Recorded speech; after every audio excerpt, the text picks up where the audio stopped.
Around the World in 120 Days, My Semester at Sea by Sam Barry.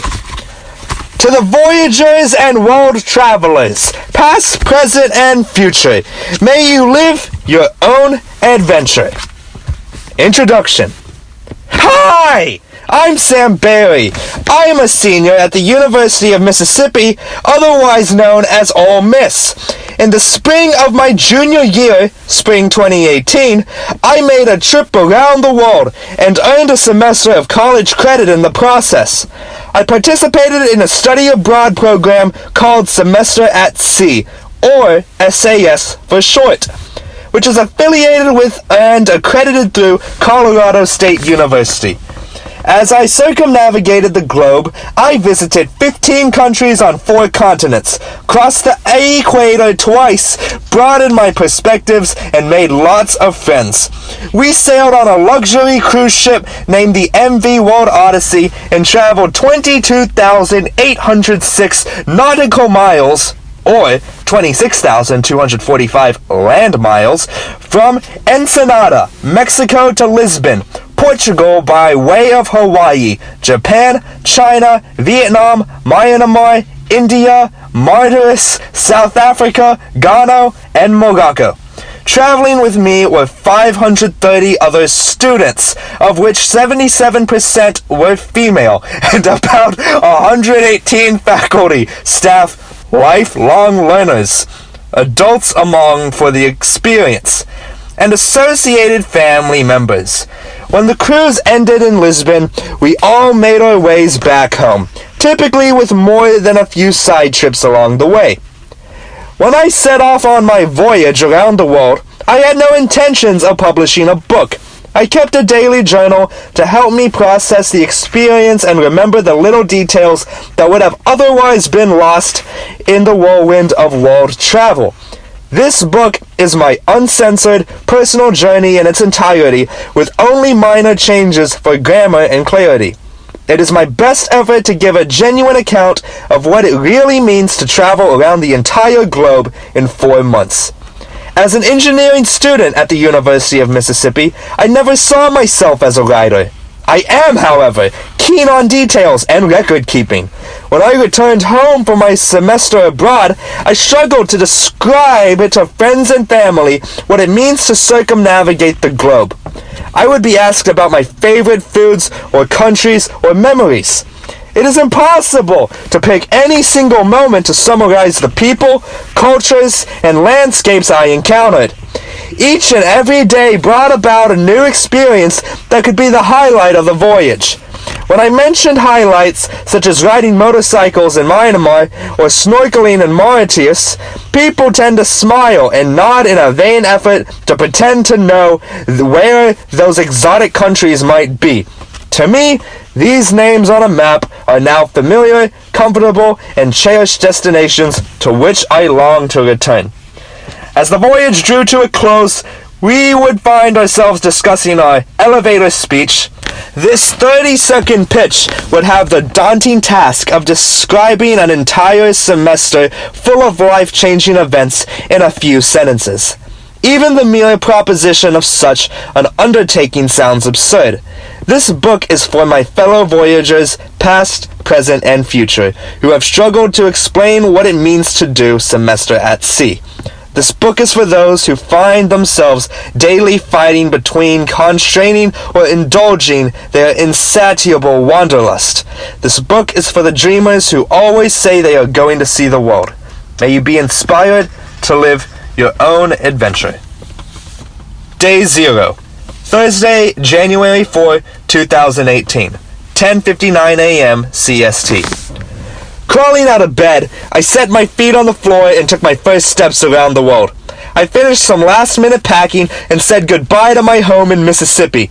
I rode to the airport with my dad and Amy as if it were the most normal thing in the world. At the drop-off, we said our goodbyes and I checked myself in. I flew from Jackson to Dallas and then on to San Diego. At the baggage claim, I ran into a girl I'd met briefly before at Ole Miss named Laura. The two of us joined some other future semester at sea students, making our way from the airport to the hotel via shuttle. At the hotel, I checked in, then went to make friends. I finally met Morgan, whom I had messaged about this trip months before, and her roommate, Tia. We formed a group of about 20 that got dinner in the Gaslamp Quarter, then went to an Irish pub called the Dublin Square. The shepherd's pie was really good, and got to know each other. We swapped names, but I don't know that I could recall a single one. After dinner, Morgan, Tia, and I hung out briefly at the hotel before heading to bed. Tomorrow is a big day, yet it still does not feel real. Day 1, Friday, January 5, 2018, 5:52 p.m. GMT. An early day that started in San Diego finished somewhere off the coast of Mexico. I took the 7:20 a.m. shuttle from the hotel to a boat in Ensenada, Mexico. The ride was about 3 hours, including going through the border customs. We literally walked into Mexico, which was a strange feeling. I made friends on the ride over. Everyone seemed anxious about the voyage. Once we got through port security and an endless series of check-in tables on the ship, we were off to explore our new home. There are 9 floors, 2 restaurants, 2 pools, a spa, a fitness center, a movie theater, and more! I walked 84 flights of stairs today over the course of our exploring. When not being used for a semester at sea, this is a German cruise ship, and so many of the places on the ship have German names. After lunch, I found Morgan and Tia, who happened to be in the room directly across from mine. They are so much fun, and we all act like we've been friends forever, even though we just met last night at the hotel. I gave them the tour, and we continued to meet new friends.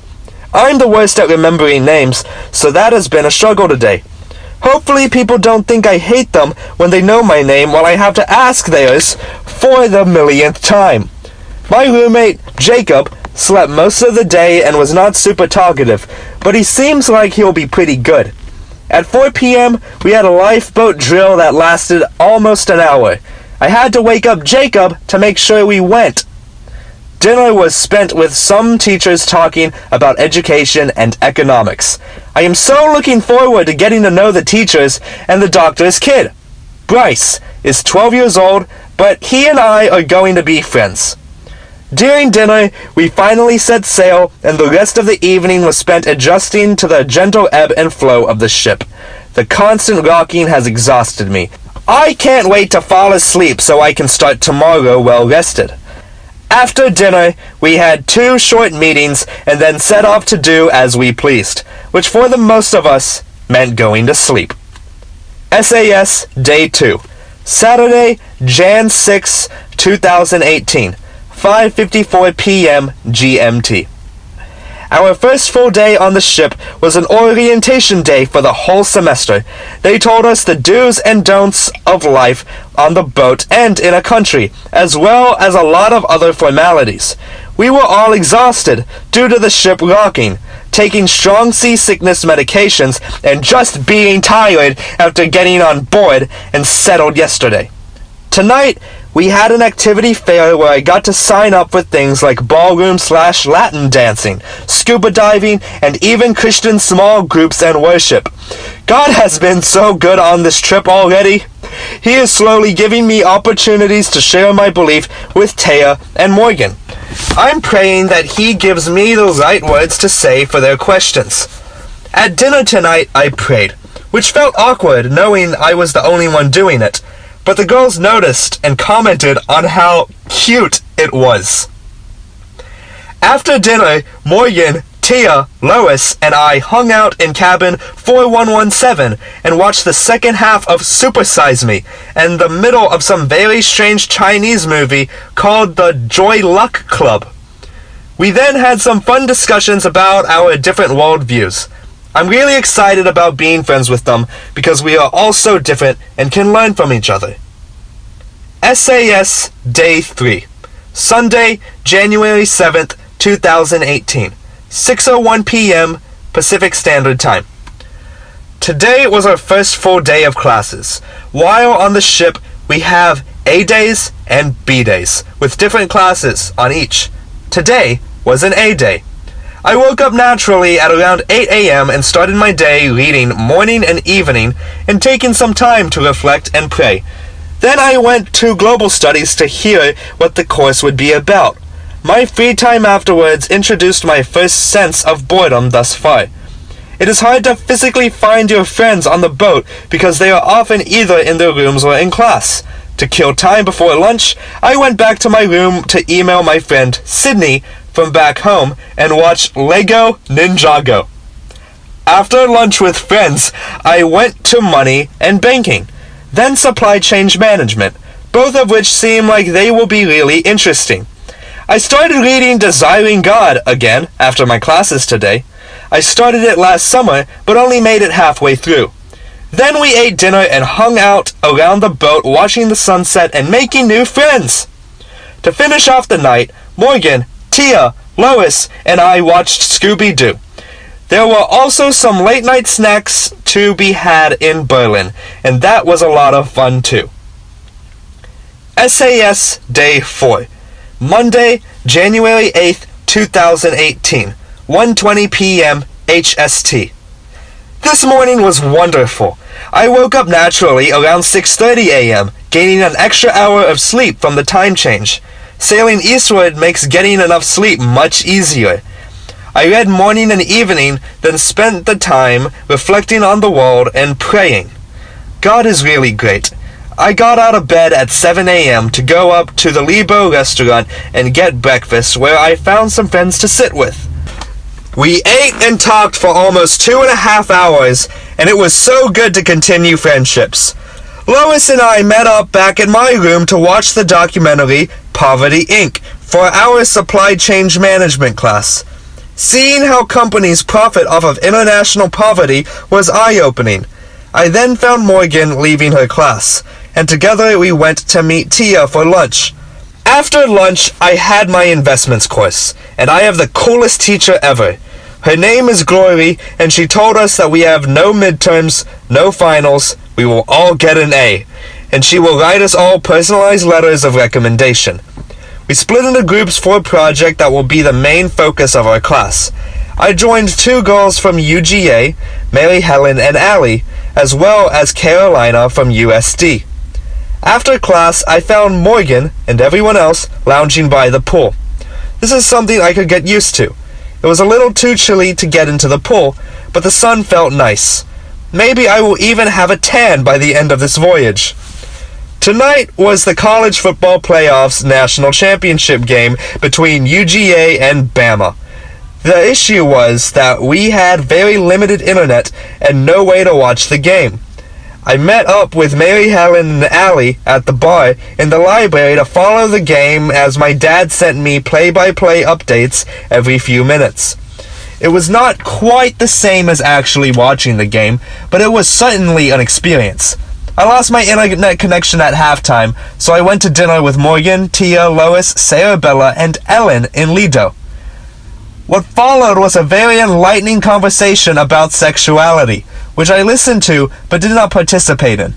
This went on for over an hour before we were interrupted by Diane, one of our teachers, who wanted to ask Lois and me what we thought about the documentary. She then told us about the regions of England, and we all laughed about British colloquialisms. Some students tried to have a meeting about independent travel for Japan, but the group was too big and nothing got done. However, someone ran in and told us that Bama had won in overtime, and Lois screamed. It was pretty funny. I so wish I could have been in Tuscaloosa to celebrate with Sydney, Liv, and Mary. To finish off the night, I met up with Laura and Catherine from Ole Miss by the pool bar. We chatted about stereotypes because Catherine and I both fit ours. I was wearing an Ole Miss shirt with my Alpine Camp sweatshirt and chacos.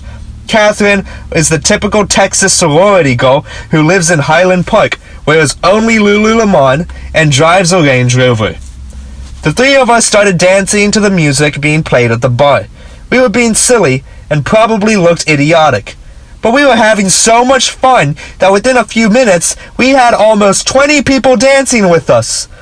Once we had completely tired ourselves out, we went to the Lido restaurant for late night brownies. Then, having had our fill of sweets, it was time to crawl into bed. End of day 4. SAS Day 5. Tuesday, January 9th, 2018. 12:51 p.m. HST. This morning started out bright and early at 6:30 a.m. A group of us met up on the aft deck for sunrise yoga led by Aliyah.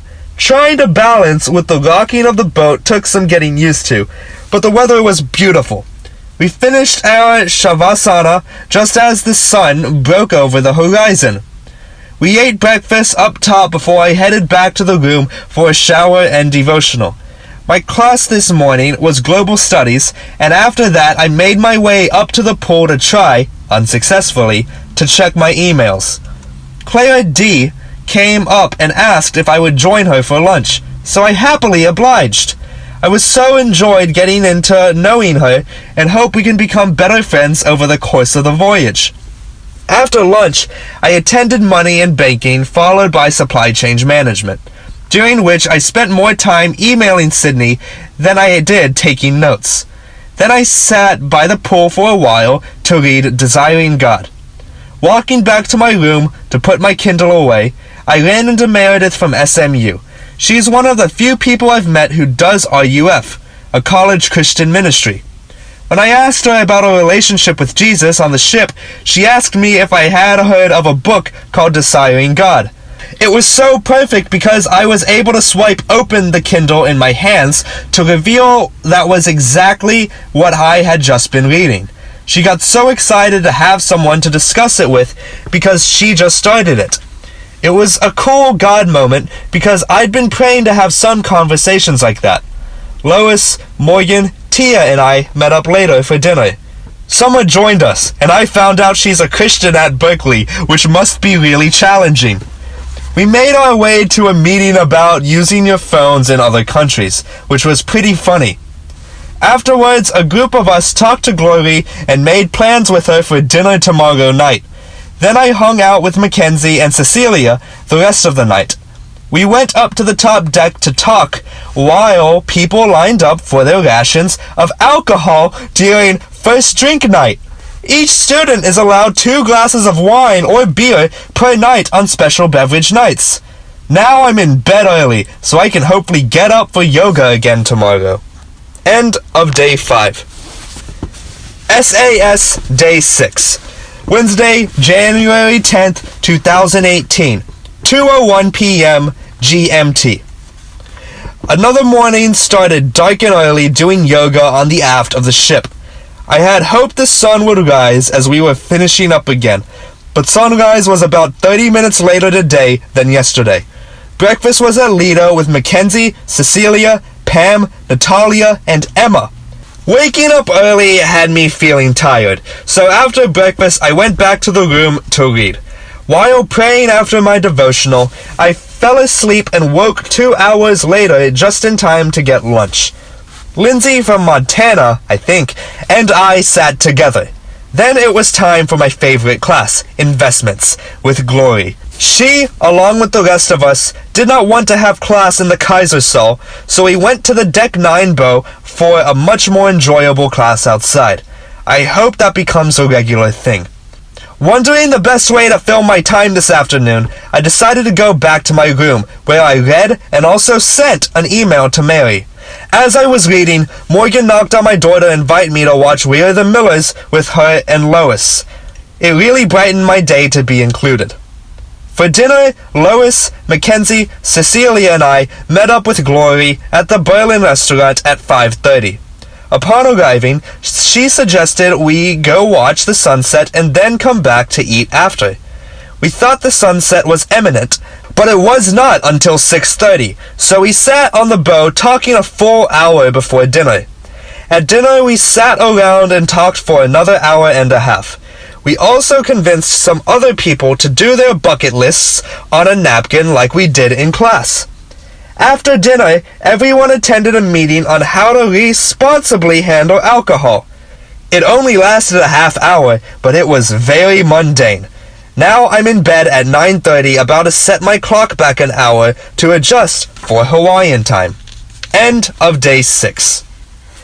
SAS Day 7. Thursday, January 11th, 2018, 12:32 a.m. GMT. This morning, I woke up 6:30 for morning yoga, but ended up sitting on the aft deck reading and praying. I've been making steady progress with desiring God and learning a lot. Today's chapter was about money and the accumulation of wealth, which certainly gave me a lot to think about. I ate breakfast with Cecilia and Mackenzie at the Lido and made sure to rehydrate, then went back to my room to shower and get ready for the rest of the day. Global Studies today was a lot of fun because we got to learn about Hawaii. I already knew much of what was taught, but Hawaiian culture still fascinates me. After that class, I had some free time to wander the ship before settling on going to Berlin for lunch. Sitting by myself, I hoped someone new might join me, and within a few minutes, a girl named Amanda asked if she could sit. She's in 2 of my classes and goes to Hendrix College in Arkansas, where she is from. We had a lovely talk about travel and Bitcoin. I hope I get to know her better too. Money and banking followed lunch. Aside from the card trick to start the class, it was an uneventful hour. In supply chain management, we discussed our upcoming field program to a chocolate factory in Hawaii and then watched a chocolate documentary. Needless to say, I was very hungry by the end of that class. When I returned to my cabin, I was forced to open up my peanut butter rations that I'd been saving for such a desperate occasion. Dinner finally arrived, and I went up top with Lois, Morgan, and Tia. We watched the sunset, then ate and sat around talking for a long time. I ran into Summer and told her about the stars because, being from Orange County, she never gets to see them. The funniest moment that came as we all were sitting around was when someone victoriously yelled, "I have service!" We were still 100 miles from the shore, so it didn't work very well. But, sure enough, a bar shows up on all of our cell phones. Tonight, we had our first pre-port meeting about Hawaii, which was fairly uneventful. At least up until the point when the ship's doctor, Dr. Donna, started talking about safe sex and her son Bryce ran around the room in a dress, throwing out condoms. It was hilarious and so unexpected. Now we are all going to bed early so we can wake up to use the cell service in the morning. End of Day 7. SAS Day 8. Friday, January 12th, 2018. 1:55 p.m. HST. We made it to Hawaii. I got up early at 6 to check my phone, and as I reached the top deck, I realized I was not the only one. There were already at least 20 others up there, and our numbers grew quickly. Everyone wanted to check his or her phone. I FaceTimed my friend Sydney, and then called Dad, then Amy. Apparently, I had done too good of a job keeping up with them this past week because I felt that I did not have much to say that they did not already know. When time came for our field class, we met up at Lido to ensure the whole class was present before disembarking to solid ground. Boarding a bus, we began our expedition to 21 Degrees Estates, an organic farm specializing in cacao growing. There we walked around and saw where chocolate starts. At the farm, we ate a surprisingly good lunch of pad thai and fish before heading to our next stop. Manao Chocolate in Kaila was our second stop. It is an artisanal chocolate factory that specializes in regional dark chocolates. They take cacao beans from around the world and bring out the local flavors from each microclimate. We were walked through each step of the process and finished with a tasting of 15 different kinds of chocolate. The business model is fascinating and seems to be at the forefront of an emerging market. As I was checking out with more chocolate than I could ever hope to eat alone, I inquired as to whether they might be looking for investors as they try to grow their business. On the ride back to the ship, I had a great talk with our tour guide, Rachel, about business and investments and cryptocurrencies. Once back at the port, we had to go through customs, which meant no opened food or drinks. People stuffed their faces with perishable snacks they had purchased throughout the day before going through security. Back on the boat and famished, I went straight to dinner. After the meal, I called Dad and told him about Manoa, and we discussed the pros and cons of trying to invest. We then reached out to them via email to see if they might be interested in pursuing the idea further. After we got off the phone, I called Sydney to hear about her day. I then told her that I wanted her to meet me in Iceland in May. I think it may actually happen, which would be really exciting.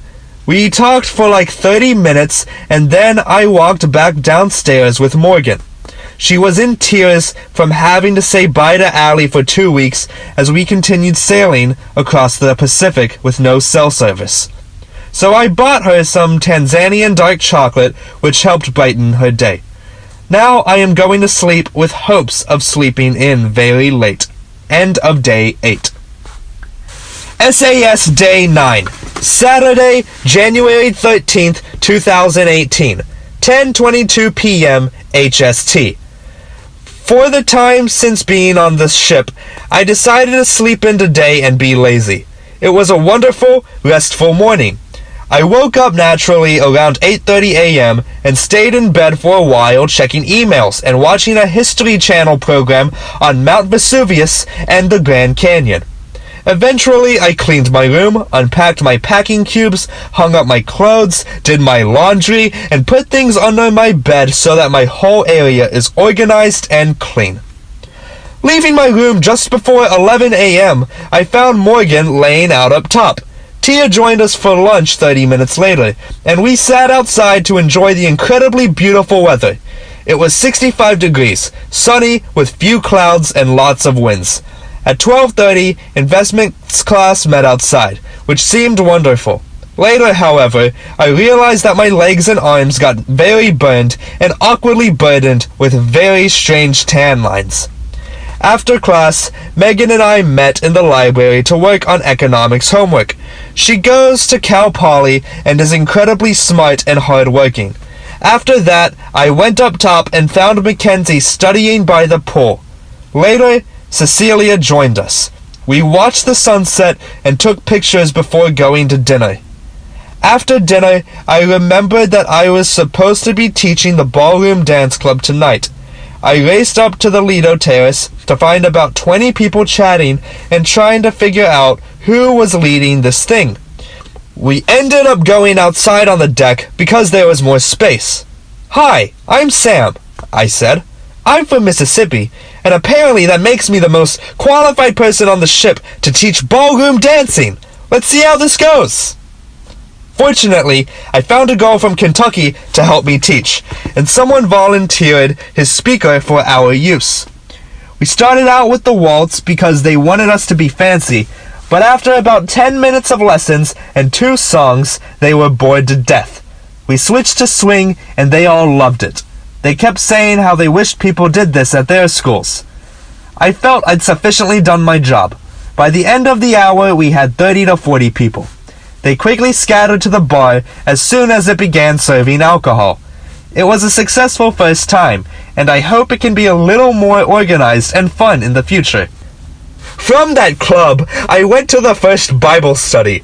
We introduced ourselves and discussed what we would like to see from this going forward. When that wrapped up, I had a nice talk with Catherine from Ole Miss about our faith and respective Christian campus ministries. I'm praying that our relationship grows and continues once we are back in Oxford. The waves tonight are supposedly going to reach as high as 5 meters. That would be huge, given that the swells thus far have been less than 2. I've put my seasickness patch on, so hopefully the waves will merely make for a great night's sleep instead of a disastrous tumult. End of Day 9. SAS Day 10. Sunday, January 14th, 2018, 7:37 p.m. HST. I forgot to set my clock back an hour last night, which made for a confusing morning as I woke up and headed to Global Studies an hour early. When I got to Global Studies, my Wi-Fi didn't work, so I actually had to pay attention. We talked about Asian cultures and history, primarily covering customs in Japan and religion in China and India. After class, I had some free time to check emails. At lunch, Amanda came over to sit with me again, and we compared econ homework answers. Everyone is very confused in that class. We then went back to class together. Supply chain management was better. We talked about our field class in Hawaii, and then watched a documentary on child trafficking for cacao farming in Africa.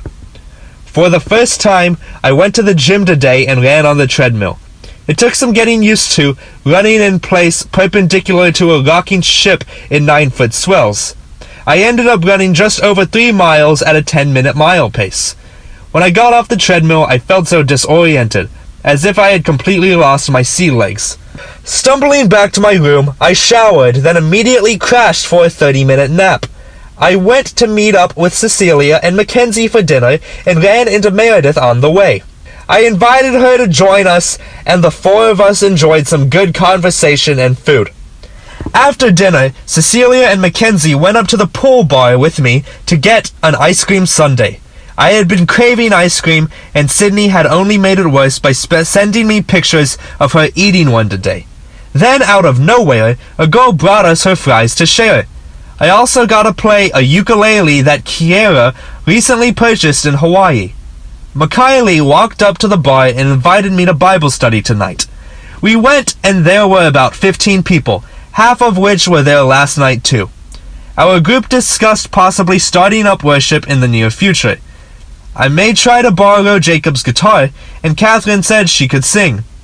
It's only 8:40 p.m. now, and we were gaining an hour tonight, so it may as well be 7:40 p.m. But I'm exhausted and going to sleep super early. It's a wonderful thing to be able to do. End of Day 10. SAS Day 11. I had yet another very restful B-day morning today, as my first class wasn't until after lunch.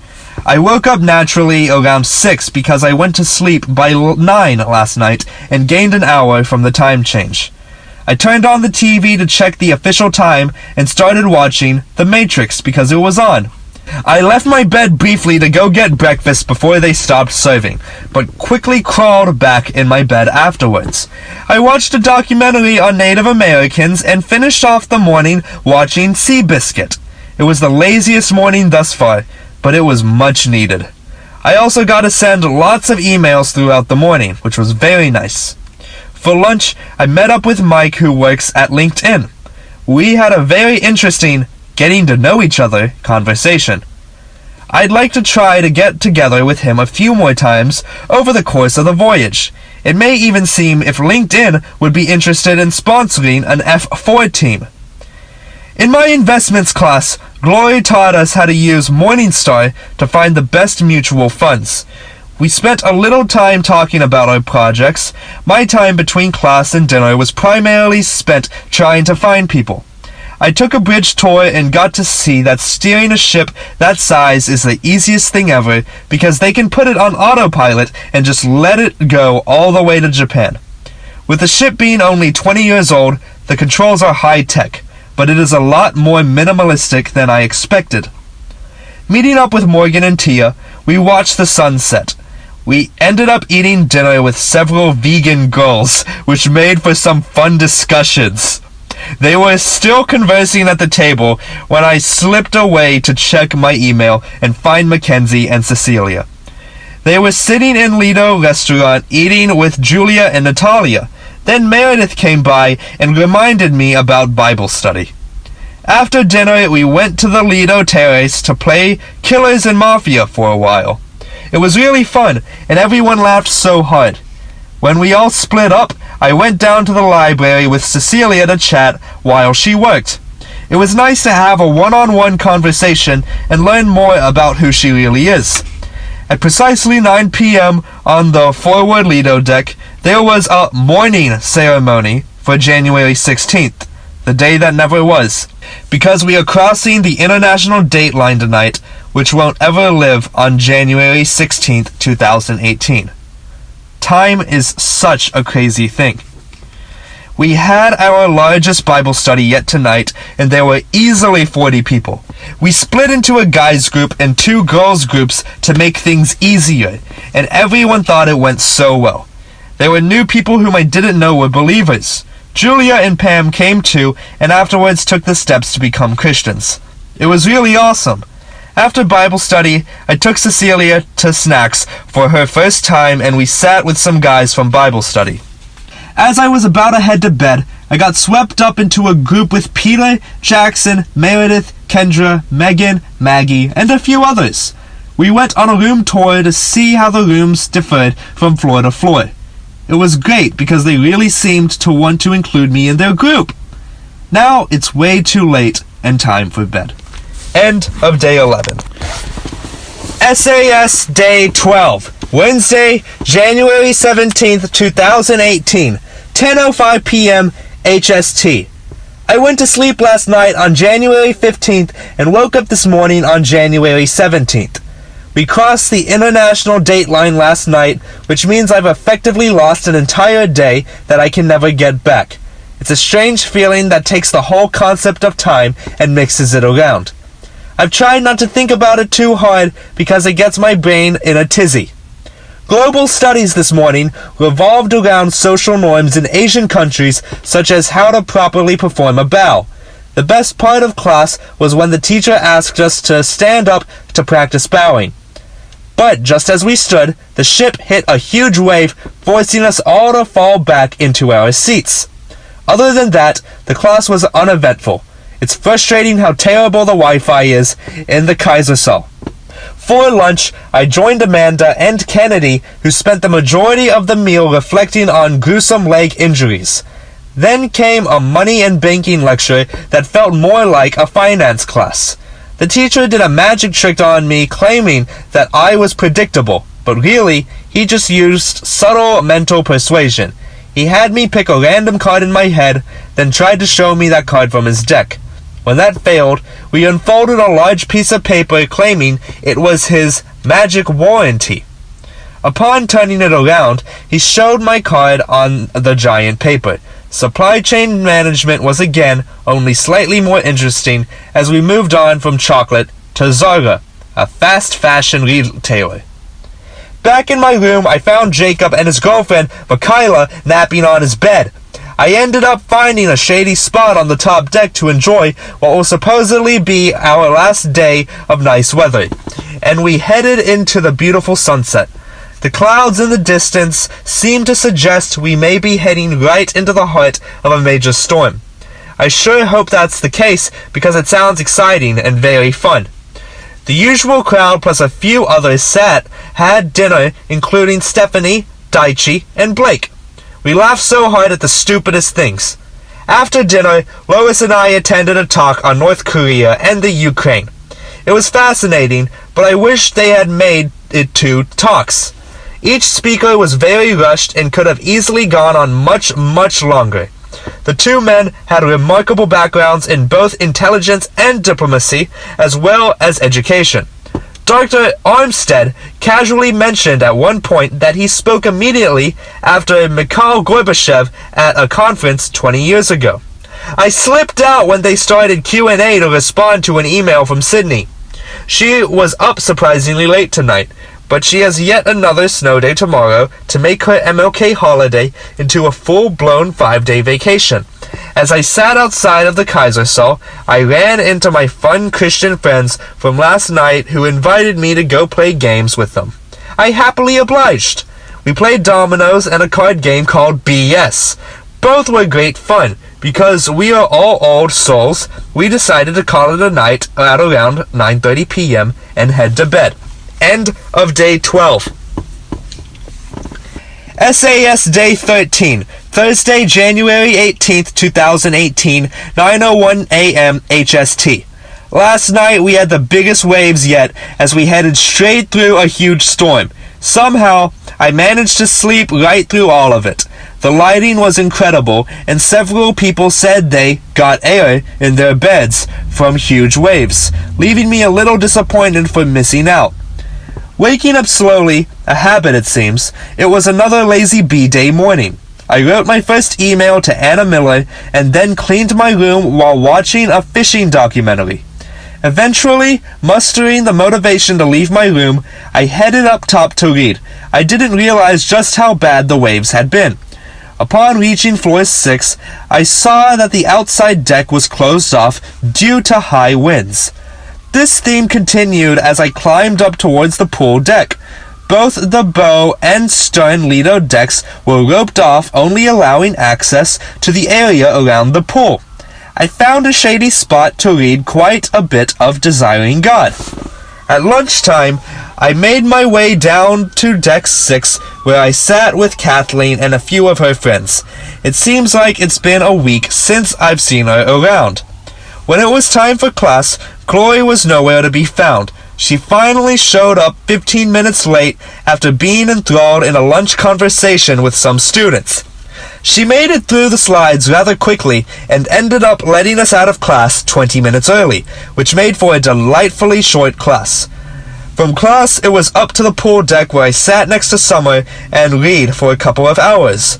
For the first time this voyage, I finally broke down and bought a cheeseburger from the grill. It wasn't bad for only $2.50. Around 4:30 p.m., I went to my room to check emails. Feeling a little disappointed after not hearing from home all day, I took a short nap. After that, I went to Morgan's room to catch up and see what our dinner plans were. We had a good talk on money and equality, and we really have a lot of similar views on things. Before dinner, Morgan invited me to join her and Tia and 3 of the adults traveling with us via the Lifelong Learners program. I happily obliged and so enjoyed getting to know these adults. Robin from Chicago was so surprised that I was from the Deep South, yet totally lacked a Southern accent. I informed her that I could turn it in off and on, and that she would never be able to understand my full Southern accent. They invited us to join them for the evening lecture on gold in Asia. It turned out to be a bit boring. Afterwards, we wandered around trying to find people. Everyone seems to have been hiding in their rooms today because this ship has felt empty. We ran into Mackenzie and Cecilia, whom I joined for snacks and a movie. There was a showing of Wonder Woman in the Kaisersaal. By the time the movie ended, it was very late. Luckily, we get to set our clocks back again tonight. End of day 13. SAS Day 14, Friday, January 19th, 2018, 9:29 p.m. HST. Today was our 1 study day between Hawaii and Japan. Of course, what that actually meant was that everyone was super lazy in the morning and hung out by the pool all afternoon. I slept in, a habit I hope to break, and stayed in bed most of the morning, checking my email repeatedly, every time coming back empty. I ate lunch by myself and read Desiring God. After lunch, I got a lot of reading done by the pool and have only 1 chapter left. I also worked on a supply management paper while neglecting to study for my 2 quizzes tomorrow. A volleyball game was going on up top. After way too much time spent envious of the fun they seemed to be having, I worked up the courage to join. They were so welcoming, and the rules were very relaxed. I'm glad I made myself momentarily uncomfortable in order to have fun with strangers. The game ended when rain started pouring out of nowhere, and we all ran inside. Finally, Sydney emailed after 2 days of silence, and I felt both relieved and confused because she initially lacked explanation. Heading to Morgan and Tia's room, we hung out while I continued corresponding with Sydney. When Sid went to sleep, I went to see the sunset and found Mackenzie and Cecilia and Lois. We and some others had a less than filling dinner and attempted to play the game Mafia, but couldn't find a good location. We ended up going to talk on theater in the ports we were going to. The teacher, Megan Lewis, was hilarious and so much fun. I wish I were in her class. After that, a group of us sat talking in the Kaisersaal about dreams and drugs and travel and ghosts and everything in between. It's fascinating how conversations progress. Supposedly, there is a toga party up top, but I'm way too tired for something like that. End of day 14. SAS Day 15, Saturday, January 20th, 2018, 9:24 p.m. HST. I accidentally had schoolwork due today in the form of 2 quizzes. One might think this would cause me to get up and start studying early. On the contrary, I got up for breakfast and ate with Scott and Daichi and 2 other guys. Then I went back to my room to watch Too Big to Fail, a really detailed behind-the-scenes look at the 2008 Wall Street bailouts. This was interrupted by global studies, but right after class I went back to watching the movie. The waves today were at 10 feet and several people had to leave in the middle of class because they got sick. At lunch I sat with Alexi and Alana. They are some fun and goofy girls. I don't know how better to describe them. Finally came my money and banking quiz. I thought I had done bad on it. I got a 17 out of 21. After the quiz, the professor finally started telling us about the Japanese economy. I'm frustrated because it is a complicated subject that he rushed through. In supply chain management, we had a quiz that I thought was easy, but I did not do too well on. Fortunately, we got to leave as soon as we finished. I thought I'd reward myself after 2 quizzes by taking a nap. When I got to my room, Wall Street was on TV, and I've always wanted to see it. So I half watched it and half tried to fall asleep. In the midst of that, I got lost and thought about Sydney and trying to figure out our relationship going forward. I prayed for peace and clarity on the subject. The peace came in the form of a long nap, but the clarity is still yet to come. I found new friends for dinner and then returned to my room to respond to emails. At 7 p.m., I attended a talk by Mike from LinkedIn on the 5 tech giants. It was both enlightening and terrifying. Then we had a small group meet-up in the Kaisersaal balcony for an impromptu Bible study. Climbing in bed, I kept wrestling with my thoughts from the holiday. Hopefully, sleep will fail to elude me much longer. End of day 15. SAS Day 16. Sunday, January 21st, 2018, 11:52 p.m. HST. Tossing and turning last night, I finally fell asleep and then woke up late this morning to several emails from Sydney and a very long one from Amy.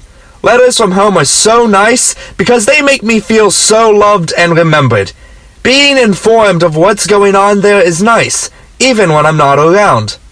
Joining Morgan and Tia for lunch, we were oddly quiet as we chowed down our food. After lunch, I made my way down to investments, during which we spent most of the class discussing what to do for our projects and a little time going over Goldman Sachs interview questions. After class, Megan and I sat in the Kaisersaal balcony to work on our papers for money and banking. We have a test tomorrow and no idea what to study. Hopefully that goes well. My computer died after almost 2 hours of working, so I headed back to my room completely brain dead.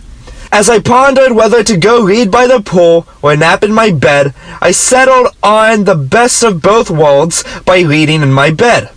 Finishing Desiring God, it left me with a newfound passion for missions. While full-time occupational ministry isn't likely my calling, I would like to help reach the unreached people of the world, even the ones living in dangerous areas. Maybe I can find a way to devote a few weeks or even a month every year to going to the mission field. The rest of my time will be spent making money to help support God's church around the world. After figuring out my life's calling, I met up with the usual girls for dinner and sat idly by for another strange conversation. Some of it revolves around pictures of significant others, which left me feeling a little awkward. Some of it was about sex and drugs. Some of it was about traveling. All of it made me uncomfortable and it lasted for 2 hours. I don't know why I stayed the entire time. When dinner was over, I returned to my room feeling exhausted. I considered just going to sleep at 7:30 p.m., but ended up heading to the gym and running 3 miles. Getting some exercise made me feel a lot less sluggish. I did some weights before rushing back to my room to shower. Once clean, I ran upstairs to Bible study. There were so many people there tonight. I don't know exactly how many girls there were, but there were over 20 guys. That means 1/5 of the guys on the ship were at Bible study. How neat is that? We split into 2 groups to read through James 2, talked about verses that stood out to each of us, and then prayed a lot. It was really good. After Bible study, I was talking to my friends Peter and Jackson. Shocker, I have guy friends. And we ran into the girls. I would consider this my Christian friend group on the ship, and I really like all of them. We went to the deck to play Mexican Train, aka Dominoes, for about an hour. Hanging out with them was really enjoyable. Those are really the friends I want to develop and travel with over the coming months. God is good and faithful to bring together fellow believers. End of day 16. SAS Day 17. Monday, January 22nd, 2018. 9:33 p.m. HST. Breakfast with teachers is a great way to start off the day. Up on the Lido, I hoped to find friends when Glory asked me to join her. Then Deborah, the oceanography teacher, joined us, followed by Diane. I didn't have much opportunity to speak during the meal, but I enjoyed listening.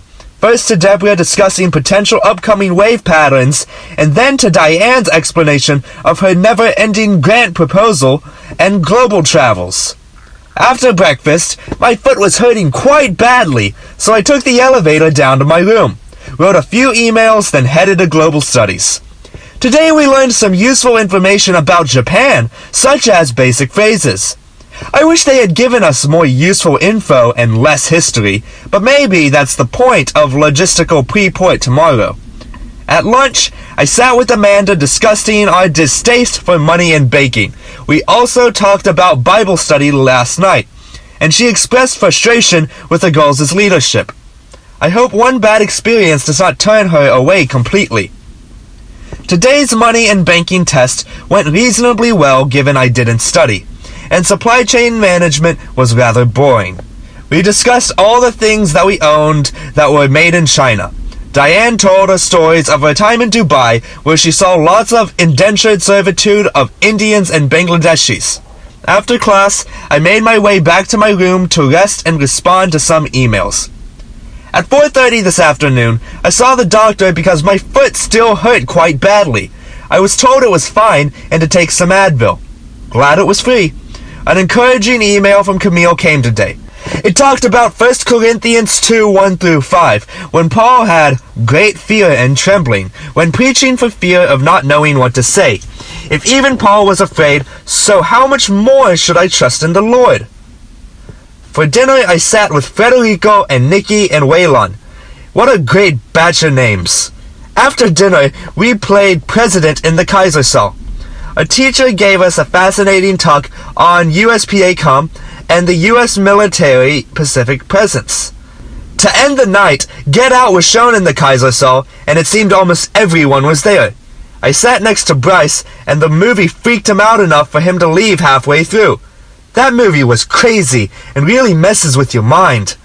Now the waves are picking up and the boat is rocking as we head into a storm tonight. I pondered going up top to watch the storm, but decided it might be better to stay in bed and catch up on some rest. End of day 17. SAS Day 18. Tuesday, January 23rd, 2018. 10:16 p.m. GMT +9. Today marks the day of a very long 6,000-mile voyage to Japan. We managed to go south of a major storm to avoid the worst of the waves. However, the rocking today still threatened to make more than a few people seasick. We will all be very excited to see land tomorrow.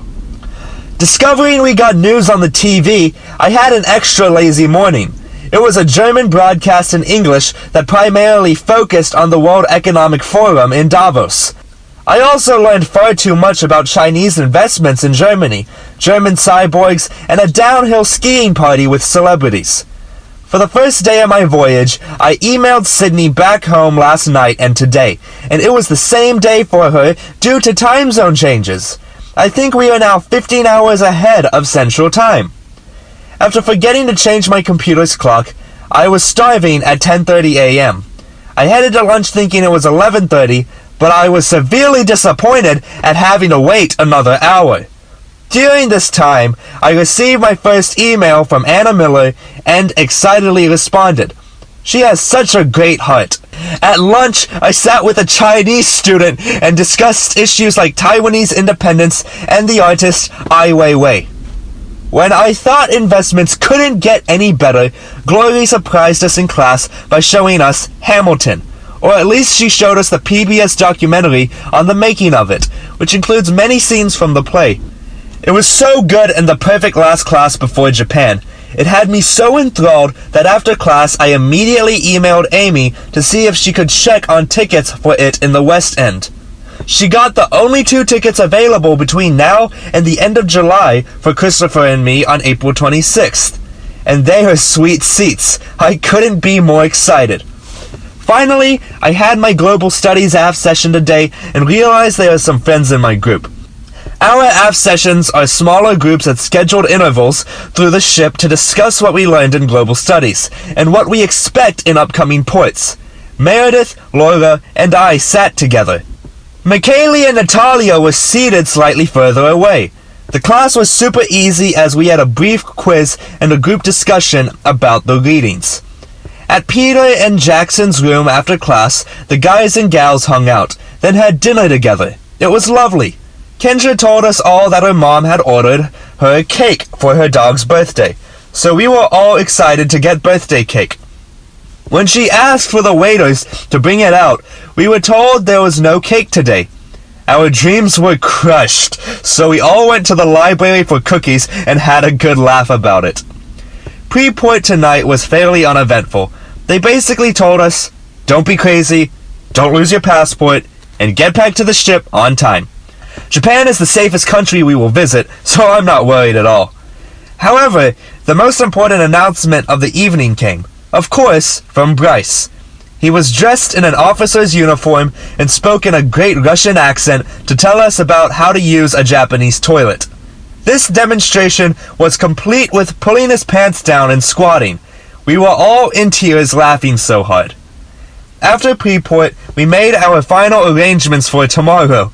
I met up with some friends in the library to ensure that they would be waiting for me in the terminal. We'd planned on having a large group to explore Kobe together, hopefully to do some karaoke tomorrow night. As we near the islands of Japan, people are starting to get cell service, which is blatantly apparent from the people sprinting down the halls yelling, "I have service! I have service!" Some people are way too addicted to technology. I'll be very happy to have Wi-Fi for the next week, but my world doesn't revolve around it. Now it's the time to try to get sufficient sleep for a busy day tomorrow. End of day 18. SAS Day 19, Wednesday, January 24th, 2018, 12:33 a.m. GMT +9. We made it to Kobe, Japan! I woke up as we were pulling into the port, and it was so nice to see land. There was a band playing on shore to greet the ship. It was very cold compared to the previous 3 weeks, and there was ice on the railings. We spent a lot of time sitting on the ship waiting to go through customs. The actual customs process was pretty easy, but then we spent a lot of time sitting in the terminal trying to find our groups and figure out the Wi-Fi. Now that I actually have a day full of stuff to talk about, I'm so utterly exhausted tonight that I can hardly journal to recall what I did. Let's see if I can summarize.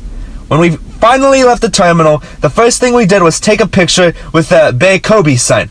Then we went to Starbucks and I got a hot cookie, which I've been craving. We also stopped at a 7-Eleven to exchange currency. The first stops were so Western that we might as well have stayed home. Our group took off in the general direction of some restaurant a mile or so away. Along the way, we went in a million shops and ran into Cecilia and Mackenzie. For lunch, we ate at McDonald's. I've been craving a hamburger, and the 2 Big Macs hit the spot. We ventured forth to find this place called Polo Dog to get FOB, fresh off the boat, shots. By the way, We kept checking out stores and somehow managed to lose Pam and Natalia. Luckily, we found them, but it is shocking they made it through the day. After much wandering, we discovered that the travel books Elvis had used to plan our eateries were slightly dated, and Polo Dog no longer existed. This caused a great deal of frustration, but turned into a positive when we found two British girls who showed us the way to the bars. When the bars were not yet open, we stopped at another McDonald's where Pam met two Japanese businessmen who wanted to take us all out for drinks. We told them D.W. was Kobe Bryant, and they tried to kiss him. At dinner, they bought us all a local tap beer and random food. The food included fries, pizza, and lots of assorted mystery meats. They paid for most of it, and so it all only cost us about $2. When we tried to get pictures with them after, they tried to kiss Elvis on the lips. It was very, very strange, and we all laughed so hard. After that weird experience, we ended up at a British pub where we found 3 other SASers. We hung out there for an hour before making our way back across town to a karaoke place. Karaoke was not what most people expected, but it was so much fun. Instead of performing in front of a crowd at a bar like you might in the States, karaoke is more intimate in Japan, with only you and your friends in a small room performing together. I'd do that again while we are here. Trying to leave, members of our group disagreed as to where we were going and who wanted food and such. I led the charge in that direction of returning to our boat. Pam was upset because she didn't get her ramen, so we stopped at 7-Eleven again so she could get some snacks. Then we struggled trying to figure out the right way to get back on the ship once at the port. Riding up an elevator, we ended up in the hotel, heading down some stairs and pacing back and forth near the gangway. It was all very confusing. Eventually, we made it back on the ship and I had a nice chat with Elvis when he came to return my gloves. I also had to finish a paper for our field class tomorrow. Now it's almost 1 a.m. and I am utterly exhausted. My foot hurt all day, so I'm hoping I can get it wrapped tomorrow before I set off. This was not much of a summary, but I had a lot to say. I need to learn to shorten these things. End of Day 19. SAS Day 20. Thursday, January 25th, 2018. 1:25 p.m. GMT +9. Today, I started my day by going to the doctor to see if they could wrap my foot, but they just told me to take it easy. We had our money and banking field class all day. Fortunately, the field class involved a lot of sitting, allowing me to rest my foot. Heading to breakfast, I sat with Taylor and Emma. I had to print off my 3-page paper for money and banking before heading to the keynote to meet up with everyone. We briefly went over what to expect on our field class before heading to the bus. Our first stop for the day was the Central Bank of Japan. We toured the facility and learned how to spot counterfeit yen. We saw a pallet with $37 million worth of yen and got to pick up a stack of yen worth around $1 million. We also watched a video explaining the role of the Bank of Japan and how currencies work. Lunch was next. We ate a very traditional Japanese meal with miso soup and lots of raw fish and vegetables. An attaché from the U.S. consulate in Osaka ate with us and spoke about U.S.-Japanese relations. After lunch, we walked to JPX, the Japan Stock Exchange Group. They gave us a lecture on the history of stock trading. As we got up to leave, it started snowing really hard outside. Our final stop was Kobe University. There we split into groups of about 8 SAS students and 3 KU students. I ended up leading most of the discussion and coming up with the questions for other students. At the end, each group elected a speaker, and my group unanimously picked me. Ali assured me it was a compliment, and I was flattered by the group's confidence in me. As we left, I made friends with the male Japanese student in our group, Yoji. He wanted to know how I was so big and asked me how many hamburgers I ate every week. I responded by saying I ate 6 per week, and he was shocked. As we headed back to the ship, we had our group recap on the bus. Once back, we had a really great dinner. The food was much better when in port. Then I packed my bags for the Tokyo and met up with a group of girls to figure out how to get to Shin-Kobe and then to Tokyo. After lots of running around all over Kobe, we made it to Shin-Kobe only to find that our rail passes had to be exchanged at a station when we were at earlier. So Nicole and I had to go back to the other station while the rest of us in the group continued to Tokyo. By the time Nicole and I figured everything out, we'd missed the last train to Tokyo. It was deflating and frustrating to say the least. We walked back to the ship and decided to leave early tomorrow morning to join our group there. I finally had a chance to FaceTime Sydney, and she certainly brightened my mood. She is such a wonderful friend. Now hopefully I can get a little sleep for my big day tomorrow. End of day 20. SAS Day 21, Friday, January 26th, 2018, 4:17 a.m. GMT +9. After a lot of trouble, Nicole and I managed to figure out the trains and make our way to Tokyo.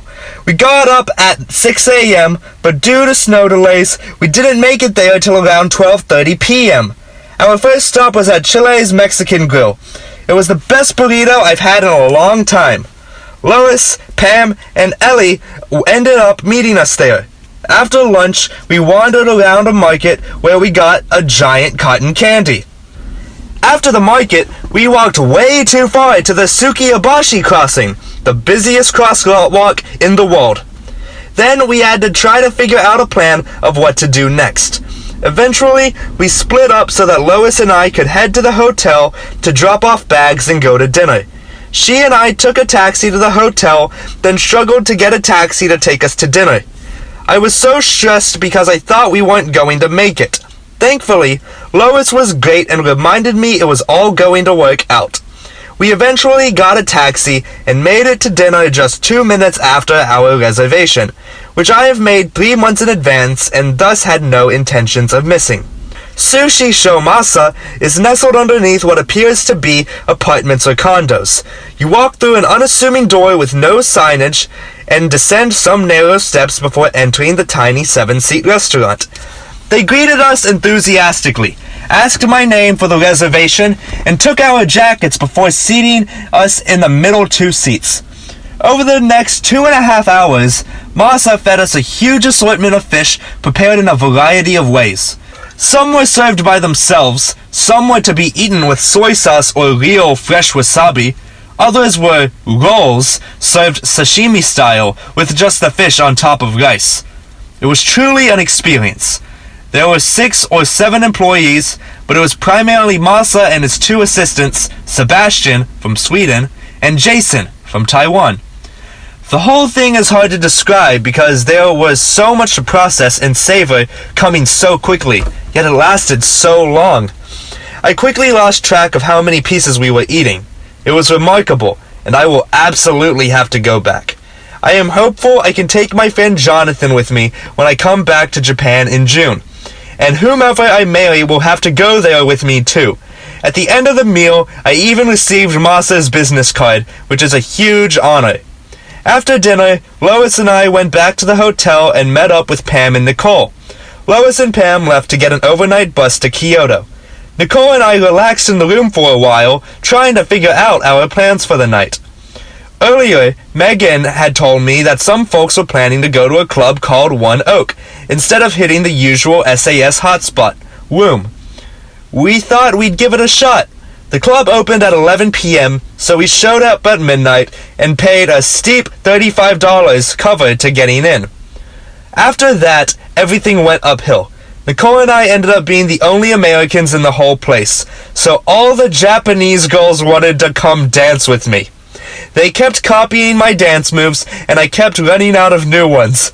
Eventually, I started doing some variation of Jai-Ho and the Macarena, and they thought it was the best thing ever. Around 2 in the morning, I was ready to go, but Nicole wasn't. We went to the bar on the second floor that overlooked the dance floor. With our cover, we got 2 free drinks, so I figured I would use one. I worked up a sweat on the dance floor and got some mixed drink that was pretty good. I was ready to go after that. Nicole wanted to dance a little while longer. I decided to get another drink of the same kind since it didn't seem very strong and I was tired at that point. It seems I drank it too quickly because about 5 minutes later, it hit me. I felt like I was back on the ship with a very slight swaying. Then I got back on the dance floor. 3 girls and 2 guys were dancing in the midst of everyone, and one of the guys grabbed my arm and the third girl and pushed us 2 together. I started dancing with her, and all of a sudden, every other girl got jealous and wanted to dance with me. This went on for like 5 minutes before I looked around and said, "Okay, God, I need to get out of here, help!" Out of nowhere, a large black man pulled me into the VIP area and poured me another drink, and I realized he was in the group of about 10 SAS girls. His name was Troy, and apparently I had given him some cotton candy earlier today at this random market. He wanted to say thank you. It was the strangest thing, but God straight up pulled me out of my own stupidity by putting me in the VIP area with these Christian SASers and a drink in my hand. It was an oddly wonderful night. Now it's 4 a.m. and we're finally back at the hotel. I can't wait to crash. End of day 21. SAS day 22. Saturday, January 27th, 2018, 6:28 p.m. GMT +9. After a very late night, I slept in until 9 this morning, begrudgingly getting out of bed and quickly rewarding myself with a long, hot bath followed by a hot shower. We packed up and left the hotel around 10 to walk to the market we'd visited the day before. Once there, Nicole bought some t-shirts, and I bought a Japanese cannoli. We found an owl and Bengal cat cafe to check out, which was super kawaii. Then we enjoyed chocolate creme brulee crepes. They were heavenly. As we headed towards the train station, we stopped for lunch at a Turkish restaurant that served essentially a chicken gyro with pink sauce. It was strange, delicious combinations, and the owner from Turkey was so friendly. We hopped on the JR line to the Shingawa station to get our train to Tokyo. We accidentally hopped on the wrong train, but that was quickly remedied at the next stop by hopping on the one right behind the first one we got in. Once in Kyoto, we ran into 3 other SAS kids and invited them to join us at the annual fire festival. The 2 guys were incredibly drunk and kind of obnoxious. Eventually, we made it to Nara just in time and took a bus to the festival where we ditched our 3 new friends and found a better viewing spot. There were probably 20,000 people there, but I'm terrible at estimating large crowds.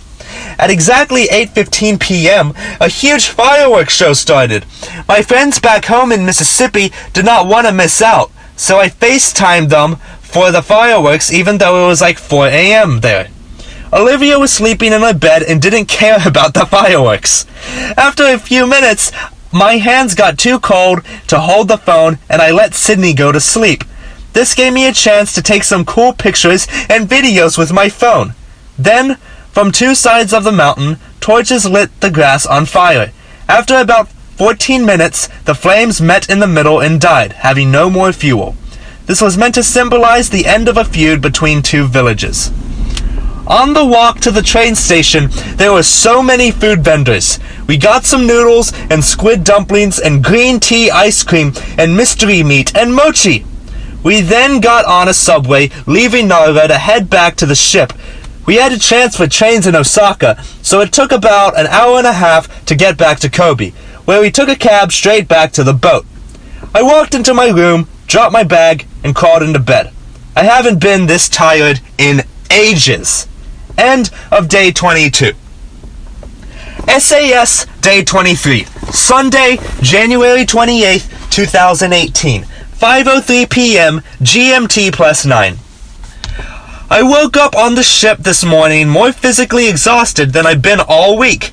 My body aches and is tired. Climbing out of bed around 9:30 to get ready for lunch, I showered and then did my laundry, so Joseph, our cabin steward, could pick it up today and have it back to me before China. Then I hopped in a cab and headed to Lifehouse Kobe Church at the India Club. When I walked in, everyone was very friendly and welcoming. I even met someone from Manila who goes to Victory's Church and knew of Steve Morell, a pastor and church planter who was a good friend of my dad's. Both the worship and the service were done bilingually, and it was super cool to see God working in every tongue around the world. After church, Raja, another SASer from Mississippi, and I went to Kobe Beef. It was really great, and I enjoyed getting to know Raja better. It was funny because I found out she goes to church right across the street from some property my family owns. We then took a cab back to the ship and had to go through a slightly more intense check-in. I didn't have a bag, so it was really easy. Back on the ship, I took the time to fully unpack everything. I'm thankful I did because it makes my room cleaner, which in turn makes me feel better. I had a chance to FaceTime Sydney for a while. We didn't have much to say because we were both so tired and have already kept in touch for so much this week. I like that she's the kind of friend I can sit and not talk to though. She always makes me smile. I called Dad and caught him up on my week. At dinner tonight, I sat with Greg, a lifelong learner from Dallas. He's traveling alone and certainly seemed to enjoy having some company. He told me of his life and travels in Japan and said he would be on the same Tibet trip for me within a few days. When I returned to the room, I looked at the Airbnbs in Iceland until I ran out of service. Jacob and I chatted for a bit before turning on the TV to watch Anthony Bourdain in China. I learned some good food spots to check out in Shanghai. When that was over, we watched a guy climbing skyscrapers on the German news. Then I went to get snacks and ended up spending an hour talking to Richard from Myanmar. He is a Christian who goes to the University of Houston. Halfway through our chat, this girl joined us and talked for far longer than I wanted to listen. There was never a good break in our stream of consciousness talking, so eventually I just had to get up and say goodnight. Now I'm looking forward to getting good rest, but not looking forward to going back to class. End of day 23. SAS Day 24, Monday, January 29th, 2018, 9:59 p.m. GMT +9. I woke up at 8:20 this morning and set a timer so I could sleep for another 40 minutes. I made it as far as the clock app before falling back asleep without actually setting an alarm. As a result, I slept through my first class this morning, rising just before 11 and realizing what I had done.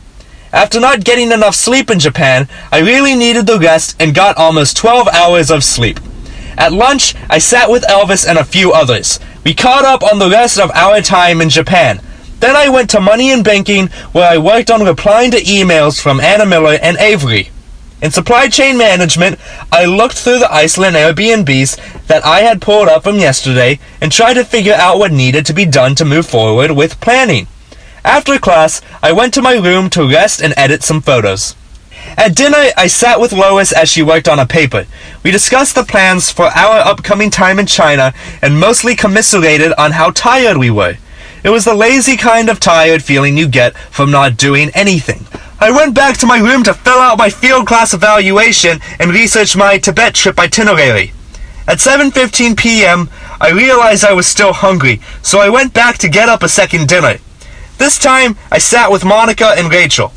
Monica and I made a tentative plan to travel together in India. I hope that works out because she seems really great, and I've been looking for a good person to go to India with me. God does answer prayers. When they left, I sat down with the gals, Meredith, Kendra, Megan, and Maggie. Then the boys came over, and I watched them play cribbage.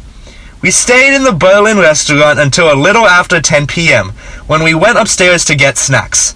Then, back in the room, Jacob and I watched the news for a bit while I emailed home and read my devotion. End of day 24. SAS Day 25, Tuesday, January 30th, 2018, 3:03 p.m. GMT +9. I woke up in the middle of the night with the first hint of something like homesickness, finding myself missing Sydney and wanting a hug. I emailed her but fell asleep an hour later before she emailed me back. Waking up, I felt more rested than I have in a week. The rest of the day was spent emailing and reading and staying in bed. Pretty lazy. Lunch today was hamburgers, which caused quite the frenzy at the Berlin restaurant. Not sure why they are just now serving burgers, but it was a very welcome change. I ate with Kobe, Jeremy, Sam, and Kate. After lunch, it was time for investments where Glory told me that she had some pictures from Hiroshima that she wanted to share with me given that my grandfather was there, even though he was actually in Nagasaki. In class, we discussed our upcoming field class in Hong Kong and worked on our group projects. After class, I scheduled a massage for the day after we returned from our time in China. I wish I had one today, but I did not plan ahead enough. Returning to my room to work on formatting song lyrics for worship tonight, I also listened to the Jimmy Buffett song Slow Boat to China because it seemed appropriate today. When I got bored, I went up to find a spot to read. I ran into Mikhaili and Chloe in the library, and they invited me to go to Disney with them. Once I decided to go, I got giddy with excitement. I love Disney, and they will be so fun to go with. At dinner, I sat with the gals, minus Meredith and Kendra, who were off watching a movie with the boys. Then we had our uneventful pre-port meeting. After that, a group of us met up in the Kino for worship. It ended up being about 10 girls plus Elia and myself. A bunch of the guys split off to go do an actual Bible study. Taylor had told me at lunch that I was supposed to be leading worship, so I borrowed Jacob's guitar and scrounged up all the hymns I could find on a PowerPoint. About halfway through the first song, Arise, My Soul, Arise, I realized no one knew it. It did not take me long to realize I was the only Southern Presbyterian in the room, and no one knew any of the songs. We struggled through on Jordan's Stormy Banks because Kendra, a good RUF girl, also knew it. After one more failed song, we plugged in Meredith's phone and played some mainstream worship to sing along with. I was a little frustrated and embarrassed, but I think the only thing hurt was my pride and ego. I needed to be knocked down a peg though. It was God teaching me to be less arrogant. We can see land and other ships out the window now, which is a little strange. We went for so long feeling like we were the only ones on the ocean. We'll be coming alongside port at 3 a.m. And while I would love to see us navigate the busiest port in the world and pass the coolest city skyline, I'll be fast asleep. I'm far more excited to be back in Shanghai than I ever expected I would be. End of day 25. SAS day 26. Wednesday, January 31st, 2018, 1:24 a.m. GMT +8. Waking up in Shanghai today, I opened the curtains to reveal a smoggy skyline. I got dressed in my warm outfit and ate breakfast at Lido. Then I got ready for the full day ahead. Security went by amazingly fast, and we were on our way before 9 a.m. The first stop of the day was, of course, an ATM to get some yuan. Mikhaili, Chloe, Carolyn, Kelsey, Kiera, and I traveled to Disney. We split into 2 cabs and soon enough met on the other side of security in Disney Shanghai. It was a magical day. The first 30 minutes were spent taking pictures, but after that we set off exploring. We hit all the parks and rode nearly all the rides. The highlight included Pirates of the Caribbean, giant turkey legs, a Frozen sing-along in Chinese, and the Tron ride. Mikhaili and I were on the front bikes for the Tron ride, and it was the most fun we had all day. We decided to end on a high note after Tron, so we left as the parade was going on. We made one last stop at the candy store on the way out before heading to dinner. I suggested we go to Nangxing Steam Bun restaurant at the recommendation of Anthony Bourdain. It ended up being a great decision. The pork steam buns are to die for. Kiera and I were going to go to an acrobat show for a SAS program, but struggled to get back to the ship in time. We ended up going to the bars for a little while with the intentions of heading to bed at a reasonable time. When we left the ship, we tried to go to the black market, but after realizing we didn't have enough yuan, we settled with going to the Fairmont Peace Hotel. This was where Monica was staying and ended up being one of the nicest hotels in Shanghai. We met up with Monica, exchanged some money, then headed next door to the Club Rouge. The drinks were fabulous. I had a Manhattan and something called Go Bananas, which basically chocolate and bananas. Kiera had a mojito and a s'mores drink and some Hennessy. Monica had a new-fashioned something weak with a Long Island iced tea. Kiera and I tore up the entire dance floor. We were the entertainment for everyone. I made friends with some Chinese businessmen named Daniel and Ivan, and they introduced me to their friends too. I attempted to teach their group how to dance, and they seemed to have lots of fun. They even wanted to make a toast to me. Kiera and I were doing some mix of salsa and swing dancing, and we were killing it. I realized after a while that this must have been a gay bar, because not a single guy in there was checking her out. Plus, all the Chinese men wanted to dance with me instead of Kiera. It was strange, but we had so much fun. When it was time to go to sleep, Federico invited us to go to Mist. Supposedly, this club had sharks, but in reality, it just had nice cars out front and strobe lights. We got in for free, so that made it not too bad. We quickly realized that it was not worth our time and headed back towards the ship. By the time we got a cab and found our way back, it was almost 1:30 a.m. I walked Kiera back to her room to make sure she got back safely. It was such a fun day and the best way to do Shanghai.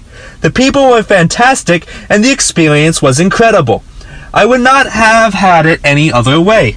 I may be singing a different tune when I get up in 2 hours to head to Tibet, but it will all be worth it. End of day 26. SAS day 27. I only got 2 hours of sleep last night. Waking up at 4 a.m. to pack for Tibet, I ate a quick breakfast with Kiera before heading to the Kaisersaal to meet up with a group of mostly lifelong learners on the trip. There are 4 other students with me, and I don't know any of them. Going through the airport was not too terrible, although I was a little disappointed that we went to the airport instead of a pretty new one. Our first flight left around 7:30 a.m. and took about 3 hours to get to Chongqing, also known as Chongqing. I slept for the first half of the flight and listened to the Avid Brothers on the second half. Arriving at the airport, we had to go through departures, then check in on a different airline. This meant yet another time going through security. We boarded the second airline and I started an episode of The Crown before taking off. When I finished the episode, we were still sitting at the gate. After a full hour of sitting there, they asked us to get off the plane. We then sat at the terminal for another hour before being told the flight was canceled due to weather. The airline put us up in a really sketchy hotel in Chongqing. I shared a room with Max and Alex, the only other 2 guy students on the trip. I fell asleep for like 2 hours before we decided it would be a good idea to get something to eat. We went downstairs to use our meal vouchers for what seemed like prison food. We ate what we could, then we went across the street to a gas station to buy snacks. Once we got back to the hotel, they fell asleep quickly, but it took me almost an hour. Chongqing was quite an experience, and one I do not wish to repeat. End of day 27. SAS Day 28, Friday, February 2nd, 2018, 2:40 p.m. GMT plus 8. I woke up yet again at 4 a.m. after a rough night of sleep. Our group struggled down the stairs and made it onto the bus back to the airport. Once there, we rushed quickly to our terminal and made it only 5 minutes before boarding started. My 3-hour flight to Lhasa, Tibet, was filled with an episode of Grand Tour, some reading, an awful breakfast, listening to music, and an hour of sleep.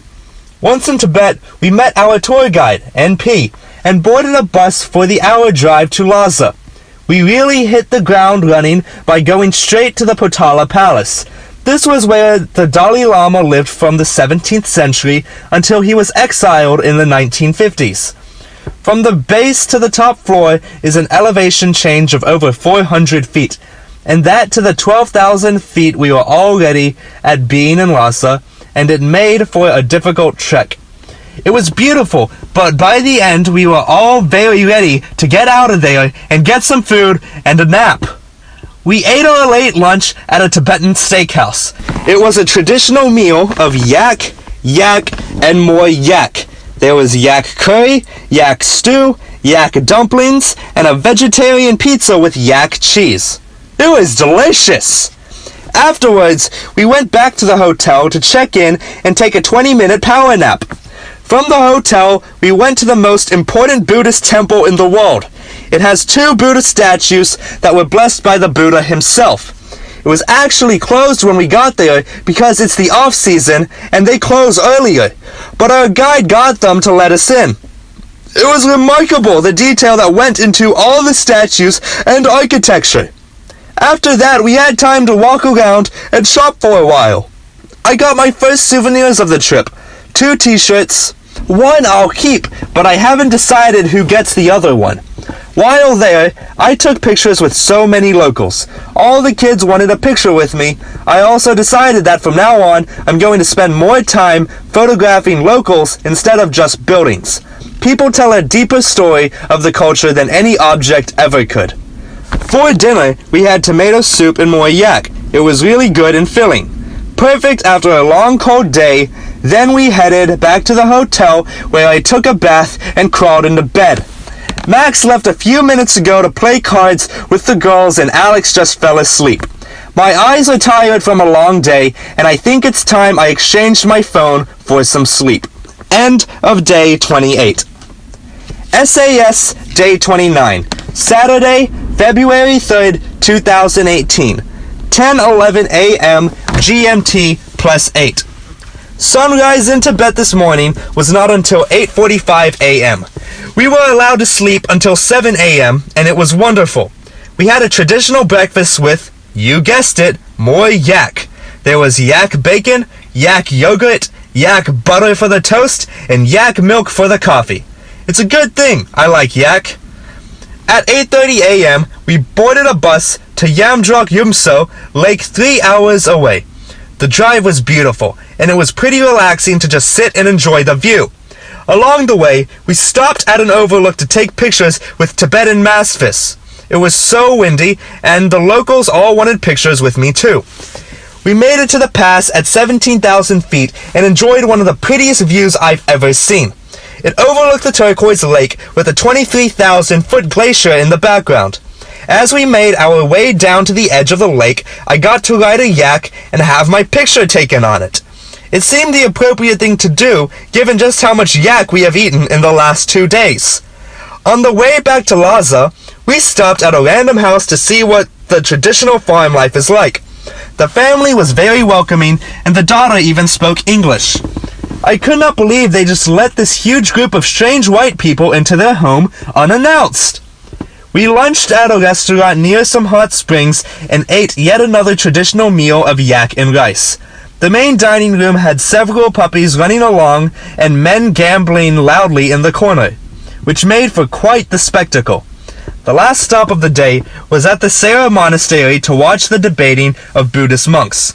Unfortunately, or maybe very fortunately, they were not debating today because the monks were very busy preparing for the Tibetan New Year in 2 weeks. This primarily seemed to involve changing the prayer flags today. When we arrived back at the hotel, we had an hour to kill before having to be back for a lecture and dinner. We students decided to go out to the market again, although it proved rather uneventful for me as I did not buy anything. I do always enjoy the people watching, and I'm glad I made myself be active instead of napping. At 6:30, we had a lecture at the hotel from a professor at Lhasa University. He seemed to specialize in Tibetan festivals and taught us of Tibetan traditions. He deliberately avoided any controversial parts of Tibet's recent history, although he did seem concerned that his son was only being taught Mandarin in school. Dinner was at the hotel and consisted of more yak curry and yak dumplings and vegetables. I was so tired afterwards and went straight back to the room to pack and get ready for bed. Max and Alex were going to go out to the markets with the girls again, but I needed my sleep. Sleep, however, escaped me as I received a call from Sydney. Normally, I would have been thrilled, but this conversation was harder because we both know we need to give each other some space. It's not what we want, but it's what we need. Either way, even something like that could not ruin my incredible day. End of day 29. SAS Day 30. Sunday, February 4th, 2018. 10:31 p.m. GMT plus 8. The trip leader for this expedition is my global studies teacher, Alex, from Vermont. As we were finishing up breakfast, he looked at me and asked, RTR? And I was a little shocked as I looked back and questioned, Roll Tide? He then looked even more puzzled as he had zero idea as to what I was referring. He clarified his original statement as meaning, ready to roll? And we both had a good laugh about it. I explained to him the meaning of Roll Tide, and now he will not stop using it. Last night we taught him the meaning of the word dank, and all the old people keep trying to use it. We boarded the bus from Lhasa at 7 a.m. to head to the airport. It was still very dark, and the stars over the mountains were stunning. I wish I'd been able to capture them. We got to the airport and said goodbye to our guide, NP, as we went through security. While waiting at the terminal, several of us bought Oreo pies, which was apparently the South Korean equivalent of moon pies. I immediately sent a picture to my friend, Susan, back home. They hit the spot and reminded me of Sweet Home Lookout Mountain. Once we arrived in Hong Kong and made it through customs, we found ourselves with a tour guide to meet us. This gave us time to exchange money while figuring out what to do. She showed up a few minutes later and we made our way to the ship. The process of getting from the bus to the ship was far longer and more complicated than it should have been. The terminal was a maze and I got patted down and bag searched 3 separate times. I was so frustrated by the end of it and ready to be done for the night. I dropped my stuff in the room, then went for dinner where I sat with Megan. Alex, from the Tibet trip, came over to my table asking if I still wanted to go out. What I really wanted was to go to sleep, but Megan reminded me that it was my one and only night in Hong Kong. We showered and changed and headed out into the unknown just after 8 p.m., knowing full well that we had to be back by midnight for our field class tomorrow. We took a cab to the JW Marriott to meet up with people, and it was very bougie. 2 Bentleys, 2 Astons, and a Ferrari were parked out front. After waiting on Alex's friends for longer than I was anticipating, we settled on going to Mr. Wong's. I was slightly annoyed because I really just wanted to go dance for a bit, but I turned out to be pleasantly surprised. It was about $10 or 80 HKD for all you can eat and all you can drink. There was a huge crate of Kingway beer cans, and they just kept bringing us plates of food. For the most part, we had no idea what we were eating and did not really care because it was so cheap and delicious. It also turned out that Mr. Wong is a huge Trump supporter. One of the guys in our group, Pat, was wearing a furry communist hat from the Great Wall, and Mr. Wong pulled it off and replaced it with a red MAGA hat. It ended up being great fun.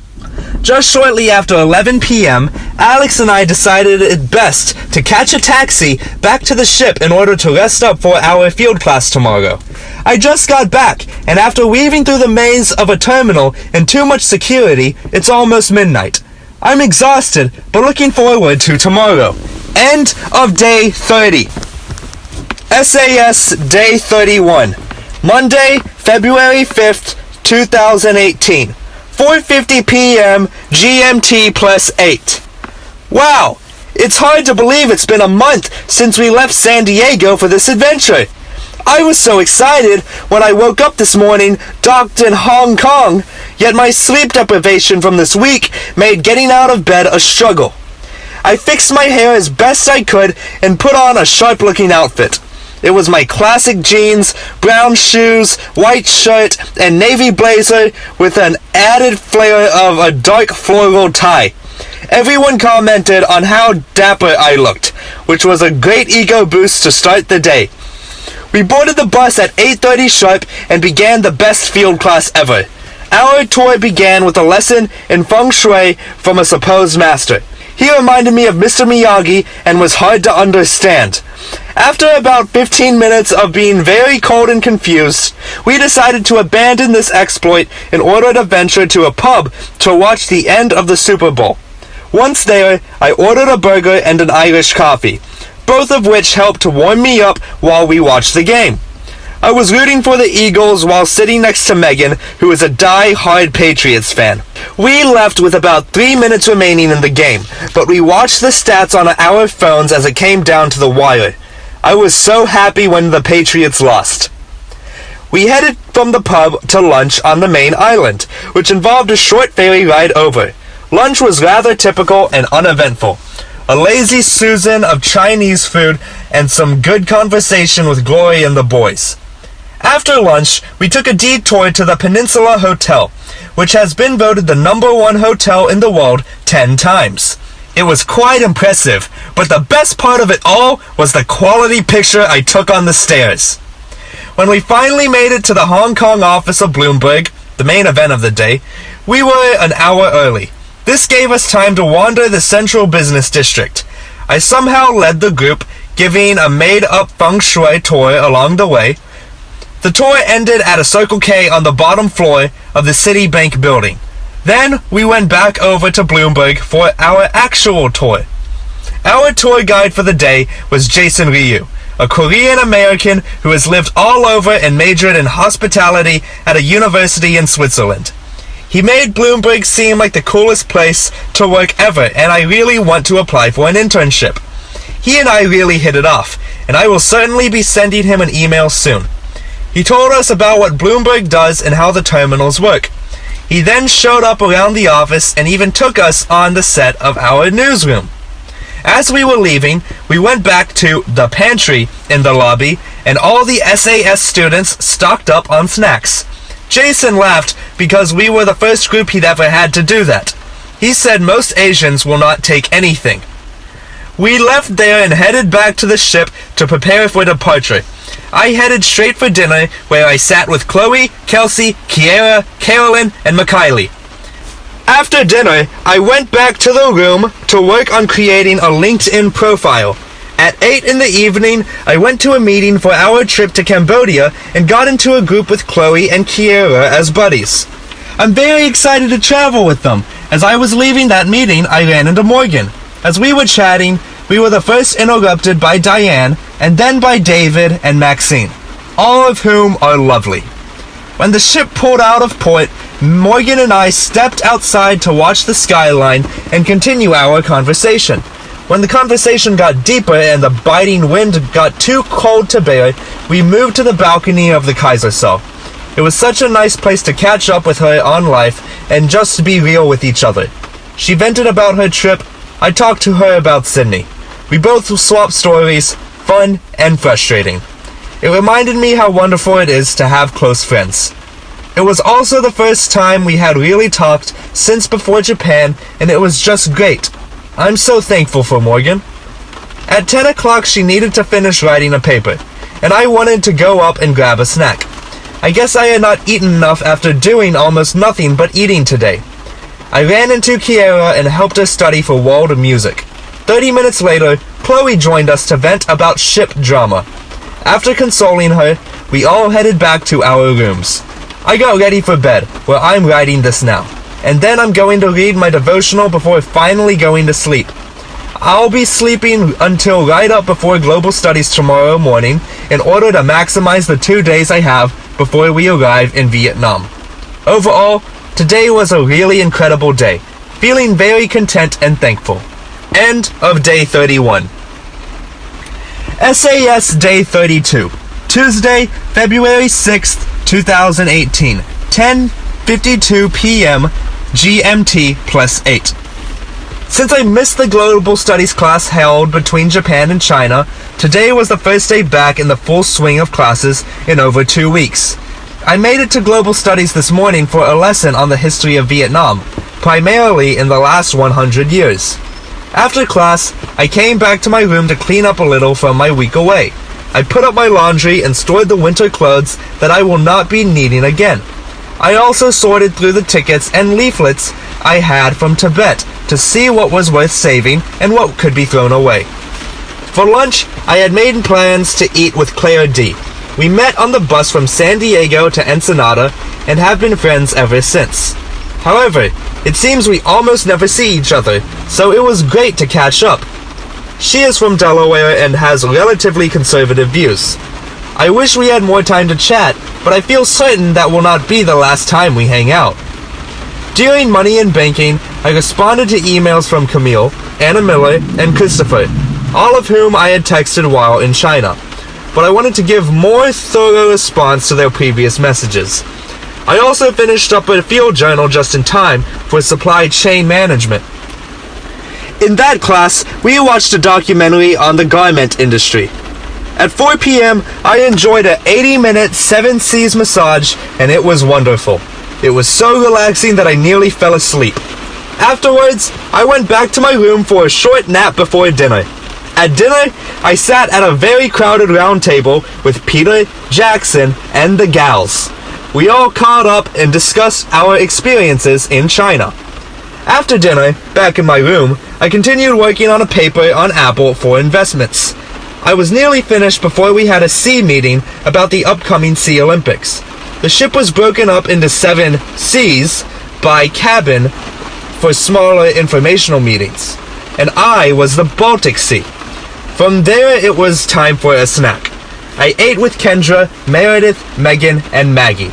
We were later joined by Jackson and Peter, and I also chatted with Claire D and Chloe at previous points. Leaving snack, I retreated downstairs with a few stolen treats for Morgan, along with Tia, and we sat in Morgan's room and discussed Disney Channel movies. Eventually, it was decided we were all far too tired to carry on, and I came across the hall back to my room. I watched the news for a few minutes but turned it off to finish writing this journal entry because the news was too distracting.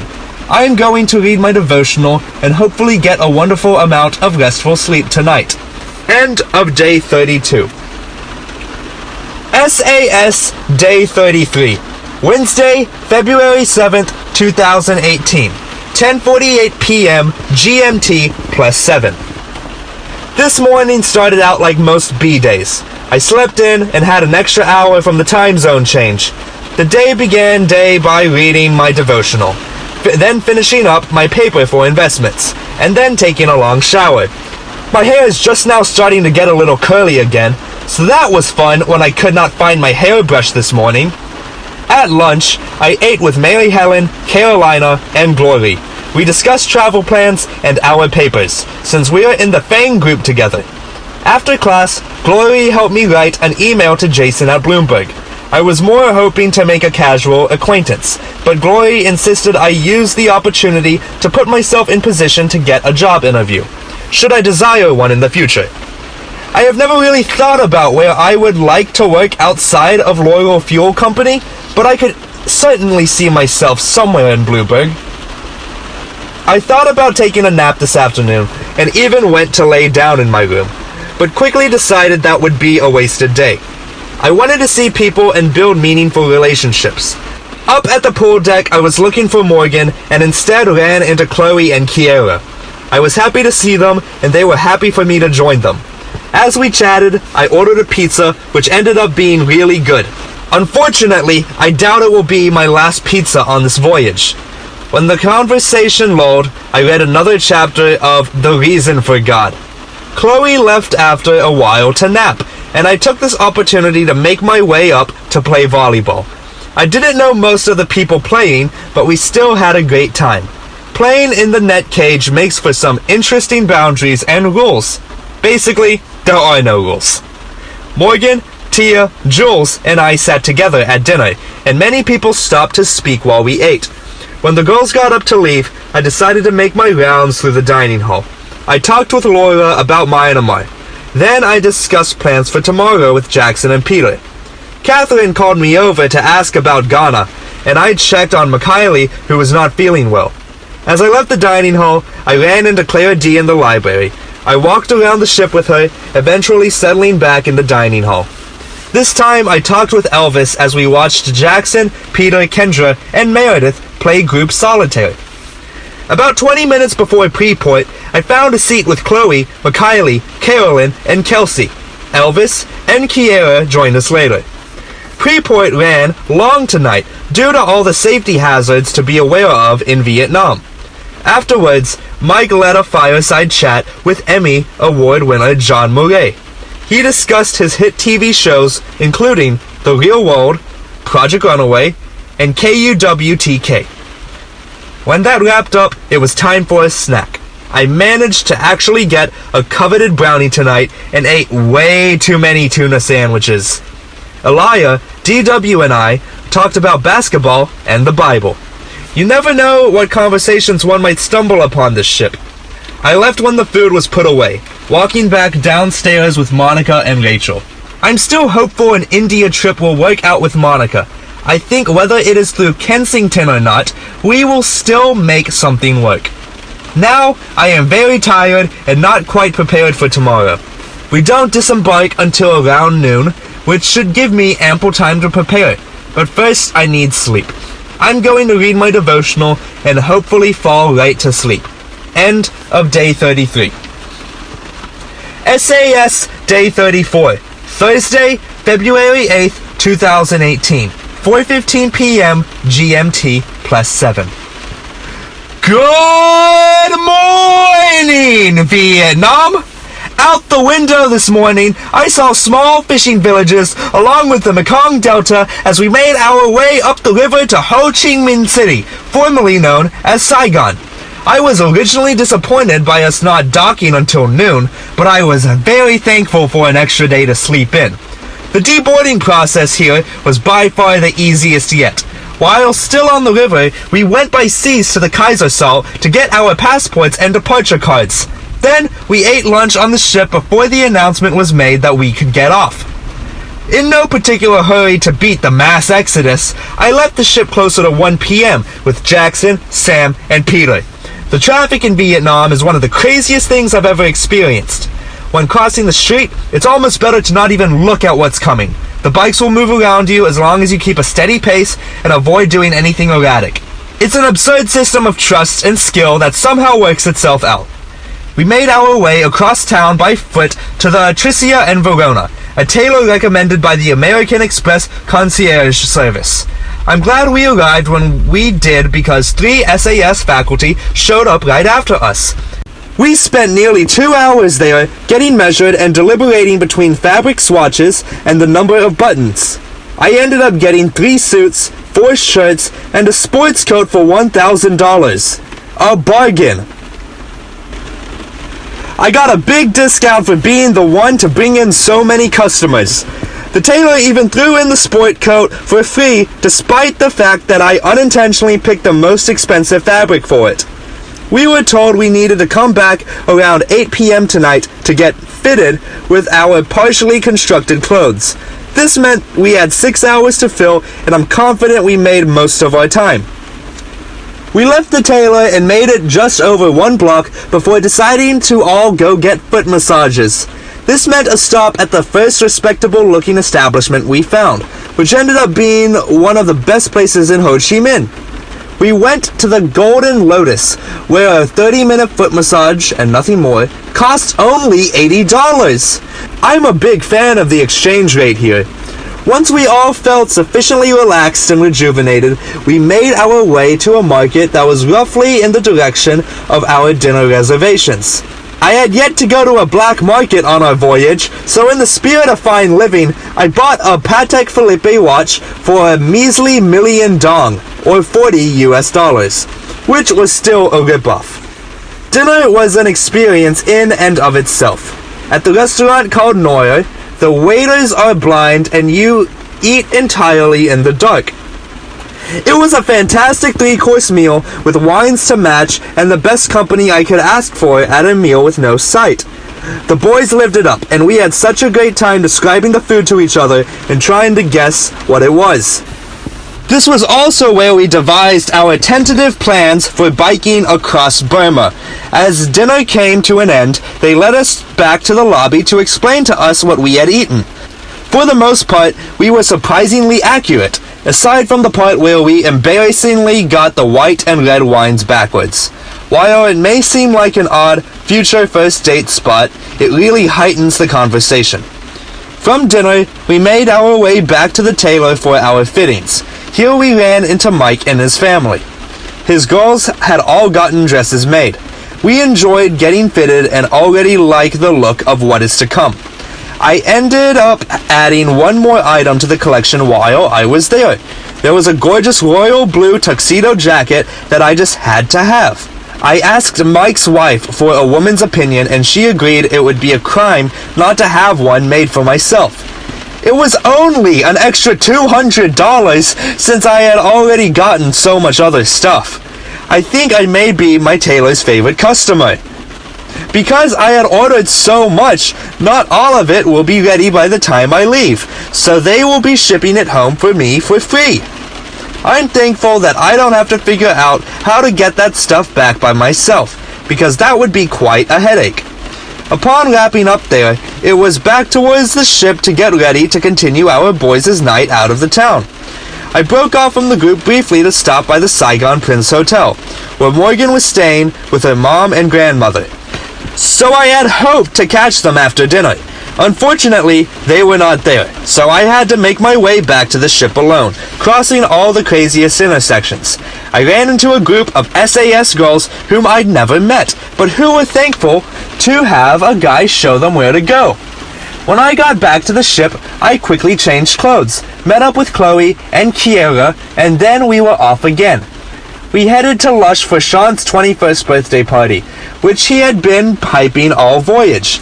It was pretty dead at first, but after about an hour, people really started piling in. Jackson and Peter showed up with the gals, and a good time was had. I danced with a lot of girls, trying to teach them how to really dance. The cramped spaces and uneven floors made for less than ideal swing dancing circumstances, but I, never one to shy away from a challenge, made the most of it. Around 2 in the morning, when Chloe was well past tipsy, I gathered her up with Kiera's help and finally made it to the door. They insisted on a snack, so we went next door to the Circle K to get some junk food. I then hailed a cab, which somehow only cost $1.30 to get us back to the ship.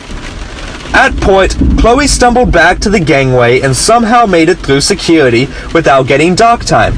I took her back to her room, then went to the kitchen. I found the ice machine. I then walked Kiera back to her room too. I went back to check on Chloe, who was throwing up green Kit Kats in the bathroom, and helped her clean up and crawl into bed. By the time I finally made it back to my room, it was nearly 3 a.m.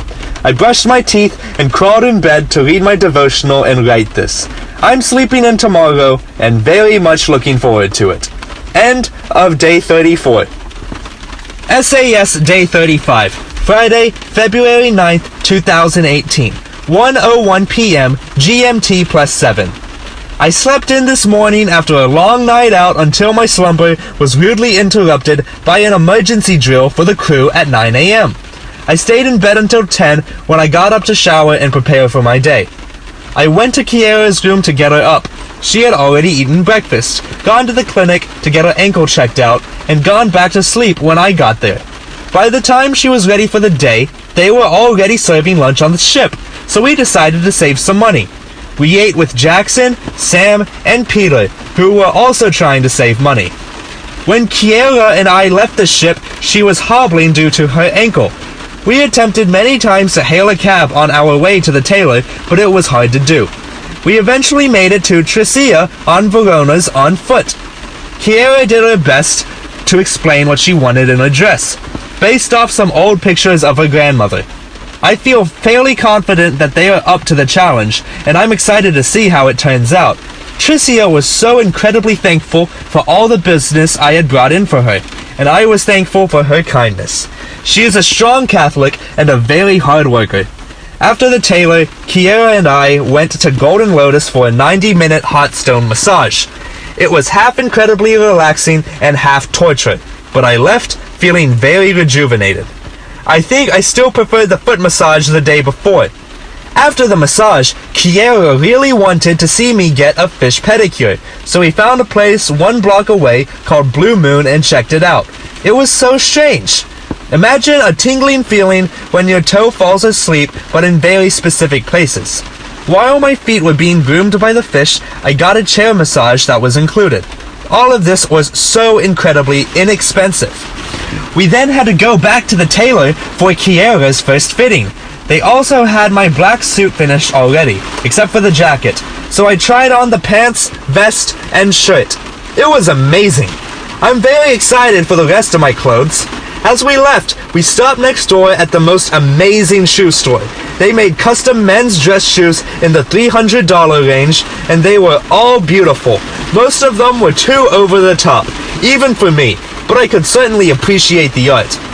Next, we walked to a market where we got some good fake stuff and elephant pants. I finally found a Louis Vuitton belt for $7 so I can wear it with my black suit.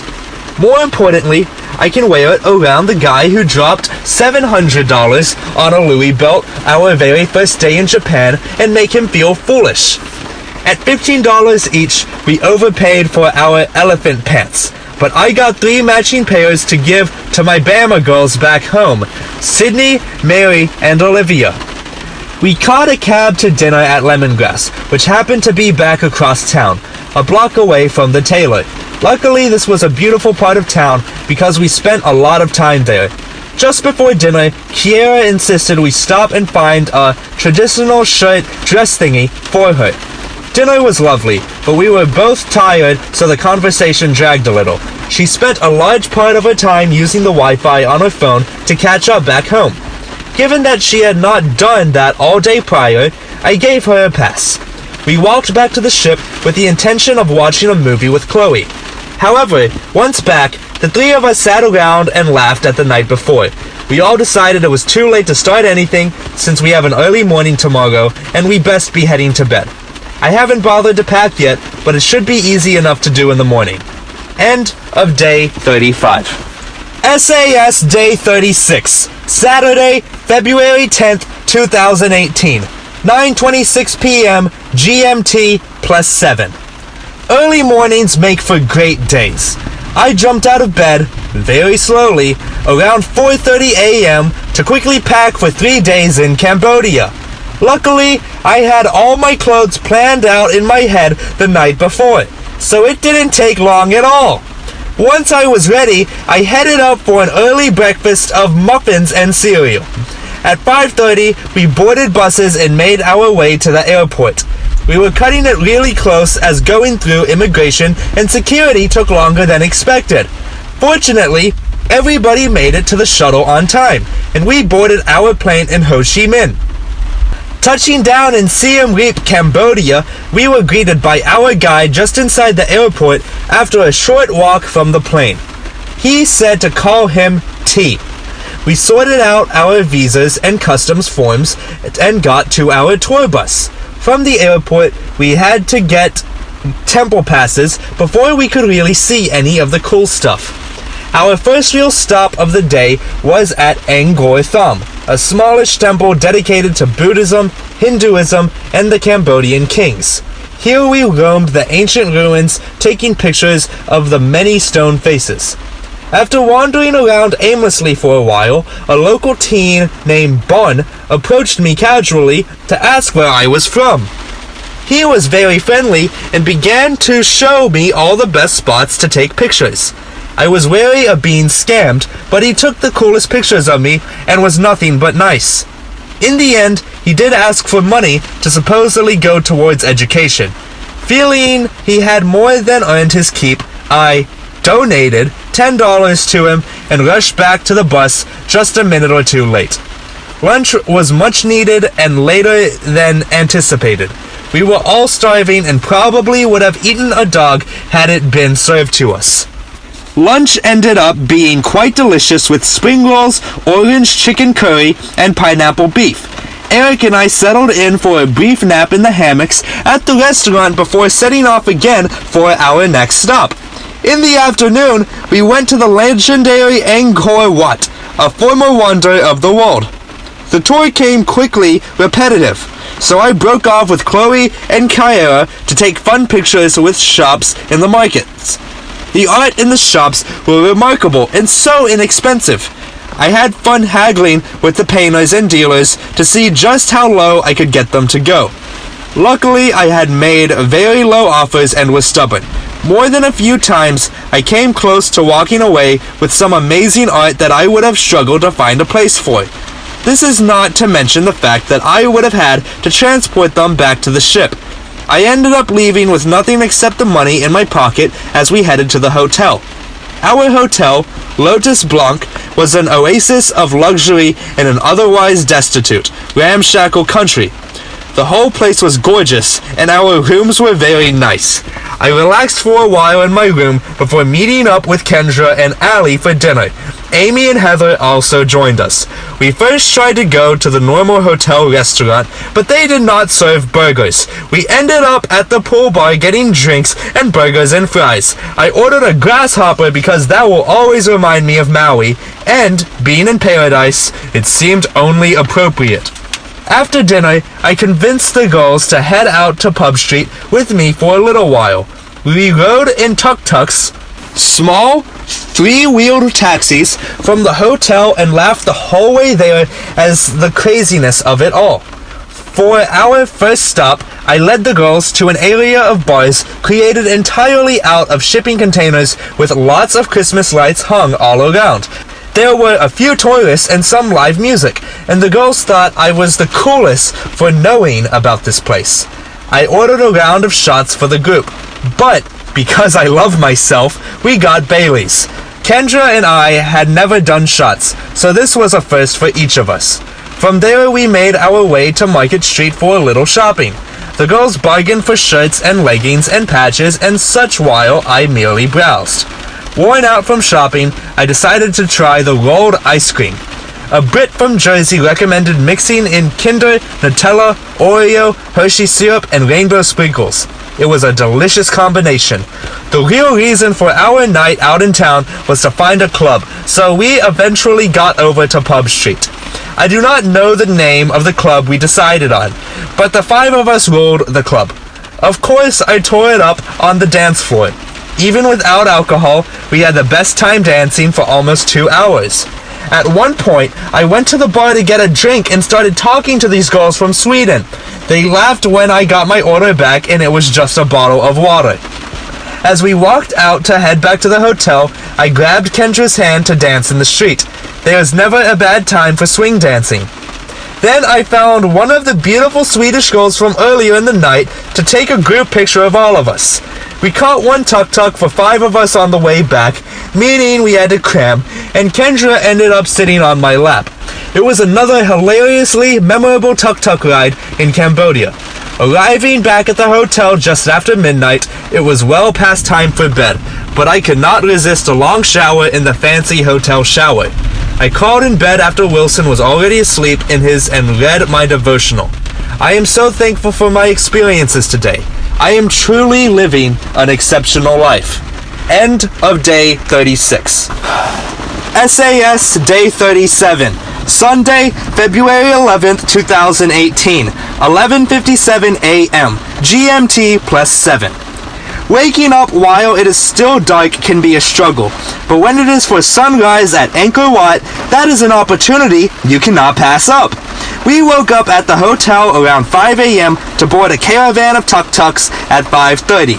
All 20 of us decided to participate in this optional activity. Once then, we were told sunrise would be at 6:35. As that time rolled around, nothing seemed to happen. We kept waiting and waiting for the beautiful sunrise we had seen pictures of the day before. At 6:55, a small orange ball of light crept over the top of the temple. People moved around to take their pictures, and once they had used their coveted spots, moved on. Quite frankly, sunrises tend to be anticlimactic for me, and this was no exception. The highlight of the morning was a Cambodian vendor coming up to us and asking us if we wanted breakfast. He then informed us that he was James Bond because his stall was 007, and he had a license to coffee. We laughed about it all day long. I even had another vendor named John come up to me and reintroduce himself because he remembered me from yesterday.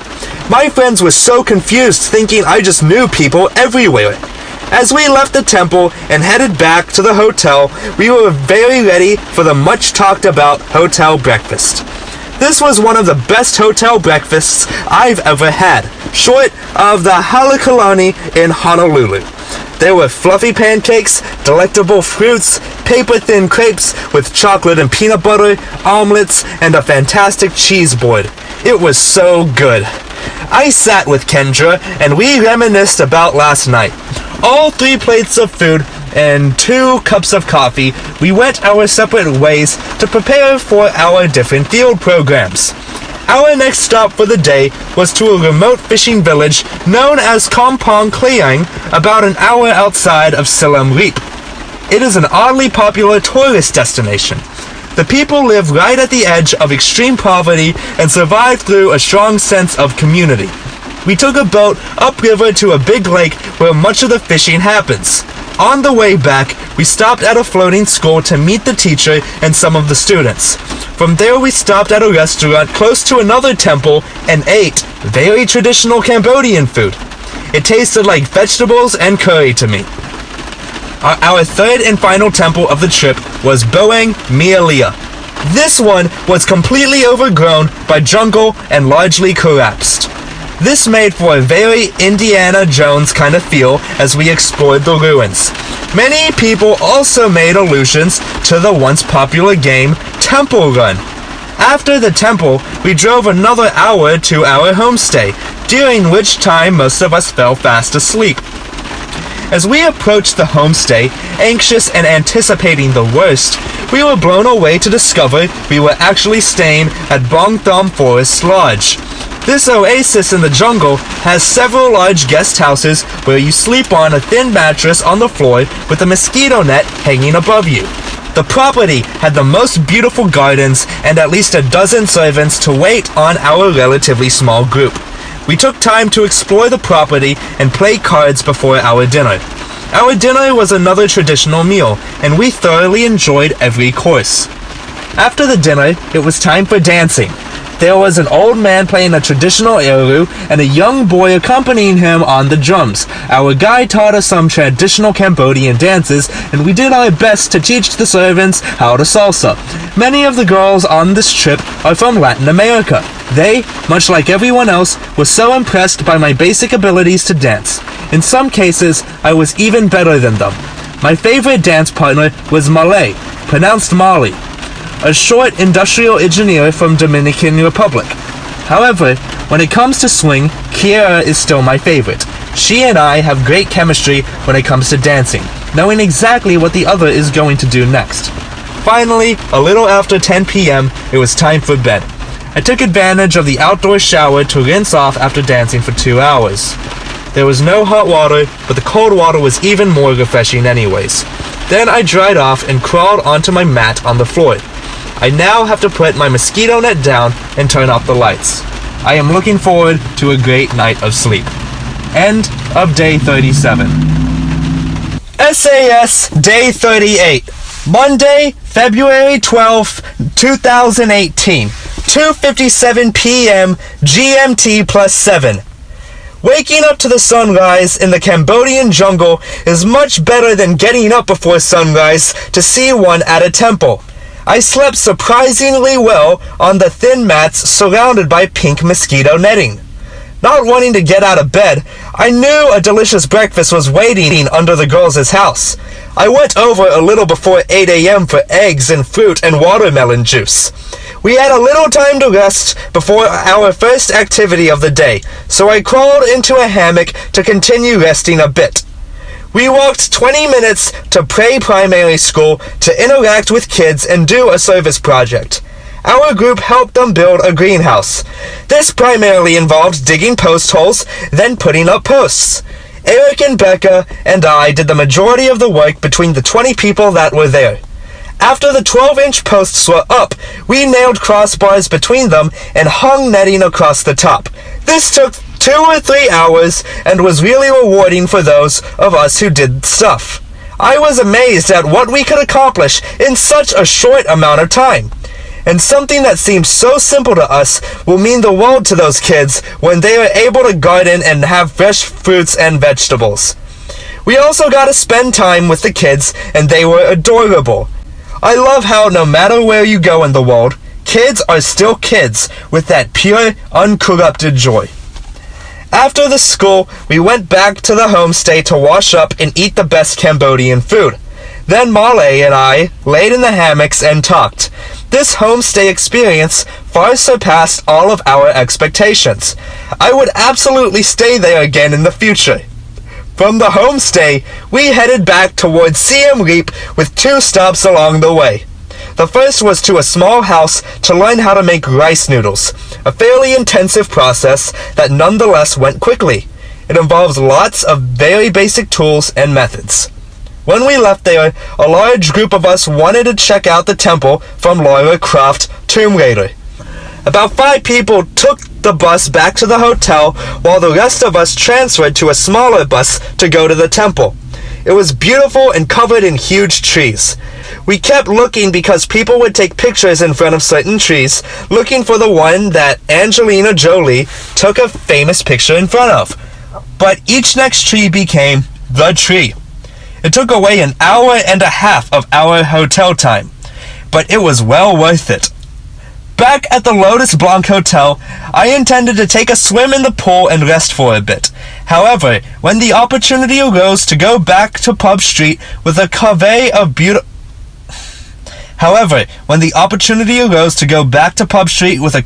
beautiful girls, my plans quickly changed. We took 3 tuk-tuks down the road and embarked on another adventure. Our first stop on Pub Street was actually at a market. Not really needing anything, Eric and I got matching Cambodian bracelets, and all the boys went in on a bottle of Cobra/Scorpion whiskey to drink at dinner. Leaving the market, I made the executive decision that we needed to hurry up and eat, saving shopping for later if we had time. This proved to be a good idea since dinner took forever.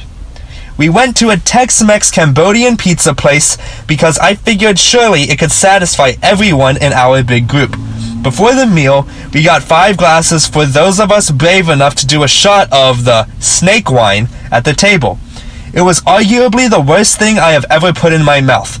I wanted desperately to spit it out, but we all suffered through together for the memories. After that miserable but worthwhile experience, Hannah and I split a massive burger and a cheese pizza. We finally left dinner after over an hour and rushed to get some fried ice cream. A cramped tuk-tuk whisked us away back to our resort, making it with only minutes to spare for our bus to the airport. We were surprised to run into another SAS group at the airport Starbucks, and I ran to give Claire D a hug. I was disappointed she was not in my group, but I would not have changed this trip for anything. Once through security, I got a chocolate blizzard from Dairy Queen, then tried to stay awake before the flight. On the flight, we became very immature and started airdropping funny pictures to each other. Going through customs was a breeze, and finding our bus driver was somehow even easier. We managed to beat the other SAS group back, even though their flight was supposed to leave before ours. Diane said it was because their plane was smaller and slower. I think it had more to do with the fact that we took off 30 minutes early. Our bus back to the ship had some crazy colorful lights on the inside and looked like a party bus. Back at port, I got through security first, and it was not too bad. No one ever likes having their bags forcibly emptied and having to repack them again, but it is what we have to do, and I am starting to get used to it. End of Day 38. SAS Day 39. Tuesday, February 13th, 2018. 12:54 p.m. GMT +7. A day to myself in Vietnam seemed like the perfect way to end the best port yet. I woke up at 8 and had breakfast on the ship, then caught a taxi to the War Remnants Museum. It was a very well done museum showing the Vietnamese perspectives of the Vietnam War. A lot of the pictures were hard to look at. I constantly found myself conflicted by the two stories and came away with a greater appreciation for understanding both sides. While there, I ran into several friends who were on a field class, including Kendra, Sam, and Eric.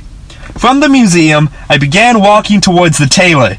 On the way, I stopped briefly by a department store and mostly enjoyed the stroll. I picked up a few letters to send back to the States from a street vendor. Once at the tailor, I tried everything on and had a few last-minute alterations made. Kiera, Chloe, and Kelsey met me there. And while I waited for Kiera to try on her stunning dress, I wrote 2 letters. The first letter was to Clara, because she did a great job of sending me postcards at camp, and I have not yet sent her any. The second was to Sydney, Mary, and Olivia at Alabama. I then left the tailor and meandered over to the historic post office. Once there, I figured out how to buy stamps and drop the letters in the outbox. Chloe had suggested they might meet up with me for lunch at a cafe next to the post office. But as I became hungry and impatient, I made an alternate lunch choice. In order to celebrate Fat Tuesday in Vietnam, I went to Popeyes and ordered a 3-piece tender meal with a biscuit. It was obviously the only appropriate thing to do. As soon as I finished my meal, the girls strode up to the cafe, where I quickly joined them for more food. I ordered a 4-cheese pizza and some profiteroles for dessert. Clearly, I was doing Fat Tuesday right. From lunch, I went back to the tailor to pick up my new clothes. I was able to get everything except the sports coat, gray suit jacket, and blue tuxedo jacket. Those will be mailed home. I caught a cheap cab back to the ship and finished out my time in Vietnam. The taxi only cost me $1.13, but I gave the driver $2, and he was so overly appreciative. It is amazing how much difference a little money makes in these countries. Back on the ship, I called Dad to tell him of my adventures and hear about life back home. We talked for about an hour, at which point the Wi-Fi began to fade, as did my ability to stay awake. I took a nap for an hour, but it seemed like only 5 minutes. Then, just as I was about to open the door to head up for dinner, there was a knock. I opened the door to see Morgan's smiling face, excitedly hoping I would join her for dinner. She has proved to be such a wonderful friend on this voyage. I gladly headed up to the top deck for our very first taco night of the trip. The 2 of us sat outside enjoying the perfect weather, electric skyline, and most importantly, great conversation. We sat and talked for over an hour, with random people popping in and out at various points to ask about our trip. Greg, the lifelong learner, even stopped by to give me 2 Under Armour shirts he had purchased that were too small for him. Morgan spent the week with her mom and grandma in Ho Chi Minh, having what sounded like a lovely time. After dinner, I made my way down to Berlin to find the boys. Claire D called me over to her table to have a talk about her respective Cambodia trips. Once again, I rarely see her, but thoroughly enjoy it when I do. I eventually made it to the table with the guys and the gals. It didn't take long before we moved the party to floor 4, where we had a fashion show in our new suits. Everybody hung out in Peter and Jackson's room, listening to music, talking about life, and planning Myanmar.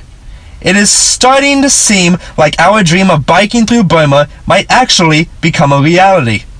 When everyone finally decided to go to bed, it was just before 10 and I couldn't resist a late night snack. Sam could not stay away either and joined me up in the Lido. Claire D and Carolyn also joined me at various points, and we all discussed our adventures. Whenever people get back on the ship, it is like a huge reunion of people you haven't seen in forever. That is largely due to us doing more in our few days in port than most people do in a year. There is so much catching up to do.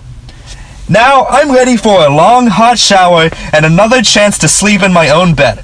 I'm hoping I can get enough sleep and actually be ready for classes tomorrow. I feel like it might be a bit of a struggle. I'm thankful for the upcoming 5 days on the ship to recover from the non-stop travel we've had recently. Although it's hard to believe, Burma marks the halfway point of this unbelievable adventure. End of Day 39. SAS Day 40. Wednesday, February 14th, 2018. 6:43 p.m. GMT +7. Valentine's Day started with the ship still in port in Ho Chi Minh. Due to the tides, it wasn't until 11 a.m. that we were able to start heading back downriver. In the meantime, I sat with Claire D and Cecilia in Global Studies. I was still very tired, but I used the time to respond to an email from Anna Miller. After class, I went back to my room to take advantage of the Wi-Fi service that we had so I could message Dad and Amy. and Sydney. At lunch, I sat with Laura and Amanda. We were all exhausted from Vietnam, so the conversation was sparse. Fortunately, we are good enough friends that eating in blissful silence was not an awkward situation, but more an acknowledgement of our mutual comfort. From lunch, I trudged through my 2 afternoon classes and began feeling worse as the day went on. The non-stop activity of the past week was catching up to me. I desperately needed a nap, so after class I slept for 2 hours until dinner. I got up just before 6 to meet up with the guys and gals in Berlin. Amy had ordered a cake for me for Valentine's Day, and Kendra's sister had ordered an ice cream cake for Meredith's birthday, which was actually last week. So together at our table, we feasted on the 2 cakes for dessert. Dinner was particularly good tonight too, with chicken and salmon and couscous. I ate way too much, but it was a good one. We then sat around talking for hours, as seems to be the norm with that group. We were the very last people to leave Berlin, rolling out around 8:45 p.m. I intended to go to sleep early tonight, but I could not pass up the opportunity to watch Lord of the Rings: Two Towers. Jackson, Peter, Kendra, Meredith, and I all piled into the boys' room to watch the first half of the extended edition, which was nearly 2 hours long. It has been far too long since I watched those movies, but they never get old. When I got back to my room, I responded to an email from Gahana, my travel agent for India, about planning my time in India. She had revised the itinerary for the millionth time, and I had a few more tweaks I wanted to make. I think at this point it will just be Monica and myself, but that would still be really fun. Now I am journaling as I wait for my agent to respond to my email and check the maps to see how far we are from the coast of Singapore. I should be able to get service there, at which point I finalize plans for Myanmar. Now I am going to read my devotional and try to catch up on sleep tonight. End of day 40.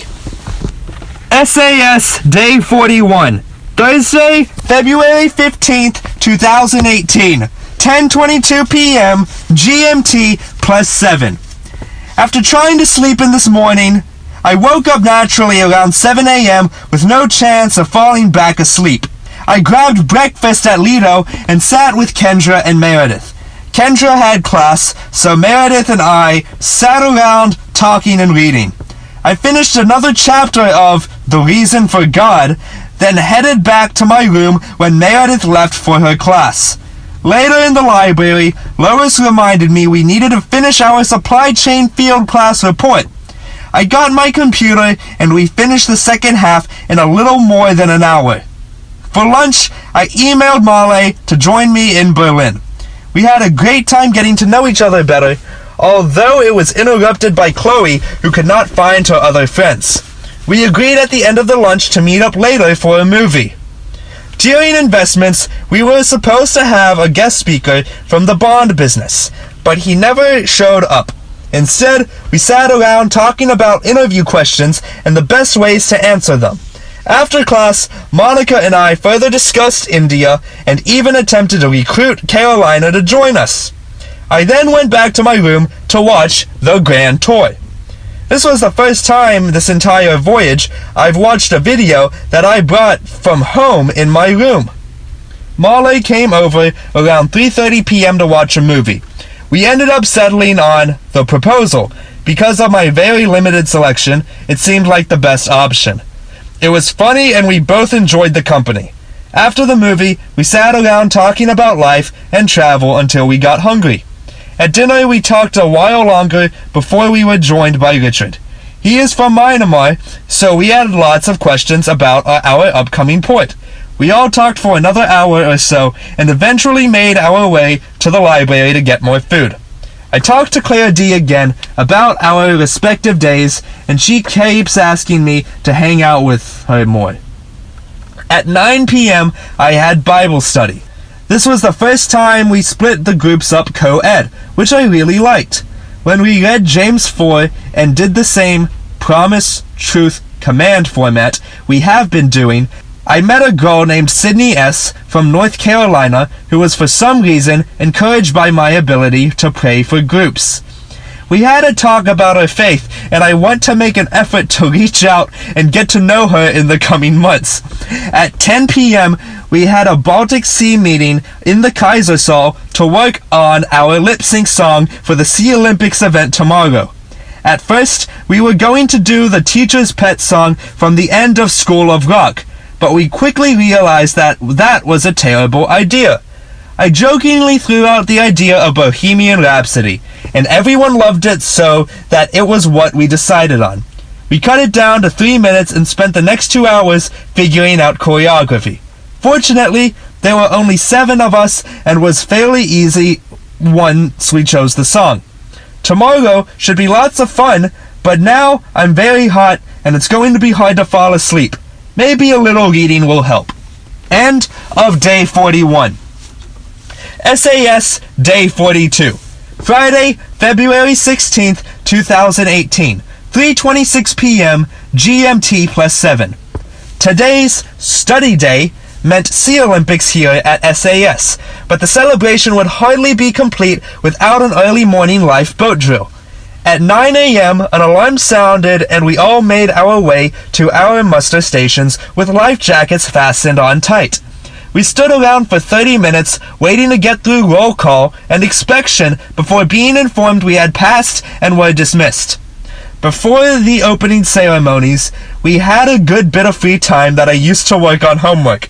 I wrote a field journal for supply chain management describing what supply chains I had seen in countries. I also did part of an assignment for money in banking. At 11 a.m., we started the opening ceremonies of the Sea Olympics. This included a procession of our banners, a commencement from the captain, and a lot of screaming from each sea. From there, we were dismissed for a quick lunch and then team photos. The first event I participated in was the trivia competition. It was primarily about the ship and the Rio Olympics. Unfortunately, we lost this event. However, ping pong was going on at the same time and we took first and third place in that event. Later events included pie eating, frozen t-shirt, water balloon toss, relay race, basketball, synchronized swimming, tug of war, silent library, and more.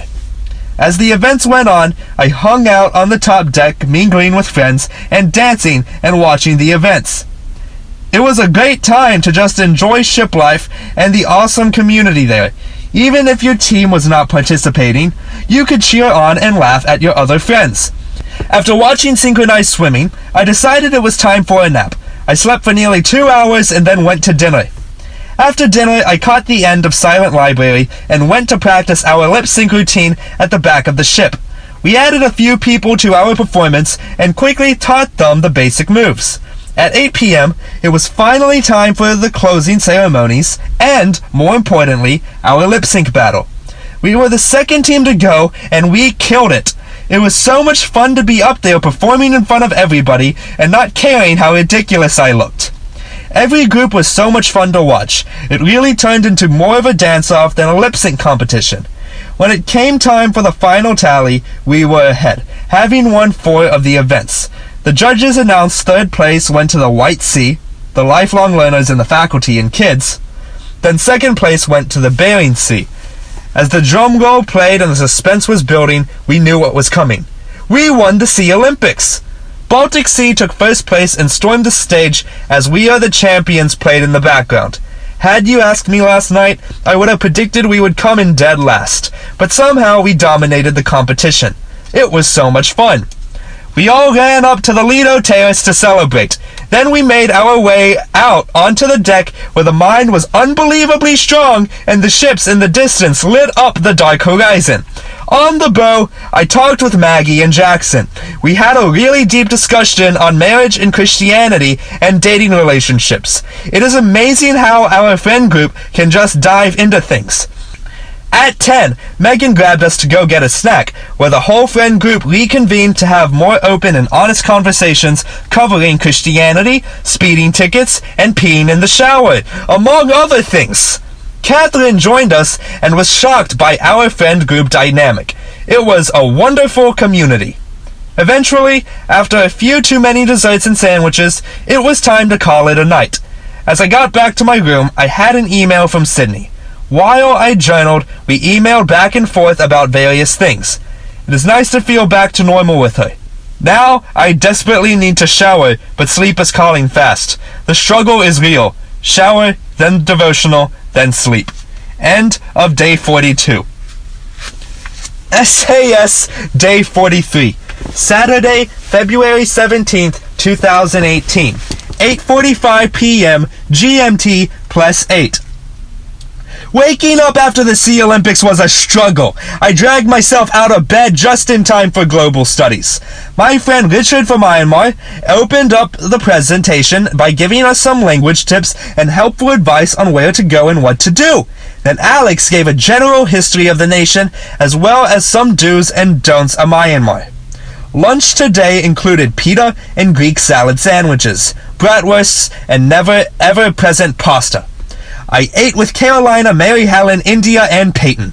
We spent a lot of time talking about the South and our plans to visit each other in the future.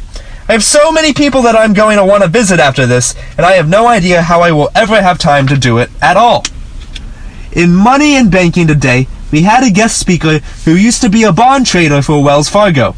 However, I think our professor disagreed with him on quite a few things and cut him off rather abruptly to start teaching the lecture. It was rude and uncomfortable, but we all thought the guest speaker was good. In supply chain management, we learned about shipping containers and how they are loaded onto the ships. It was really fascinating to watch. I took a long nap when class was finally over. My roommate started watching Gorillas in the Mist just before I fell asleep, and the movie woke me up every time someone in the movie yelled or got too excited. I woke up at around 6 p.m. to go get dinner. I was unable to find my usual dinner crew, so I sat with Alex and Justin. When I finished eating, I went up to the top deck and found my clan sitting on the back. I grabbed some more food, particularly the pasta and cream pie, and joined them for a while. At 8 p.m., I was planning to join Morgan and watch Gracie and Frankie. I downloaded the first 2 episodes for us to watch together. She said she had some work to finish up and I could come over in an hour. I ran into Molly on deck 5 and she looked rather pitiful and wasn't feeling well. So I offered to cheer her up with some stand-up comedy. She came back to my room and watched Dave Chappelle. Afterwards, we were talking and I leaned in and kissed her. She kissed me back, but we decided it best to wait until she was feeling better. When we left, I went over to Morgan's room and we went up together to get snacks. Snacks was the usual cakes and sandwiches. Lois joined us at our table and it felt like we were back at week 1. There are certain friends you make on the ship that you can go days, which seems like weeks in ship time, without speaking to them, but as soon as you are back together, it is just like normal. We talked books for a while before moving on to discussing our plans, or lack thereof, for Myanmar. Lois is traveling with Richard for the first few days, and I am a little jealous. From snack, I came back to my room for a much-needed shower and a slightly earlier bedtime. I emailed Dad and watched the news and chatted with Jacob. Now I'm actually going to sleep before midnight for the first time in quite a while. End of Day 43. SAS Day 44. Sunday, February 18th, 2018. 1:53 p.m. GMT +6:30. This morning began much like any other morning with readings and emails and general laziness. I wandered around the upper decks for a bit trying to find Morgan or others, but settled back in my room to read The Reason for God.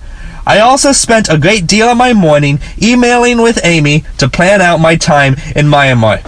At lunch, I ate with Alex, Justin, and Sam, and they spent the entire time talking about basketball. In investments, we had the same speaker from my money and banking class yesterday. He was more interesting this time, and Glory never interrupted him. After class, I headed up to Deck 7 with Morgan to go lay out.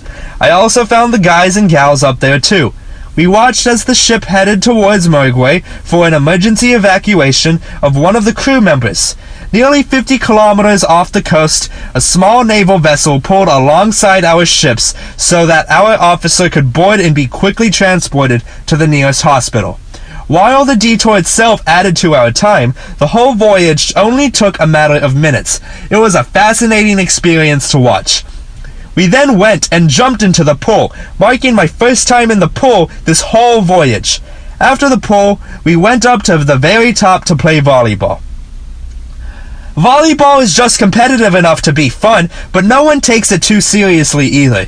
Having worked up a sweat, we then jumped back into the pool. When the guys and gals left, I ordered a smoothie and sat to chat with Clara D for a bit. I then jumped in the pool and a third time with her before heading back to my room. I showered up for dinner and relaxed a bit.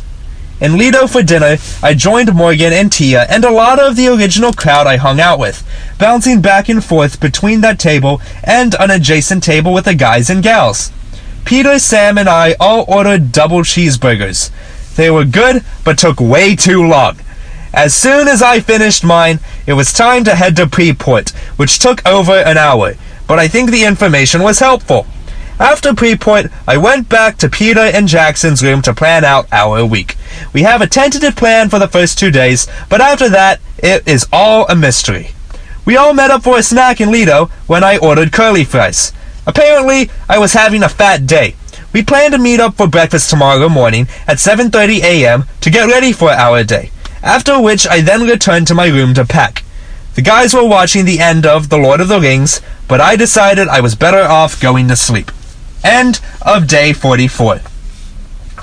SAS Day 45. Monday, February 19th, 2018. 3:11 p.m. GMT plus 6:30. We arrived in Myanmar on time, despite our medical detour yesterday afternoon. I got up at 7 a.m. to be at breakfast in Berlin by 7:30. The more or less proved to be a pointless act, as we were stuck on the ship until 10, when our passports were finally cleared. In the meantime, I booked our rooms at the Peacock Lodge in Mandalay using my C-mail. When the passports were ready, we went to board the bus for our hour-long ride into Yangon. However, the bus was full, and we were asked to get off. We then boarded a shuttle to transport us out of the port where we could get disembarked to the shuttle to look for a taxi.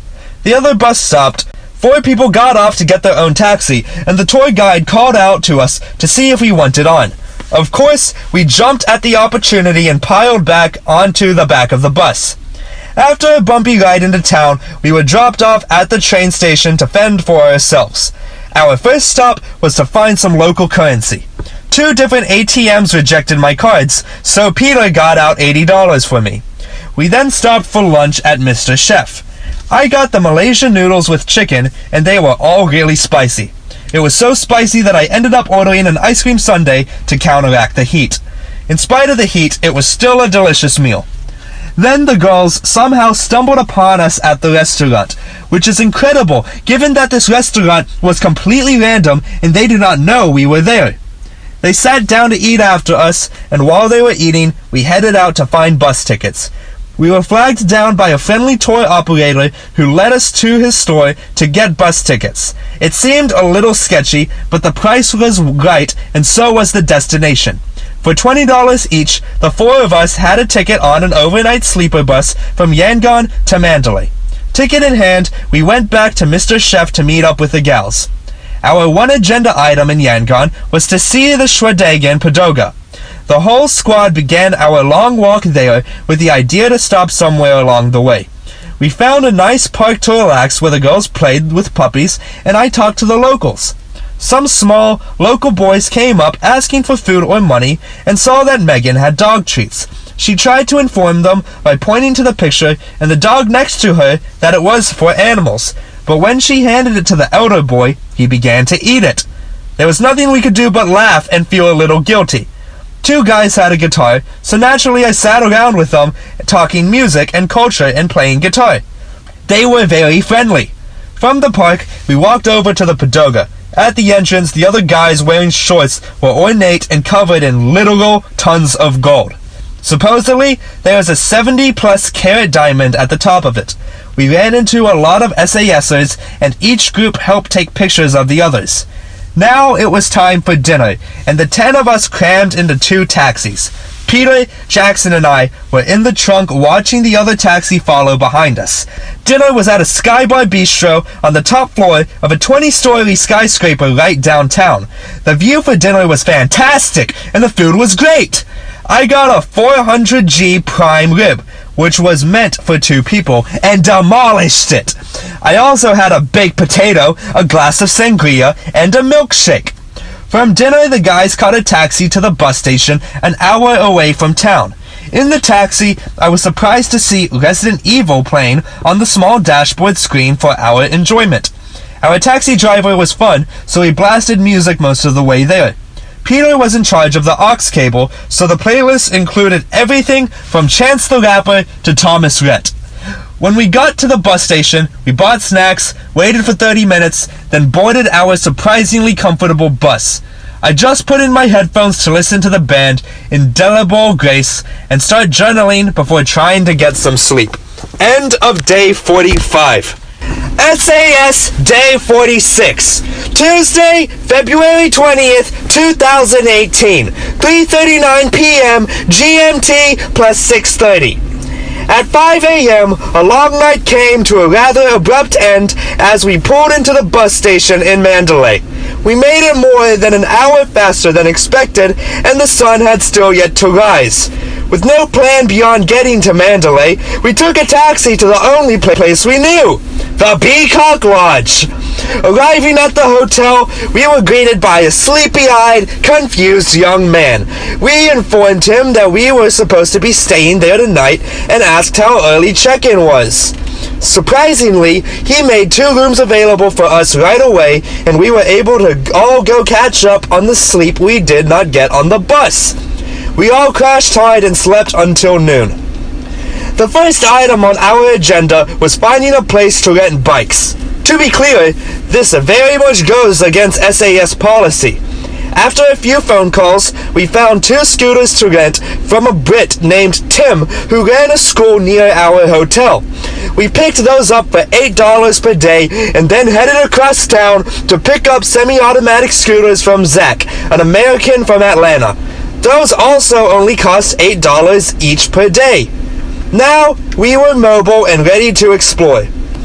Our first stop with our newfound vehicular freedom was the #1 lunch spot in Mandalay, a place called Mingala Bar Myanmar Restaurant. Getting there shortly after 2 p.m., the place felt rather empty. However, once we started getting our food, it did not take long to realize why this place was the best. We ordered 8 appetizers, 5 entrees, and 3 desserts for a total of only $35. The food was so good, and we all left stuffed. Definitely worth checking out. From our table, we scooted over to the palace. Unbeknownst to us, it closed at 5 p.m. and we got there at 4:30 p.m.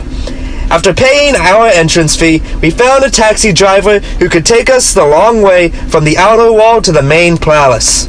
It cost less than $1 per person and took a fraction of the time it would have taken to walk.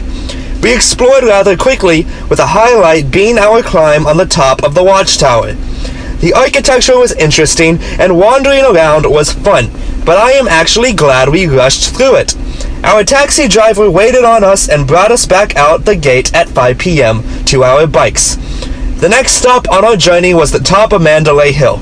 We rode up a series of hairpin turns to the top, where we parked. We then took off our shoes and rode an escalator to the top of the temple there. The view was remarkable, however, it primarily overlooked the golf course. We arrived at a perfect time to watch the sun setting over the river. We also found a rather comfortable, secluded place to sit and enjoy the sunset. The smog made it easier to watch, as it was like seeing the sun through a cloud. It appeared as a more of an orange ball than a blinding beam. Back down the hill, we decided a pit stop at the hotel was a good idea. Here we were able to pre-order dinner at the hotel and get a taxi to the night market. The night market was literally just vegetables and we could not eat, so it was uneventful. On the plus side, our cab driver, Bobo, gave us the idea of taking a private car back to Yangon. Over our dinner of chicken curry, spring rolls, cookies, and beer, the four of us hotly debated how to spend our last 2 days. Ideas ranged from driving, busing, flying, or boating to Bagan, then to Yangon, or merely straight to Yangon. We finally settled on the idea to take a private van to Yangon on the morning of day 4 after a restful night of sleep and a good breakfast. This would allow us to see the countryside and make stops at places like the elephant camp along the way. After a productive dinner, we booked our private van and went to our rooms to clean up from a very long day. The hot showers and comfortable beds were much better than sleeping on the bus last night. I used the available Wi-Fi to attempt to make India plans. Phone calls were impossible due to poor connection, but I was able to send out a few texts back home. End of day 46. SAS Day 47, Wednesday, February 21st, 2018, 2:08 p.m. GMT plus 6:30. Today was the best day of the entire voyage. After a great night of sleep, we started out the day with a big breakfast at the hotel with fruits, eggs, toast, and pancakes. I think they were once again surprised by how much we ate. Everyone there seems to think we are athletes, especially since the four of us are all over 6 feet tall. Once breakfast was finished, it was time for our adventure. We loaded up our backpacks and set out on the bikes, equipped only with Maps.me and a general idea of what we were looking for. Our first stop was at a gas station 2 blocks from the hotel to top off our tanks. Then we hit Highway 3 headed east. We stayed on the highway for 10 miles before turning off onto a smaller scenic road that led to the waterfalls. Here, we could really open up our bikes and enjoy the road and scenery without stressing over traffic. It was an ideal mountain road. 15 minutes onto this road, we turned off at the Watkar waterfall entrance. It was a dirt road with an elephant camp at the end of it. We rode to the gate of the elephant camp and watched as a small group set out on a trail ride. We decided our current mode of transport was preferred and went back to paved roads on our bikes. Another 10 minutes down the road, we came to what our maps told us was D-Dote. Maps.me took us through a field to a trail at the base of a small mountain. There were 2 other bikes parked there, so naturally we assumed this must be it. We hiked to the top of the mountain in just over half an hour and became confused as we saw no signs of waterfalls nearby.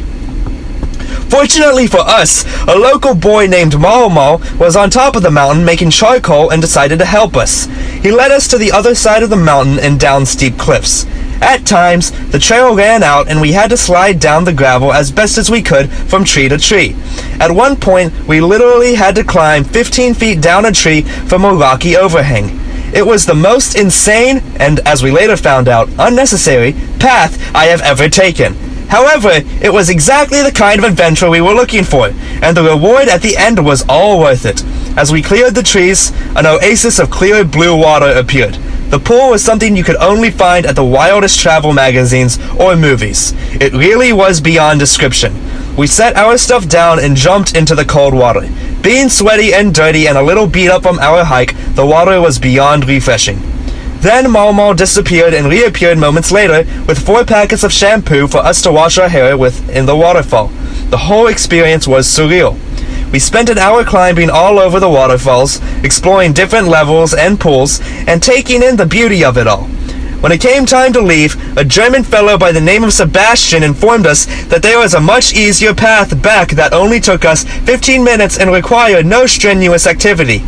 Back on our hikes, we turned back north to a spot we had passed early. There was an amusement park of sorts along 7 Mile Beach and D Garden Water Park. Here we had hoped to ride jet skis because it was only $8 per person. As we got more information, it turned out we had to have an employee ride with us since the current was so strong. The jet skis also looked super old, and we decided it was not worth it. We got some waters to drink and enjoyed a strange show with 2 people in knockoff Mickey Mouse and Pluto costumes. It was a little creepy, but the kids were enjoying it, so we had to laugh. At 1:30 p.m., we began the longest stretch of our journey to the View Resort and Restaurant. We expected it to take an hour, but in reality, it took over 2 hours. We did not mind at all because it was 2 hours on the best road in the country. The four of us had the road almost entirely to ourselves. We cruised up to the top of the mountains and rode along the winding ridges. The water was perfect, warm enough to make us want to go faster and faster, but never so warm that we felt hot. Eventually, our scenic route came to an end as we turned back onto Highway 3 for a few miles to get the View restaurant. The name did not disappoint as the view was absolutely spectacular. There was a series of cascading waterfalls surrounded by dense trees with a golden pagoda resting on top of the mountain. As Jackson described it, it felt like we had stepped into Rivendell. At this point, we had not eaten more than a Cliff Bar since breakfast, and we were all starving. I got Malaysian fried noodles with chicken and a huge bottle of water. We sat around for nearly an hour eating and enjoying the breathtaking view. Our drive back to Mandalay was entirely on Highway 3, although it was a stretch we had not seen yet. The road was full of hairpin turns and tight switchbacks down the mountain. This was honestly the most stressful part of the journey. The traffic did not help much, and the sun was setting quickly. We had to make it back to the bike shop by 7 p.m. to return the bikes. At first, we thought there was plenty of time, but the travel time estimate was drastically shorter than the reality. As 6:30 p.m. rolled around and we still had 12 miles to go, I realized it was really time to race. Past the tricky bits, I pulled over just long enough to clarify with the guys what needed to happen. We kept a super tight group and pushed hard to make it into the city. Once in the city, our maps took us to a different way than we were used to. This included going over a bridge that legally we could not cross on bikes. Leading the pack, I passed the bridge and turned down the next street. Here, a dead end gave way to an opening in a fence just big enough for a bike that leads right along the train tracks. We raced parallel to the tracks until another opening allowed us to hop the tracks and turn onto 80th. We were cutting it extremely close, with the time only having 3 minutes left before the shop closed and we would cross the tracks. On 80th, we still had 6 blocks to go in traffic to get to the shop, and I was not entirely sure which street it was on. We arrived at the shop at 7:03 p.m., our hearts racing to discover it was still open and all we had to do was turn the keys over. It was a huge relief and we were all high-fiving in celebration of what we felt was great accomplishment. We had safely completed the entire day and returned the bikes just in the nick of time. From the bike shop, we doubled down on the other 2 bikes to head to the hotel. I placed a call to Tim to make sure it was okay for us to drop them off then. Peter and Jackson took their bikes back as Sam and I rested up at the hotel. Sam was so excited to go back to Mangalabar for dinner. However, once I sat down, I had no desire to leave again. When the other guys got back, Peter was in the same mindset as me. He and I stayed at the hotel for dinner while Sam and Jackson caught a cab to the restaurant. Peter and I got spring rolls, chicken curry, and 2 beers. We talked about life and Jesus, and it gave us a chance to really get to know each other better. The food was great and the conversation even better, making for a perfect ending to an incredible day. Once Sam and Jackson returned, we settled up our debts to the Peacock Lodge and turned in for the night. I took a cold shower and scrubbed the dust and dirt from my body. I could hear Jackson outside on the phone with his parents struggling to contain his excitement as he described our day. His feelings echoed ours. Hitting the pillow, I'm still trying to wrap my head around what all we did today. There's no question that we did Myanmar better than anyone else on SAS. End of day 47. SAS day 48. Thursday, February 22nd, 2018, 11:51 a.m. GMT plus 6:30. Every day is a new adventure, even if you spend the whole day in a van. We started off the morning much like yesterday with an early breakfast at the hotel. We then checked out and piled into the private van we had hired to take us to Yangon. The hotel arranged the van for us, meaning we did no research on it prior to its arrival. This proved to be a mistake. An hour into the journey, we pulled over for what we assumed to be a normal bathroom break on the side of the road. The driver then began pouring water on the engine to cool it off. Slightly concerned, we set off again at a snail's pace, only to pull over again in 10 miles. This time, we happened to be next to a small shack. It was a local couple's home where they raised goats and sold drinks to travelers. This is where we spent nearly 2 hours after 30 minutes of figuring out what was wrong and how to get a new ride to pick us up. The couple was lovely, and while they spoke no English, they were very welcoming. At one point, they even encouraged Peter to play his music through his speakers. It was quite a sight, blaring a mix of rap and country through ancient speakers in a straw shack on the side of the road in Myanmar. Just before noon, a second van arrived to take us to our final destination. This time, the driver spoke basic English, and the van had a sunroof. It was still a horribly uncomfortable Toyota from the 1990s, but it was at least functioning. Back on the road, I watched an episode of The Grand Tour and felt like my life was becoming an episode as well. Around the capital of Naypyidaw, we stopped at a truck stop for lunch. It was low-quality Burmese food, but the rice was filling. We then hit the road again.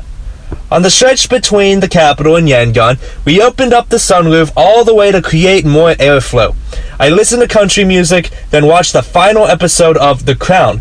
As we got closer to the city, my music changed from country to 2000s pop to indelible grace. It was quite the variety.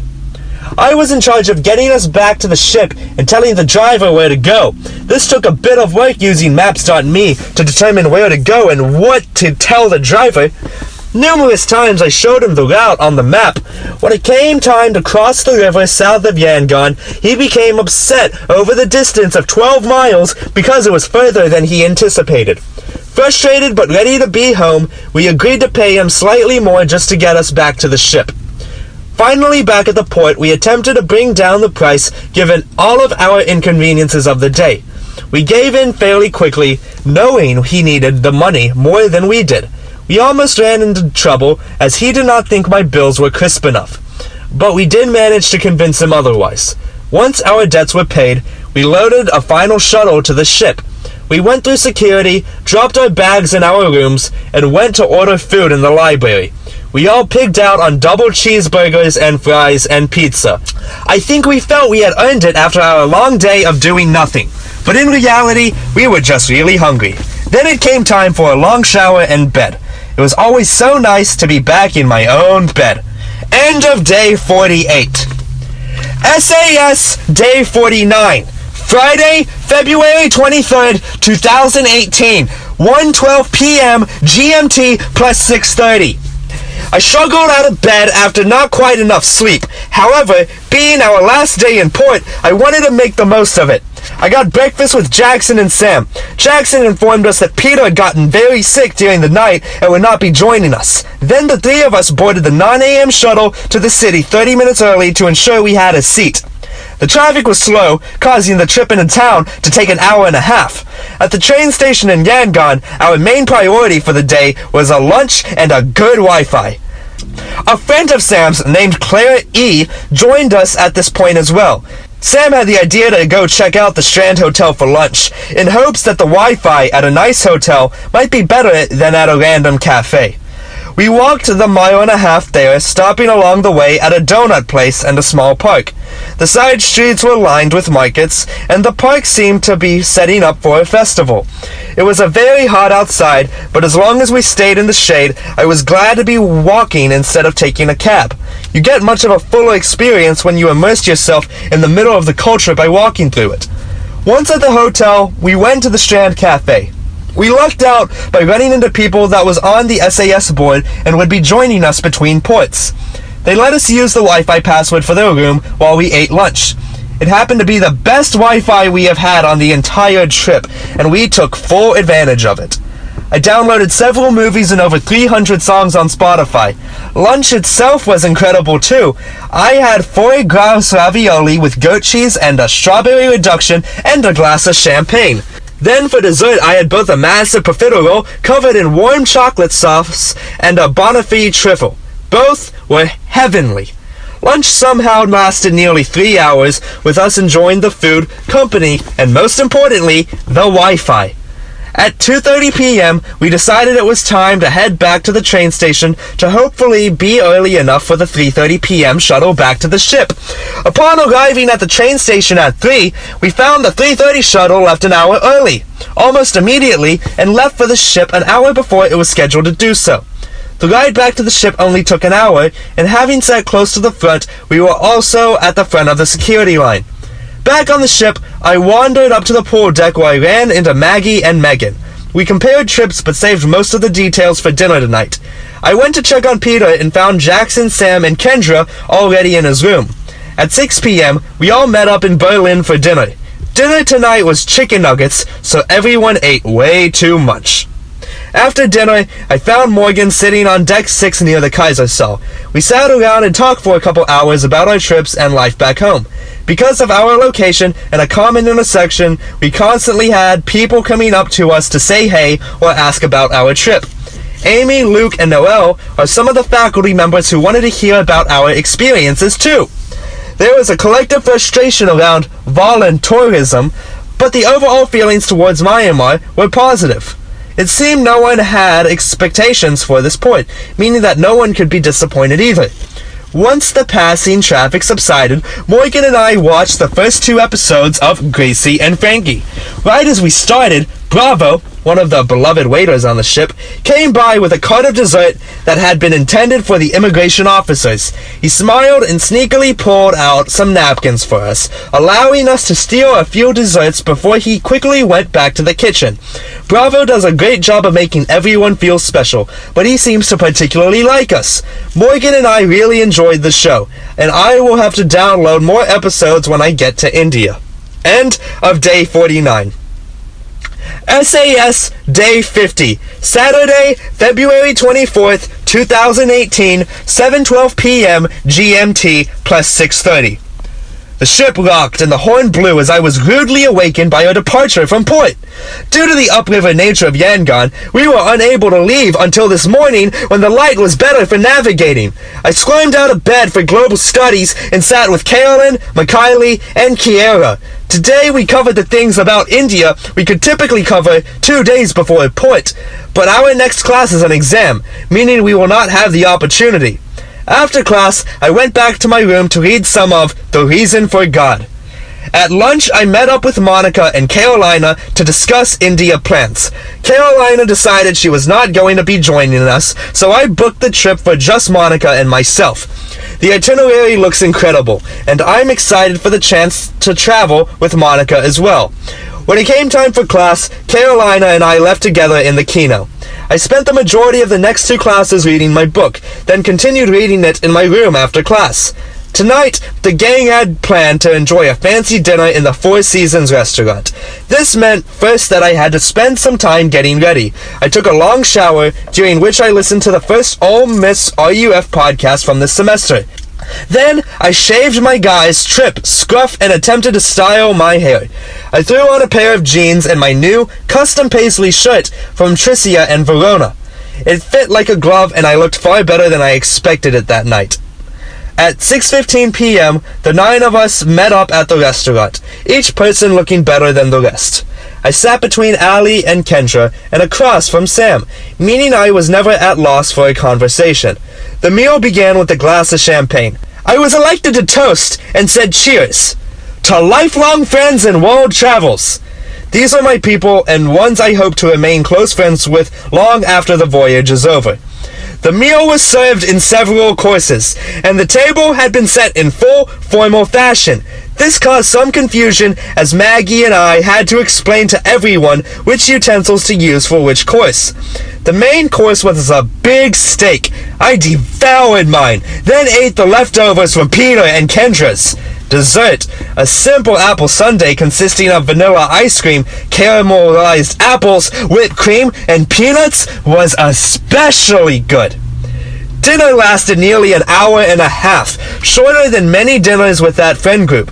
Afterwards, we all wanted to find something to do together, but given that we were still on a ship, the options were limited. Peter and Sam went back to their rooms, while the rest of us settled on going to the top deck bow to talk and look at the stars. I put on my big band swing playlist. This seemed to fit the mood and continued the fancy feelings left over from dinner. The conversation largely centered around travel, but also branched out to baby names, thoughts on marriage, and what are the odds. Nearly 2 hours in, Catherine strolled by and joined us. However, she sprinted off 30 minutes later when she remembered an assignment due at midnight. At 11:30 p.m., when we were all dozing off, we called it a night and walked back to our rooms. These are the kind of nights with my friends that really make the SAS experience what it is. As I get ready for bed, I am so thankful for the friends God has put in my life. End of day 50. SAS Day 51, Sunday, February 25th, 2018, 11:16 a.m. GMT plus 6:30. It seems the mornings I most want to sleep in are often the mornings that I wake up the earliest. Today, I woke up naturally at around 6:30 a.m., but forced myself to go to sleep for another hour. Once fully awake, I checked my emails and read The Reason for God. At 11, I had scheduled my first haircut on the voyage. This was the first time someone other than Alexis had cut my hair in 8 years, and it was very strange. As I sat down, the woman did not care about what I wanted, but merely asked what number guard to use. This alone nearly made me want to run away. I told her a 5, and she set to work. At no point in cutting my hair did she ever pick up a brush or comb, and only briefly did she bother to use scissors. When she finished, my hair looked like more of a mess than when she started. I went back to my room to fix my hair myself, and it turned out to not be terrible. I then went up to lunch with Sam and Sydney S. and Mary Helen. In investments, Glory did a test review for a non-existent test, because she wanted to help us learn the material we have covered thus far. After class, Megan and I went to the library to work on our econ homework and field class report. At 3:30, I had my AF sessions for global studies. I sat next to Meredith and made her speak up in order to get participation points. By the time it was over, I was exhausted and ready for a nap. I went back to my room and watched Inside Job on the loop. After watching that, and Too Big to Fail, I feel thoroughly informed on the subprime mortgage crisis. When I went up to dinner, I talked to Mary Helen and Allie about the movie, because they had just watched it too. I then grabbed a seat with John and Alex and Wilson. We discussed the important topics like silly songs with Larry and what exactly is a chebu. After dinner, I found Meredith, Maggie, and Jackson working out on the top deck. I joined them for a few minutes before heading off to my next event in the evening. Alex hosted a Global Studies Jeopardy game in the Kaisersaal. I sat towards the front with Mackenzie and Morgan.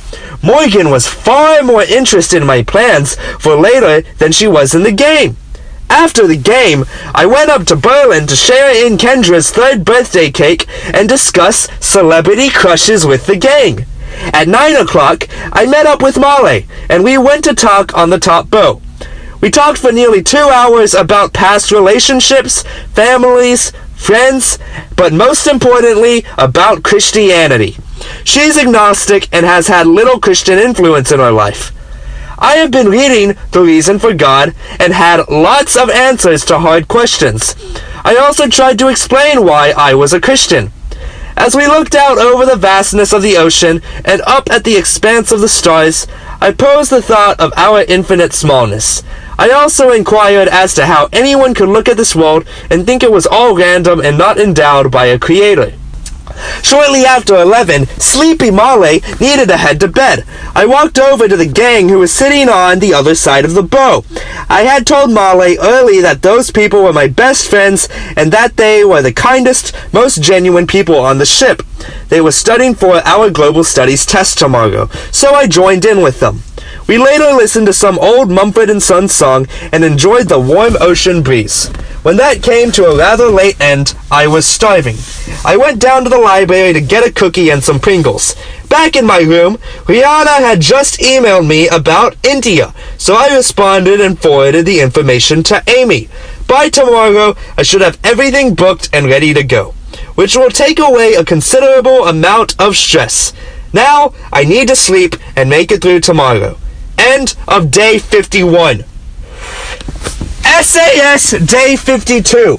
Monday, February 26, 2018. 6:01 p.m. GMT plus 5:30.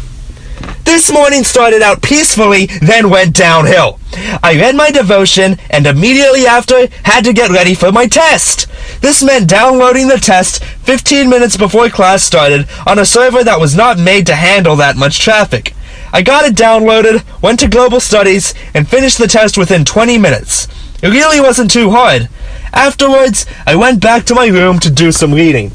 Before lunch, I headed to the library to find my friends frantically finishing our econ paper and homework. I was satisfied with my mediocre essay on a subject that we were all still fairly clueless about. Having to cite, I was satisfied with my mediocre essay on a subject that we were all still fairly clueless about. Having to cite Wikipedia as our main source was sickening, but we had no other options. In the end, we will likely all receive the same grade, and the difference of a couple points was not worth the extra hours of stress and agony. The lot of us went to lunch together to eat meatloaf and veggies. Carolina expressed her frustration over receiving 18 hours of dock time, while Mary Helen reminisced about the time she got her math teacher fired. In class, we turned in our work, then completely tuned out. In supply chain management, we had our second test. Diane felt bad for giving us a test the same day as Global Studies, so she made it easy for us. The weather at this point had turned gloomy, and people retreated to their caves. The feeling on the ship was dreary, and the only people in sight was busy cramming out essays at the last minute. The masses were napping or watching movies. Monica and Rachel and I went up to the top deck and ordered pizzas to pass time. Rachel and I weren't even hungry, but instead really bored. After our unnecessary snack, we went back to their room to watch a movie. Daichi and Eric joined us on the way. We picked Horrible Bosses, which turned out to be funnier than expected. It was a nice way to kill time. From there, I went up to dinner and sat with Wayland and Becca in the Lido restaurant. It was taco night, but the chicken fajitas were not great. I then made my way down to Berlin to find the Kendra, Maggie, and Megan. We sat around talking while others joined and left sporadically. From dinner, we tried to find something to do. There was a general desire to watch a movie, but no consensus on what to watch or where to watch it. We spent some time on the top deck kicking a soccer ball and talking while people ordered drinks. Before long, I grew bored and realized it might be the best thing to do to try to go to sleep early. On my way to my room, I ran into Clara E., who hung out with us in Yangon. She had her guitar with her, and we jammed for a few minutes. As I got to my room, it was really hot. I had to lay on top of my comforter and started drinking a lot of water to try to cool off. End of day 52. SAS Day 53. Tuesday, February 27th, 2018. 6:41 p.m. GMT plus 5:30. I slept till noon today. For a day that started in the middle, however, it was an incredibly busy second half. I think the sleep was much needed in preparation for India. My day started with lunch in Berlin, where I found Carolyn and Kiera. There was once again too much pasta. I then went to investments, during which we watched a movie on Warren Buffett. After class was when my day really began. Clara E. came over to my room to see if I wanted to play guitar with her. I gladly joined her and went back up to her room. She sang while I played, and this went on for nearly 3 hours. It was something that I am certain will happen again in the future. She decided that we needed to do something for the upcoming talent show, so we settled on Everybody Talks by Neon Trees. That should be fun. Leaving our room to head for dinner, I ran into Molly, who wanted to watch a movie after Preport. I then went up to Lido to meet Alana. She did not show up, so instead I ate with Carolyn again. Austin and Kiera brought us to the back to the bar to get a pina colada. I ran into Alana and Alexi. They were apparently looking for me, thinking they were on time for dinner. After laughing at the mix-up, I happily joined them for a second dinner. They got burgers, so I got a snack on their non-pasta meals. When I left them, I went to Berlin to help finish off the last of Kendra's ice cream birthday cake. We played a game of throwing napkin scraps into each other's drinks. Running downstairs to shower, I rejoined the gang in Kaisersaal for Preport. After that, I met Molly outside of Kaisersaal, and she asked if I would be up for some Latin dancing instead of a movie. Of course, I am always up for some dancing, so a dozen of us met in the Adlon for some fun. At 10:15 p.m., I grabbed a snack with the intention of returning to the dance party. However, I discovered a singing party in the Lido, complete with guitars and a drum that I could not resist joining. I helped play the drum, ukulele, and even guitar for a bit while everyone sang along. I tried to get the Latinas to join, but they refused. Taruna, the Indian Interport student, came up to check out what was going on. Afterwards, she asked me if I wanted to go to the pool bar for food. I didn't have anything better to do, so I went with her to get a smoothie. We talked for over an hour, and she even gave me a bunch of snacks that she had brought from India. At midnight, it was well past my time to go to bed, so I bid her adieu and went back to my room. End of day 53. SAS Day 34. Wednesday, February 28th, 2018, 9:20 p.m. GMT plus 5:30. I bolted out of the bed at 8:10 and ran up to breakfast in Berlin. I promised Mikhaili I would find her to figure out plans for the day and quickly realized they had even less of a plan than I did, so I opted to finally travel with Morgan instead. She and I have been talking about traveling together since last summer, and we have yet to do it. I went back to my room to get ready and wait until our sea was called for disembarking in Cochin, India. Around 9:30, Morgan and I made it through security. Our first stop was exchanging money. Then, we waited up for Cecilia and Julia to join us. We didn't have a plan, so we started walking towards the water taxi. The tuk-tuk drivers hounded us relentlessly, offering to give us full-day tours at very inexpensive prices. Being stubborn and feeling heckled, we refused. However, one tuk-tuk driver, Rahim, finally broke our will, and we gave him a chance. This turned out to be a wonderful decision. Rahim took us to the island south of our port to check out the markets and shops. When we felt we had seen what the area had to offer, he took us into the city to Lulu Mall. Here we got lunch in the food court, which for me consisted of chicken curry, a Domino's pizza and lava cake, and a mint chocolate chip shake from Baskin-Robbins. Given that nearly every Baskin-Robbins I have ever been to has been run by Indians, it seemed only appropriate that I go to one in India. Next to the food court was an amusement park with rides and roller coasters and a trampoline park. We made our way to a sari store called Luglu Celebrate so that Morgan could find the perfect outfit. She picked out a turquoise sari with a golden top. She looked gorgeous, and when we left the store, every single person in the mall stopped to check her out. From there, we found the traditional men's store. I picked out a very over-the-top outfit that is typically reserved for weddings. I had to have it. We wandered around the store a while longer, and the girls got Cold Stone ice cream. When we were ready to go, Rahim was waiting outside for us. He wanted to take a picture of Morgan's outfit because she looked so good. He then brought us back to the ship, letting Morgan and Cecilia drive on the way back. At the terminal, I ran into Rachel, who reminded me of the university welcome reception field program that was about to leave. I had not signed up for it, but there was a lot of open seats. I gave Morgan my bags and hopped on the bus with no idea what to expect. We went to a nearby hotel ballroom to meet with a large group of students from the St. Teresa's Girls University. We enjoyed dancing, hennas, great food, and lots of mingling with local students. Being one of the few guys in the program interacting with locals from an all-girls school, I was very popular. At one point, I even had to act out a Tarzan and Jane skit with one of the girls I just met. When it was time to leave, we took lots of pictures and added each other on Instagram.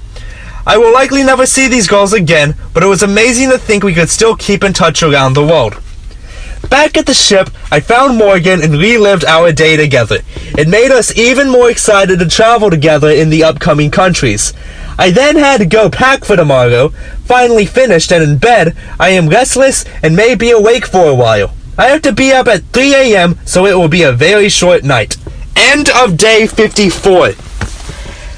SAS Day 55. Thursday, March 1st, 2018. 6:09 p.m. GMT plus 5:30. My morning started at 3 o'clock as I finished packing and preparing for our tour. I met Monica at her room at 3:40, then together we headed out of the terminal to meet our driver and guide. They drove us through the empty streets of Cochin towards the airport. Once there, our guide helped us get our tickets, go through security, and find our gate.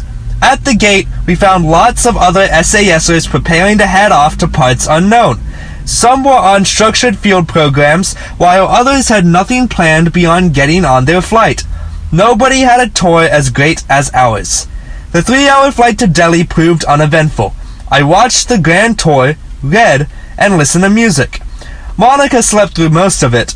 At the airport, we were met by an anxious Sikh man who led us to our car. The car we were to be driven during our time in India was a luxurious Audi Q7, and it was very comfortable. Our driver, Juggy, served us cold Coke and water, as well as a myriad of snacks. We drove nearly 4 hours to Agra, enjoying the scenery and watching Slumdog Millionaire. Monica fell asleep again halfway throughout the movie. When we arrived at our hotel, the Doubletree at Hilton, we were introduced to a Kensington representative who informed us of the itinerary for Agra. We then had time to go to our rooms to change and freshen up for a few minutes. I changed into the outfit that I had purchased at the mall yesterday, which I later found was typically reserved for weddings. Back in the lobby, we met our guide, Jerry. Our first stop was at Agra Fort. Built in the 16th century, the massive complex was only partially open to tourists. We hurried through much of it, but it was the perfect amount of time to appreciate it without tiring of it. It was a remarkable fortress and palace. After the fort, Monica was envious of my outfit and wanted a sari to match. We rushed to a sari store, where she overpaid for the first thing she found that she loved. They helped her put it on, and we headed to the Taj Mahal. At the Taj, we headed to take a tuk-tuk from the outermost gate to an inner gate where we went through security. We were approached by a photographer who offered to follow us around and take the best pictures of us. We accepted, and he posed us in front of the gate and then in every possible photo shoot in front of the Taj. When we first walked in, Jerry and Monica and me came to walk with our heads down, so he could video our initial reaction to seeing the Taj Mahal in person. It is truly a breathtaking sight, and no picture will ever do it justice. As we were walking closer to the Taj, continuing to take pictures, I was constantly barraged by locals and tourists alike thinking I was something special. When Monica and I would walk particularly close to each other, we were frequently congratulated on our recent marriage. It did not help that my Indian garb was actually traditional wedding attire. We thought it was best to just go along with it and thank them while having a good laugh later. It is always fun to be a celebrity for a little while. When we finally reached the Taj, it was even more amazing up close. Everything is perfectly symmetrical, and the marble inlay is divine. I cannot imagine how much time and effort went into masterfully crafting the columns and marble gates. The Taj recently underwent renovations to clean the exterior, and it looked as shiny and new as it must have been when it was first completed. As we walked inside, I ran into my roommate Jacob and his girlfriend. Being all over the world, doing different itineraries, and still seeing familiar faces is truly amazing. Walking back towards the car, Monica and I were both feeling the lack of real sleep. The excitement faded from our faces, but the wonder and amazement at where we stood was still very present in our minds.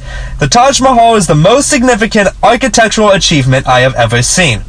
Back at the car, Jerry suggested we make one last stop before the hotel. We went to the marble inlay store for a demonstration and low-pressure sales pitch. The work was impressive and made me appreciate all the more the work that went into the Taj. The prices were well beyond what we could afford, so back to the hotel we went. We bid farewell to Jerry and thanked him kindly for his exceptional service. Monica and I sat on our beds in blissful silence, enjoying our hot cookies and fast Wi-Fi for the better part of an hour.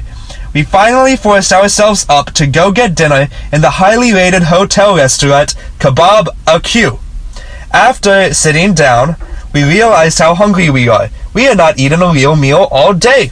We started with drinks, and I ordered a Mississippi masala containing guava juice, Tabasco sauce, and other spices. Then I ordered a lamb dish, and Monica ordered chicken curry. We both had a side of naan. We then had an Indian white wine called Classic Chenin by Fratelli. I have no idea what our desserts were called, but one was comparable to pistachio ice cream, while the other was a warm pastry of sorts. By the time we finished, we were more than satisfied by the meal and the great service. We made our way up to the room and will soon be catching up on much-needed sleep. End of Day 55. SAS Day 56. Friday, March 2nd, 2018, 11:59 a.m. GMT plus 5:30. There is nothing like waking up naturally before your alarm after much-needed rest. I got up shortly after 7 and took a long shower. I woke up Monica and we put on the white clothes provided by Kensington for the Holly Festival. The breakfast at the hotel was average. Afterwards, we packed up our bags, checked out, and met Juggy in front of the hotel. He drove us to a nearby farmhouse for an organized Holly celebration. At the house, we were led to the garden area. About 100 people were there, mostly tourists and friends of the family. For 3 hours, we threw powder and sprayed water on each other, all the while dancing around to Indian music. The music selection even included 2 of the 3 Indian songs I know, Mundian to Bachke and Jai Ho. At one point, we split into groups to learn Bollywood dances and perform them for the masses. Somehow, my group managed to win, and I ripped my pants in the process. Fortunately, my long shirt covered the huge rip. It was time for everyone to have fun and not care about what anyone else thought. The older people in the group seemed to especially enjoy the carefree atmosphere. At noon, Monica and I went inside to attempt to clean up and change. Juggy met us out front at 12:30 p.m. and we began our 4-hour drive to Jaipur. Along the way, we stopped for lunch. Monica and I both buttered chicken curry with garlic naan. After a brief visit to the gift shop, we were back on the road.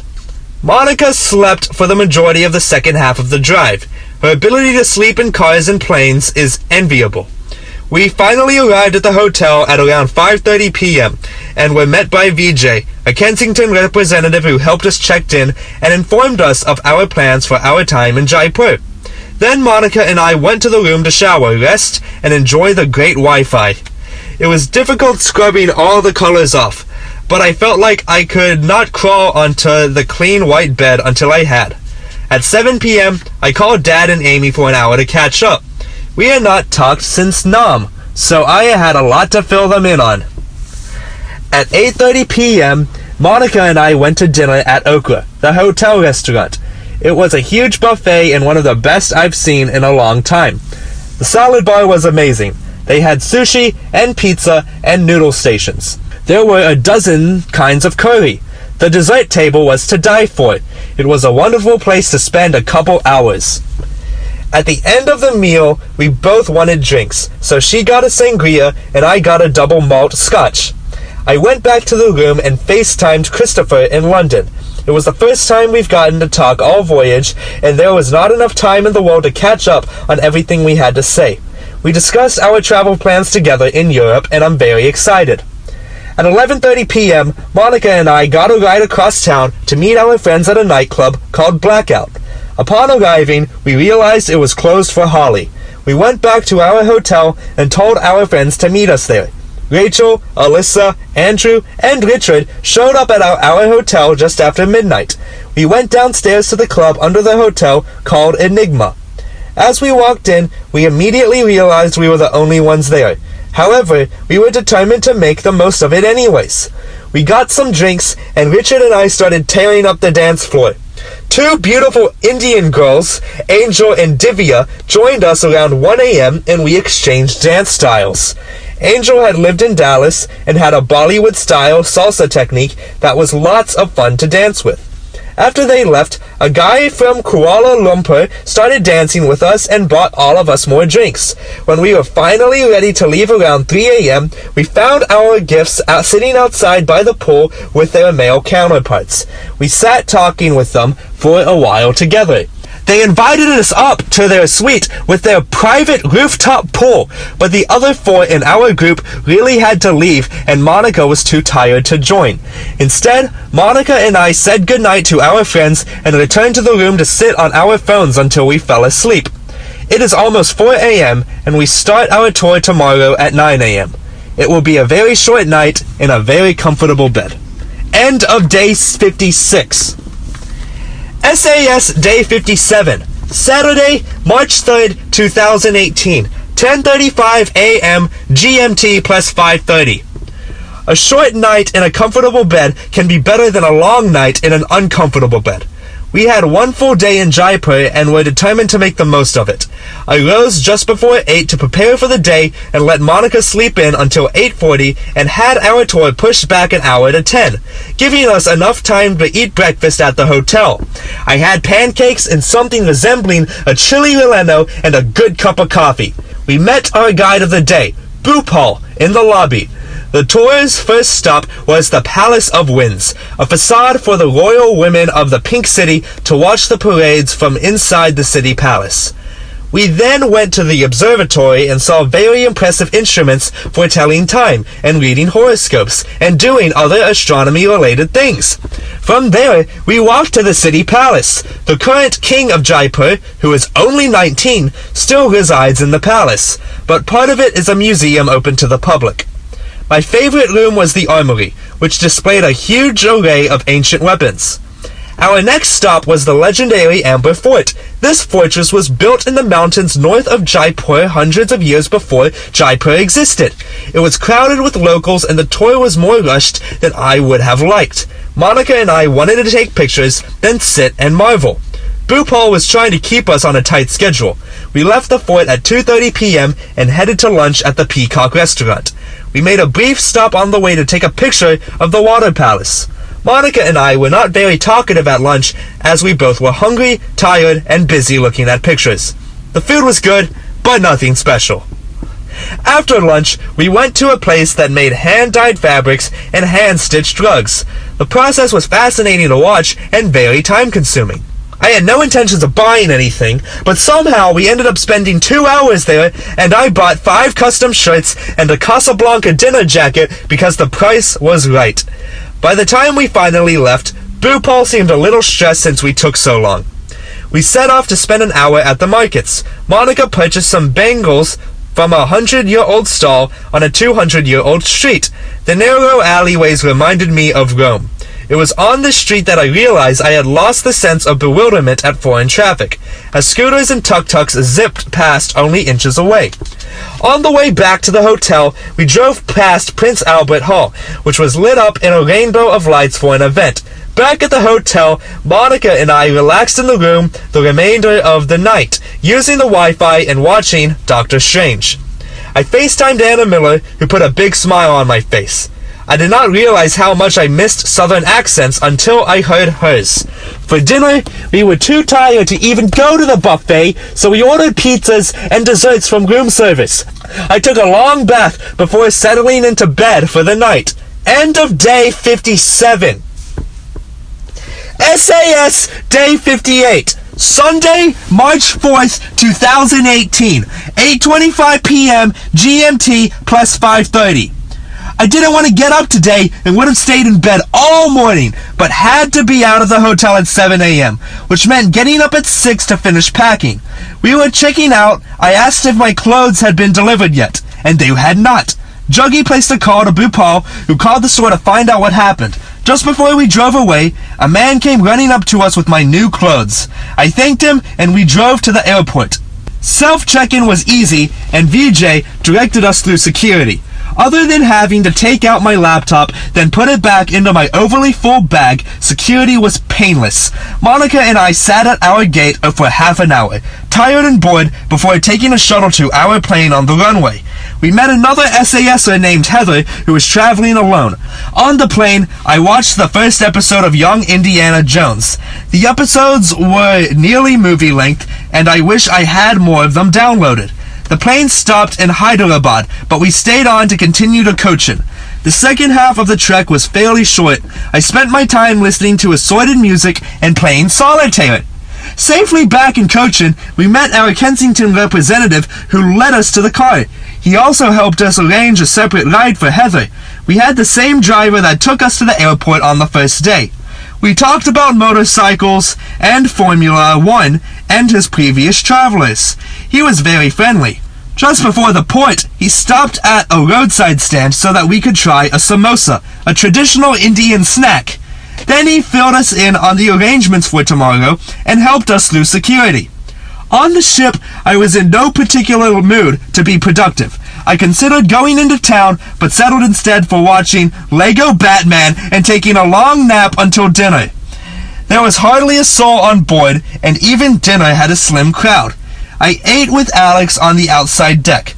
We discussed Borat and music. Feeling tired and lazy, I went back to my room to call Dad. We talked for almost an hour, but the Wi-Fi kept cutting out. At 10:15 p.m., I went in search for food on the ship. There was no snack, but I found Morgan, Cecilia, and Tia by the grill. They had been waiting for 2 hours for burgers, since all the Taj Mahal groups returned at the same time. I went down to the library and ordered some maple and brown sugar oatmeal to hold me over. At the bar, I sat with Kelsey and Mikhaili, and we discussed our trips. I went back to my room and attempted to use my Wi-Fi. I watched the news and got ready for bed. Now, as I lay here writing, I'm at a strange point of being tired but unable to fall asleep. As I turn off the lights and put away my phone, I hope my familiar bed will rock me to sleep. End of day 58. SAS Day 59, Monday, March 5th, 2018, 1:36 p.m. GMT plus 5:30. The last day in India turned out to be one of the best. I met Monica and Rachel at their room at around 7:30 a.m. We met our driver, Faisal, outside the terminal to start our day. He drove us to a nearby fishing village for our tour. On the way, we talked about music, and he let Rachel play her music in the car. He told us about past customers and how he keeps in touch with many of them. At the village, we met our guide, Tajik. We first walked to an auction on the shore of a small harbor where local fishermen could unload their catch of the day. It was a highly communal atmosphere, with each person willing to help the others. Next to the harbor was a small beach. We got back in the car for a short ride to a nearby farmhouse. At the house, a young local woman had made us breakfast and told us about her family. We looked through her wedding album and discussed traditions. Outside, there were ponds for fish farming that her father managed. Leaving the house, we got onto bicycles for a tour of the area. The roads ran through the middle of large canals and fisheries. Our first stop on the bikes was a shack on the water that served fermented coconut milk alcohol. We tried a few ships and came to the consensus that it was best left for the locals. The next stop was a nearby Hindu temple that has peacocks. There, Tajik gave us a crash course on Hinduism that was better than most lessons I'd heard on it in the past. He described the three main gods as a corporation and the other gods as managers. From there, we went to another village and walked along the street of local shops. There were individual stands for herbal medicine, tea houses, miscellaneous small items, and grain rations. It was all in a central location, so the locals could have a one-stop place for all of their needs. After the second village, we needed to make our way back to the farmhouse. We rode down a long stretch of the road with water on all sides. Eventually, the road ended at a canal. We put our bikes onto a gondola and were taken across via a man with a long wooden pole. By the farmhouse, we said goodbye to our tour guide and got back in the car with Faisal. Faisal was determined to show us a good time for the next 2 hours, so he showed us on the beach, then Fort Cochin, then a 400-year-old tree, before taking us to lunch. He wanted to take us out for beer, and we were excited for him to join in. At this point, he liked us much better than he did the first morning he met us at 4. At lunch, we sat at a restaurant on the water and ate beef roast with parota bread. We shared pictures, and he told us more about his family. When it was time to get back to the ship, we didn't want to leave Faisal. He'd been so wonderfully kind and fun to be around. We made one last stop right outside the port for samosas. We needed a last snack together in India. At the terminal, we all gave him hugs and thanked him profusely. He was my favorite guide of the trip by far.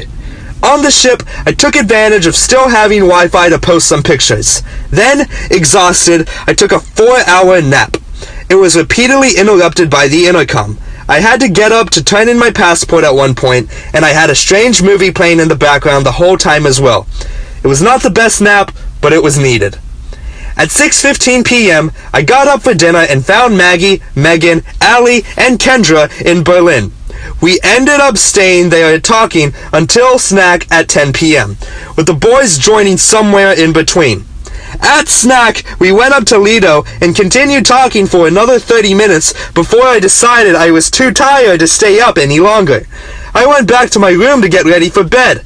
I'm going to attempt to do some reading before I fall asleep, but it may prove difficult given how tired I am. Fortunately, it is still relatively early, and I do not have to be up until 9 tomorrow morning. End of day 59. SAS Day 60, Tuesday, March 6, 2018, 9:11 p.m. GMT plus 5:30. Back to the old grind of classes and ship life, I stumbled up the stairs to the Kaisersaal, only to collapse onto a couch near the window for global studies. I spent the majority of class playing solitaire and half paying attention to Alex's lecture on Mauritius. After class, I took a short break in my room before heading to Berlin for lunch. Dining with Amanda, we discussed possibly traveling together for a few days in Europe. She wanted to go to Denmark, and I'm all for that. There are so many people that I still want to travel with. In Money and Banking, I wrote my field essay for supply chain management and started looking over my class schedule for the fall. It stressed me out. I emailed my advisors, then replied to emails from Jonathan Zhu and Brian Sorgenfrey. In supply chain management, I spent more time working on my schedule and reading and, at times, actually participating in class. That class makes sense to me. At 3:30, Clara E. came over to my room to practice our song for the open mic night. For 2 hours, we played Everybody Talks and lots of other songs. Jacob came in and played with us too. He's a really talented musician.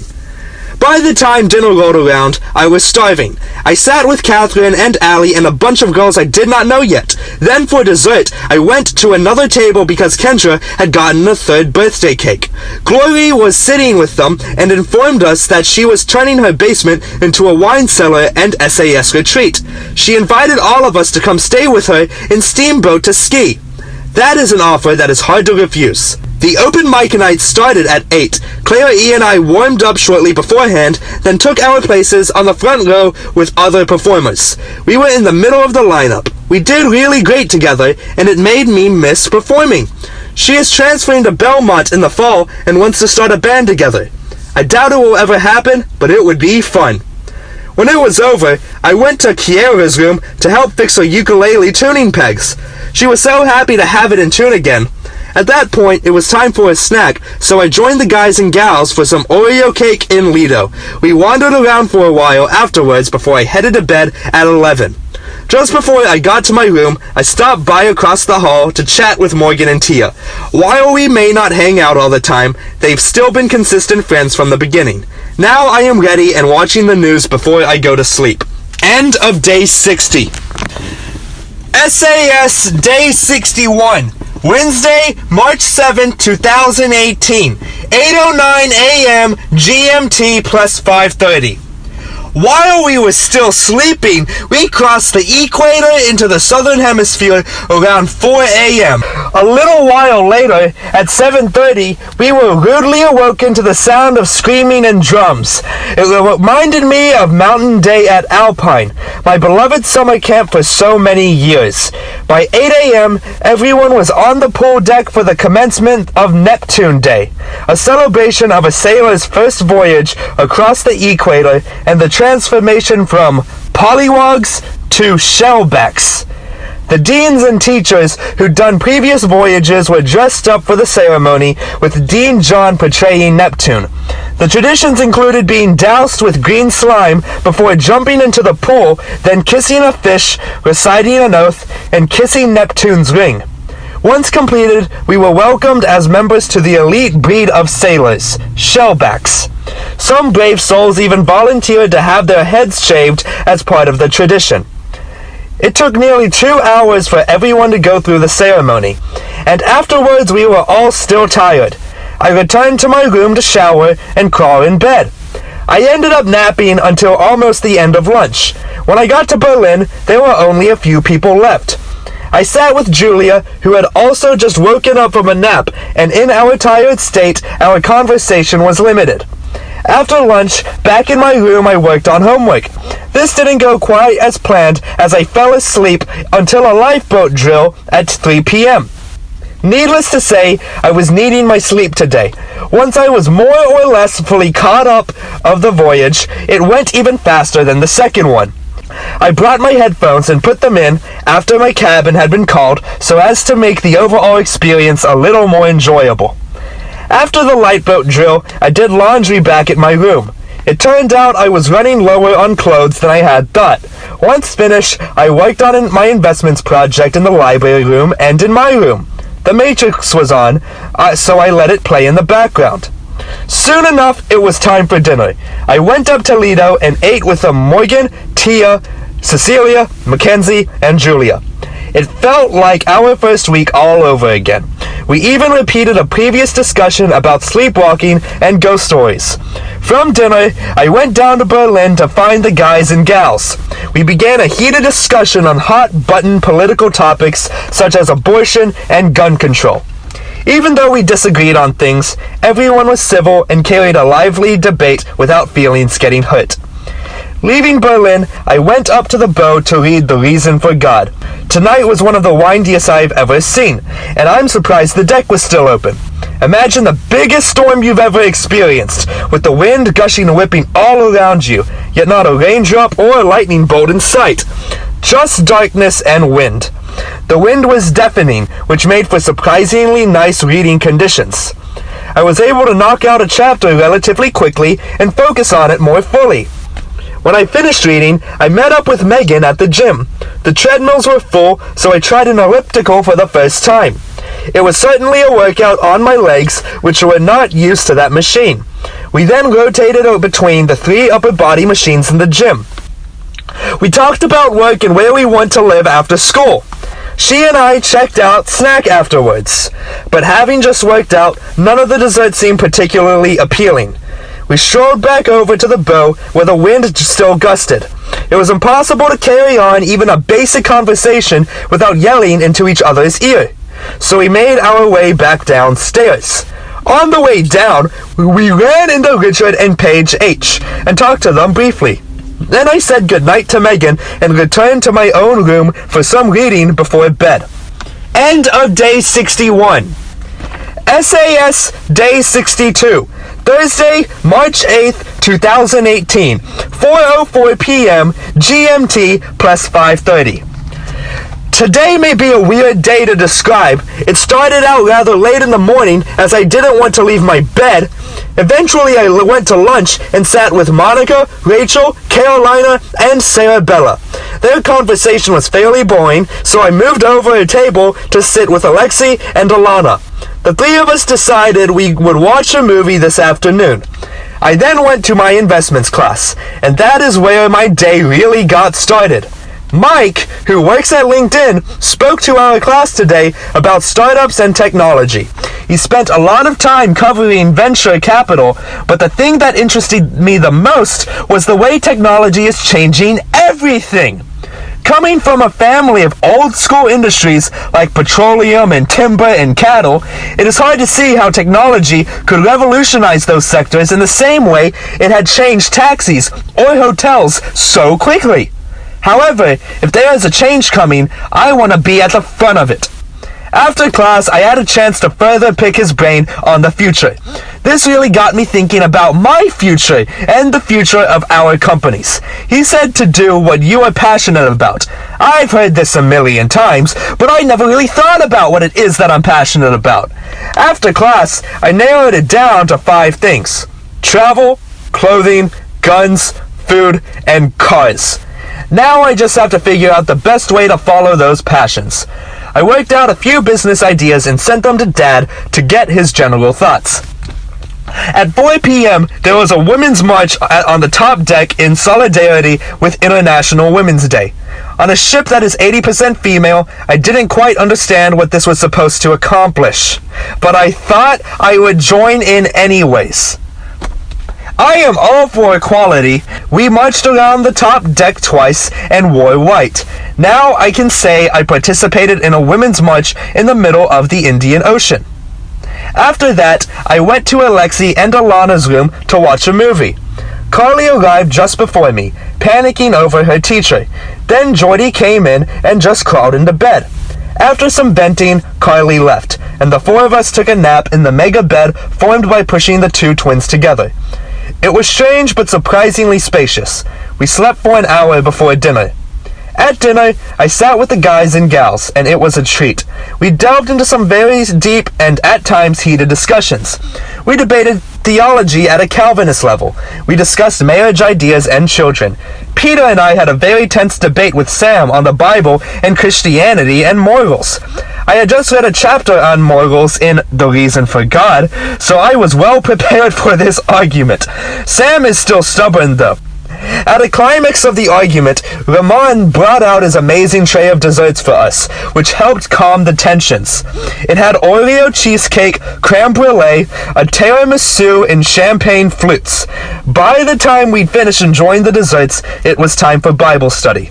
In the Kaisersol balcony, we split into 2 groups. Jackson and I led one group of guys and gals as we studied John 1.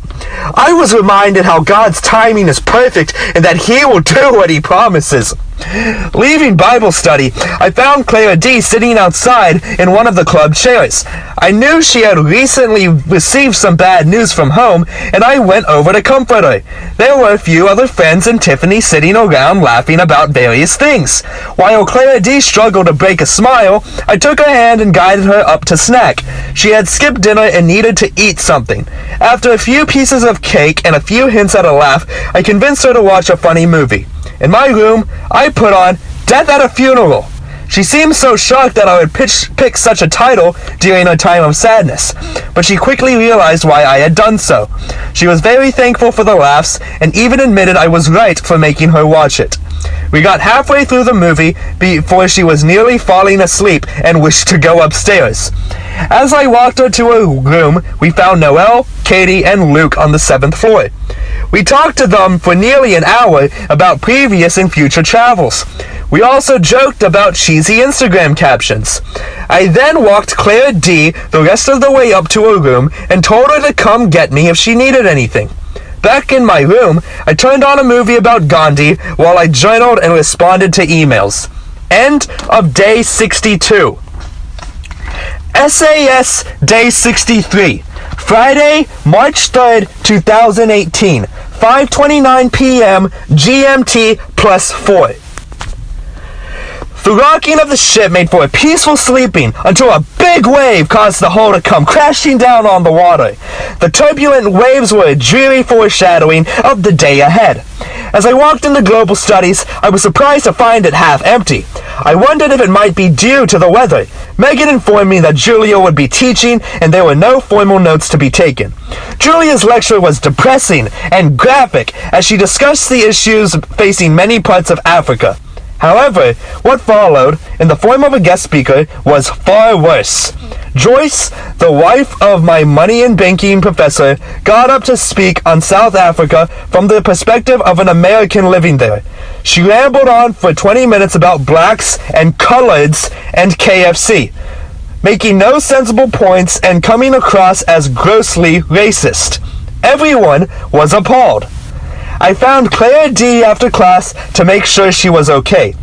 We wandered the ship, talking, and eventually settled in Berlin for lunch. The topic of conversation among our friends bounced from one teacher to another as we discussed global studies and our upcoming test.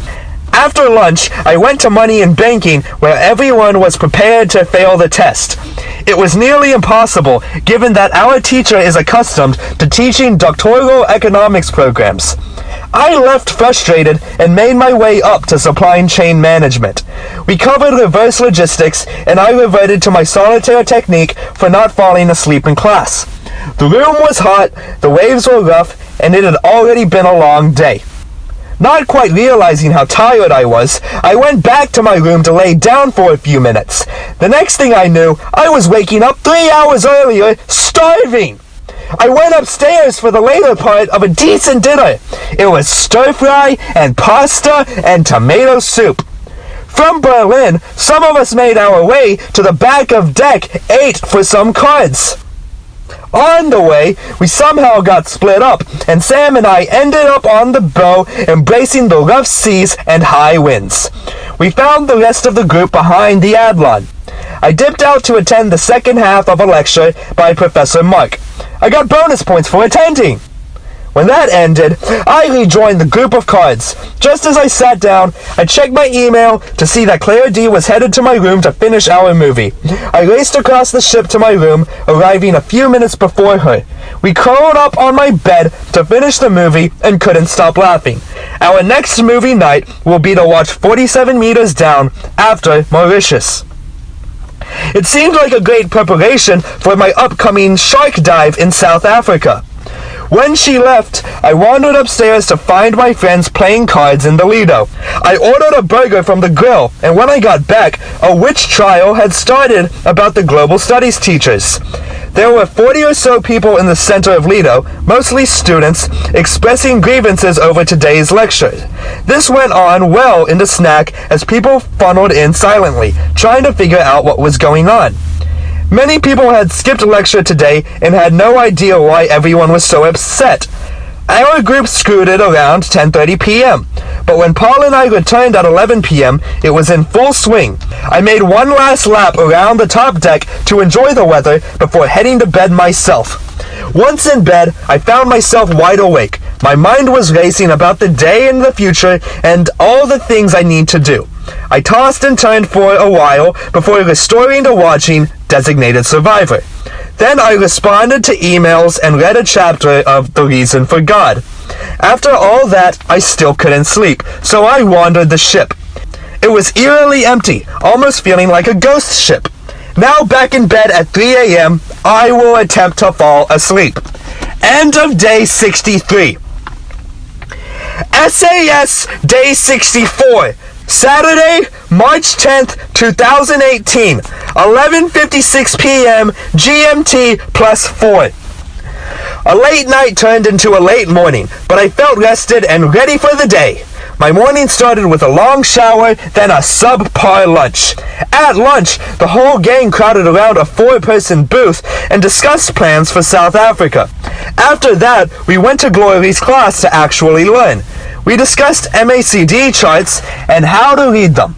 We also learned that even the best hedge funds cannot consistently outperform the market every year, so you are better off putting your money on the S&P. After class, Glory recruited me to help Pengyu with his project. I hadn't even started mine, but was happy to help calm his worried nerves. He was stressing about it even though Glory told us we would all get an A on it. Returning to my room, I checked my email, booked a dive trip in South Africa, and tentatively looked into riding horses. Then I decided to be productive by procrastinating. That meant going up to the pool deck to read The Reason for God instead of writing my papers. Up by the pool, I sat by Amanda Hamilton, talking about travel. She and I are considering going to travel to Copenhagen together for the first few days after SAS. We also want to visit each other and travel together in the future when we get back stateside. She goes to Hendrix College, making her one of the closest SASers to me. Glory told us a few days ago that we could visit her in Beaver Creek, so Amanda and I might take her up on it.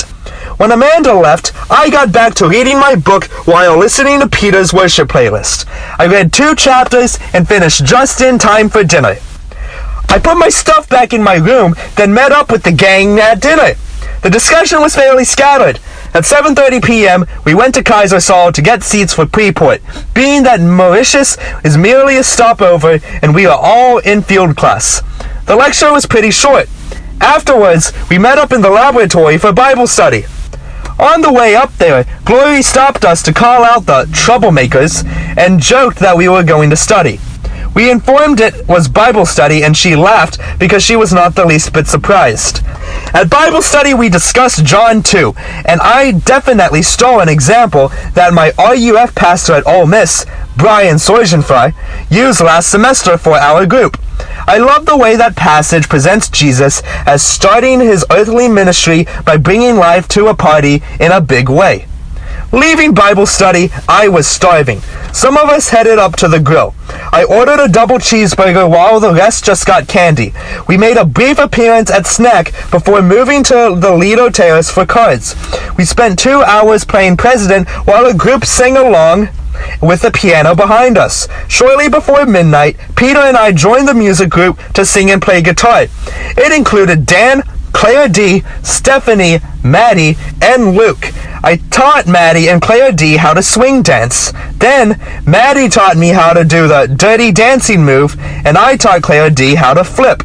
They both commented that all guys should know how to dance like me. The music was so much fun, and I really want to join with them again in the future. End of day 64. SAS Day 65. Sunday, March 11th, 2018, 11:39 a.m. GMT +4.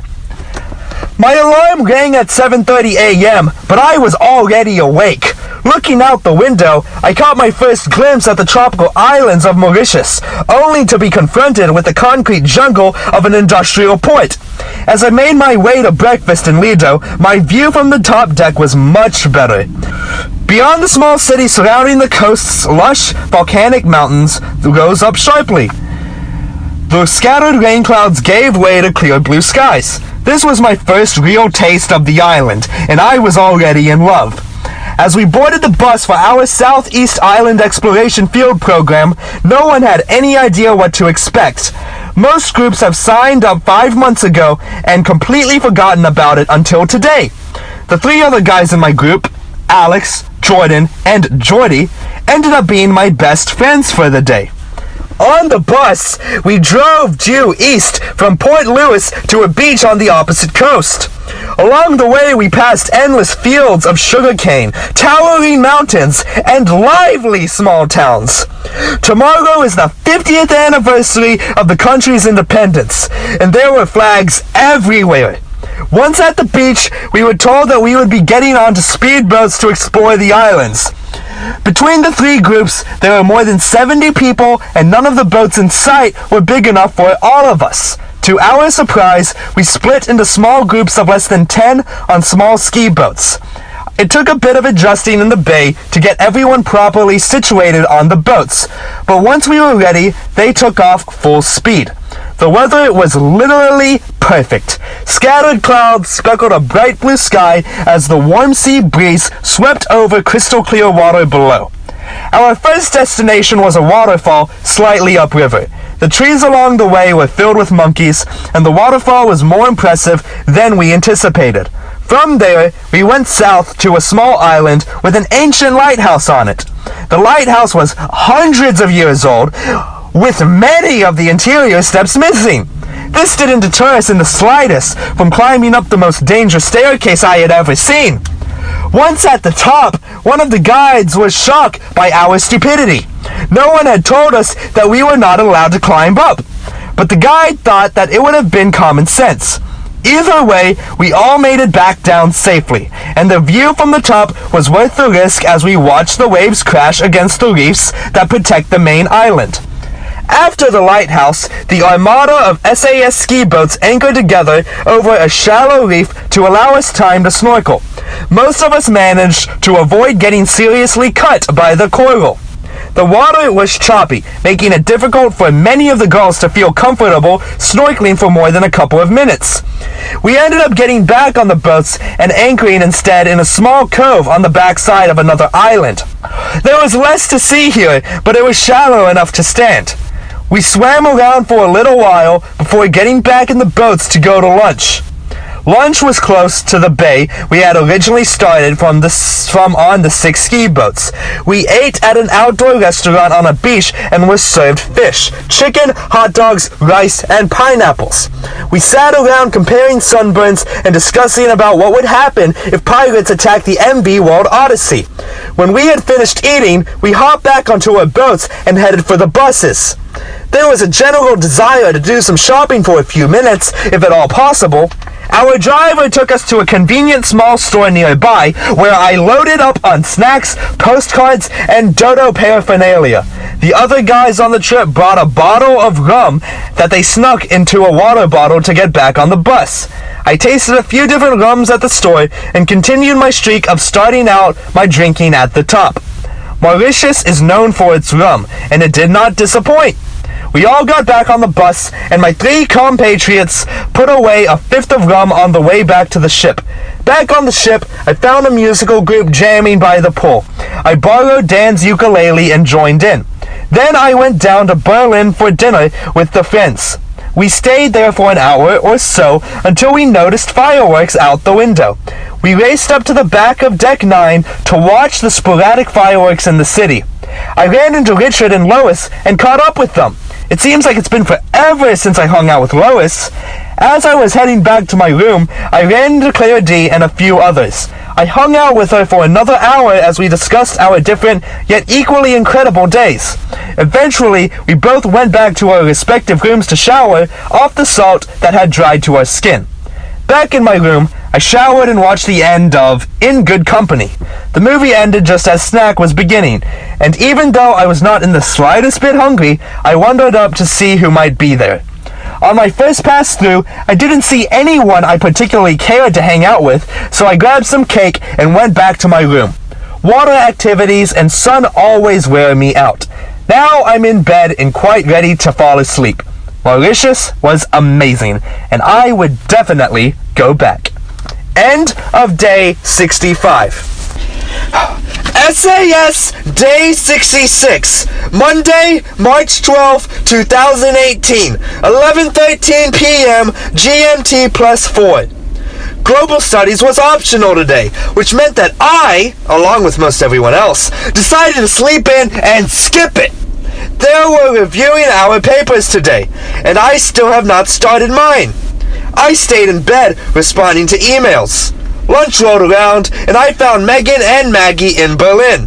The food was good, plus I got an apple with peanut butter, which made me feel halfway healthy. We talked about Mauritius and shared pictures. At 12:30, I went to Money in Banking. Later, in Supply Chain Management, I finally started my Global Studies paper. I have a vague idea of the direction I wanted to go with it. I continued working on it after my class in my room and nearly got a full page. Then I emailed Molly on the off chance that she might wish to help me procrastinate. 10 minutes later, she was at my door with a cup of noodles, dying to watch a funny movie. I showed her my limited selection, and she picked Death at a Funeral. It is funny enough that I did not mind watching it a second time this week. At dinner, I found the gang sitting outside for once on the back of Deck 9. I was starving, so I fixed a big plate from the restaurant and then ordered a double cheeseburger. When I finished all of that, Pat brought over his birthday cake for us to share. We all ate too much, and to top it all off, we were sitting right next to the bar, and I could not resist a virgin pina colada. A nice island drink, well paired with the purple and pink sunset off the side of the ship. Back in my room after dinner, I filled out my March Madness bracket.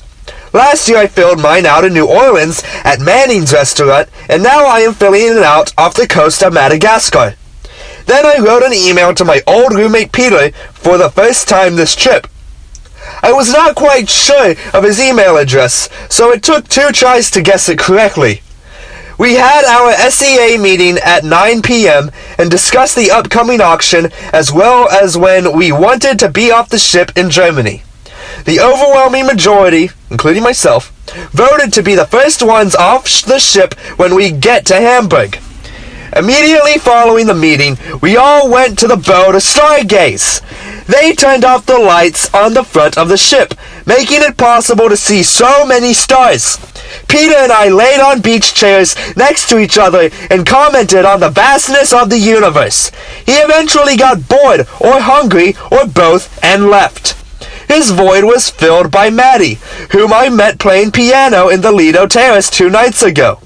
We chatted about the general things you ask a new friend and inquired about desires for the future.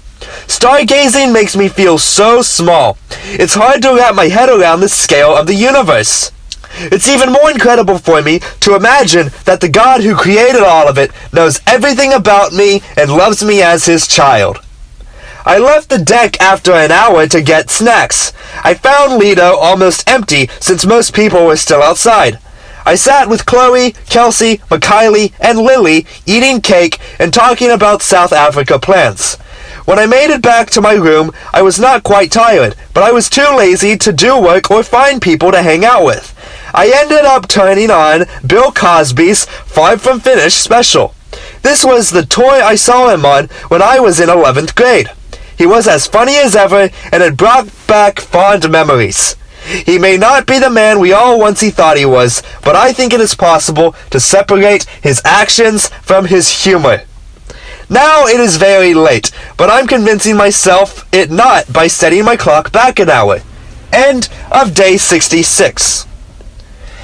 SAS Day 67, Tuesday, March 13th, 2018, 8:19 p.m. GMT +3. This morning began lazily. I opened my eyes several times only to check the time and fall back asleep. The inevitable moment of getting out of bed, which often happens quickly before I can convince myself otherwise, came around 11 a.m. I stood up surprised, looked around, then gave in to starting my day. At this point, I had already responded to some emails and given a decent amount of thought to how productive I hoped I should be this afternoon. At lunch, Glory gave me the flattering letter of recommendation she'd written for me. I took it back to my room when I went to get my computer before class. However, when class started, she made me go retrieve it in order to read it aloud to the class. After class, I was determined to be productive. I went to the library and finally got started on my stock report project.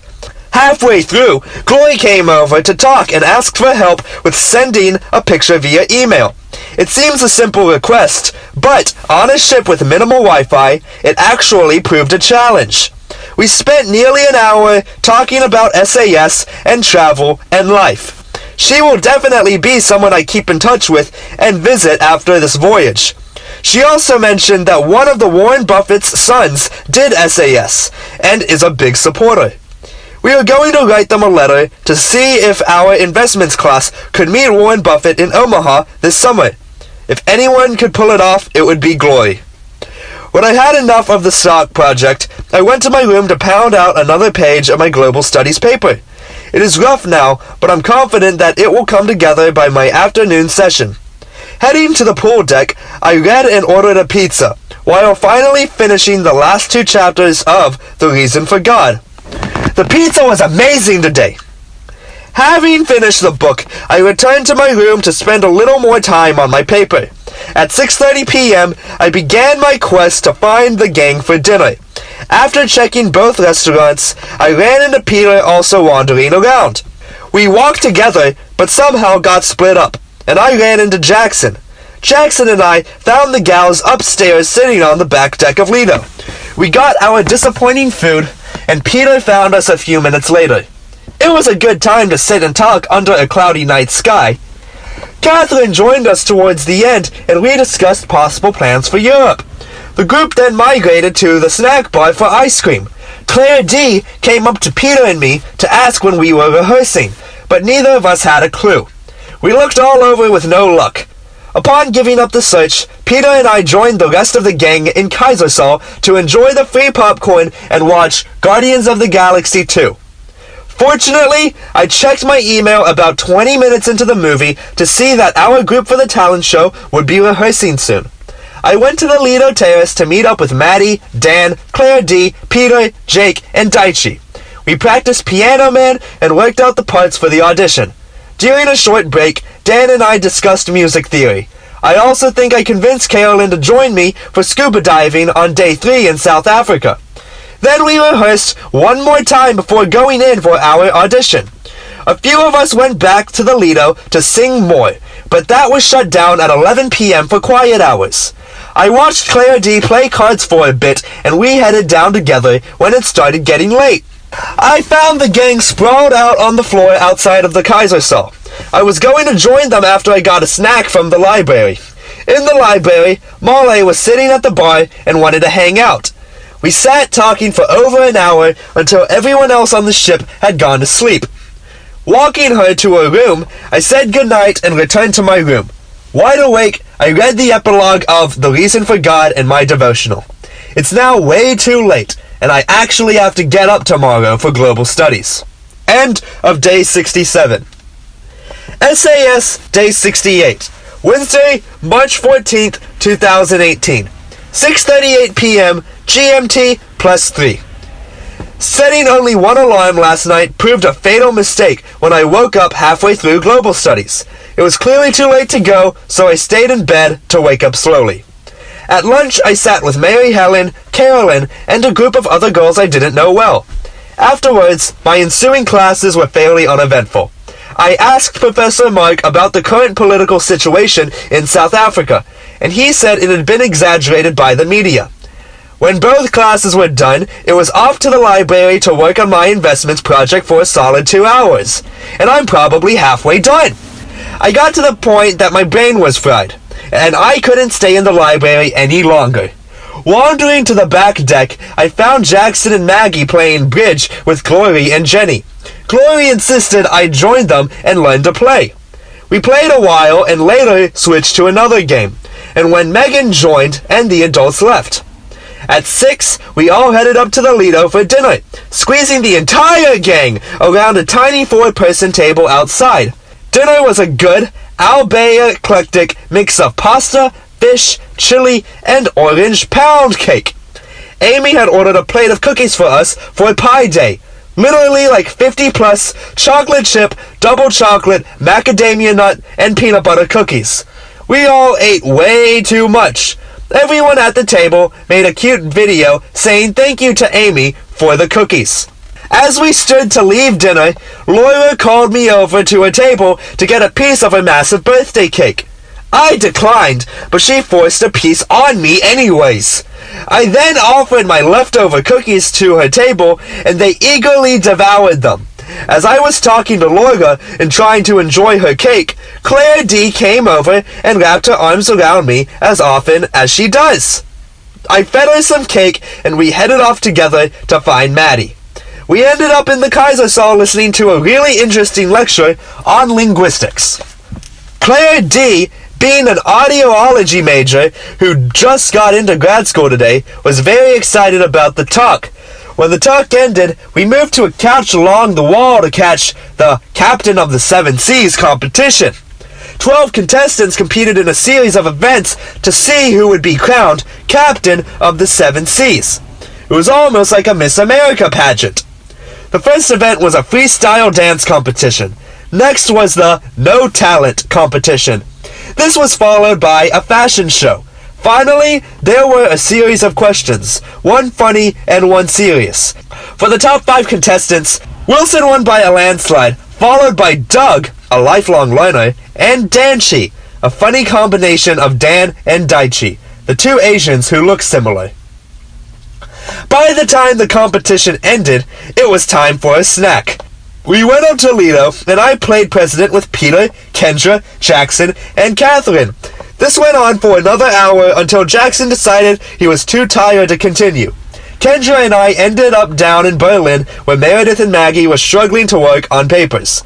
Somehow, Meredith and I got on the subject of mutual friends, and I found out that my friend John was her junior prom date in high school. I also realized that she knew my other friend Hunter, both through MBA and RUF at SMU. Alpine is invaluable for the connections you make with really incredible guys. Returning to my room, I turned on the TV to see if any good movies were playing. I caught the second half of Dr. Strangelove. It is a very weird movie, and even weirder when you start in the middle. Jacob came in towards the end and had zero idea what was going on. I turned the movie off so he could go to bed and force myself to write. Now I need to spend some time reading the Bible and praying before going to sleep. Maybe one of these days I'll get my sleep schedule a little more on track. End of day 68. SAS day 69. Thursday, March 15th, 2018, 10:50 p.m. GMT +2. Getting a relatively early start at 9 this morning, I went to find a place to read. I wandered past a fierce ping-pong game between Dexter and Captain Costas on Deck 7. Then I talked to Alexia on Deck 8 before settling up top by the pool. I started reading a new book, Crazy Love by Francis Chan, making it through the first 2 chapters by lunchtime and really enjoying it. I actually didn't want to put it down. At lunch, I sat with Sam and we talked about our stock projects. When I went to get my computer from my room, I stopped by the silent auction going on outside Kaisersaal. Though I can get it for free, I started bidding for business advice from Mike. Fortunately, I was way outbid. Morgan and I crossed paths and both commiserated on how little we hang out. She bought 30 raffle tickets, so I helped her fill them out before investments, where we had time to work on our projects. I, however, primarily helped other people who didn't know how to find the numbers. Returning to my room set, I watched part of a movie on Nelson Mandela, then crawled under my comforter and slept until my arm went off 20 minutes later for my Global Studies app session. We went over our papers and discussed experiences in India and expectations for Africa. Laura and I pretended to proofread each other's papers, actually looking at pictures of Prince Harry and his fiancée instead. When that was over, I wandered back to Deck 7 where I found Glory and Linda playing bridge. Jumping in it, I realized why they are all obsessed with it. Playing for an hour with only a brief intermission to watch some dolphins off the port side. Dinner tonight was chicken nuggets and fries, and the gang all overindulged. Then went to the bow and sat around doing our own versions of yoga stretches. At 7:30, we made our way down to Kaisersaal for the auction at 8:15. Sitting towards the back center, we could watch the action and still participate if so desired. There were some cool prizes, and I even bid on a couple. At one point, I bid nearly $500 for a navigational map signed by Captain Costas, but was thankfully still outbid. I more enjoyed driving up the price than actually getting it. But a few times I was worried I might end up with something at a price higher than I hoped to pay. It was a risky game for a good cause, and I came away with 0 losses. After snack, Maggie, Meredith, Kendra, Catherine, Peter, Jackson, and I headed to the Lido Terrace and played Heads Up, using Maggie's phone.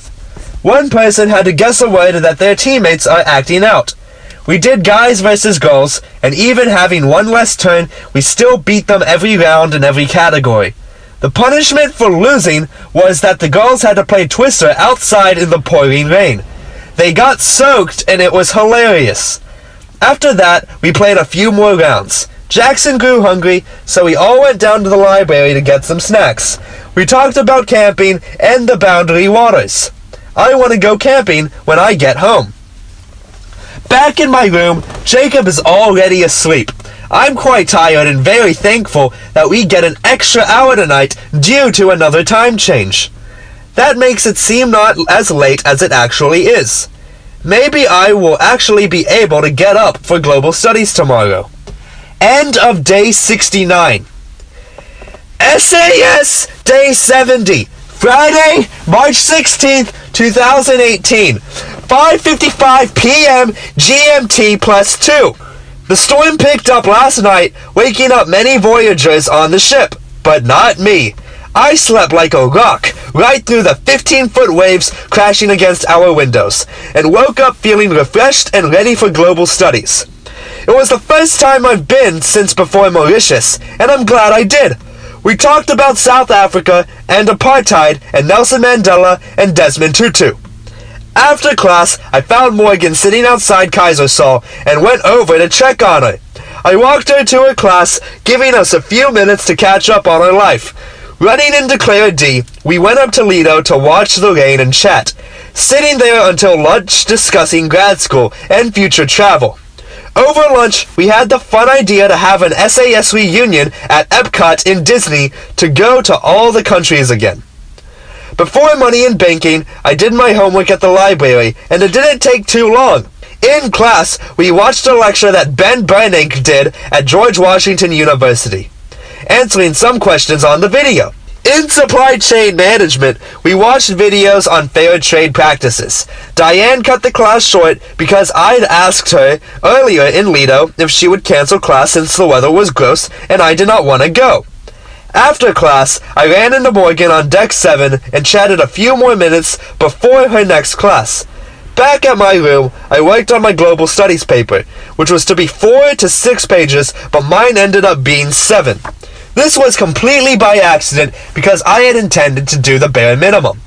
I guess I got carried away. When I submitted my paper, dinner had started. It wasn't quite time to meet the gang, so I read another chapter in Crazy Love. I appreciate that the chapters in this book are short, meaning that I can read it more often without feeling the need to dedicate oceans of time.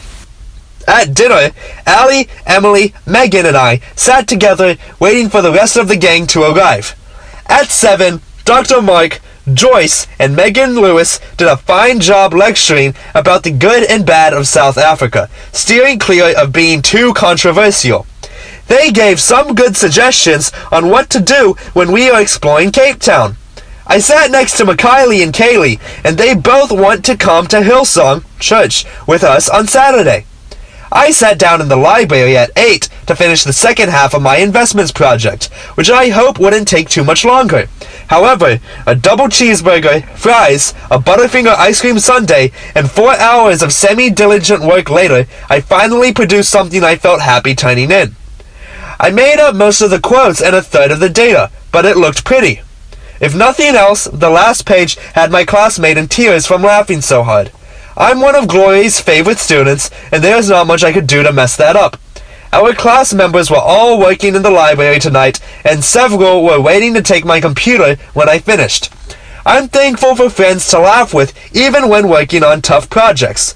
Many of them face a long night, and I'm glad to be in my bed. End of day 70. SAS Day 51, Saturday, March 17th, 2018, 2:47 p.m. GMT plus 2.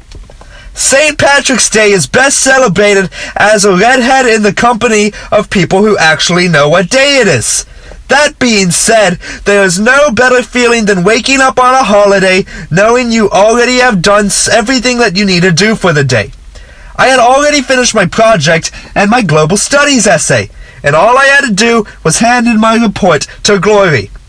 Putting on my green yak shirt with the "Kiss Me I'm Irish" sticker that I had printed off last night, I went to the library to see how my classmates were doing. Many had been up since the wee hours of the morning to finish their projects. Heading to Berlin, I helped Megan tutor one of Mike's daughters in algebra. Mike's wife, Lisa, loves St. Patty's Day because it falls on her birthday, and we had a long talk about it. She is so sweet, and I always enjoy getting to know her better. At lunch, Glory brought me a letter to Warren Buffett to proofread. She is going to send the letter directly to Warren Buffett, along with a SAS t-shirt, made by Fruit of the Loom, and a picture of our whole class in hopes that we might be able to meet him this summer. In class, we all wore white shirts to go and take a picture on the front of the ship for Warren Buffett. After that, we turned in our projects and were done with investments for the semester. I went to the back deck to take advantage of today's glorious weather. Clear skies with a strong breeze and temperatures in the 70s. I don't think I could have imagined a more perfect day. I laid out for 30 minutes, 15 on each side to ensure I didn't burn my fair skin, and listened to music. Having finished attempting to tan, I sought out Glory to play bridge. While searching for other people to join us, I played a quick game of ping pong against Peter. He's really good and beat me quite a bit using his non-dominant hand. Back at the Fritz, we found Linda and Brian to play more bridge with us. After I won the first game, we moved to the library because the wind was blowing all our cards away. In the library, Glory began teaching new players, and Brittany joined our game. We played for over an hour, during which time Brian attempted to teach us how to score bridge. When I left the library, I found the gang chilling, quite literally, on the back of Deck 7. They were bundled up in sweatshirts as the wind had picked up and made it almost cold. It was incredibly nice weather, but not quite swimsuit temperature anymore. Hungry, I headed to the grill and ordered a pizza. While I waited, I sat with Carolina and tried to convince her to go to Iceland with me this summer. She couldn't believe how cheap WoW Air is. By the time I'd finished my pizza, the gang had decided to go inside, and I headed to my room and responded to an email from Camille, a friend from home. At dinner, the gang made it for once to Berlin before 6 p.m. Though the meal wasn't great, especially after I'd already had my pizza, dessert, however, was amazing. We had hot apple crumble, and for my second helping, I ran up to the pool bar and added some ice cream to it. The culinary result was heavenly, and I ate way too much. Heading to the front deck to watch the sunset, we climbed up onto the off-limits Deck 10 for a better view. It's been strange being so close to land these past few days, but the cliffs on the horizon are beautiful. Pre-port was uneventful, and afterwards, we made our way up to Lido. In Lido, we sat with Catherine and Allie discussing summer plans. I ordered a burger. Allie left around 10:30 p.m., leaving Catherine and me alone until Jackson and Maggie joined us. We contemplated all the ways Catherine could die tomorrow skydiving. At 11:30 p.m., the four of us, plus Meredith and Megan, headed down to Deck 5 after attempting many times to say goodnight. We thought we'd attempt to surprise Peter and Kendra and catch them snuggling. We first checked Meredith's room, but when it turned up empty, we all barged into Jackson's room. They were just sitting on opposite sides of his bed talking, which was expected yet anticlimactic. Then we discussed European travel plans because we are really bad at going to sleep. I finally crawled in bed just before midnight, and I'll attempt to get up early in the morning to watch the sunrise. End of Day 71. SAS Day 72. Sunday, March 18th, 2018. 2:35 p.m. GMT +2. Rising early, I took in the sunrise over Table Mountain while enjoying breakfast on the deck with the gang. Our ship was already in port at Cape Town, and from our vantage point it was an impressive city, and the sunrise was no exception. Table Mountain and Lion's Head dominate the horizon. Disembarking started early at 7 a.m., with our Baltic Sea group going first off the ship. We went through face-to-face immigration and waited for the rest of the gang in the terminal. All of us then walked past the edge of the wharf to a gas station for a snack and caught an Uber to the base of Table Mountain. The trailhead we started on was called Platacliff, and at first it looked fairly easy. It didn't take long to realize that this was going to be more than a leisurely stroll. With Maggie leading the pack, it soon felt like an uphill sprint. She is a D1 soccer player and is much better conditioned than the rest of us. She kept a quick, steady pace with almost zero breaks.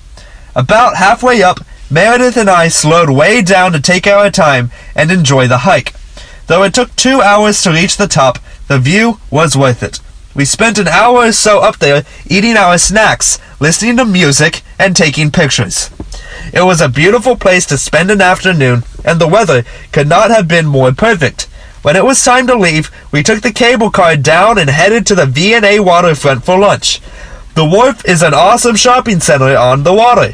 Finding a Scottish pub named Mitchell's at which to eat, it sported a well-signed SAS flag framed on the wall, hinting that it's a long-time SAS hotspot. The burgers were fantastic, and it was so nice to have onion rings again, too.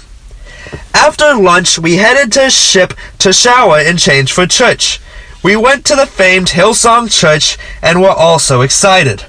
As we walked in, the atmosphere was amazing. The whole vibe of the place was young and exciting.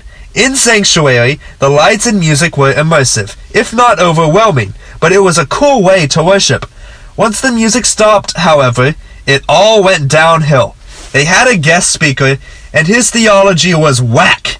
Fortunately, all of my Christian friends agreed with me, and we ended up just walking out towards the end of his sermon. Unfortunately, my non-Christian friends we'd brought were very put off by the sermon, and we had to explain that this was not all the representative of our church or beliefs, views, or practices. From church, we went to check into our Airbnb. For only $30 a person for the night, we ended up getting a top-floor penthouse at the Castle Marriott, and it was really nice. After settling in and hanging out a bit, Megan and Allie went back to the ship as the rest of us ventured out to eat. The first restaurant we came across happened to be another pub right next to where we ate lunch. We were hungry and not picky. Plus there was live music, so the remaining 6 of us got a table. Peter, Jackson, and I split 3 appetizers, while Kendra, Maggie, and Meredith had burgers. Jeremy joined us shortly after our food arrived. We all got drinks, and I ended up ordering a round of shooters for everyone. They were called African toilets and were dangerously good. Then Maggie ordered a round of tequila shots because the rest of us had never done them before. It was a fun experience with great friends. Leaving dinner, we ran into Megan and Logan, who tagged along with us. We strolled through the wharf, and I saw Morgan, Tia, and Mackenzie too. The gang plus Megan and Logan ordered 2 Ubers to go to Cafe Caprice, where it seemed the rest of SAS happened to be. It was crowded beachfront club in Camps Bay, an upscale of Cape Town. Maggie and Peter had both forgotten their IDs and couldn't get in, so instead, we all went for a stroll along the beach. The stars were amazing, and the weather was still perfect. Eventually, we came to a crossroads in our night. Sneak in Peter and Maggie or go to bed. We all had to be up early, but Jeremy and I went to the club while Peter and Jackson escorted the girls back to the ship. Then went to the penthouse. At the club, SASers were everywhere, but also lots of local guys. It didn't seem like many local girls were there, but thankfully the odds were still in our favor. We had fun hanging with friends and people watching over all the craziness. Having been deprived of alcohol for 2 weeks, many SASers went a little overboard.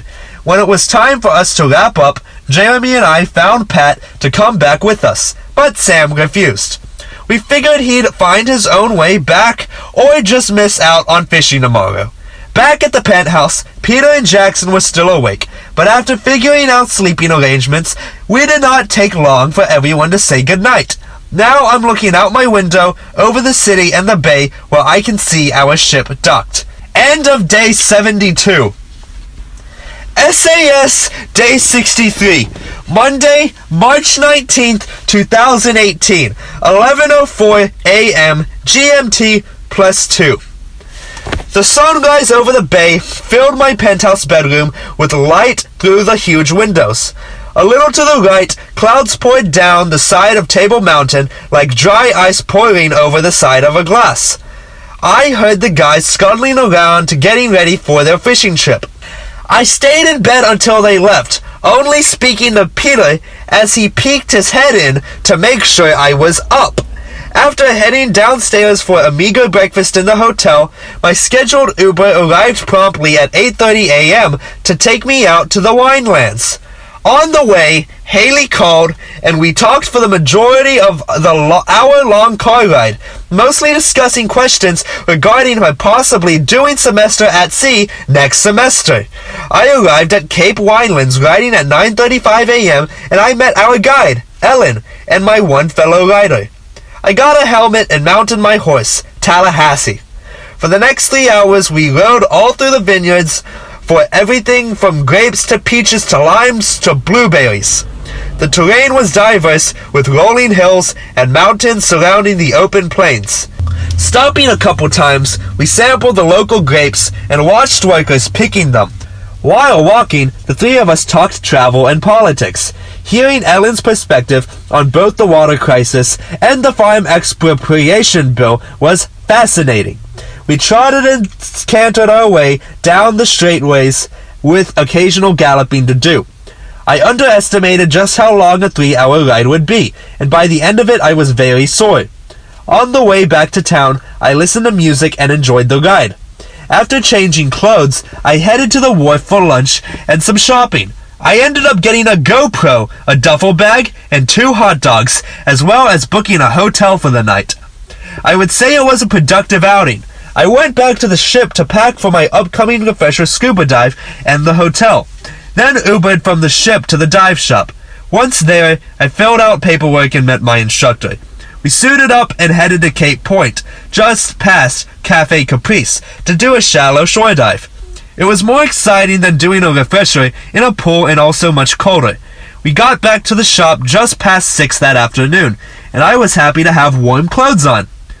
Walking from the dive shop 2 blocks to the boutique hotel, I came upon Blackheath Lodge, where I would stay for the evening. It's a Victorian mansion converted to a small bed and breakfast with the most fantastic staff. Kristen greeted me very warmly upon arrival and helped me check in. Then Rihanna, also so hospitable, showed me to my room. I changed into some nicer clothes and headed to the bar for a snack and free wine. Rihanna had made an amazing chocolate cake and kept my glass full of a local white wine. Peter, the night manager, even brought me another piece of cake before I decided what I could do about dinner. I was in the mood for a steak, so Rihanna suggested the butcher shop and grill and reserved me a table at 9. Enjoying chatting, he was fascinated by my travels, and I was so enthralled by the hotel that I decided to book another room on my last night in Cape Town a few days out. Dinner was a unique and delicious experience. After being seated, my waiter led me to the butcher where I picked out which piece of meat I'd like and how big I wanted it. I selected a rather large local ribeye and a sweet potato that ended up being white instead of orange. I ordered a glass of Cabernet to go with my meal as well. The steak was cooked perfectly medium, charred on the outside from the open flames and tender pink on the inside. For dessert, I had malva pudding, a light, airy apricot cake served warm with ice cream. It was decadent. I caught another Uber back to the lodge, which was only minutes away. Peter greeted me at the front door and welcomed me back. Back in my room, 14, I made sure all of my devices were charging for tomorrow, then sprawled out on the king-size bed, enjoying the ample space and the cool, crisp sheets. End of day 73. SAS Day 74, Tuesday, March 20th, 2018, 3:37 p.m. GMT +2. The alarm came too soon this morning, as I could have stayed in bed all day. Packing my bag, I put on my damp swimsuit from yesterday. Breakfast was just beginning, but I only had time for a small snack. I checked out and rushed down to the dive shop to begin my diving day. At the shop, another SASer named Livy was there going on my trip with me. We geared up at the shop before loading into a Land Cruiser to drive to the boat. At the dock, we boarded the RIB and set off to our first dive set of the day. The water was smooth and the skies were clear. If anything, the wind was a bit chilly after a while, but not nearly as cold as the water. We enjoyed the views of Lion's Head and Table Mountain from the water as we skirted along the coast. Our first dive was a wreck dive about 30 feet down in an old oil tanker that sank in the 1970s. Aside from some starfish and sea urchins, it was fairly unremarkable, but I thoroughly enjoyed being back under the water. The visibility was really nice, allowing us to see the wreck quite clearly. Back on the surface, we zipped back to the dock to replace our tanks and warm up a bit before our next dive. On the shore, Livy and I found a picnic table and laid down on the benches. It was warm and we were tired. I didn't realize how tired I was until one of the guides woke me up 30 minutes later. Back in the boat, a few more people joined us. Our destination, called Strawberry Rocks, was near the first dive site, and it was populated by seals. We swam for a while before seeing any, but when we did, they were fun to watch. They darted around and then flailed right in front of us. At one point, while watching them, I accidentally surfaced. I felt like an idiot, but later recognized two other divers doing the same thing. I hope it didn't mess up my ears too badly. The second dive was colder, and I used up my air faster than the rest of the group. When I got back on the boat, I was happy to be warm again. Returning to the shop and changing into dry clothes, Livy and I went for a late lunch. My guide yesterday had recommended a place called Burger and Lobster. The food menu was simple, but the drink menu made me want to try everything. I settled on a bacon and maple old-fashioned with a surf and turf, beef and lobster, burger with Parmesan black truffle fries. The food was amazing and makes my mouth water just thinking about it. After my dive, I could have eaten 2 of the huge burgers. I settled instead of finishing off my meal with a Ferrero Rocher milkshake. Back on the ship, I needed sleep. I ran into Allie and Megan at reception and got to hear about their Bluestone experiences. I then used my Sky Roam to check in back home and fell asleep around 4:30 p.m. for a long nap. Sleeping through dinner on the ship, I missed most of the things there were to do tonight. Afterwards, I took a shower and watched a documentary on De Beers Diamonds while packing for my next adventure. I then walked to the silos for dinner at the yard. They had decent food and good Wi-Fi, so I attempted to work on my class schedule for next semester at Ole Miss. I closed the place down and went back to the ship to finish getting ready. I finally saw pictures of Sydney and Olivia's trip to Ireland, and it made me really want to go. It looked stunning. I made my way to the terminal around 12:30 a.m. to meet Michael Bluestone, a former SASer who is to be our tour operator for the next 2 days. Waiting on the other 30 people to show up, I called my friend Daniel to talk to him about housing next semester, then called Dad to catch up for the first time since Jaipur.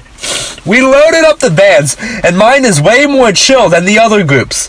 I'm sitting between Lois and Morgan, who are both asleep, as I have been watching Jerry Seinfeld. First, I watched his show, Comedians in Cars Getting Coffee with Trevor Noah, because it seemed appropriate to watch one in South Africa. Then I watched Jerry Before Seinfeld. Both were funny, but in the subtle Seinfeld way, where it makes you smile yet only occasionally gets a real laugh out of you. Now it is 4:15 a.m. and I have little hope for getting sleep tonight. End of day 74. SAS Day 75, Wednesday, March 21st, 2018, 3:24 p.m. GMT +2. After only 45 minutes of uncomfortable sleep in the van, we arrived at the dive center in Mossel Bay. We changed clothes, ate a quick breakfast, and had a safety briefing before going out. There was a short walk from the shop to the boat, and we all loaded in for our adventure. We took a 20-minute ride out past Seal Rock, where we anchored to wait for sharks. Along the way, we left a chum trail and threw out more chum and fish oil once we anchored. Then the waiting game began. The first hour was filled with excitement and anticipation. The second primarily consisted of napping, as both Chloe and Morgan fell asleep using me as a pillow.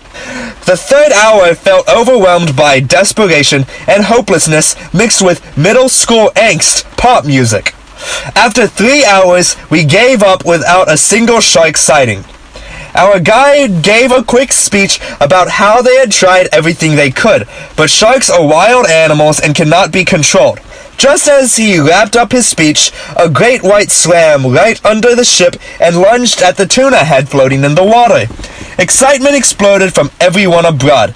I had a great view from the top of the cage before heading down, all the while watching this 3-meter shark swim past.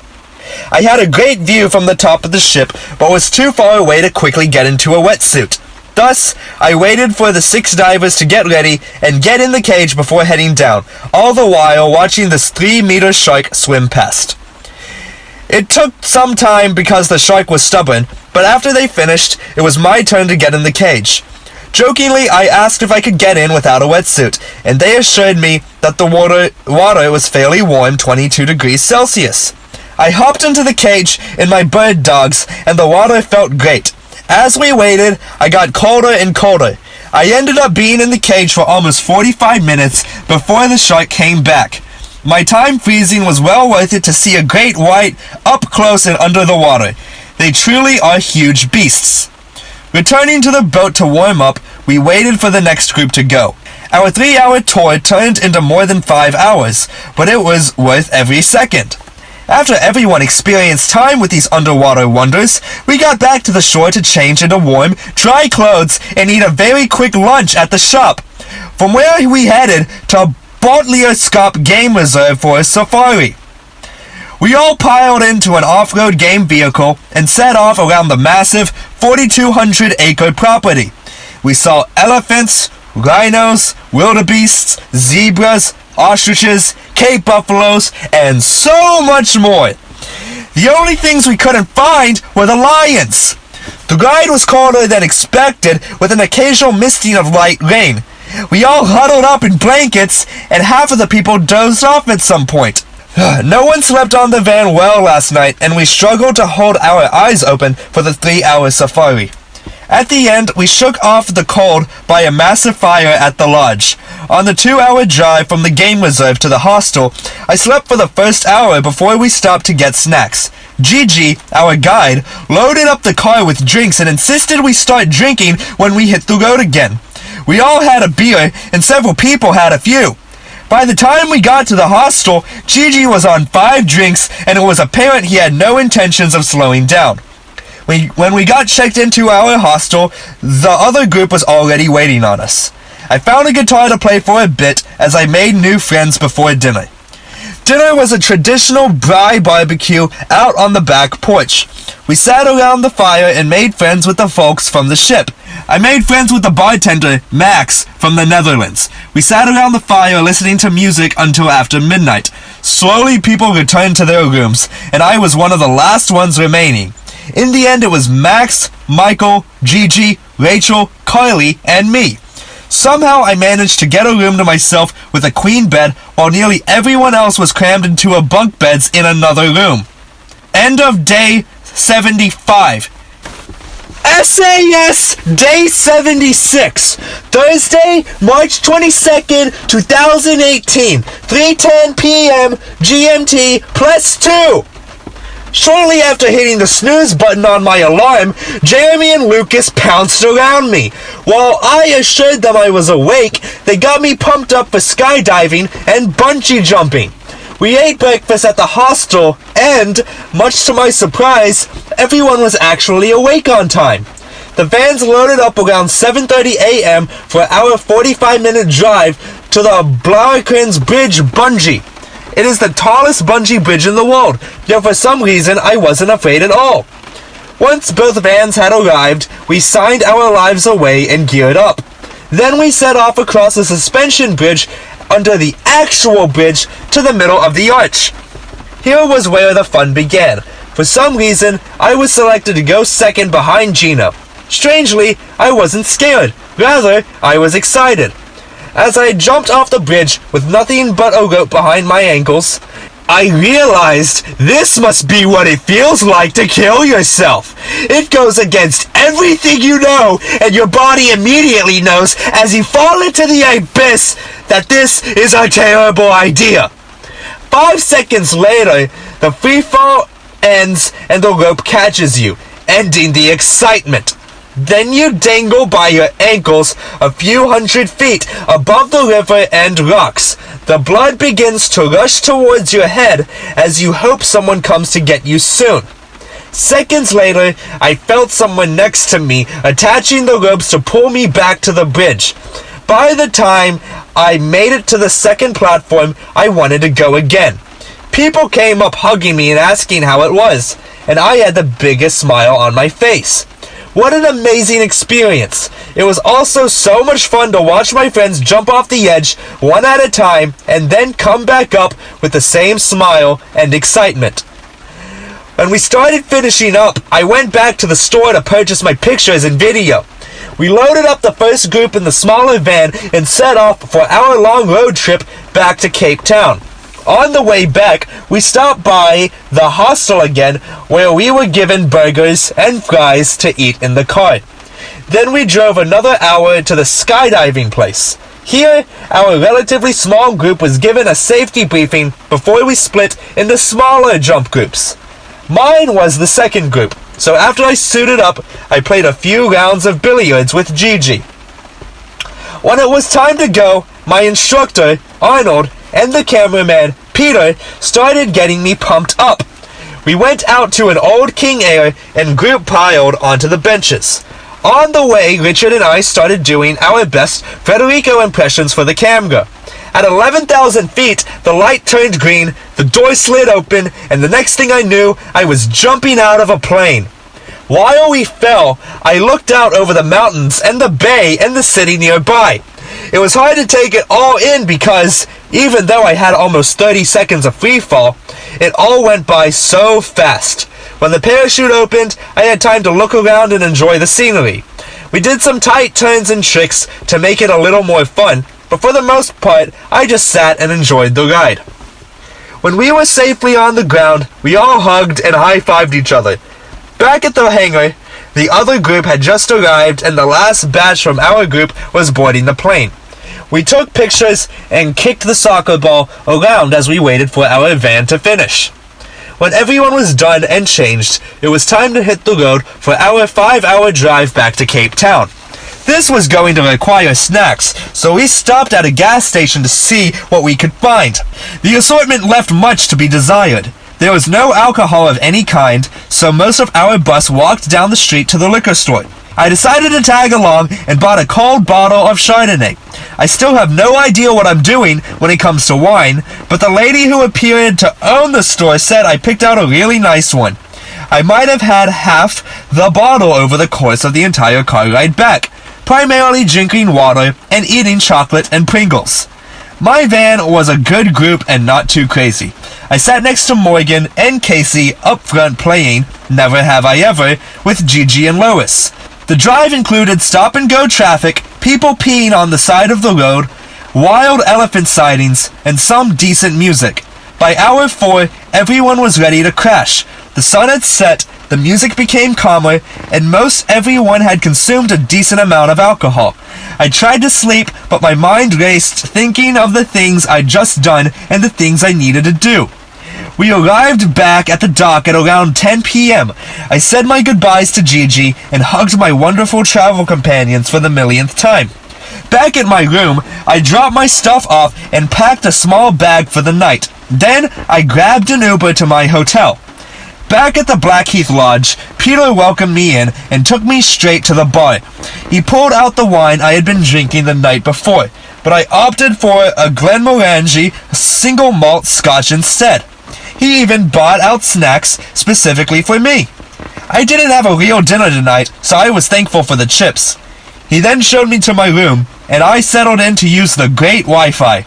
I plugged in my devices and found more things to download on Netflix. Then, I called Peter, my old roommate from Ole Miss, for the first time this voyage. We have talked some, but it was great to catch up with him. He is a great friend. Next, I called Dad to catch up on the week and life back home. I pitched a few business ideas to him and figured out more or less what I will be doing this summer. I tried to finish off the night by calling Sydney. She was just about to start a run, so she offered to call me back later. Given that this is the middle of the night, I'm going to opt for sleep. End of day 76. SAS Day 77, Friday, March 23rd, 2018, 11:04 p.m. GMT plus 2. I decided to go for the stylish look this morning, putting on gray three-piece suits without the jacket and my lavender shirt. Walking out to breakfast at the lodge, I ordered scrambled eggs with bacon. When I finished, one of the men working at the lodge gave me a mimosa while helping me figure out plans for the day. After checking out, I Ubered to Bo Cap, a historical Muslim section of town where all of the houses are painted very bright colors. It's a beautiful area. I had my driver take pictures of me in front of the special blue car in front of green and pink houses. Then I wandered around the rest of the neighborhood and the city center. I made my way towards a lunch spot called Fork that a woman at the lodge had recommended.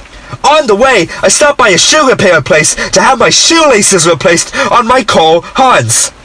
Stopping in a few antique stores, nothing really caught my eye. I was the first person there at Fork at Tapa's place, so I ordered the lunch special sampler platter. It hit the spot, and I had the chance to read the local newspaper while waiting on my food. Then I walked towards what has been voted the best coffee shop in the world, called Truth. It is an over-the-top, steampunk-themed coffee house. What a nice place to spend a little time, and it was barely a 10-minute walk away! From Truth Coffee, I Ubered to the Ducati dealership near the wharf, discussing with the salesman the difference between the Scrambler and the Monster. I walked next door to the Ferrari dealership, where I came up with a semi-true story about how I had a 2012 California when I was living in Paris 2 years ago and loved it. Now, I've been wanting the new Portofino, and I haven't been able to find a dealership with one in stock. The dealership in Hong Kong also didn't have one a few weeks ago. The saleswoman told me they had a demo portfolio the 3 days last week, but just for customers to see before placing orders. We enjoyed a long talk as I checked out all the cars they had in stock. Starting backwards towards the ships, I stopped by one last art gallery to end off my bougie day. Back on the ship, I ran into Mike and Lisa and talked to them about their trip. We both attempted to figure out the VAT refund together, but decided it wasn't worth the effort. At 4 p.m., we all had to disembark, going through face-to-face immigration. When I got back to my room, Morgan knocked on my door to chat. I went over to her room, and we had fun catching up and talking about our weeks, even though we spent the past 2 days together. Making our way toward the top deck to utilize our last bit of cell service, I called my sister, Savannah, for the first time this voyage, and we had a good chat for nearly an hour. I wandered around the ship catching up with people and eventually settled with Mary Helen and Allie near the pool. At 6:30 at the back of the ship, we took a huge group photo of everyone. For this to happen, Luke had to go onto the bow of the ship behind us in port. At dinner, I ate with Monica, Rachel, Carolina, and Mary Helen on the back deck. When we finished, I caught up with Catherine and Allie inside on my way down to Berlin, where the gang was eating. When the ship started moving, we went to the top deck to watch the coast fade into the distance. Peter was standing near an edge, and the huge gust of wind blew his hat into the ocean. It was pretty funny! The gang decided tonight would be the perfect night to watch Titanic, so we crammed into Kendra and Meredith's room. Meredith, Megan, and I squeezed into Meredith's bed, while Peter, Kendra, and Maggie squeezed onto Kendra's bed. Jackson sat on the floor. Halfway through, Megan and Maggie left, giving us so much more room on the beds. After the long movie ended, I sleepily walked to the top deck. I looked up at the stars, then down at the water, then back at the lights on the distant coast. I caught myself humming, "The Heart Will Go On," and thinking back about our Titanic-themed high school show choir show. I emailed Camille when I got back to my room to tell her about it. Jacob was playing guitar as I emailed Camille and excitedly responded to an email from Sydney. It was short, but it was the first I've received in weeks. Now Jacob has turned off the lights, and I'm struggling to stay awake much longer. End of Day 77. SAS Day 78. Saturday, March 24th, 2018, 9:30 p.m. GMT plus 2. South Africa wore me out.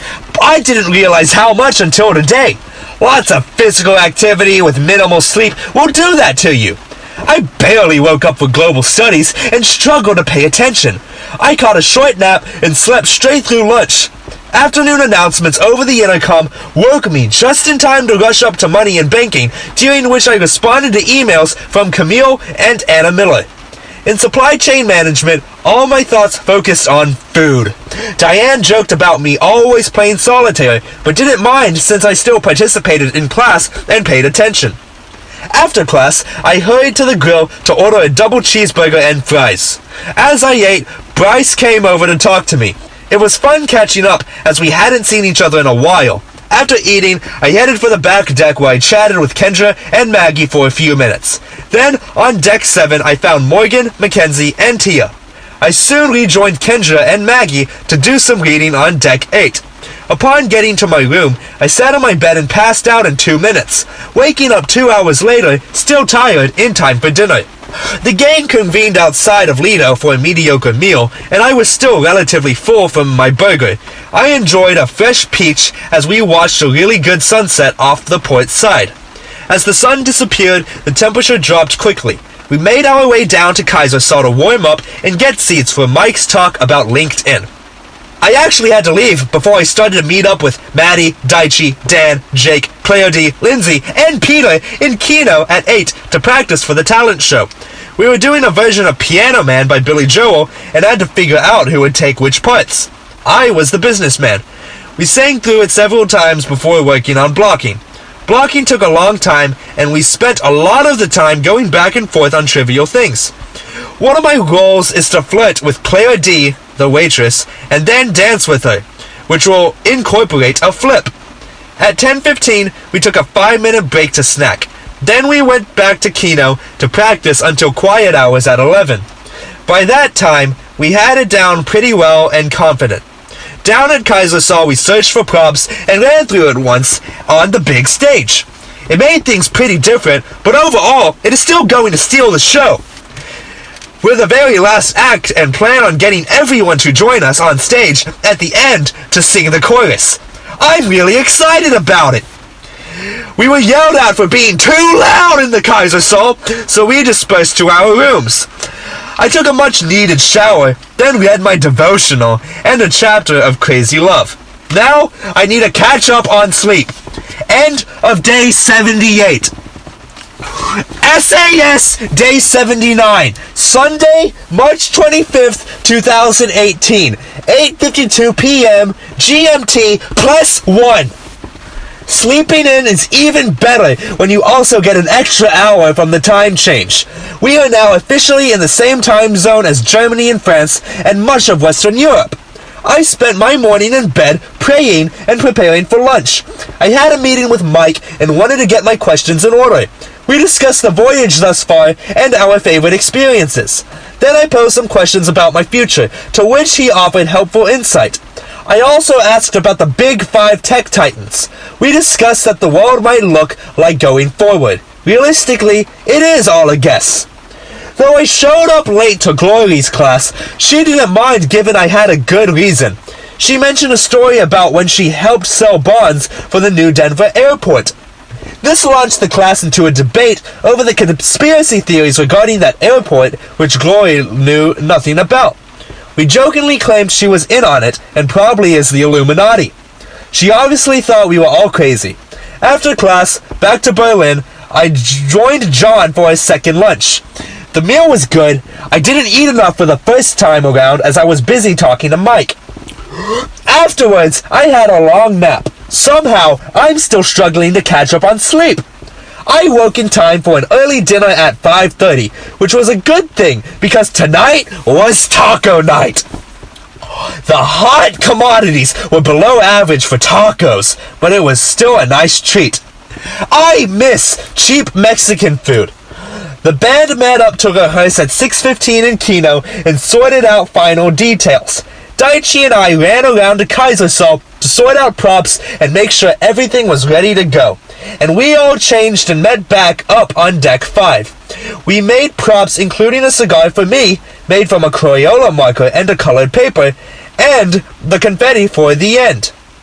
At 7 o'clock, we took our seats in Kaisersaal. Since we were the last in the act, we got to really enjoy the other groups. Wilson did an incredible yo-yo performance that blew everyone's mind. When it finally came for us to perform, I felt like I was back in show choir.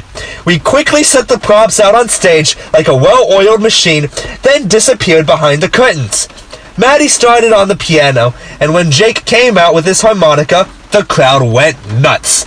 Everything went flawlessly. When I flipped Claire D, Jake somehow ended up underneath her, so I flipped her over him. It looked perfectly planned, but in reality, it was super lucky. At the end, so many people came on stage to sing the chorus with us. We ended up getting third behind Wilson and Kiki, which we all felt was appropriate. After the show, our group went up to get snacks and stargaze. The lights were turned off on the front decks, but it was fairly cloudy. We could see the moon, a waning gibbous as we all pointed out, and a few stars. Mostly it was just more time to enjoy good company. Claire D and Dan came over to watch the video that Kendra had taken of our performance. We were all so proud. We actually pulled it off spectacularly. I went downstairs around 11 and ran into Maddie, who wanted to see the video. So we all watched it in the Kaisersaal. We laughed at how we didn't know each other 2 weeks ago, and now we have shared such fun experiences together and feel like best friends. We hugged and laughed before saying goodnight. Back in my room, I congratulated Jacob on his performance, put away my suit, and took a shower. While in the shower, I heard a commotion outside. Morgan was looking for me. I finished up my shower, got dressed, and went across the hall to see what was up. She asked if I could take her spot to have breakfast with the Interport student from Ghana in the morning. I pressed her for a reason, to which she got annoyed and jokingly threatened to slap me. So I laughed and obliged her request. I'm hoping I can actually make myself get up on time. End of day 79.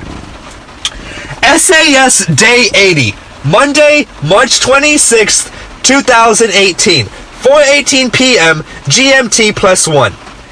At Morgan's request, I was up at 6:30, and by 7:30 I was meeting with Elvis, the Interport student who joined the voyage between South Africa and Ghana. For breakfast, I met him at reception, and we talked up to Berlin. Struggling to make meaningful conversation, I was thankful when Philip joined us. I see Philip all the time, but for the life of me have not been able to remember his name for 2 months until he introduced himself to Elvis this morning. So that made me even more thankful. I'm terrible with names. After breakfast, it was back to bed and straight to sleep, right through global studies and up until lunch, where I ate way too many chicken strips as I sat with Lois and talked about plans in remaining ports. It's becoming more and more real just how rapidly the end of the voyage is approaching. After lunch, I did homework at the library for Money and Banking, where we watched another video from the Ben Bernanke lecture series at George Washington University. It would have been more enjoyable had we had not been so focused on answering the excessive number of questions about the film on our quiz. In supply chain management, we talked about consumerism as a mating strategy and about plastic water bottles. That class rarely seems to have a proper agenda and is more like a random assortment of ethical ideas. After class, I went to the back of Deck 8 to lay out, in the shade, and read 2 chapters of Crazy Love before heading inside. At 5 o'clock, Molly and I watched Hitch in her room. I'd forgotten how funny that movie was. Our gang ate a disappointing dinner in Berlin. I guess we can't have 2 great meals in one day. We all wandered around looking for a place to play cards and settled down in Berlin to play Pounce, which is like competitive group solitaire. It is stressful and fast-paced, but really fun. When it became too warm in Berlin, we headed up to the Lido for snacks. Dan had his ukulele, and thus formed an impromptu jam session. The remaining gang, Peter, Kendra, Jackson, Maggie, and me, went to Lido Terrace to play president. As we were dealing out the deck, Maddie and Dan wanted to jam with us on the piano. Pete and I eagerly joined them for the remaining 15 minutes before quiet hours. We then sat back down for a few rounds of president.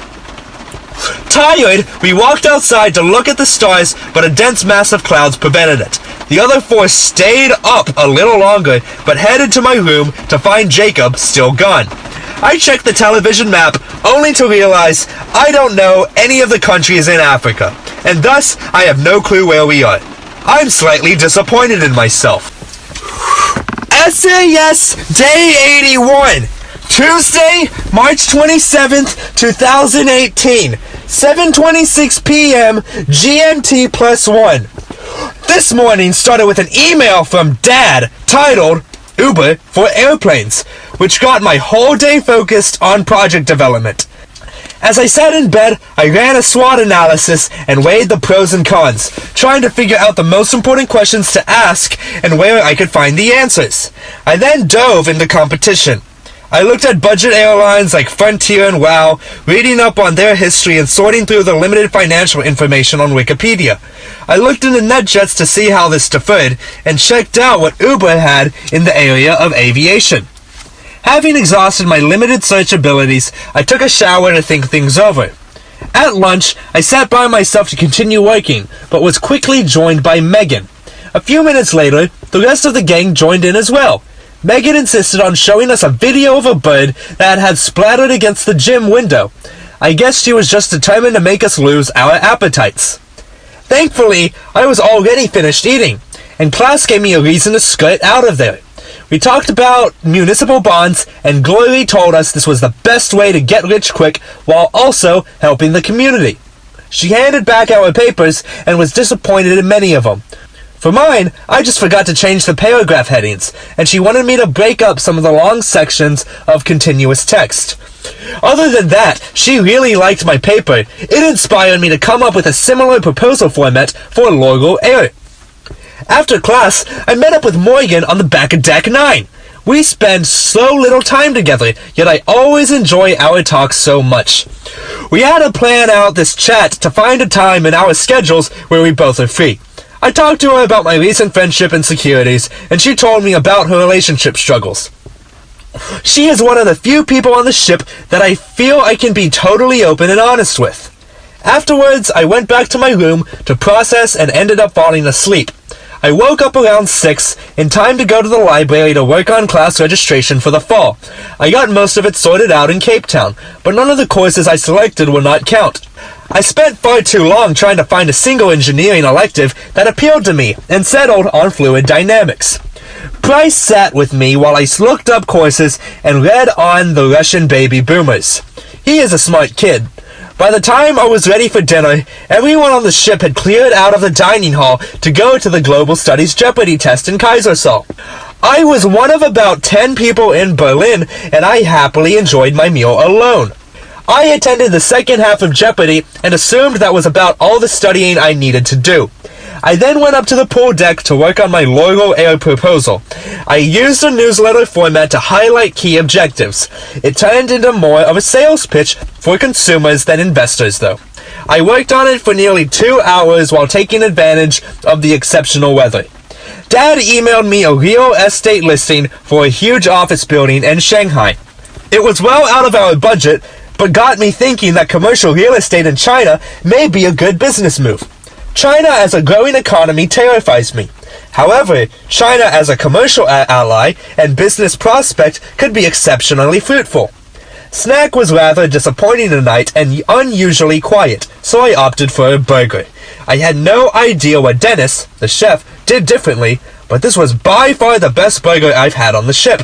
I've even convinced Monica to get one herself because I enjoyed mine so much. While I ate, I finished up the final touches of my proposal and sent it to Dad. I spent a few minutes wandering the ship to see what others were up to. But again, the ship was oddly quiet, and I found a few friends studying in the library. That had no appeal to me, so I headed to my room. Jacob was already in bed, and I fell asleep almost as soon as I turned the lights off. I emailed Amy about Ghana and tried to figure out where I might stay in Takoradi. End of Day 81. SAS Day 82, Wednesday, March 28th, 2018, 10:18 p.m. GMT +1.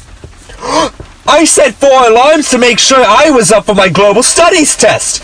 It was especially hard to wake up after a bad night of sleep. Tossing and turning all night, I struggled to even fall asleep in first place. When I got to the test, it was slightly harder than the first one, but it still only took me 20 minutes to finish. Afterwards, I made my way up to the pool deck. Soon, I was wrapped up in an intense game of volleyball. It was really hot today, so when that ended, I got a smoothie and a breakfast sandwich. I sat with Lois and spilled my smoothie all over myself. To clean up, we jumped in the pool with everyone else. The water was so refreshing. Exiting the pool, I had to air dry because I forgot to bring a towel. I could not believe how much time I had to be productive this morning. In the shower, I listened to the Week 3 Ole Miss RUF podcast on Leviticus. Oh God. This carried over from my shower to my shaving and then to my getting ready for lunch. It was such a nice way to get ready for the day, having already done so much. At lunch, the gang was together for ribs and pasta. It made me miss real barbecue. Classes this afternoon were expectedly boring. Another smoothie between classes helped me get through supply chain management reasonably well. After class, I assisted Pangu with his investments project. It wasn't great, but if he follows a few minor suggestions, I think it could look pretty good. While in the library, I ran into Morgan and we planned the first few days in Ghana together. It should be a relaxing chance for us to catch up and enjoy time away from everyone else. We both need a break from our groups. I found Meredith reading in the shade on deck 7 and decided to join her. I read a whole chapter of Crazy Love before I realized that Maggie and Kendra were asleep in the chairs behind me. I went back to my room to rest and kill time before dinner. This turned into my first Netflix binge, watching 3 episodes of Comedians in Cars Getting Coffee. They are really short, so it didn't take long to watch. I snacked on Pringles and crackers and took a short nap. For dinner, Male arranged a taco party on deck 7. I sat with the Latina friends I made on my Cambodia trip a few weeks ago. It was strange that we had barely hung out since, but it made for a great reunion. We hugged and laughed and caught up to the voyage. Plus, the quesadillas were delicious. Back on deck 9, I made my rounds with friends, chatting with Kiera and Makaylee, then with Laura and Sydney M. I got dessert and made my way back around to Makaylee and Chloe, where we reminisced and discussed the future. They are friends I really want to stay in contact with. Diane stopped by on her way to her room, and we laughed about British colloquialisms. Then Chloe and I went to watch an international dance performance in Kaiserslautern. After the performance, I found Maddie and Dan in the Lido Terrace playing piano. We were joined more than a dozen people over the next hour. Some stayed while others just stopped by for a song or two. At 10 o'clock, I took a brief intermission to get a snack before returning to the terrace for more music. Mostly I played ukulele when possible, or used it as a percussion instrument to keep rhythm. Shortly before quiet hours, Meredith poked her head in to say that the gang was about to start a rousing game of Pounce in Berlin. I ran to my room to grab a deck of cards and met them at the round table. The first game I struggled and came in second to last. However, somehow, I managed to win the second game. By the time we finished the second game, it was already 12:20 a.m.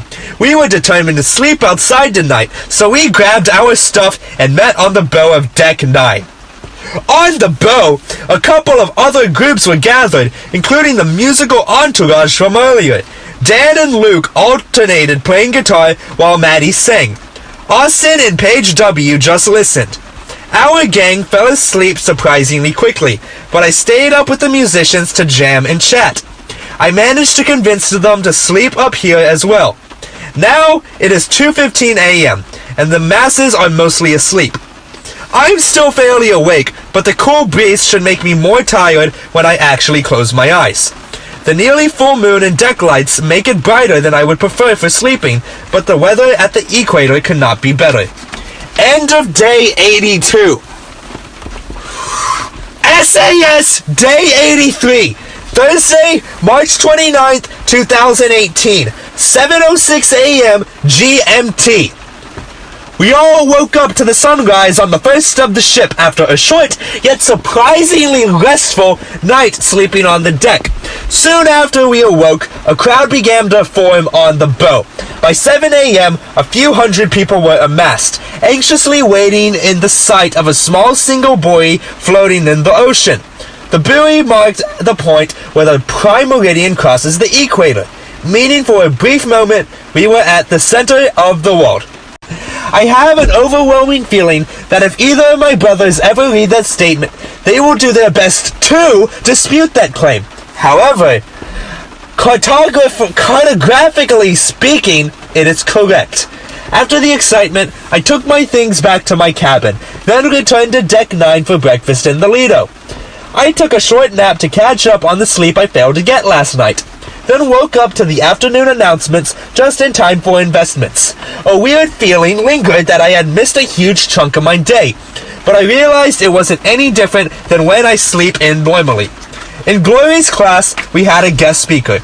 Dr. David Woods works at the Investment Responsibility Initiative at the Kennedy Center for Government and Harvard Business School, specializing on impact investing. That's quite a job title. Today, he skimmed the surface of what he does and what impact investing looks like. He works with huge pension funds as well as large family offices. I found it particularly interesting in thinking about how I would want to invest in the future. David is a great resource and an even better bridge player. By the time class was over, lunch had stopped being served and I was famished. I went up to the grill to order a double cheeseburger and fries. While waiting on the burger, it started pouring rain. I got my food and rushed to a covered seat overlooking the pool. People were playing volleyball up on the sports deck and completely soaked. They ran down and jumped in the pool. As many as 30 people in the pool at one time in the middle of a heavy storm. I finished eating and ran to change and joined them. We'd made whirlpools and had chicken fights before one of the officers got mad, after which we just enjoyed being in the pool in the rain. Thankfully, there was no lightning, because it is hard to imagine a worse place to be during a storm than in a metal swimming pool full of water on the top of a metal ship in a bigger body of water. It was such a memorable experience and way better than writing my paper as I should have been doing. When we'd all had enough water, I returned to my room to change into some dry clothes. Finally, it was time to start on my 2,000-word paper due tonight. I knocked out most of it by dinner time, but I don't know how good it actually is. In an effort to procrastinate, I wrote an email to Sydney in hopes that we might finally be able to catch up in Ghana. At dinner, the gang informed me that I had missed aft, but I honestly had no idea. I'm surprised Jacob did not remind me when he came in the room earlier. It was funny because the whole table seemed shocked and confused that I had missed it, as if I were the only one unaware that I had it today. Fortunately, Meredith told me that I didn't miss much, and I really needed to do my paper anyways. As the meal ended, the cards came out. Peter, Meredith, and I played solitaire while the others played Candy Crush.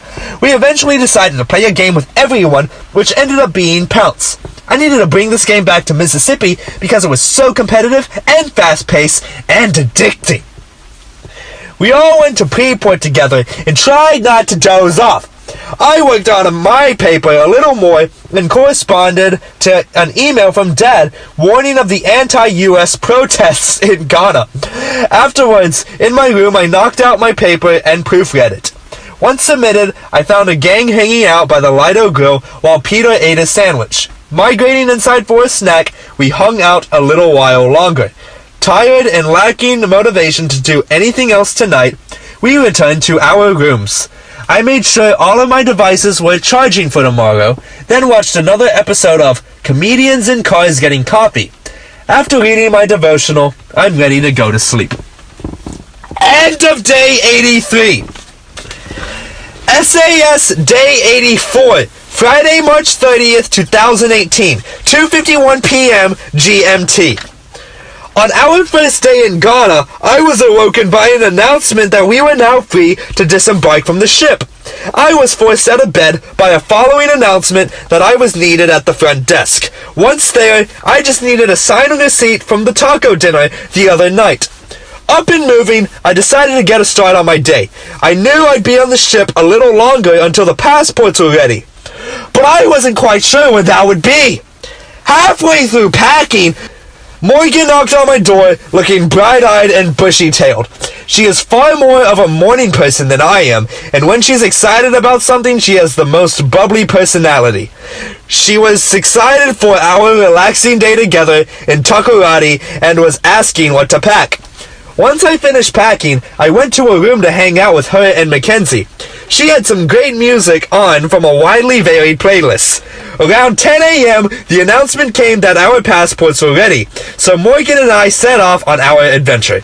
We took the shuttle through the port to a gate where the countless taxi drivers vied for our business. We ended up catching a cab with one of the families from the ship to the Atlantic Hotel by Best Western. Upon arrival, Cecilia and Julia were waiting for us in the lobby. We checked into the room, then headed down for drinks by the pool. There were no mimosas, so we settled for a round of screwdrivers and plantain chips. Being back in a country where you cannot drink the tap water means when they put ice in your drink, you have to drink it fast. After drinks, the four of us made our way down to the beach, which was not directly connected to our hotel. We walked a short way to the ocean before coming across Vienna Beach, where Glory, Sally, and Gail were enjoying lunch. Glory invited us to join, and we happily obliged. She ordered us food and insisted we each have the local club beer. We sat under a palm leaf hut and watched the waves roll in for hours while we shared SAS stories. Julia and Cecilia played in the waves and were incredibly popular with the local boys. You would have thought they were supermodels. Eventually it was time to roll out, so Glory kindly paid for us, and we went back to the hotel for a swim. Unfortunately, I was the only one allowed to use the pool since I was the only one officially checked in. That was disappointing. Instead, Julia laid out, Morgan and Cecilia went to the convenience store nearby to get a bottle of wine, and I went back to the room to use Wi-Fi and make some calls. I called Mom and got to talk to her and Austin. It was the first time I've caught up with her since India, and I hadn't had a chance to talk to Austin at all. Then I got to catch up with Sydney for a bit, but it was rushed and a little unenjoyable. When the girls got back to the room, I called Dad and talked business for a while. There was not much to catch up on from Ghana, since it had been fairly uneventful so far. For dinner, we walked nearly a mile to Champ Sports Bar. There we ran into 4 other SAS girls and joined them for dinner. I ordered a mudslide, and everyone that ordered differently was jealous. In hindsight, ordering a drink with local ice may not have been the smartest decision, but I had no issues from it. The food was average, the service slow, and pain was a nightmare, but the company was nice and so was the live music. We sat outside too, which was a decent temperature after the sun had set. As we ate, more SASers arrived looking to pregame before going to the club tonight. The club actually happened to be where we ate lunch today. Morgan and I wanted to call it an early night, so we headed back to the hotel. We wanted dessert, so we went down to the bar for a glass of wine and ended up splitting a piece of chocolate cake. Back at the hotel, we watched a random show on TV for a few minutes before deciding it was time for bed. We each crawled into our huge king-size beds, and as soon as the lights went off, Morgan was fast asleep. I slipped out into the hallway to call Sydney again. We talked about our friendship and had a less rushed conversation about what has been going on lately. It felt more natural, which was really nice. After hanging up, I texted Christopher to see what he might be free to plan our trip. He suggested tomorrow. I read my devotional and soon needed to put away my phone for the night. End of day 84. SAS Day 85, Saturday, March 31st, 2018, 1:43 p.m. GMT. I woke up around 10 a.m. after a restful night in my massive hotel bed. Much to my surprise, Morgan was still dead asleep. She'd planned to wake up early to go work out, and is typically an early bird anyways. I figured she needed the rest, so I let her sleep. She woke up at 11:30 a.m. to the housekeeper pounding the door. I got up and asked them to come back later. Morgan looked at me through squinting eyes and asked, "Why are they so early?" To which I responded by informing her of the actual time. She hit me with a pillow for not waking her up sooner and was confused as to why I skipped breakfast for myself. The late start to our day didn't hold us back too much as we got ready quickly and headed out to lunch. We went to the Paragon Grill, which happened to be right down the street from our hotel and looked decent. When we walked in, it was empty with the exception of one waitress. After sitting down and briefly glancing over the menu, Morgan suggested we go back to Venice Beach, so we scurried out of there. We walked to the beach and found our table from yesterday open for us. It gave a great view of the water. We ordered spring rolls and pizza and beer because they did not have water. Then we sat for nearly 3 hours just enjoying each other's company. We talked for a while, but spent the latter half sitting in silence as the waves crashed on the beach. Some boys were playing soccer, and there was great music coming from the bar. It was a lovely way to spend the afternoon. We ran into a few other SAS students, including Frank, who goes to NYU in Shanghai, and joined us for a few minutes to finish off our pizza. Morgan and I walked back to the hotel, eager to be lazy and take advantage of the Wi-Fi. I worked on finishing up my class schedule and finding a roommate. I called Amy to talk for a little while as she ran errands getting ready for Easter. She asked when I would be home, and I asked her if I could surprise Dad by being back for his birthday. She said that would be a wonderful idea. Then I FaceTimed Camille, and she was so excited to hear from me. She's so dear and has become one of my oldest friends that I can still keep in touch with. That call was interrupted by a FaceTime from Christopher. We came up with a tentative plan for our travels, settling out on just Paris and London instead of trying to cram too much into our short time together. I'm thrilled to travel with him again and to have so much time to catch up before we get back to the real world. At 5:30, Morgan and I caught a cab back to the ship for dinner. Chicken nuggets, and we cannot pass that up. Afterwards, I went back to my room to rest for a bit before going out. At 8:30, a group met up to take the shuttle out of the port. A lot of SASers were either headed to Vienna City or Champs. Someone told our port shuttle driver that we were all going to Champs, so instead of dropping us off at the port gate, he drove all of us all the way to Champs. After a while, people got restless and wanted to change their venues in Vienna City. A guy I had struck up a conversation with earlier in the night wanted to join us. His name was Lawrence, and he paid for a taxi for several friends with me to the club. We went to Vienna Beach first because I thought that's where people were going, but instead it was Vienna City. We went to the other place and found like 40 SAS students. We hung out there the rest of the night, dancing and talking and goofing off. One of the things that made my night was when my friend Jeremy came up to tell me he was leaving and asked if I was still joining him at church tomorrow. I love that even a sketchy nightclub in Ghana, I have friends who care that my heart is in the right place. When I left Vienna City, I took a cab back to my hotel. Morgan decided to sleep on the ship, so it was nice to get back to having a quiet, empty room to myself. I set up some movies to download while I sleep and read my devotional. It is 2:10 a.m., and I have to be up early for church tomorrow. End of day 85. SAS Day 86, Sunday, April 1st, 2018, 2:35 p.m. GMT. The sun peeks through my window before the alarm went off for church. I didn't sleep nearly long enough, yet I still felt surprisingly rested. I packed up my things and checked out of the hotel a little before 7. Walking back to the ship, I got to the first port gate and an officer motioned me over to see if I would rather walk or ride to the ship. He then called a scooter over to transport me to the ship.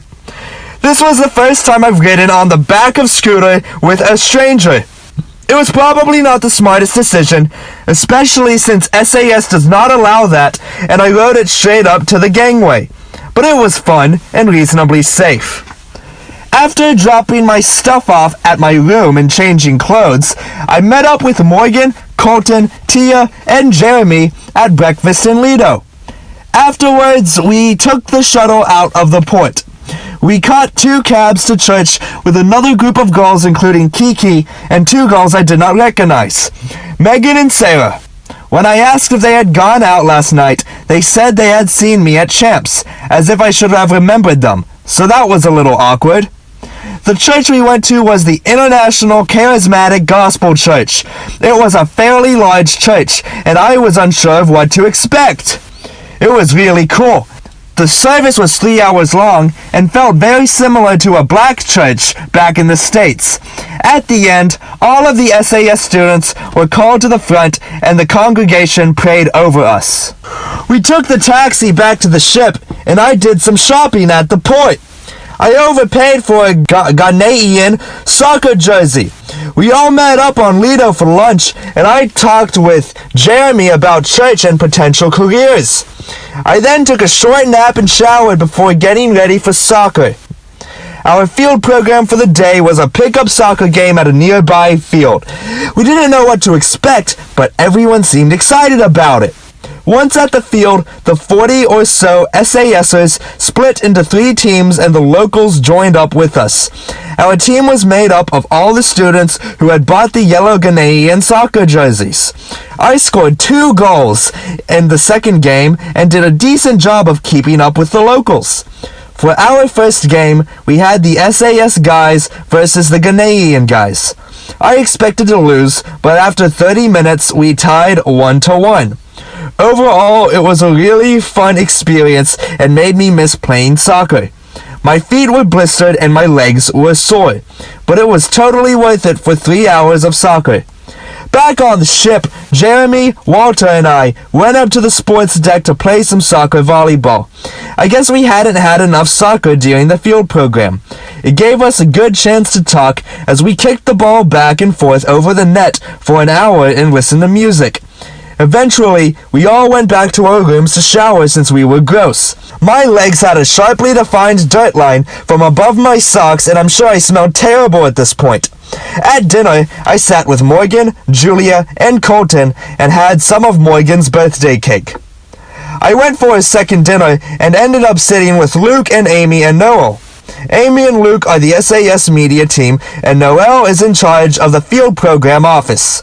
We sat in Lido talking all night from 7 to 1:30. We talked about movies and strange parties and ship gossip, and even watched YouTube videos while we still had service. It was such a fun night, and we couldn't believe how quickly time passed. We literally sat in the same place for 6.5 hours without moving. When we got up to leave, the ship was underway, and we had to reclaim our sea legs on our way back downstairs. End of Day 86. SAS Day 87, Monday, April 2nd, 2018, 1:06 p.m. GMT. After a late night on the ship, Luke and I thought it best to sleep in and just meet up for lunch at 11:30 a.m. before we head to Accra. I slept till 10, then cleaned up my room and showered. Luke and I had a really good lunch in Lido. The only other people there seemed to be students with dock times who were forced to stay on the ship as punishment for some previous infraction. The next shuttle left at 1 p.m., so we went back to our respective rooms to pack a small bag and get ready. Our bus ride into Accra took about an hour. On the way, Luke and I discussed Ghana as a whole. It's confusing and very dirty, and even though the history stretches back hundreds of years, there seems to be nothing to show for it beyond the colonial slave castles. Once in Accra, we started walking towards the nicest shopping establishment we'd seen while driving in. The 3-story mall was not much to speak of, but I was in the market for a bow tie and found a store with one almost immediately. Luke and I decided there was a little point in us meandering the streets aimlessly, so we got an Uber to T-Bar. a hipster tea shop and restaurant. Ordering a raspberry and pomegranate tea, we started a game of Scrabble. A few minutes later, other SASers, Maddie, Paige W., Jake, Trevor, and Scott, joined us. They also got tea and ordered food as well. I won Scrabble, but everyone else was tipsy, so it was hardly a real victory. Then Luke paid for all of our drinks and foods, which was so nice of him. Our next stop was the Mikalo Market. We had heard this was the place to shop in Accra. However, it was not all geared towards tourists. The streets were lined with vendors selling what appeared to be mostly second-hand clothes that likely came from countries like the US. There were some fake jerseys and watches, and lots of random home necessities. We seem to forget when we go shopping in these countries that these markets are more intended for locals who actually need everyday things. At the end of one long street, we found some very cute baby goats. They offered to sell one to us for roughly $7. While it was adorable and would have provided some cheap entertainment for the rest of the day, Jake reminded us that was a crazy idea, and we kept walking.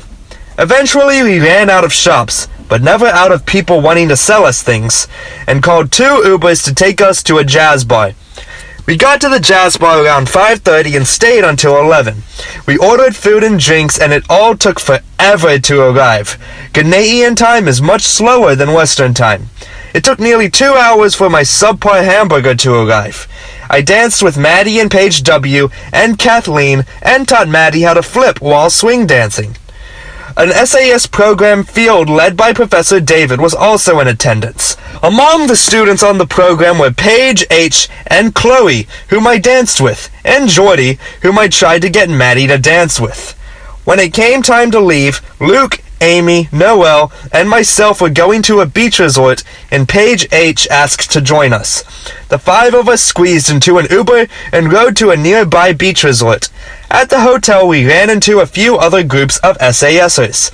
We ordered drinks, and I got a chocolate milkshake with Baileys. Then the 5 of us went out to the beach and played in the tide. We walked down the beach towards loud music and flashing lights that appeared to be coming from a large concert. What we found instead were a series of small dance parties and one stage with a few locals dancing.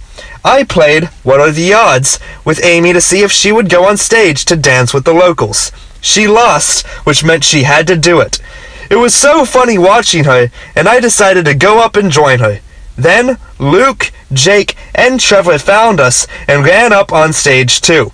I pulled Paige H. up on stage, so we were all dancing except Noel, who graciously watched our stuff.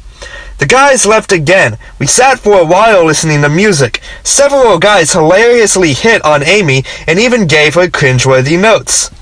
On our walk back to the hotel, Paige H. and Amy stopped to get hot dogs on the trash-covered beach. That made me hungry, so I ordered food at the bar. Of course, it took me forever because it was on Ghanaian time. Luke had ordered an Uber that arrived before my food, even though the Uber took an exceptionally long time to arrive too. I ended up waiting on my food and riding back to the port in Tema with Sean and Rachel. They slept in the back the entire ride while I chatted with the driver. At the port gate, we were told there was no shuttle, so our Uber driver took us all the way to the ship. This required a lot of driving in circles through the maze of shipping containers. We finally reached the ship at 4:30 a.m. Relieved to be back, but sleep-deprived, I made it through security and onto my hallway. As I went to open the door, it was locked and my key was in the room. Sean and I both had to go to the reception to get lockouts. My bed has never felt more comfortable. End of day 87. SAS day 88. Tuesday, April 3rd, 2018. 5:06 p.m. GMT. Today, I slept 30 minutes past noon after an incredibly late night out last night. It was nearly 5 a.m. by the time I fell asleep. I checked my email to see that Glory was hosting a bridge lesson in Lido Terrace at 1 p.m., but I was not even out of bed by then. I made it to the end of lunch, and Noel came to sit with me. We talked about sports and travel and laughed about last night. It was the first time I've spent with her. and she's so interesting. She was born in Argentina but has lived all over the world and speaks numerous languages. After lunch, I joined a bridge game in Lido Terrace with Allie, Elvis, and Glory. During the first round, Glory was the dummy, so she went to get snacks for all of us. They had been playing for a while by the time I arrived, so we only played for an hour or so. Then, I sat with Maddie to talk as she worked on internship applications on the other side of the room. Leaving her to focus on the applications, I went back to our original table to talk to Elvis about last night. Somehow this turned into a game of president with him and Alec and Casey. When all was said and done with the cards, I took a shot at a nap back at my room. About 5 minutes passed when Sean announced that the barbecue was ready on the top deck. I went up to find most of the shipboard community already in attendance. There were ribs, potato salad, coleslaw, onion rings, baked beans, burgers, and an ice cream station. It was served buffet style, and everyone spread out across the deck almost like a picnic, with some people at the tables and others on the ground or edge of the pool. I bounced around between groups and caught up on people's Ghana experiences. The food was so good, and it was a fun time for everyone. At 6:45, the gang went down to Berlin to play Pounce. I guess I was just in a cards mood tonight. We played several rounds to 100 before the boat left port. As we pulled away, Jackson, Peter, and I went up top to watch as the tugboats maneuvered us out of the harbor. When the horn blasted, signaling our exit from the harbor, I think everyone on the deck jumped. It was so loud and unexpected. I headed to my room to catch up on my journaling. Turning on the TV, I caught the second half of The Zookeeper's Wife. Honestly, I had no idea what the movie was about beforehand, but it was well done. When snack time rolled around, I wasn't particularly hungry, but I strolled up to see if anything was going on. Apparently, everyone was too tired to make it because it was practically deserted. I grabbed a piece of cake and talked with Sam for a few minutes. Back in my room, I watched an episode of Comedians in the Cars Getting Coffee while working on my journal. I will probably watch another episode of something and read my devotional before I go to sleep. End of day 88. SAS Day 90. Wednesday, April 4th, 2018, 11:52 p.m. GMT. Morning came in mere minutes, it seemed, after I'd fallen asleep. I got 6 hours of unrestful sleep and was not ready for the day. In global studies, I struggled to stay awake. Then, I went back to my room for a short nap before lunch, but ended up reading Crazy Love instead. At lunch, I first sat down with Lois, and then the whole gang joined us. I wasn't feeling well and hoped that a good meal might be the cure, but lunch was disappointing. My money and banking class was especially brutal today as the air conditioning for the entire ship was being worked on. It was no less than 85 degrees Fahrenheit in Kino, and we were all sweating. It wasn't much better when I went up to Lido for supply chain management. I remembered that it was time for my class registration window for the fall semester and asked Diane if I could be excused. "Of course," she said, and I went down to the library. All of the library computers were full, so I attempted to use my 50 megabytes of free data on my computer. This worked reasonably well, except for the my.olemiss.edu website being incredibly difficult to use. It had a search list that took up 95% of the usable window, leaving only a sliver smaller than my pinky for me to actually use. This made registration take nearly an hour. I'd asked Peter, my roommate back in Oxford, to register for me, but he forgot to look at it until several hours later. I'm glad that I did it because some of my classes were nearly full. By the time I finished, Emma had come down to the library and informed me that Diane ended class early because of the heat. I expected by now that my data would be completely used up. However, every time I refreshed the Internet Usage tab, it would show the same 50 megabytes of data still remaining. I still had essentially exposed a bug in the system giving me unlimited Internet access for free. It was like Christmas. Back in my room, I began planning Europe. I got my flights booked with Amy's help. I looked up rental cars in Iceland. I messaged Kelsey and Jocelyn and Christopher. It was a very productive afternoon. Unfortunately, all good things must come to an end, and eventually the idea started disappearing. I will have to ration it again for the short remainder of the voyage, but it was nice while it lasted. I didn't go to dinner until nearly 6:30 because I had not spent so much time on the internet. I found the gang and enjoyed a decent meal with lots of water. I still was not feeling well. There was a lecture in Kaiserslautern tonight by a career specialist named Rich Feller. Seriously. But I left before it even started. I napped for an hour and a half back in my room. The AC was still malfunctioning, so I awoke incredibly warm. I went up to our C meeting in the Lido Terrace, which ended up being all about deparcation. It was really sad. While we may be ready to get home, no one is ready to leave semester at sea. After the C meetings came an ice cream party for everyone in Berlin. I got 1 cup of strawberry and 1 of chocolate. The chocolate ice cream was dark and fudgy and so delicious. I found Mary Helen, Allie, and Carolina sitting at the center round table working on our investments presentation that we have to give tomorrow.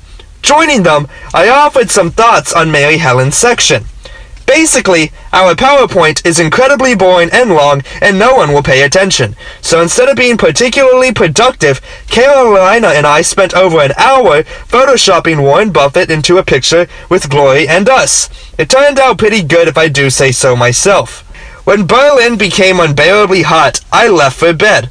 On my way to bed, I went to the top deck to cool off, then down to the library for cold water, then chatted with Elvis on the stairs, and finally made it to my room by midnight. Still fairly awake, I watched an episode of Designated Survivor, wrote a few emails, and read over the itinerary for Morocco.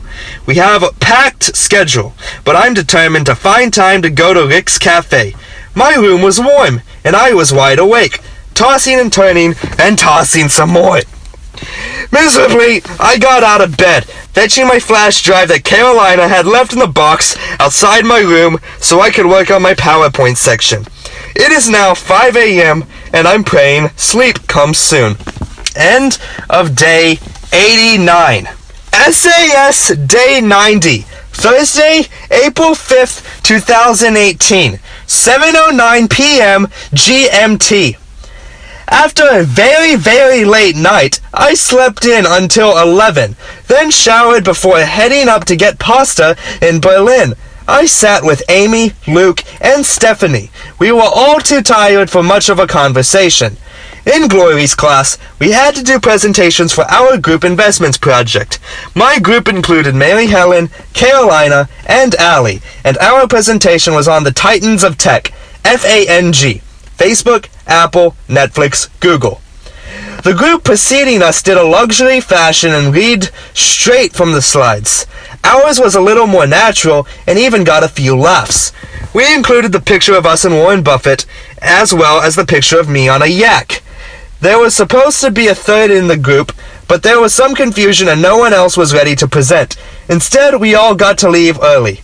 Carolina, Monica, and I went for a second lunch, which was slightly better this time around. There were corn and avocado sandwiches that were really good, and the dessert was angel food cake with a warm fruit compote. I left lunch for my room, a movie, and nap. I started watching Lawrence of Arabia and made it through the first hour before turning it off to sleep. It's good. It is also 4 hours long. I'm determined to finish it before I get to Morocco, as we will be going to one of the places it was filmed. However, I do have a bit of work ahead of me that I keep putting off. After my nap, I met the gang in Berlin for dinner.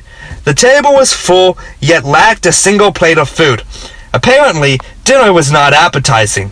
We all ordered burgers and pizza at the grill, which was on the back deck now due to maintenance by the pool. Because of the drizzling precipitation, we happened to be the only ones at the bar. The food was good, but hanging out was the best part. Peter started a game where you try to flick each other on the neck.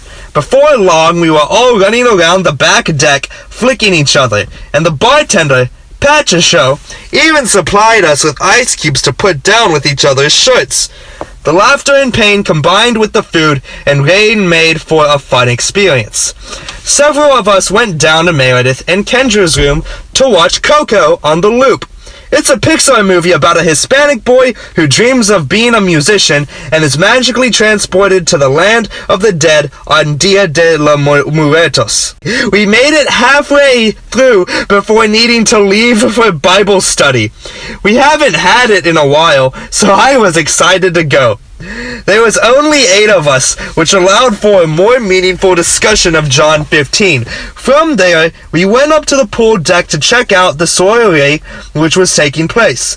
It was essentially a lot of people standing around while pop music played in the background. Jackson, Peter, and I went to snack shortly after and got sandwiches and brownies. Back in the gals' room, we finished the movie. Then the 6 of us sat around talking about sports primarily. Around 1 a.m., someone had the bright idea to go play Pounce in Lido Terrace. The 5 of us, excluding Meredith who wanted to sleep, went up to play. We played for a full 2 hours. It is impossible to summarize the laughs and fun, but I think I'm going to miss game nights with friends the most of anything on the ship. At 3 o'clock, we headed to our rooms.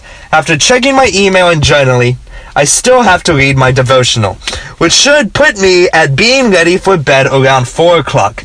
I think it's safe to say that, at this point, my sleep schedule is sufficiently messed up. End of day 90. SAS Day 91, Friday, April 6th, 2018, 9:11 p.m. GMT. Late nights make up for late mornings that turn into early afternoons. I woke up at 12:25 p.m. to the sound of afternoon announcements.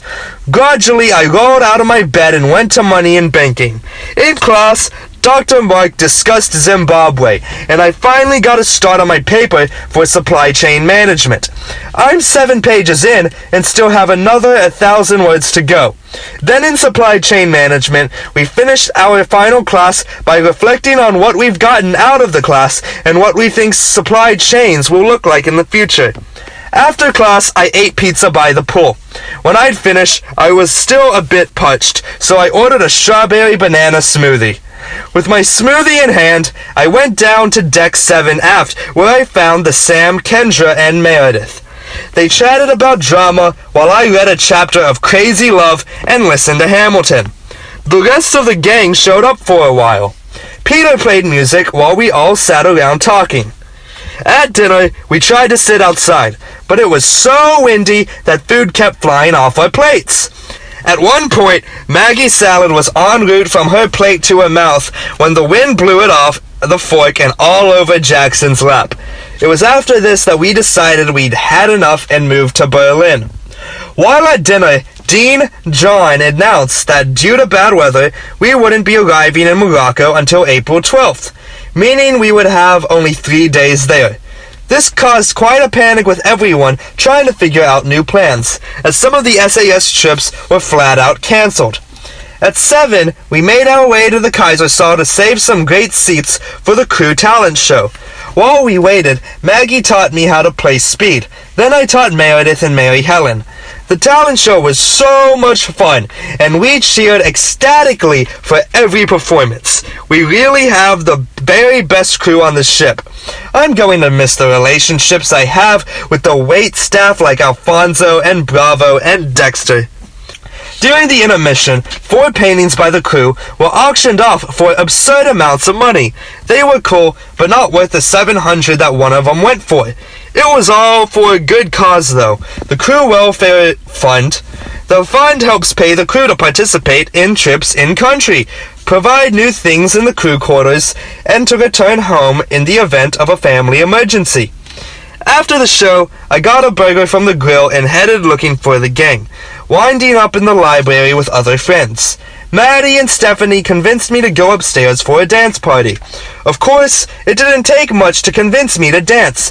It was cold and windy on the bow, so we moved to Lido Terrace. We had the best time singing along to childhood songs like Lion King and Jonas Brothers and Kesha. When the security officer got upset with us for being too loud, we moved to the pool deck. The waves in the pool were so high that they were sloshing over the edge. To put that in perspective, the edge of the pool is more than 3 feet above the top of the water. However, I guess that should be expected given that there are 25-foot waves on the horizon for the next few days.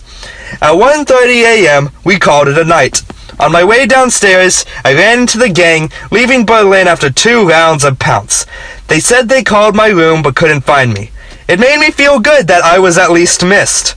Now in bed at 2, this may be the earliest I have gone to sleep in a while. End of day 91.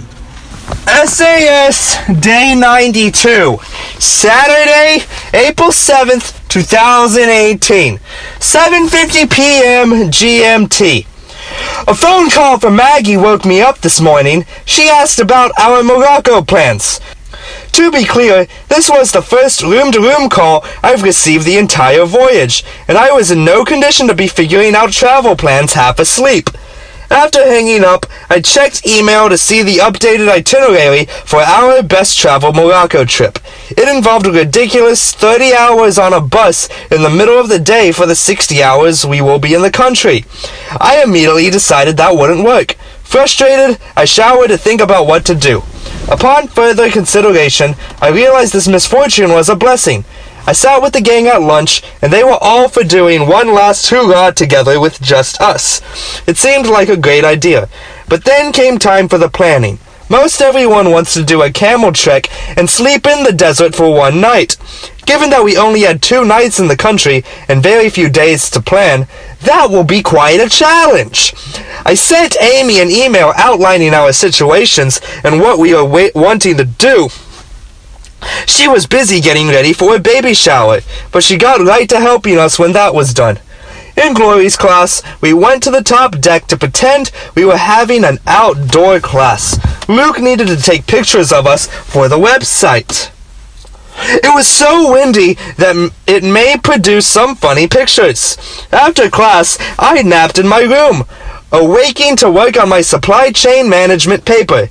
Knocking out the 1,000 words I had left, I added the necessary sources and external information to support my ideas. When finished, I took a walk around the ship. On the back of Deck 8, I found Maggie and Jackson. We sat and talked briefly before Maggie became ravenously hungry.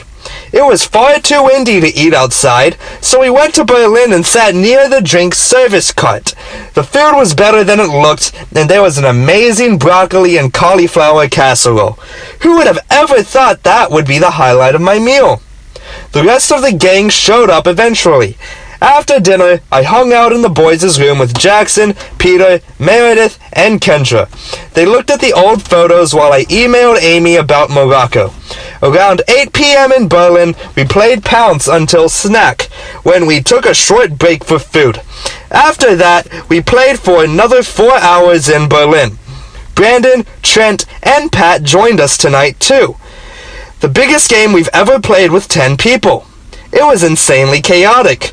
When we wrapped up, Jackson, Maggie, and I went to the deck to look at the stars. We talked about history for a few minutes after I noticed a random painting in Berlin of Kaiser Wilhelm II. The ship is full of paintings that we rarely note. When we do, they always offer something different. End of Day 92. SAS Day 93, Sunday, April 8th, 2018, 5:07 p.m. GMT. My study day started off as another day to sleep in. Captain Costa's announcements woke me, saying that rough seas meant we'd continue for our reduced speed. I hope we do not lose any more time in Morocco. I lunched with Dollar Warrants, my RD, today in Lido. We talked about the voyage and our elevator speeches and about Jesus. I recommended some of the books I've been reading. After eating, I found the girls in Berlin discussing Morocco plans. After lunch in my room, I sent a couple emails, then napped. Study days can be pretty lazy. An hour later, an announcement woke me. It said I was needed at reception. I had to get out of bed to go sign a form, but I immediately crawled back in bed, setting another 1-hour timer. When I felt I'd been sufficiently lazy, I went up to the library to finish my supply chain management report. While I was in the library, Chloe and Hannah asked me to sign their maps, which got me thinking I needed to get one too. In an effort to further procrastinate, I found the gang on deck 7 aft.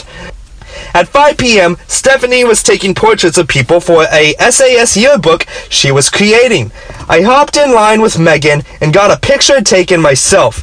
The sun was bright and it was really windy, so I have no idea how the picture will actually turn out. Agreeing it was too windy and cold to stay outside any longer, we all went to Berlin for dinner. I headed to the store to buy a map before getting a haircut at the spa. It was only my second haircut of the voyage, but I felt like it was needed if I was going to go to last until May. Having now lost the group, I wandered until I found them playing President in Lido. I joined in for a round and then got hungry. Peter, Kendra, and I went to a snack bar for ice cream sundaes. They were really good. Then we all met up in Berlin for a rousing game of Pounce. I've played more cards on this ship than I have in my entire life. One game seemed to be enough for everyone after a lazy yet tiring day. I asked the remaining friends to be the first to sign my map and got 4 notes. Tomorrow I'll add more. We went to snack and got brownies, but nobody seemed to want to stay up quite so late tonight. Back in my room, I finished Forrest Gump, which was nearly halfway through. I showered and watched from the beginning up to the point where I had started. It is 1:30 a.m. and I'm still not tired. I've been craving food, and now I'm craving Five Guys. I'll read another chapter of Crazy Love in hopes of falling asleep shortly after. End of Day 93. SAS Day 94. Monday, April 9th, 2018. 8:35 p.m. GMT. I set my alarm for 8 a.m. with every intention of being up for our cabin inspection before global studies. After turning off the alarm in my sleep, I instead woke up at 10:30 a.m., having missed class. I took time getting out of bed, only leaving my room when it was time for lunch. When I ate with Monica, Rachel, and Andrew. The meal was not good, and we are not sure whether the food is actually getting worse or if we are just getting very tired of it. In Money and Banking, we went over a review for our final. The Interport student from Morocco spoke about Moroccan economy and things to do in Casablanca. As my roommates were asking questions, our professor got straight to the point, asking our guests about alcohol and marijuana in Morocco. It was shocking and hilarious. Diane gave us the day off from supply chain management, so several of us went to Berlin to work on our money and banking project. Before I finished it, Glory invited me to join her class in watching Casablanca. She and I sat next to each other, commenting on the movie the whole time. We didn't get to watch the last 15 minutes because the class ran out of time, but I invited Glory to join us at Rick's Cafe on our last day in Casablanca. Back in my room, I got ready for fancy dinner, but that was distracted by Out of Africa playing on the loop. I showered and spent a little too long sorting through my limited selection of clean clothes. I've been trying to do laundry, but Joseph, our cabin steward, hasn't left new laundry bags in several days. I responded to emails from Amy and got closer to nailing down a plan for Morocco. Fancy dinner was a delicious Mexican feast, a welcome change from the regular ship food or even food from the grill. I made a toast in honor of our upcoming port, saying, "Here's looking at you, kids." The conversation ranged from debates on creation and evolution to favorite hometown restaurants to fond memories of grandparents. For dessert, we had the mango ice cream that came with dinner, as well as vanilla cake for Megan in celebration of her graduation. We then took a group picture at the end with Ruben, our waiter for the evening. After dinner, Allie and Megan went to talk in Kaisersaal. The rest of us went to Peter and Jackson's room to play a drawing version of telephone. One person draws a word and the next person has to guess. Then the next has to draw the guess and so on until it gets back to the first person. It is a really funny game, especially for bad artists. I would try to be excessively descriptive with my guesses because it made it funnier that way. Then we took a break for snack before we went back to watch Casablanca. Kendra and I were the only ones who had already seen it, but Peter and I were the only ones that stayed awake through all of it. Jackson, Maggie, and Kendra fell asleep in the first 30 minutes. Back in my room, I corresponded with Amy, who had just booked an Airbnb in Morakek for my friends and me. After the excitement of finding that out, I was unable to sleep. I read 2 chapters of Crazy Love and spent time praying, then read my devotional. Jacob told me when I got in the room that he had to get up early in the morning to work on an essay, so I hope the light from my Kindle has not disrupted his sleeping. End of day 94. SAS Day 95, Tuesday, April 10th, 2018, 6:50 p.m. GMT. The strange sound of fans in the hallway was the first thing I heard this morning. I dressed and went to see what the fuss was. Apparently, parts of our floor flooded in the night, and one of my neighbors claimed the water in his room was ankle deep. Fortunately, our rooms was dry and not damaged. I ate lunch by myself and enjoyed peaceful solitude of people watching. In investments, 2 lifelong learners, Linda and Jenny, talked about serving on various boards of directors. After class, I spent a few minutes working on my global studies essay. I needed a rough draft to show that our AF session today. But the final draft is not due until after Morocco. I worked on it for a few minutes by the pool, but it was cold and I quickly grew bored. Instead, I signed Jeremy's map and was inspired to go get mine. When I came back, Molly was the only one around to sign it. Killing time in my room before my last AF session for Global Studies, I continued watching Lawrence of Arabia. I finally made it to intermission. In AF, I sat next to Laura and talked all things Ole Miss. Apparently, she used to bartend at Secret Grilled Cheese and said she would take me when we get back. We pretended to proofread each other's papers that we had not written yet. Then we broke into groups where we all talked briefly about our assigned readings before discussing plans in Morocco and Europe. After class, I went back to my room to look at the new channels we had on TV. There was a Eurosport channel featuring a rally car race in Morocco, followed by a steeplechase in Miami. I also caught up on the news, but quickly remembered that I do not always know what's going on back home until I get back. Most of the news was about Facebook anyways. Dinner was surprisingly short today. I sat with Maggie, Jackson, Meredith, and Kendra at a small round table towards the center of Berlin. It was an odd location as our normal spots were unavailable. We also ate quickly and had basic conversations. We talked about triplets, which was the most interesting topic, and I ate a salad, which shows how tired of the food we all were. Afterwards, we all split up. I expected us to meet up later, but I could not find them. Instead, I found Wilson, Scott, and Peter up by the piano in Lido Terrace discussing differences between Canada and the US. It always surprises me how much Canadians know about us and how little we know about them. Thor Ragnarok was showing in Kaisersaal, so I watched 30 minutes before snack. I found Peter at snack looking just as lost as I was without everyone else. We sat together until the rest of the gang showed up. Then I ordered 2 plates of fries for all of us to share. They tasted like Wendy's, and it reminded me of home. My mouth is watering just writing about it. We then made our way down to Berlin for 3 rounds of Pounce.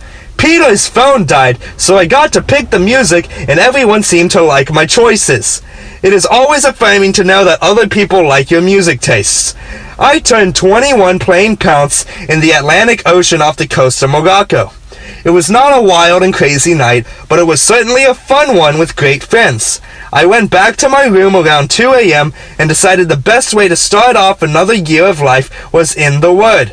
I read the last chapter of Crazy Love, then spent time reading from the book of Daniel. End of day 95. SAS Day 96, Wednesday, April 11th, 2018, 6:33 p.m. GMT +1. Today, on my 21st birthday, I was reminded that SAS really is a family. I had so many people go out of their way to find me and wish me a happy birthday. It really made today special. Since we were supposed to already be in Morocco today, there was not much to do on the ship. I slept past lunch but found the gang in Berlin around 1:30 p.m. They were just about to start a game of Pounce and invited me to join. I won the second game, which they attributed to birthday magic, but I said it was because I am now older and wiser. We ended up playing nearly until dinner. During our short break, I went back to my room for a short nap and to check emails. Back in Berlin, I met up with the gang for my birthday dinner. Amy ordered a plate of chocolate chip cookies for us, and I got a glass of wine to celebrate. Kendra asked me what I was most looking forward to about being 21, and I had 3 answers. Being able to get into places I've never been, and being able to rent a car, and getting my concealed carry permit. Several of us had brought our maps and passed them around to be signed by each other and nearby friends in Berlin. We sat there until pre-port, during which I sat with Meredith and Jeremy and Zach near the front. The ship has always been really rocking today, making it hard to walk and even harder to sit still for too long. Fortunately, I have more than earned my sea legs at this point, and it hasn't bothered me too much. Later, Megan and Allie and I went to check on Maggie, who had not been feeling well due to the waves. Jackson was in there nearly asleep on Kiera's bed, so we piled in to chat for a while. Eventually, we sat enjoying blissful quiet as I strummed Kiera's ukulele. Kiera came in later and sang along with me for a few songs, including Can't Help Falling in Love. When Megan decided it was time for bed, I figured I would give Jackson and Maggie their space, so I went to the library to hang out at the bar with Luke, Amy, and Noelle, who each signed my map.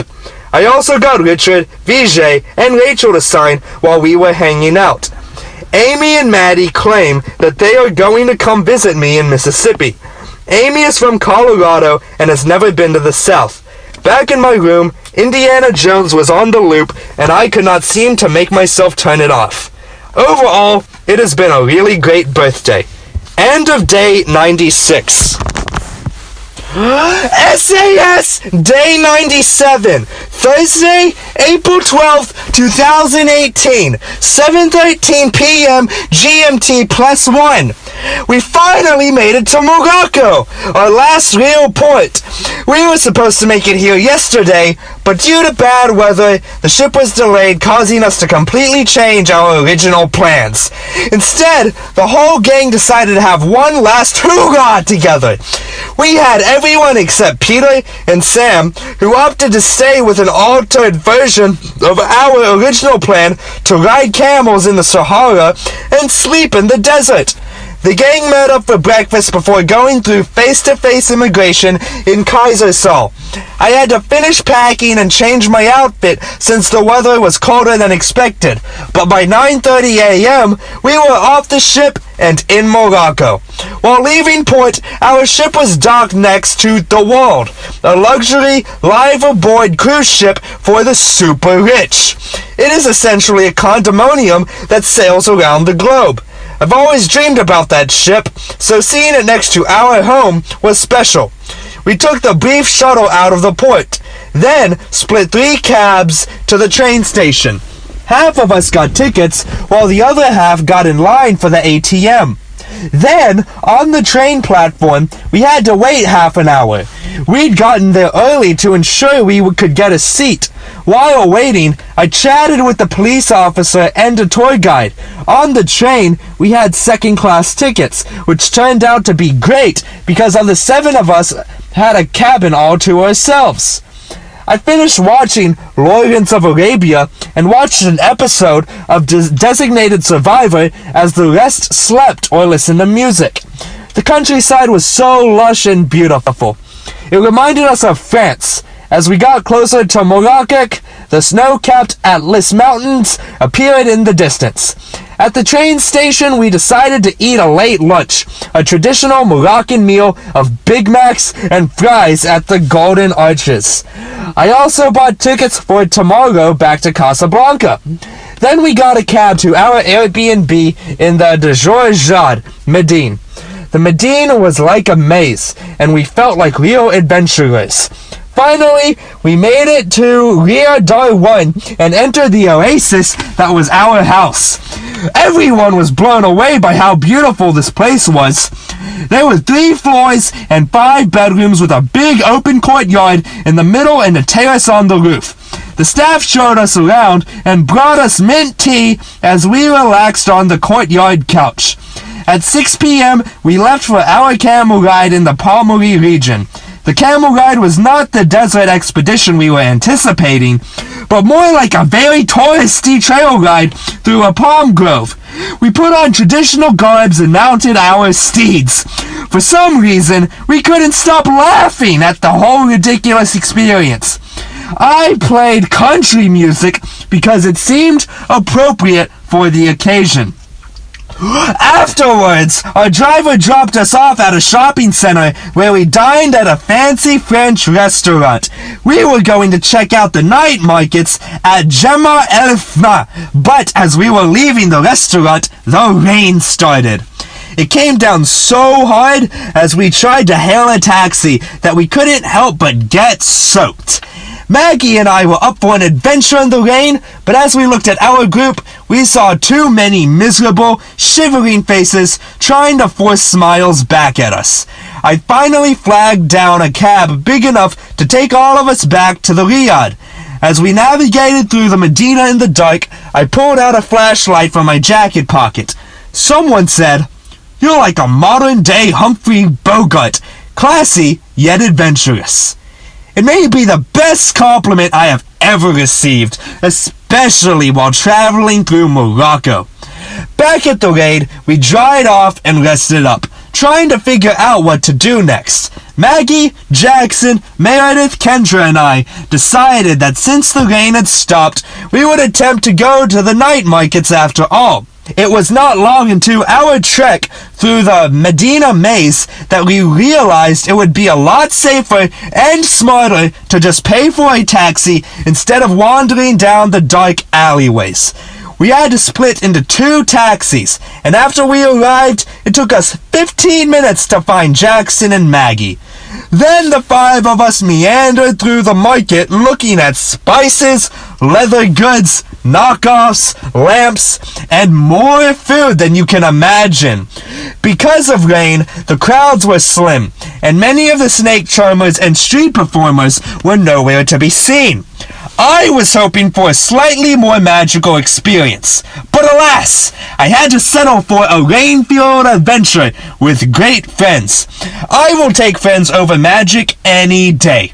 On the way out, I was hoping to get some food, but no one else was hungry. I got a shawarma sandwich with fries and ate it in the cab. Safely back at the Riyadh, we caught up with Megan and Allie to plan tomorrow.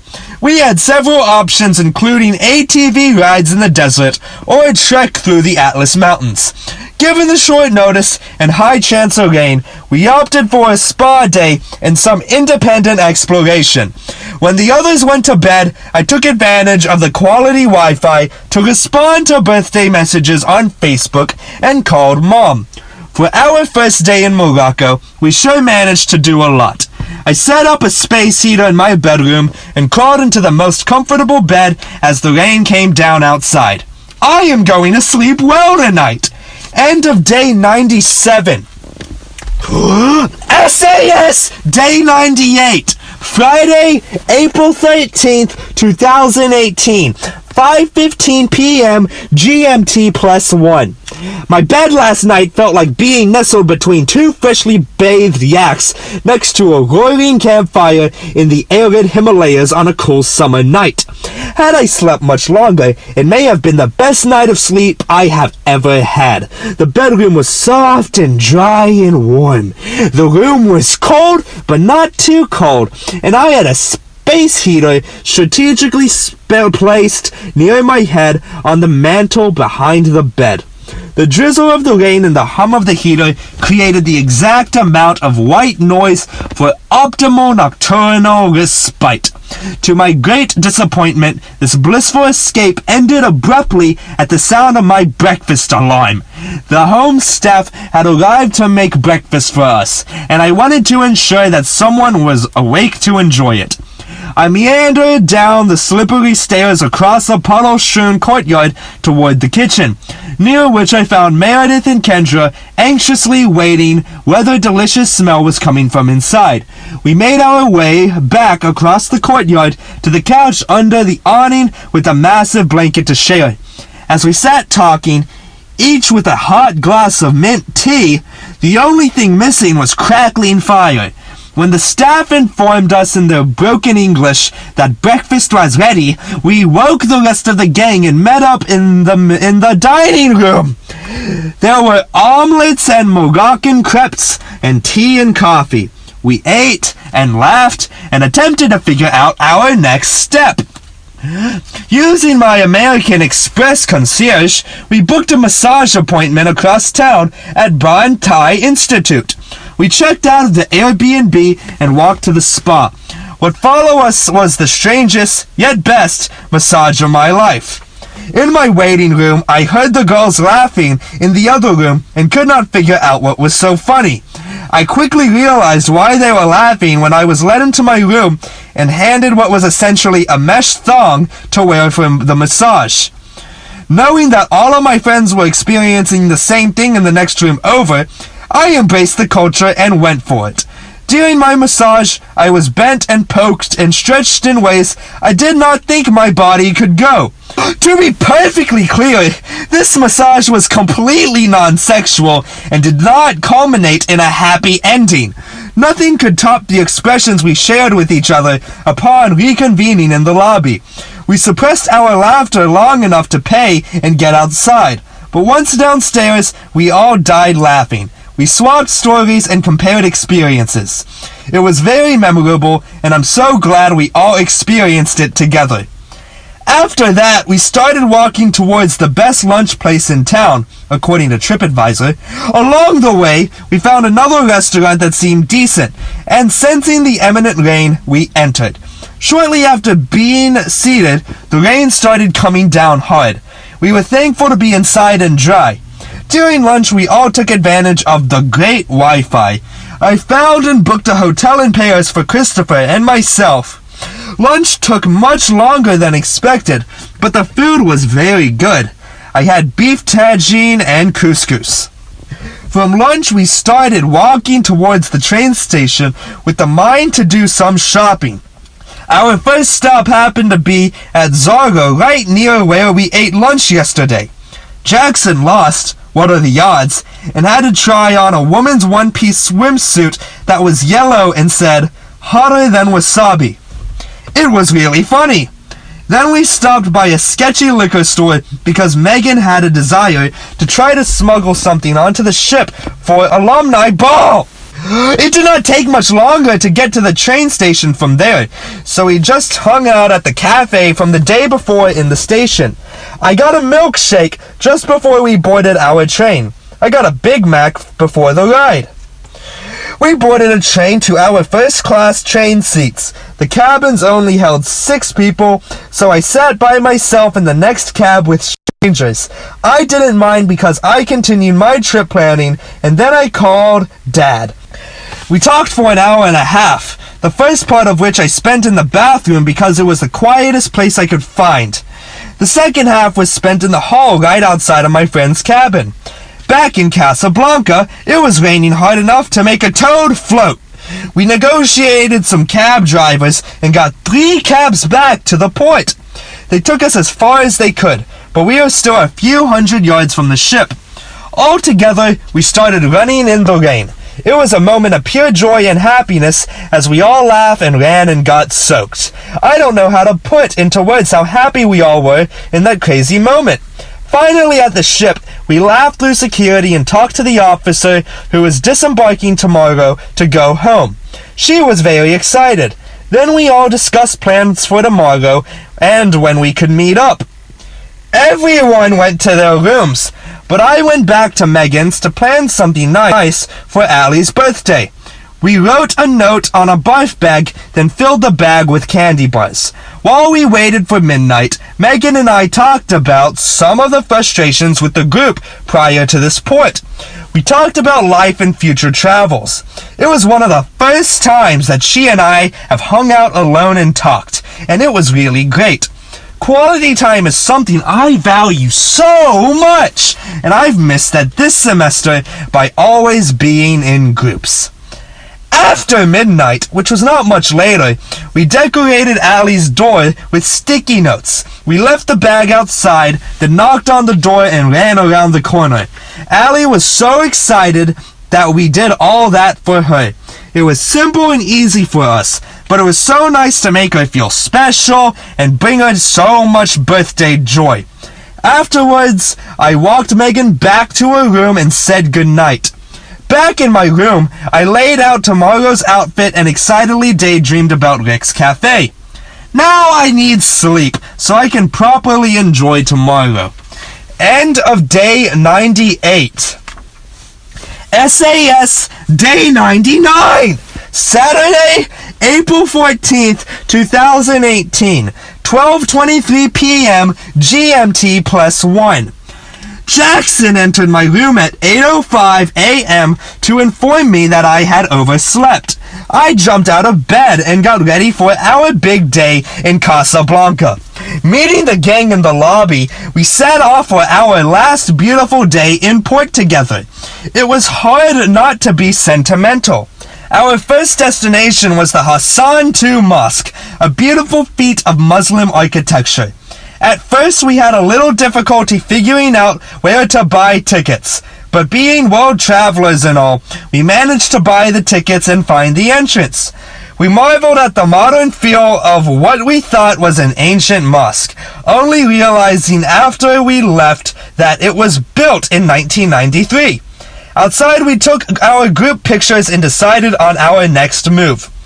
We found a cab large enough to carry all of us, and I negotiated it down to the cheapest ride we had yet. He drove us to the old Medina where we could do some shopping. We wandered the actual ancient valleys and explored the shops. There were clothes and spices and foods and traditional medicines. At one point, the group started getting spread out, so I asked Jackson to wait up while I went back for Megan and Allie. Instead, he turned off on a side street, and it took us forever to find them again. It was slightly frustrating, but once we were back together, everything was fine. We wandered the Medina for over an hour, slowly making our way towards Rick's Cafe. Near the restaurant was a park with a group of kids playing soccer. Meredith and I eagerly joined in, which must have looked ridiculous as I was wearing a white tuxedo jacket and a bow tie. They were reasonably impressed by my juggling skills, but when it came to keep away, we had no chance. These kids were far better than the ones in Ghana. Entering Rick's, the mythical restaurant from the movie Casablanca, we were greeted by a man who complimented me first on my soccer skills and second on my attire. We were seated at a large round table near the front. I picked the seat in the corner that allowed me the best view of the rest of the establishment. I was shocked to find no gambling. However, there was a piano, and the waiters wore appropriate uniforms, which included fezzes. The meal was incredible, with far too much food. For once, it felt like American portions. I had goat cheese croquettes with honey and lavender as my appetizer, and lamb and couscous for my entree. For my drink, I ordered a French 75, as seen in the movie, to which the rest of the group followed suit. It was really good. Allie and I, both celebrating our 21st birthdays, were the only ones to get dessert, and they were brought out with candles on them. We were certainly sad to leave, but we thoroughly enjoyed our time at Rick's and in Morocco as a whole. We had a leisurely stroll back to port as we made the most of our last few minutes in country together at SAS Students. Back on the ship, we dropped our things and caught up on some rest.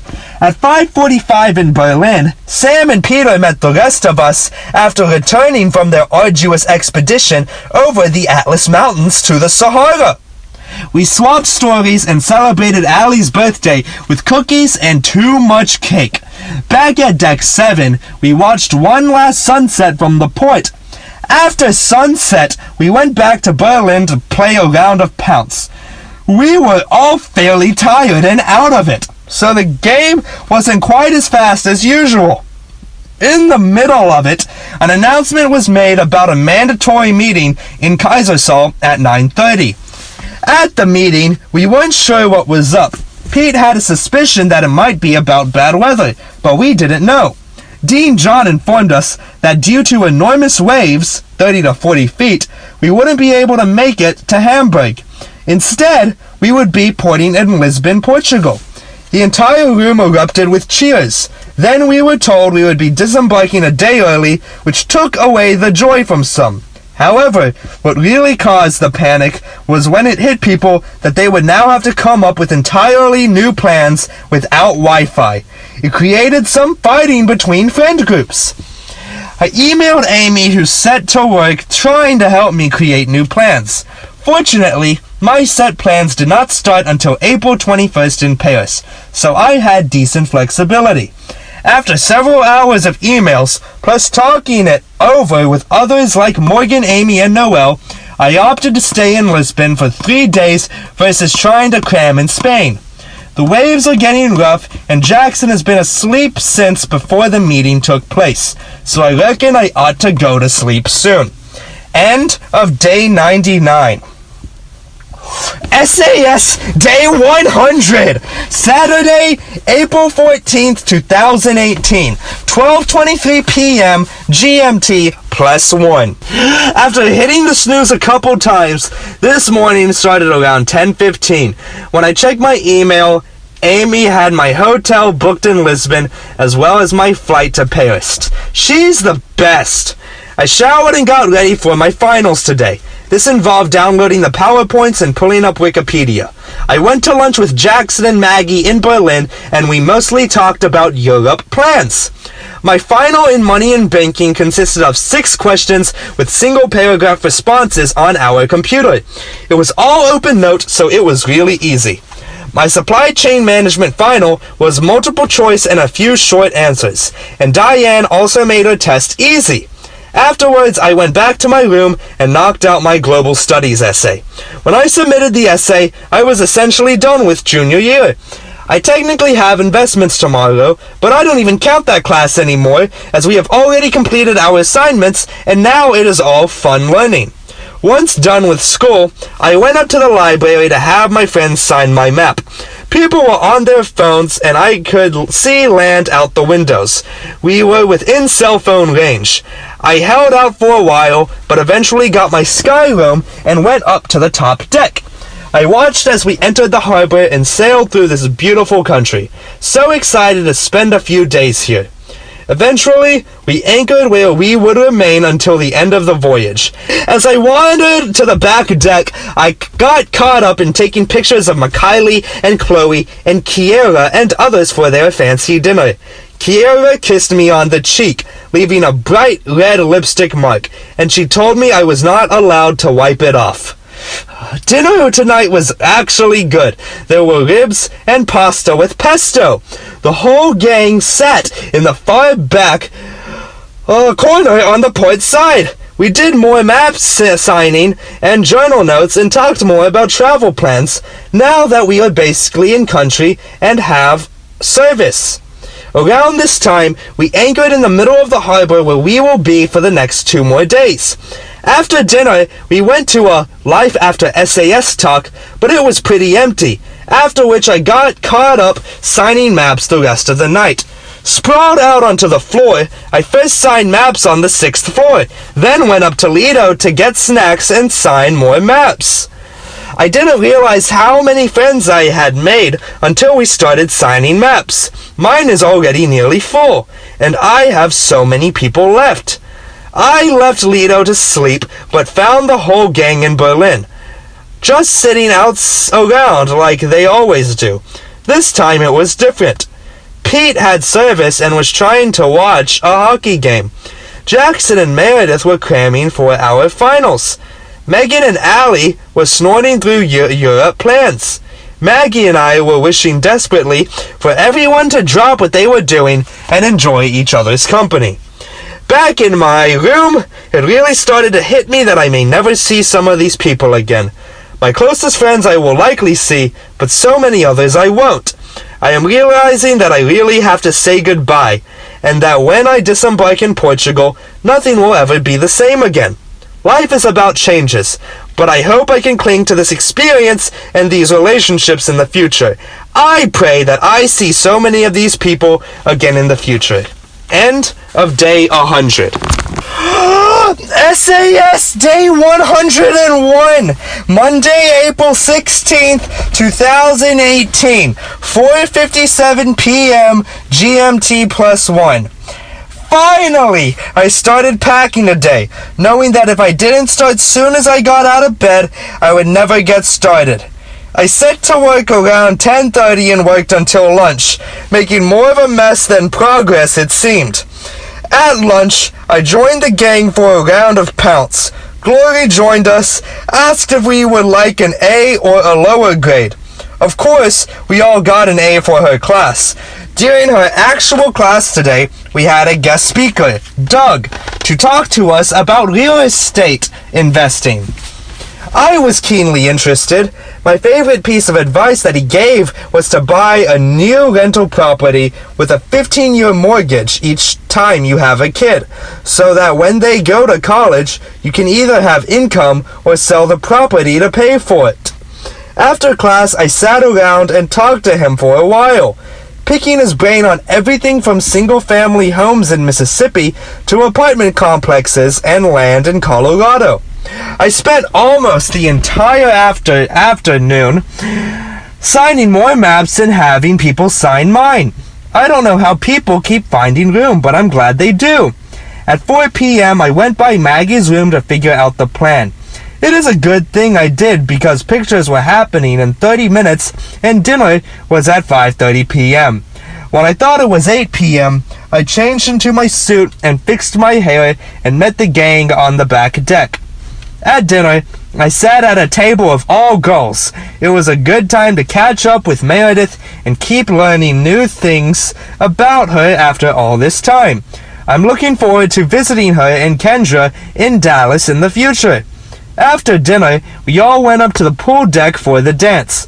The music was not my style, and it felt like an awkward middle school dance. I went to the bow to take pictures with as many people as I could. At one point, I was taking pictures with Maddie, and we both went to kiss each other on the cheek at the same time. Instead, we hilariously locked lips, and Paige W. captured the picture perfectly. The dancing continued for an hour until the second dinner seating began. Then, unsure of what to do, the gang all decided to go change into more comfortable clothes. I figured this would be the best time to actually finish packing, so that I might be able to better enjoy the rest of the night afterwards. Packing took longer than expected, and I didn't finish until almost 10 p.m. At this point, there was karaoke in the Kaiserssaal, so I grabbed Kiera and went. I asked her about her plans in Europe, and she didn't have any. We planned to at least travel together in Lisbon, and she might even join me for a few days in Paris. When karaoke became too much of a disaster, we went up to Lido Terrace to play piano with Luke. That got shut down due to quiet hours. I wandered around the ship for a little while looking for the gang, but found it to be surprisingly deserted. Andrea and I discussed our trip to Austin city limits this fall. Then Lucia and Hannah and I argued about the difference between America and the United States. Eventually, I wrapped up my night by ordering a cup of noodles with Paige W. back in my room. I watched the news and ate a snack. I went through pictures from tonight and tried to find favorites. There were so many good ones. I'm trying hard not to think about tomorrow being our last day on the ship. It is going to be really sad. End of day 101. SAS Day 102, Tuesday, April 17th, 2018, 7:39 p.m. GMT +1. A knock at the door was the only warning before it flung open, and a strange, overly cheerful woman loudly told us to finish packing. Our room was messy, but Jacob and I were already largely done packing. We finished what needed to be done and sat around waiting to be called to take our bags down. We waited for hours in the room. Eventually, I gave up around 11 and went to sign maps and eat lunch. Lunch was followed by more map signing and a short game of Pounce. At 2 p.m., we had our convocation. They honored the graduating seniors and had several guest speakers. However, Dean John's speech was by far the very best. See epilogue. It even made me tear up at some parts. Afterwards, the gang went back to Berlin for another round of Pounce, which was quickly interrupted by the call to get our bags. We had to carry them down to Deck 3 through parts of the ship we'd never seen before. It was strange because the hull had a clean white paint job that felt very sterile and industrial, a stark contrast to the luxury seen above. I met up with Mike to ask him a few last business questions. He seemed intrigued as to why I always wanted to meet up, since I seemed to rarely have a specific direction I wanted to go. I asked him about sponsoring a racing team because my family keeps asking about it, and he immediately shut it down for being off-brand. It was not my favorite meeting with him, but it was still educational and helpful. At dinner, the gang outside sat on the top deck. Then, as the boat started heading to the port, I went up to the boat with Megan to watch us dock. It was a strange thing to watch us dock for the very last time. I went back to the end of Deck 8 aft to meet the gang and watch the sunset behind this picturesque church that dominated the hillside. We sat there until 7:50 p.m. when we had to go to our very last pre-port. The famous green sheet was filled with funny inside jokes, and most of the announcements were either tongue-in-cheek or straight-up humorous. While they talked, I signed Lois's map. Afterwards, I hugged 100 crying girls, then headed to the library so Lois could sign my map and I could get one last double cheeseburger. Snack time came quickly. I met the gang up top and signed a few more journals and maps. Then we went over to Lido Taylor's for one last jam session. Maddie played piano while Dan played guitar, and we sang for hours. At the largest point, there might have been as many as 50 people up there signing. Everyone was singing and hugging and trying not to cry. Eventually, people started to leave, and it became clear that it was all over. I was going to go to sleep around 1 a.m., but I ended up back at the Lido restaurant signing maps and journals and saying goodbyes with Molly. When I went to get my map, Daichi had run off with it. I looked all over the ship for him until Jake informed me that he was in Berlin. I found him and Stephanie chatting. I started to just grab my map and leave, but Stephanie grabbed my arms with tears in her eyes, asking me to stay. I pulled up a seat and we talked for hours. Dan joined us too, and Sanjay later on. None of us wanted to go to sleep on our last night of SAS. We wanted to make those moments last forever. Finally, at 5 a.m., we made the judgment call to take a short nap before breakfast. It took me another 30 minutes to write this, but the lack of sleep is worth every second of more time spent awake on the ship. End of day 102.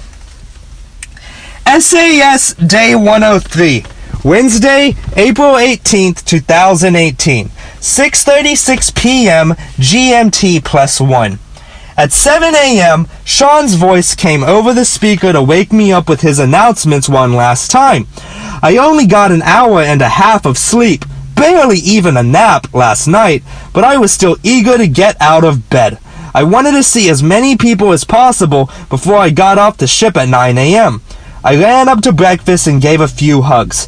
Before the announcement was made that it was time for the Baltic Sea to disembark, instead of being off the ship by 9 a.m., When they said we might be leaving, they had me off the ship by 7:30 a.m. It seemed like there was a blur, and then it was all over forever. Off the ship, I searched for my luggage. It took several passes down and endless rows of bags before I collected all 3. Then I found the gang and we strolled out of the port gate together. We turned in our bags to be shipped home via luggage free and tried to figure out our next move. As we waited, I noticed my backpack had blood on it. I first asked Peter if he was bleeding before noticing that I myself was bleeding quite heavily from my left pinky. I sliced it on something in the process of moving and clearly had not noticed. All of us had just shipped off our first aid kits and had no band-aids or anything to stop the bleeding. I grabbed a sock from my band to use until Andrea noticed and jumped into mom mode. She gave me a disinfecting wipe and several band-aids, and the bleeding finally stopped by the time our Uber arrived. It was the only injury I had on SAS, and of course, it literally happened as soon as it was over. Kendra, Meredith, and I loaded into our Uber only to realize a few minutes later that it was the wrong one. Finding our real Uber, we went to the train station to meet Peter, Jackson, and Maggie, who took another Uber, so we could put our bags in lockers until we could check in our hotels. We stopped by Starbucks to refuel, then walked 10 minutes through beautiful streets to a bike rental place close to the water. The 6 of us rode the bikes along the water, stopping for monuments, towers, strawberries with cream, and to watch the MV World Odyssey sail out of our lives. It was a sad yet fitting moment as we sat on the shore together, watching the ship go by while a street performer played guitar in the background. It was like a scene from a movie. Maggie wanted us to bike up to this park that overlooked the city. None of us realized just how challenging that might actually be. The hills were steep and long. Going up required getting off the bikes and walking, while going down was scary due to the brakes barely working. We gave up our quest when we neared what we thought was the top, but a local told us that we had another 5 kilometers to go uphill through a bad neighborhood. We made our way back to the bike shop after 4 hours of riding. Renting the bikes was a great way to see things and was so much fun with my best friends. From the bike shop, we headed back towards the train station. We were starving at this point, so finding food was high on our priority list. We stumbled upon a pita place that had shawarma and air conditioning and did not break the bank. Having quickly and easily gotten everyone's approval, we overtook the tiny restaurant for meal that really hit the spot. The pita sandwiches were amazing, and so were the sweet potato fries. Afterwards, we went to the train station to retrieve our bags and walk to the gang's Airbnb. Most of them took this chance to shower and change while I just wanted to nap. We took an hour to rest and recover before regrouping on a plan for the night. We walked 3 times to my apartment where the Wi-Fi was better to drop my stuff off and find our next move. We looked up places to get wine and cheese nearby. Meredith came up with a place called the Old Pharmacy that was just a short walk away. It was a small place and we were the only customers at the time. However, Roger, our sommelier, was fantastic. He brought us our 2 big trays of meat and cheese and helped everyone pick out a glass of wine. Peter, Kendra, and Meredith shared a bottle of rosé while I opted to get a port sampler, given that we were in Portugal. We went around saying what we were most thankful for and reflecting on funniest moments, best food, and other memories that could only be appreciated by each other. There are far too many highlights to recollect, and I am so thankful to have written them all down. Leaving the wine shop, we walked up to an overlook that was crowded with free-spirited hippies. It didn't seem like our kind of crowd, so instead, we went down to Time Out Market, a large collective of fancy food stands in an old warehouse. It was a cool concept, but a little too crowded to carry on meaningful conversations.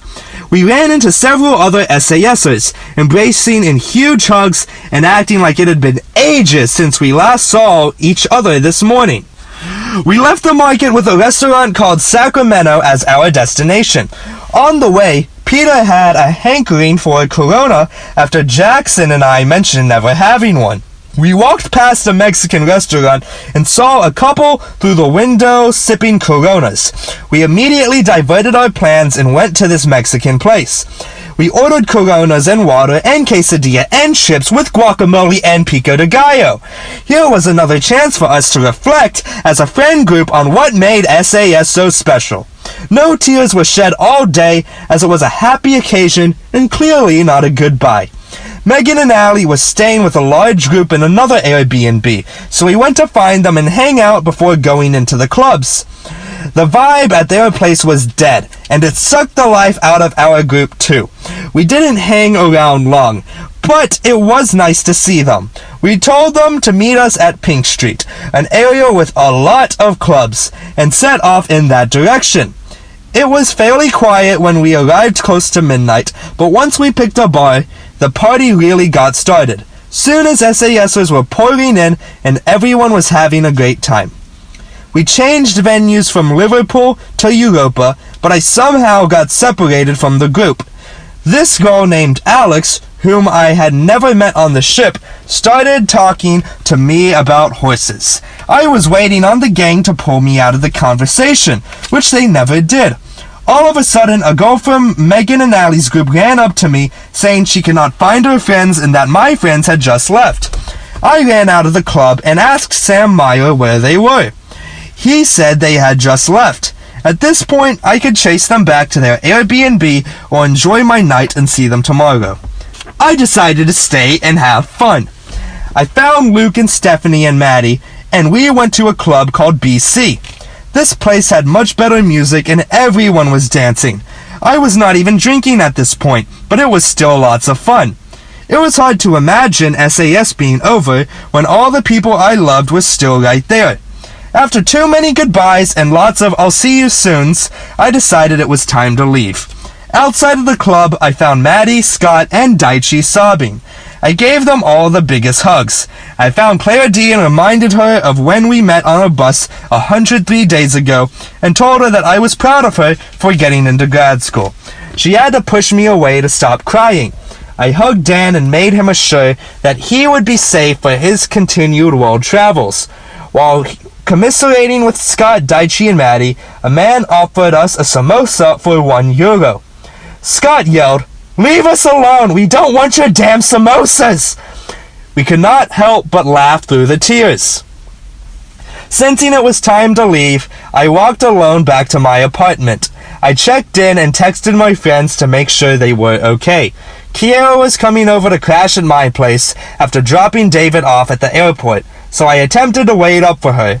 I got some less than restful sleep on the couch before giving up on her an hour after she should have arrived. I crawled in bed, sleeping for an hour before I got the call that she was outside. I ran down to let her in and got her situated in her room.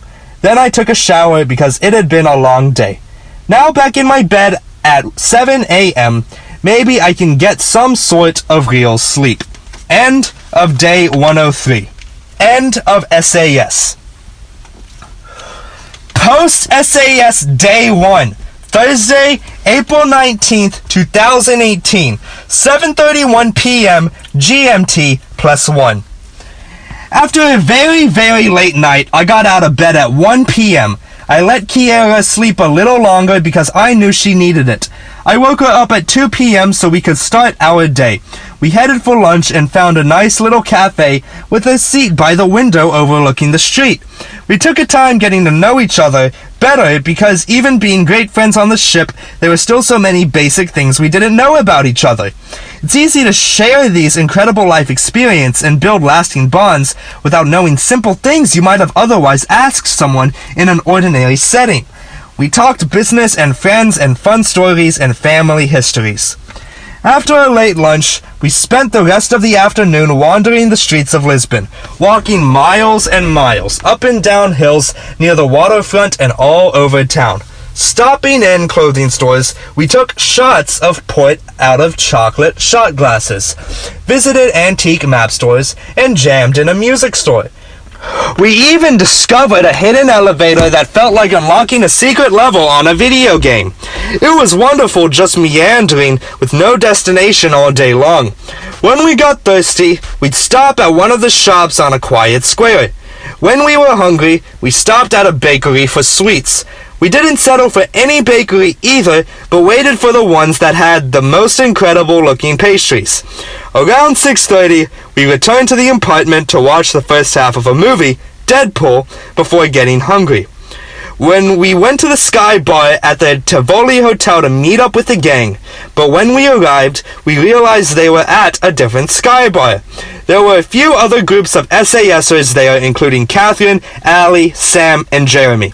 Kiera and I sat down for dinner and split a nice steak since the whole place was incredibly expensive. We Ubered from dinner to the gang's Airbnb in Bairro Alta to say one last goodbye. I'd hoped to see them earlier in the day, but I was so thankful for a chance to hug each of them and remind them how much I appreciated their friendship. It was hard to leave. Kiera and I went back to the apartment to finish Deadpool. She fell asleep almost immediately, and I still wanted to go out.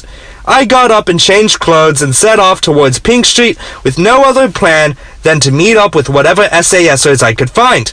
Walking into Liverpool, I immediately found Alex and her friends walking out. They invited me to Urban Beach with them, so we went for a walk.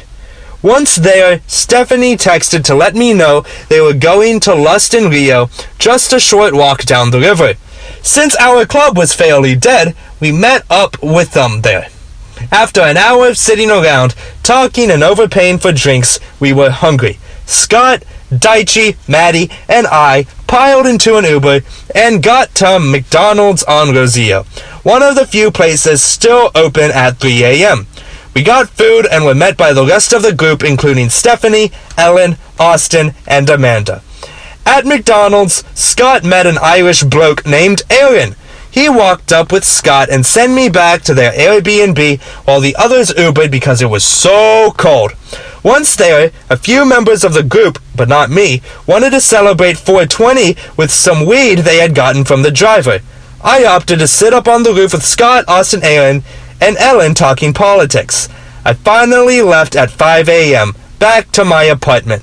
As I walked in the apartment, Kiera woke up and was confused by the time. I told her to go back to sleep, then crawled into my bed. It was another fabulous day that can't really be summed up with words. End of Post-SAS Day 1. Post-SAS Day 2, Friday, April 20th, 2018, 5:11 p.m. GMT +1. After a very late night, our plan was to meet up with the group from last night and head to the medieval town of Sintra.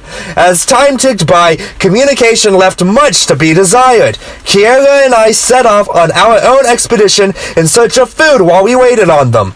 We chose a nice pizza place just 2 blocks from the apartment. The food was great.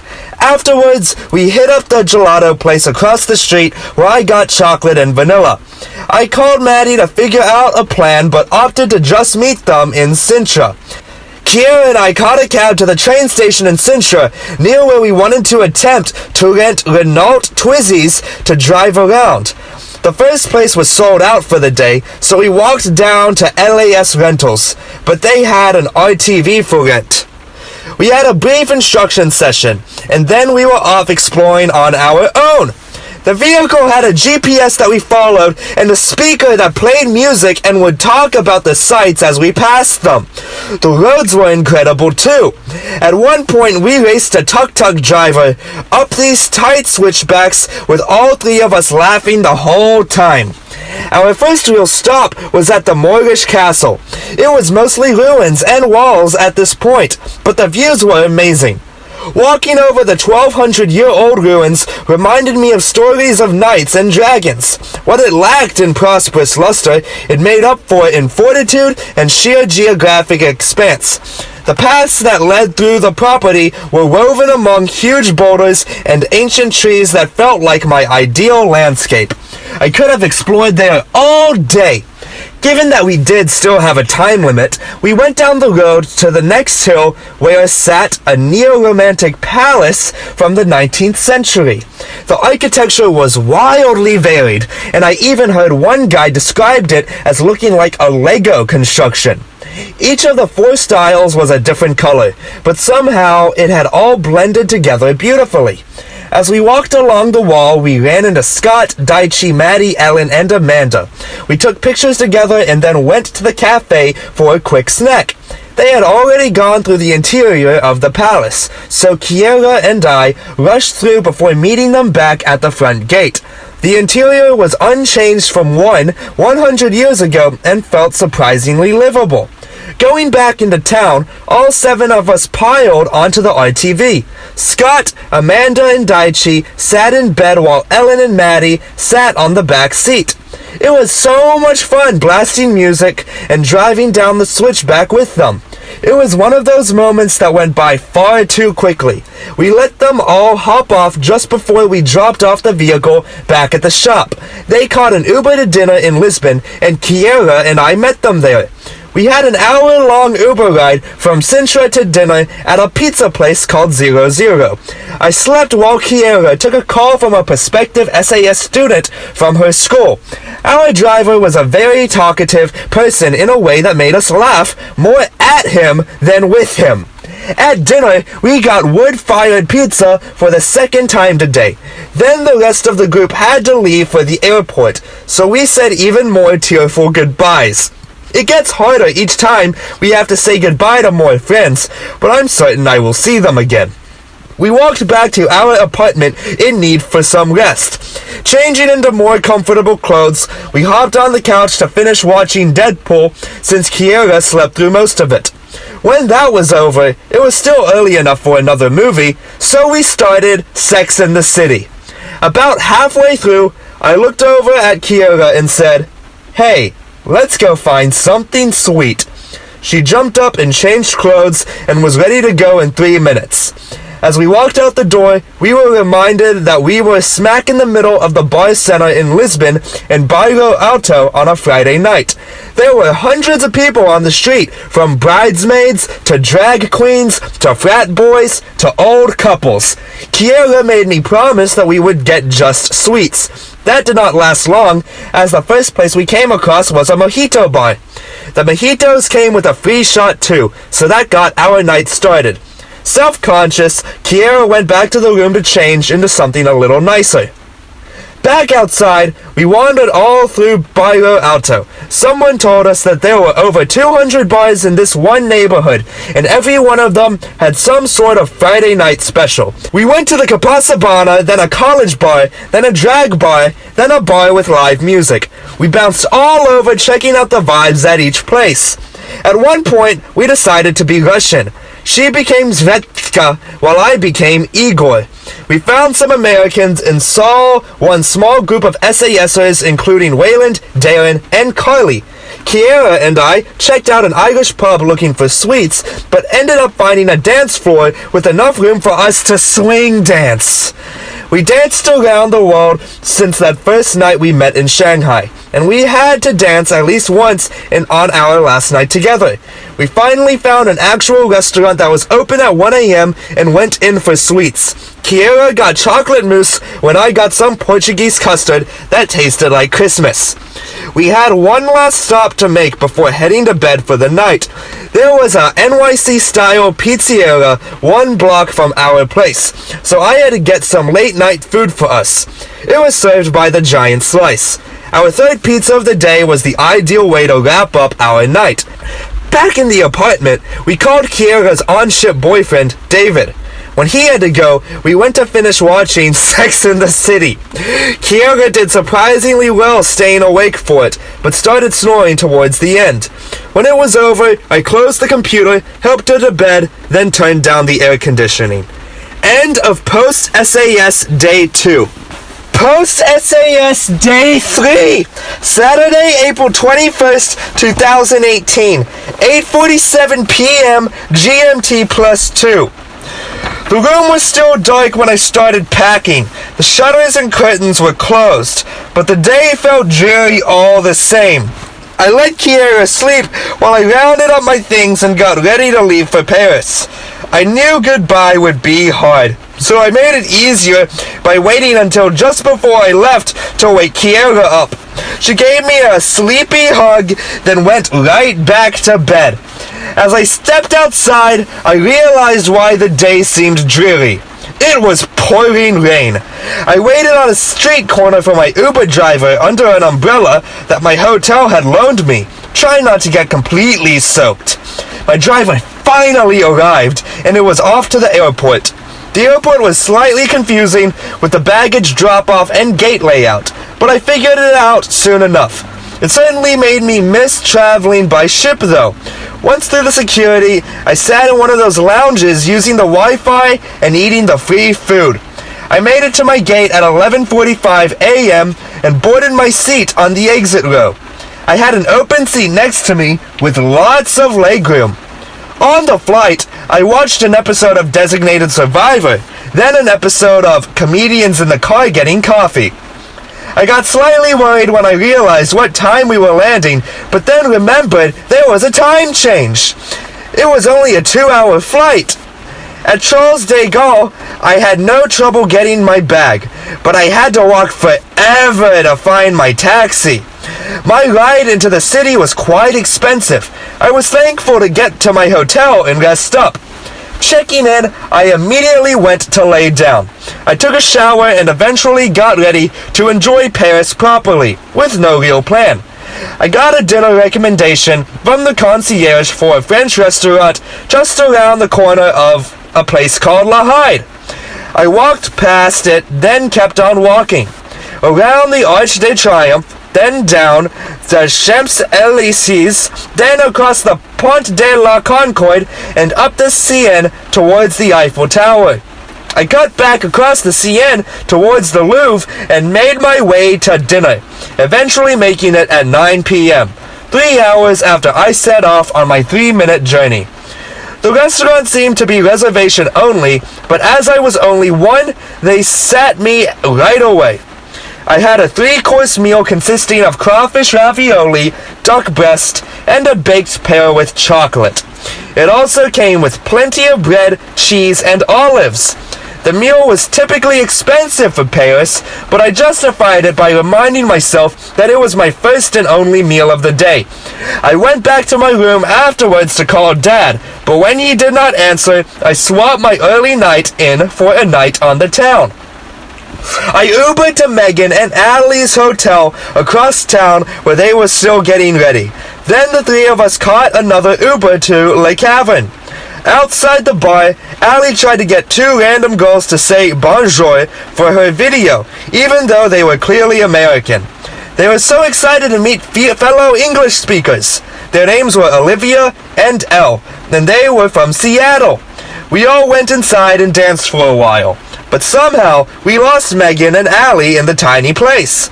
We looked all over and tried calling, but eventually we assumed they left. We went to do our own thing, which first involved walking around. Then we found a spot by the river to hang out.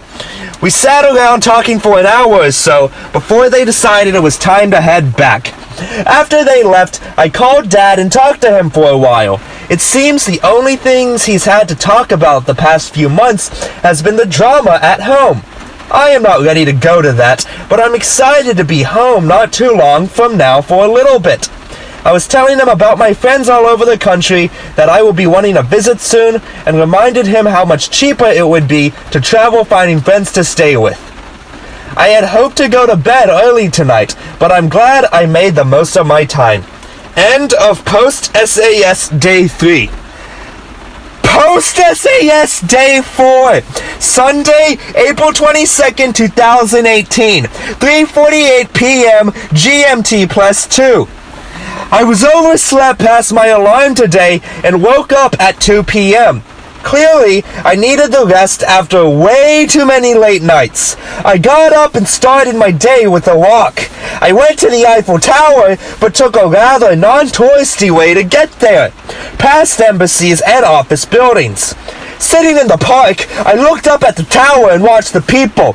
People sunbathing, eating, painting, talking, or just enjoying the nice weather and great view. Hunger set in, so I moved from my bench to get a Nutella crepe. Then I found a shady spot on the ground to eat and continue my people watching.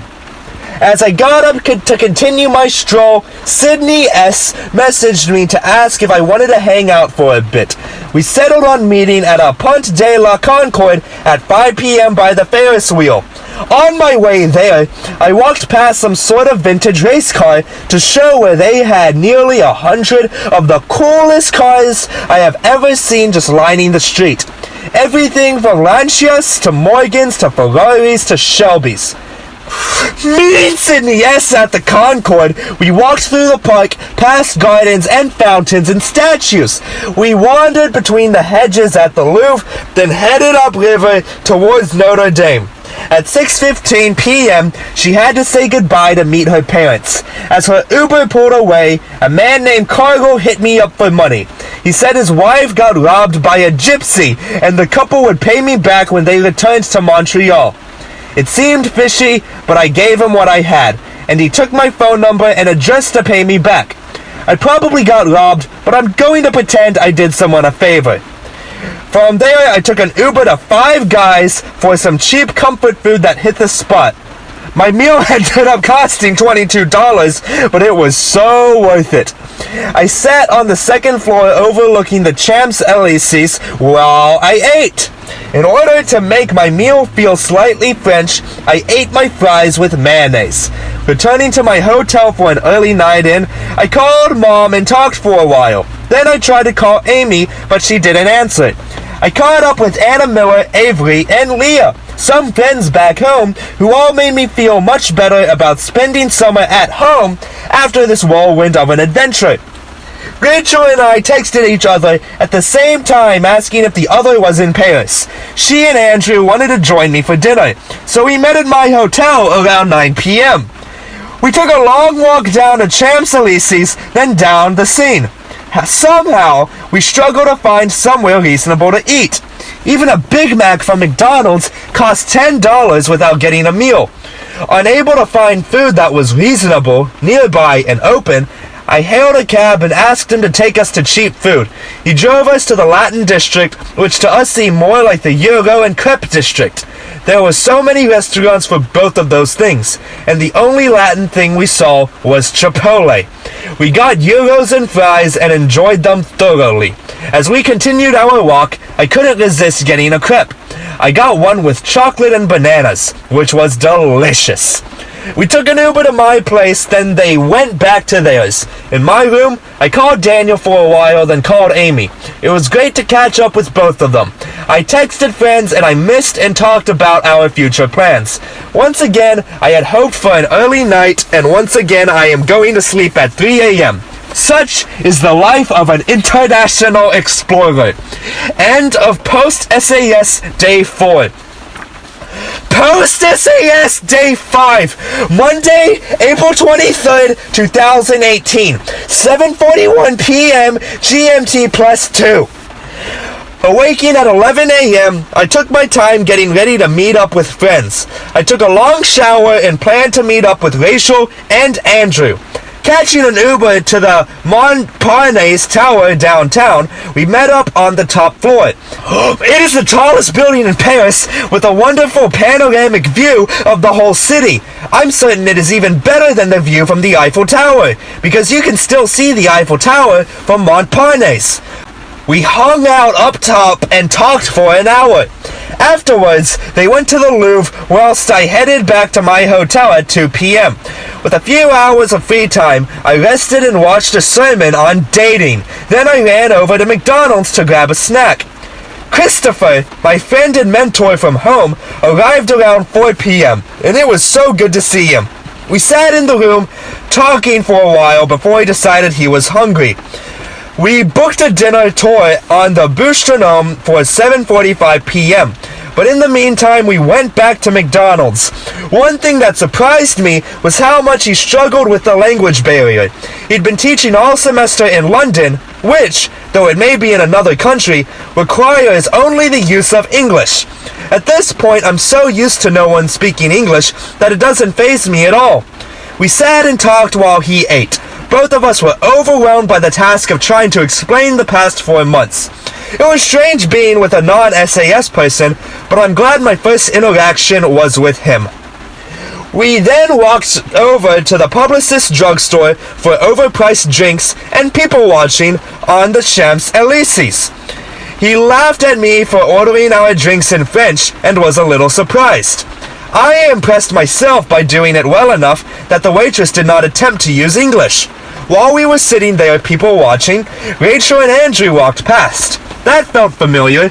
More than just seeing familiar faces, it was the idea of being somewhere completely foreign, yet running into close friends that had become normal. After drinks, we set off to explore the city. We walked down the Champs-Élysées, then over to the Seine and up to the Eiffel Tower. This loop is becoming very familiar. At the Eiffel Tower, we sat at the park and talked while people watched and admired the view. Then we walked back to our hotel to drop off our jackets before dinner. Our bus met right next to the arch, so that was very convenient. The tour consisted of driving past every major Paris landmark over the 2.5-hour bus ride.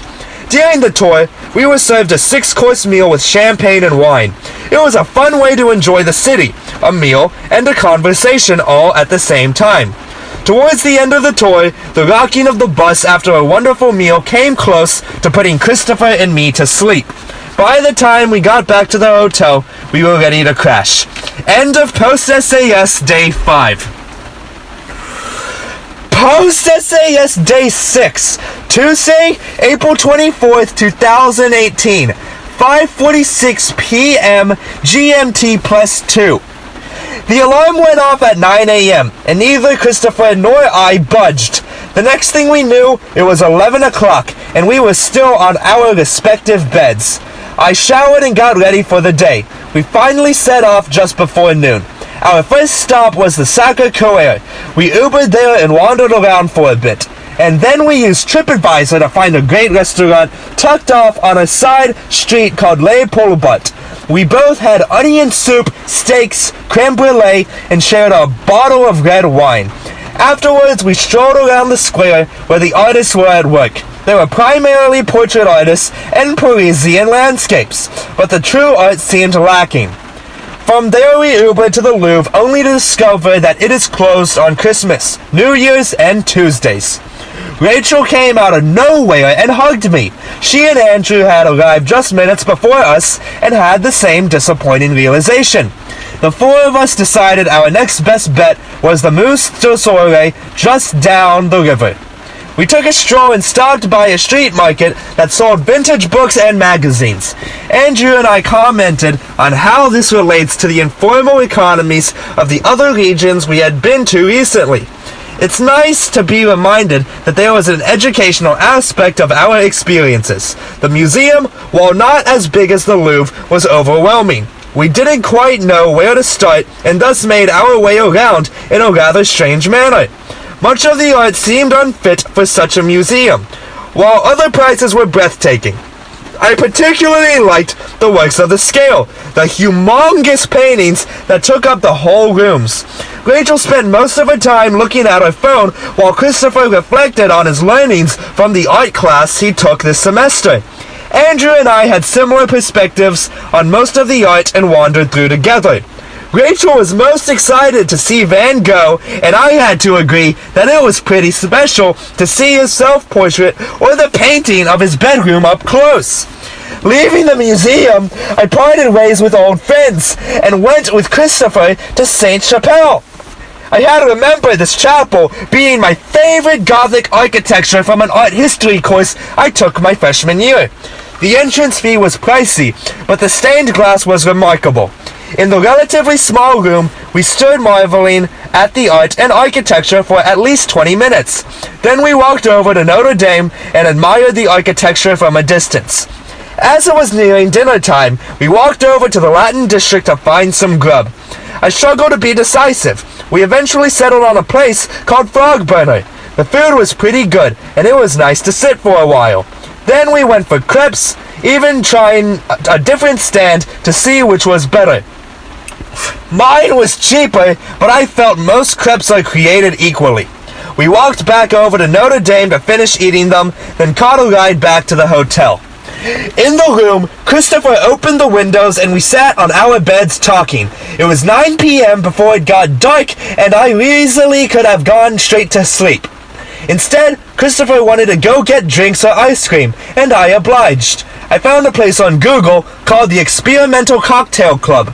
It was a small joint with exposed wood beams and stone accented by dark leather furniture and a rustic bar.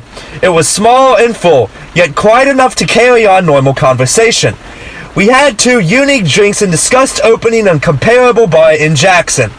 After drinks, we walked the streets while I attempted to get my phone to work. Soon enough, I was able to call an Uber and get us back to the hotel. We checked with the front desk about leaving our bags tomorrow for a short while, then went up to the room where I journaled and got ready for food. End of Post-SAS Day 6. Post-SAS Day 7, Wednesday, April 25th, 2018, 11:51 a.m. GMT plus 2. The alarm went off and we gradually forced ourselves awake. Once we were both packed and ready to go, Christopher and I checked out of the hotel, left our bags at the desk, and caught a ride across town for our food tour.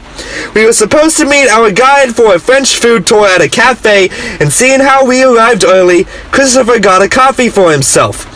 Our tour group met up. The group consisted of an elderly, newlywed couple from Chicago, a family from Wisconsin, an outspoken woman from California, and our wonderful guide, Isabel, from Australia. The first stop of the tour was to Austin Kaiser, a famous bread and pastry shop. Here we learned about the French bread decree of 1993 and sampled breakfast pastries.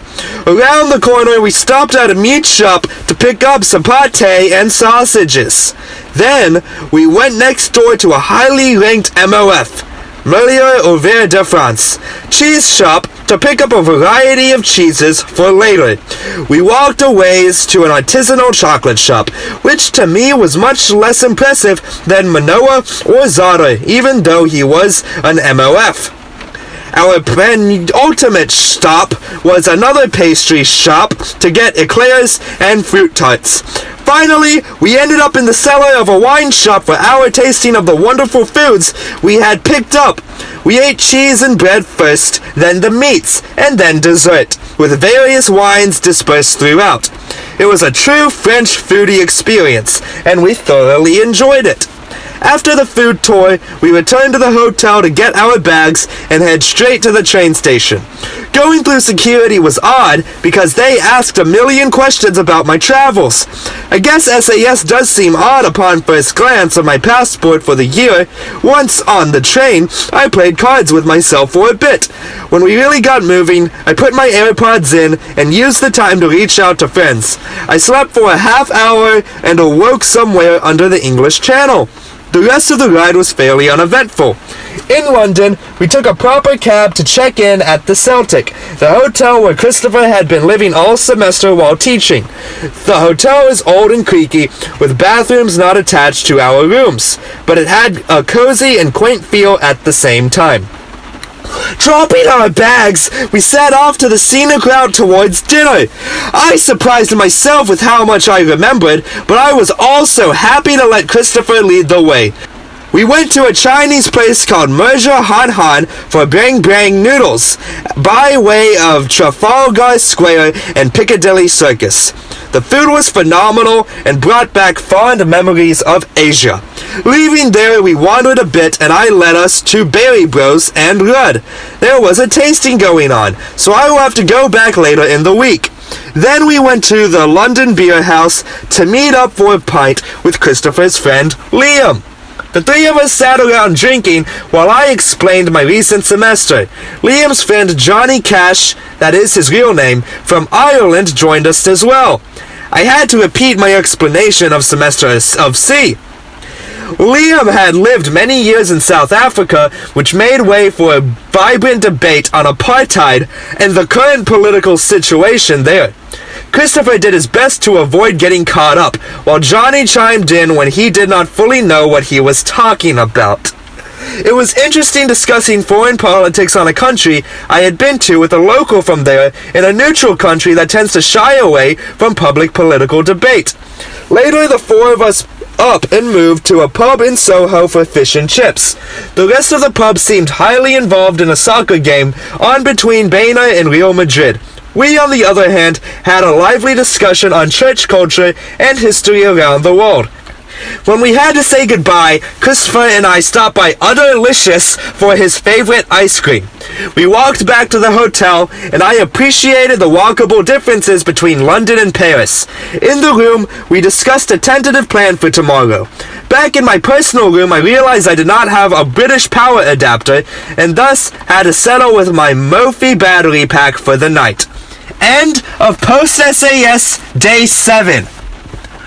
Post-SAS Day 8, Thursday, April 26th, 2018, 5:23 p.m. GMT +1. The neighbors were noisy through the thin walls as they left the hotel this morning. On the bright side, it made it easier to get up.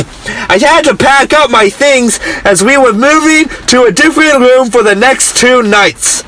The first stop on our agenda was Christopher's favorite bakery, Gale's. We had breakfast and coffee while we figured out our agenda for the rest of the day. We were going to the British Museum, but it was crowded. Instead, we went to the Wellcome Museum a few blocks away. This museum primarily focuses on historical medicine. From the Wellcome Museum, we made our way across town towards the Victoria Palace Theatre.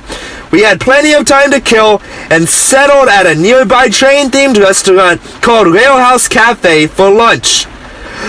After lunch, it was time for the theater to open for us to go see Hamilton.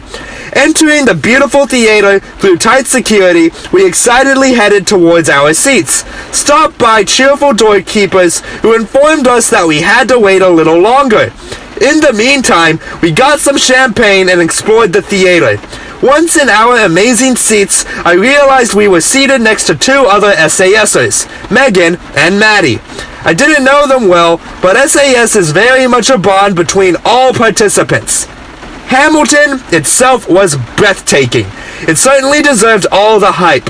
And more than Les Mis or Phantom of the Opera, it keeps your attention the entire time with high energy, a compelling narrative, and phenomenal lyrics. The whole performance seemed flawless.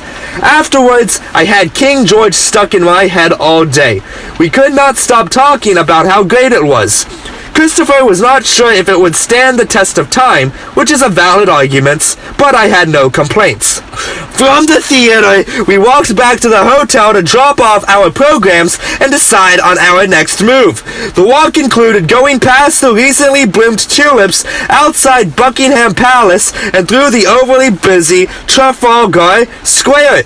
Christopher wanted Turkish food for dinner, so we went to one of his favorite restaurants, Antalya. We both had different lamb dishes with lots of hummus and pita. My friend Kylie met up with us towards the end of the meal. She and I left to go explore on our own. We wandered down to the Waterloo Bridge and walked across. We snuck into the National Theatre, going up to a balcony area on the 5th floor to look back over the Thames. Then, we found a festival of sorts going on nearby that we explored. After realizing the weather was a bit too cold to be outside, we concluded the only logical remedy to the chilling wind was ice cream. We made our way to the Waterloo station and navigated to Covent Gardens. There, we went to a place called Maxwell's where Joe's used to be. It was owned by the same people and had a similar feel, but there was no fried chicken.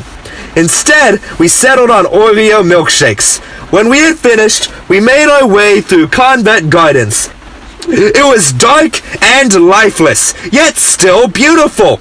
I walked Kaylee to her hostel, then walked myself back to mine. On the way, I put my AirPods in and walked. At the hotel, I arrived just as Christopher was returning from the shower. After he changed and I got ready for bed, I introduced him to the song London Homesick Blues. He related to the song on every level. He even jokingly remarked about the London Bridge being in Arizona. But when I told him how it got there, he was dumbfounded. My grandfather was the very man in charge of taking the bridge apart piece by piece, rebuilding it in the desert of Arizona and rerouting the Colorado River underneath it to create Lake Havasu. He said they marveled over the bridge having been moved, yet he had no idea my grandfather was the one responsible for moving it. It was a funny way to end the night. End of Post-SAS Day 8. Post-SAS Day 9, Friday, April 27th, 2018, 9:57 p.m. GMT +1. Apparently, 8 a.m. is a ridiculous time to wake up in London. Our day started shortly after 8:30 by dropping my dirty clothes off at a laundromat and getting breakfast at a nearby coffee shop. At the coffee shop, we contemplated where we should go first. However, we quickly realized that nothing in London opens before 10 a.m. So, we took advantage of the good Wi-Fi right up until my phone started malfunctioning. The screen was flashing like a strobe, and I was unable to fix it. This meant our first stop of the day would now be the Apple Store in Covent Garden. We took the underground over there from Russell Square, but just as we re-emerged above ground, my phone reset and started working properly again. Now in Covent Gardens, with a working phone and no plan, still before everything had opened, we made our way down to the river. We walked across the Waterloo Bridge, which, strangely enough, Christopher hadn't done all semester. He admired the view and we discussed the landmarks. We then walked to the Tate Modern, making a rough pass through as he showed me his favorite exhibits, and we skimmed past others. The architecture of the former powerhouse makes for an interesting art gallery. By the time we left, it had started raining hard. Our next stop was the Borough Markets. Somehow Christopher had no idea this existed until a few weeks ago, but it is my favorite food place in all of London. It is like a farmer's market with pop-up restaurants. We wandered, sampling our options, before he settled on pasta. I went for both pasta and a burger. It was really delicious and relatively inexpensive for London. If I lived here, I would visit all the time. When we left the market, Christopher obliged my request to go antique shopping. We took the underground from London Bridge to Baker Street and then walked up to Church Street. I had hoped to explore my favorite shops, but it was far from everything I remembered it being. Certain places were the same, but two of my favorite shops were missing. I was disappointed, but Christopher seemed to be gathering future artistic inspiration despite being a bit overwhelmed. From there we went to Christopher's favorite museum in London, the National Gallery on Trafalgar Square. And after that, to the British Museum and explored the Assyrian, Egyptian, Greek, and Roman sections. The museum is too big to fully cover in a couple hours, but I appreciated what we did to get to see. Before leaving, I ran into Kylie again, who wanted to meet up after I finished dinner. Christopher and I went to Rock and Cod Plies for a traditional fish and chips. As we were finishing, Kaylee stopped by to say she was instead going to call it an early night. Christopher and I walked back to the Celtic, picking up my laundry along the way. Now, without plans for the night, I strongly consider just going to sleep. Christopher left around 6:30 p.m. for a night of worship at his church, and I opted for a nap. Carla messaged me to see if I wanted to do anything, and we came up with a plan after I woke up. I had low expectations for the night, given that it was rainy and I was a little tired. However, I joined Carla at the Strand Palace Hotel, and soon became glad I did. We took a cab to Ballet Ballerson, a bar with a ball pit. As we arrived, it seemed one of the almost ridiculous things ever. We ordered drinks and watched as grown people frolicked in the ball pit and sank underneath the ocean of balls. The cover to get into the ball pit was a steep 20 pounds, which we decided was not worth it. Instead, we walked down the street looking for a more chill bar to get drinks. We walked into Rascals, learning immediately that it was bingo night. This seems odd, but we were escorted to our seats and given free margaritas. Then there was a second round of free margaritas. As we looked over the menu and tried to get a grasp of this restaurant, a woman dressed as Lady Gaga went up on stage to start calling bingo. It was the most ridiculous thing I've ever seen. She would make people dance if they had a number that was called out, or they might have to reenact a movie scene. At times, the manager would come around with free shots poured directly from the bottle into your mouth if your number was called. Everyone was laughing and dancing and having the best time. We ordered a round of drinks that took forever, like 10 minutes, and ended up being free again because they took too long. We were 5 drinks in after an hour and had not paid for a thing. The first thing we actually got that went on our bill was chips and guacamole. Throughout the night, I kept remarking about how absurd and ridiculous this place was. I could not believe that we could find a place more out there than an adult ball pit, but we succeeded. After nearly winning bingo, we ordered a brownie for dessert and settled up our very small bill. For chips, guacamole, dessert, and more drinks that I could count, and way more fun than I thought was possible at bingo, it only cost 25 pounds total for the 2 of us. Then, to make it even better, the manager came over and told us that this place was connected to Bale Ballerson. He gave us VIP passes to the ball pit and more free drink tokens. So of course, we went and played in the ball pit like children with a bunch of other adults acting like children. People would playfully throw balls at each other and act like it was someone else. Then we would giggle and carry on. It was surprisingly hard to get around, and if you fell, it was a struggle to claw your way back to the surface. Between the 2 places, it may have been the most fun night out I had all semester. When we finally left, we Ubered to Cara's hotel, then walked over to the Thames. We walked across the Waterloo Bridge and found a bench to sit on in front of the National Theatre. Cara and I talked for an hour or so until it started to rain. Then I walked her back to her hotel and made way to the Celtic. As I snuck in, Christopher was still awake, but I crawled in bed as quietly as I could.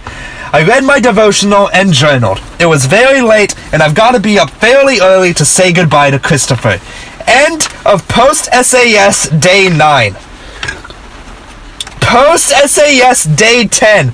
Saturday, April 28th, 2018. 4:53 p.m. GMT +1. Today began with Christopher getting ready to go home. After he packed, he went downstairs to get the rest of his things from the semester as I dozed off again. At 9:25 a.m., I went downstairs to see him off and help out his bags in the car. Then I started to pack my things. After I checked out, I walked down the street to the Hilton Hotel, Euston, to check into my room. Fortunately, they left me check in early so I could shower and change clothes. I was fairly lazy and enjoyed the comfortable bed and good Wi-Fi after my shower. I tried to make sure things were in order for the rest of my trip. Eventually, I took an Uber all the way across London to the Harrods, where I wandered around and gawked at the opulence. The place is a maze of overpriced luxury items filled with people who have more money than sense. It is a fascinating place to people watch. For the most part, I could not find a single thing I needed or even wanted there. I did buy 2 cigars for my trip to Iceland. From Harrods, I took a cab to Golden Union in Soho. It is rated as one of the best fish and chips place in London. I ordered a large cod and chips with a battered sausage and milkshake as well. It was too much food, but given that it was an early dinner and my first meal of the day, I was starving. I don't know if it was truly the best fish and chips, but it was really good. Leaving, I took the Underground and did some walking to Oxford Station, then taking the Victoria line to Warren Street. From there, I walked back to my hotel. Halfway back, I realized that I had left the cigars I just purchased at the restaurant. It was not worth my time to go back for them, so I accepted my losses. Back at the hotel, it was barely 6 o'clock, but I was exhausted. I tried to stay awake, but ended up crawling in bed and falling asleep, sleeping for more than 4 hours.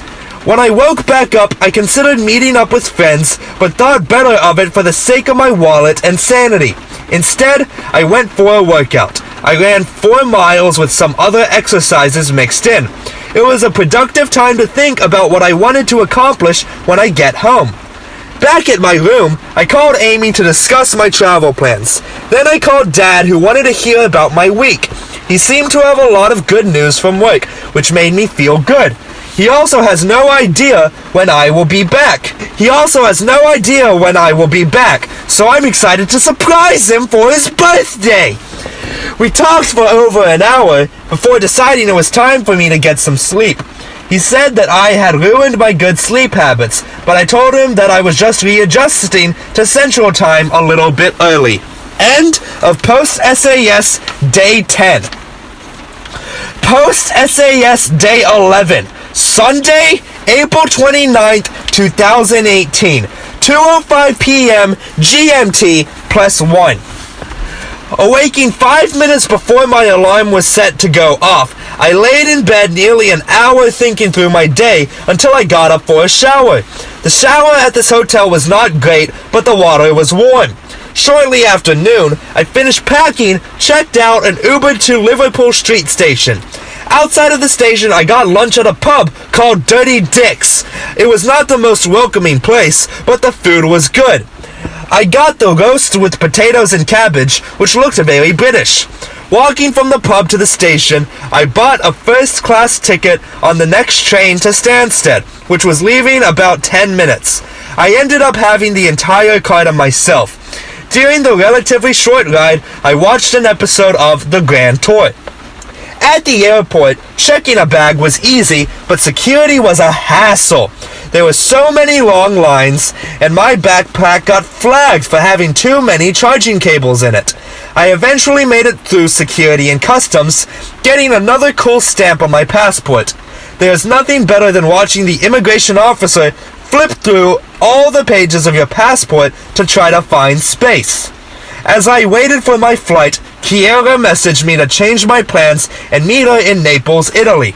It was a very tempting offer that came just a few hours too late. Once on the plane, there seemed to be some technical difficulties causing us to stay at the terminal for an hour. Had the flight been cancelled, I certainly would have met up with Kiera. However, as it is, I'm confident we will be traveling together again in the future.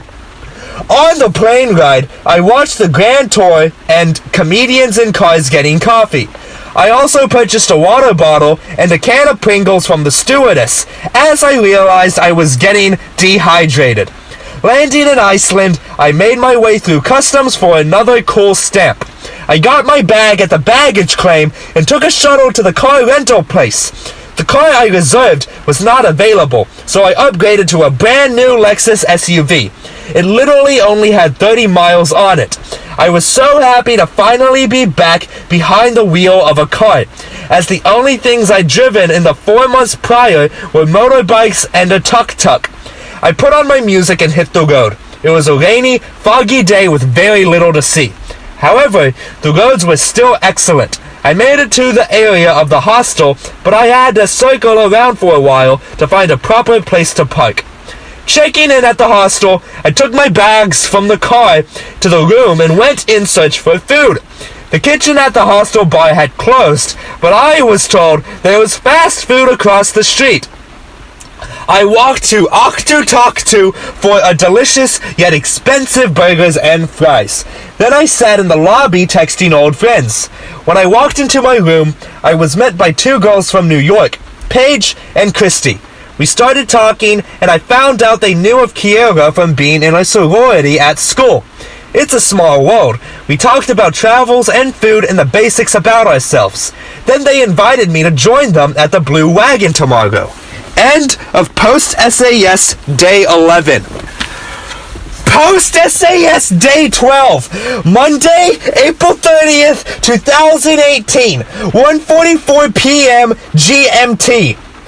The sun broke through the window at 4:50 a.m., waking my 2 roommates and me well before our alarms went off. We all fell back asleep for a little while, but I got up around 6:30 to get ready for the Blue Lagoon. My time slot was earlier than theirs, so I left without waking them in hopes of meeting them there. The drive over was not bad, and again I was just happy to be driving. At the lagoon, I checked in with my premium package that Amy had gotten me. It was nice because I was able to skip the huge line.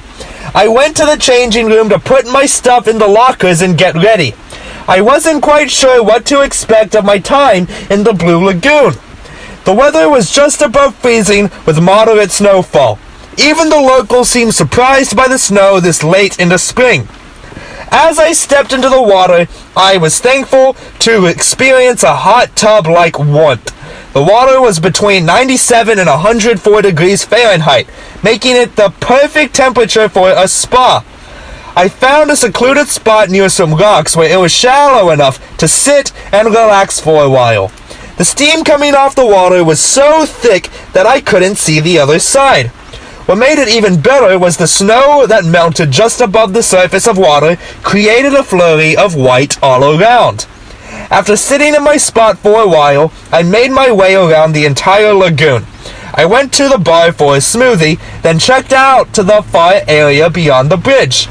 Then I explored the cave and the steam rooms and the waterfall.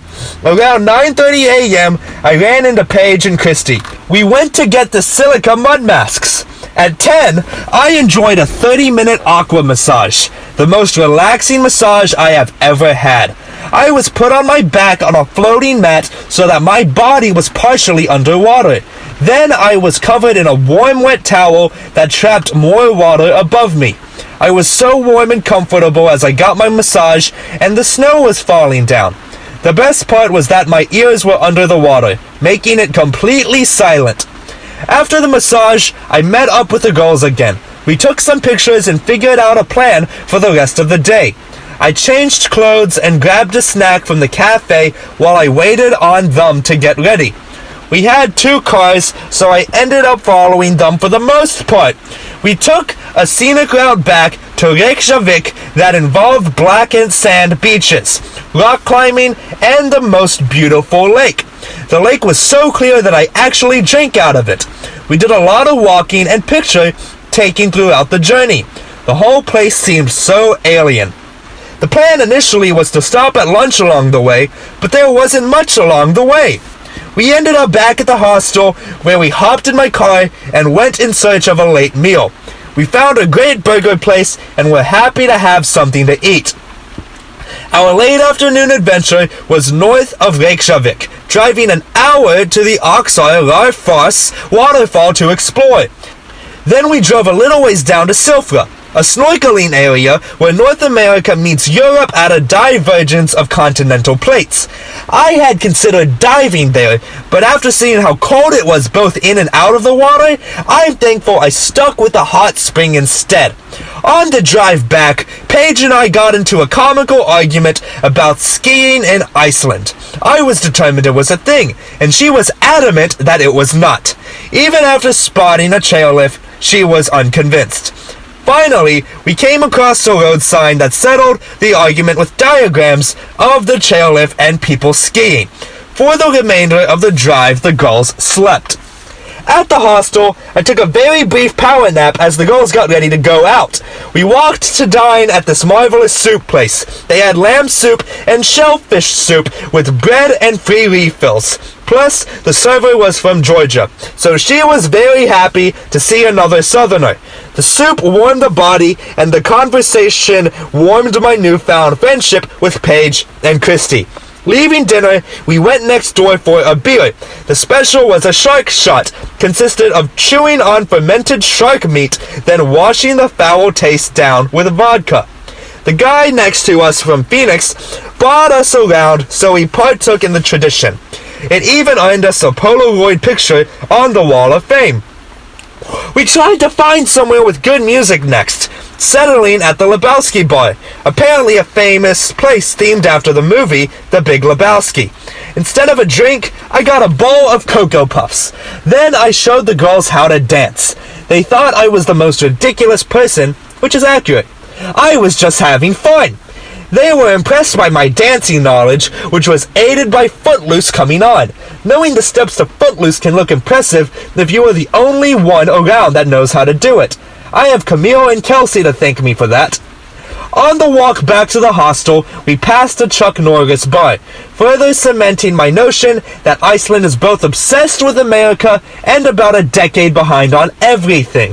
In the hostel, we had 2 new roommates. One was asleep, while the other was watching Borat with the volume all the way up. By the time we were ready for bed, he too had gone to sleep. End of Post-SAS Day 12. Post-SAS Day 13. Tuesday, May 1st, 2018. 3:50 p.m. GMT. This morning started with Paige, Christy, and me trying to get ready quietly without waking our other roommates. The girls had planned an adventure tour for the whole day, and I was going to see if there was extra space available. We waited outside for 30 minutes in the snow for the bus to arrive. When it arrived, I asked if they had an extra spot, but it was already overbooked. I bid them farewell and went back to my room to figure out a new plan. I caught up on my journaling and stayed in bed for a while longer. Around 10:30, I hit the road. My first stop was the gas station, where gas was more per liter than it is per gallon in the States. For lunch, I went to Taco Bell. Cheap Mexican food sounded really good for some reason, yet this was far from cheap. One Crunchwrap Supreme was $16, which to me nearly sounds like robbery. Whatever happened to the dollar menu? While at Taco Bell, I took advantage of the free Wi-Fi to plan my next spot. I found a spot called the Secret Lagoon and decided to head in that direction. The hour-and-a-half drive went near the ocean and over the mountains and through blizzards and past fields of green grass. It was an ever-changing terrain overflowing with beauty. The roads were freeing and fun and most of the time empty. I turned up the volume on my music and jammed the whole way. At the Secret Lagoon, it was snowing hard. I checked in, paid my dues, and headed to the locker room. They require you to shower nude before entering the pool for hygienic reasons, which was a little odd at first. As I stepped outside towards the pool, the wind froze my skin. I quickly made my way into the pool to warm up. There I sat and soaked and enjoyed the natural warmth for over an hour. The cold wind and heavy snow made the whole experience all the more enjoyable. When I got too warm, I made a lap around the hot spring and saw the boiling pools of water bubbling around the swimming hole. There was even a small geyser right next to the swimming area. Aside from the nice dressing facilities, not much has changed there in the last 100 years. After my swim, I got a snack and used the Wi-Fi to plan my next move. I set a course for Gullfoss, the northernmost point of the Golden Circle. The drive was fairly short, half on paved roads and half on gravel. Gullfoss itself is a giant waterfall and surprisingly impressive. However, the near-freezing temperatures felt much colder as the river canyon created a very humid wind tunnel. After only a few minutes there, it was the coldest I'd been all week. I hopped back in the car and headed towards Skarholt, which was seat of power in Iceland for nearly a millennium. From the early 1000s to the end of the 19th century, this was the seat of parliament and church. It was now a lone church surrounded by ruins and archaeological dig sites. The surrounding landscape is a phenomenal one, though. On my way back to Reykjavik, I stumbled upon a volcanic crater just like off the road. I stopped for a few minutes to make a lap around and explore. Mostly, I was hoping for a great picture. Then I got back on the road towards dinner. I was starving, but I planned on waiting for Paige and Christy to get back so we could all eat together. In the meantime, I stopped at a small hot dog stand downtown for a snack. I went to the hostel to wait and rest. They informed me that they had been severely delayed and would be late getting back. So I went to a different hot dog stand for my real dinner sometime after 10 p.m. It wasn't as good as the first place, but it was relatively inexpensive for Iceland. The girls finally got back to the hostel at midnight, just as I was falling asleep. End of post-SAS day 13. Post-SAS day 14. Wednesday, May 2nd, 2018. 1:33 p.m. GMT. I slept in until 9 a.m. today to recover from yesterday. Climbing mountains and bathing in hot springs is hard work. My tentative plan for the day was to head towards Vic, where Luke had recommended back on the ship. It turned out the girls were headed past there on their way across the country, so we decided to caravan. First, we walked to breakfast at a nearby coffee shop called Amelie and the Cool Kids. Here, I got a cinnamon roll and met a couple, originally from Georgia, who work for a church planting organization based in D.C. From breakfast, we headed east.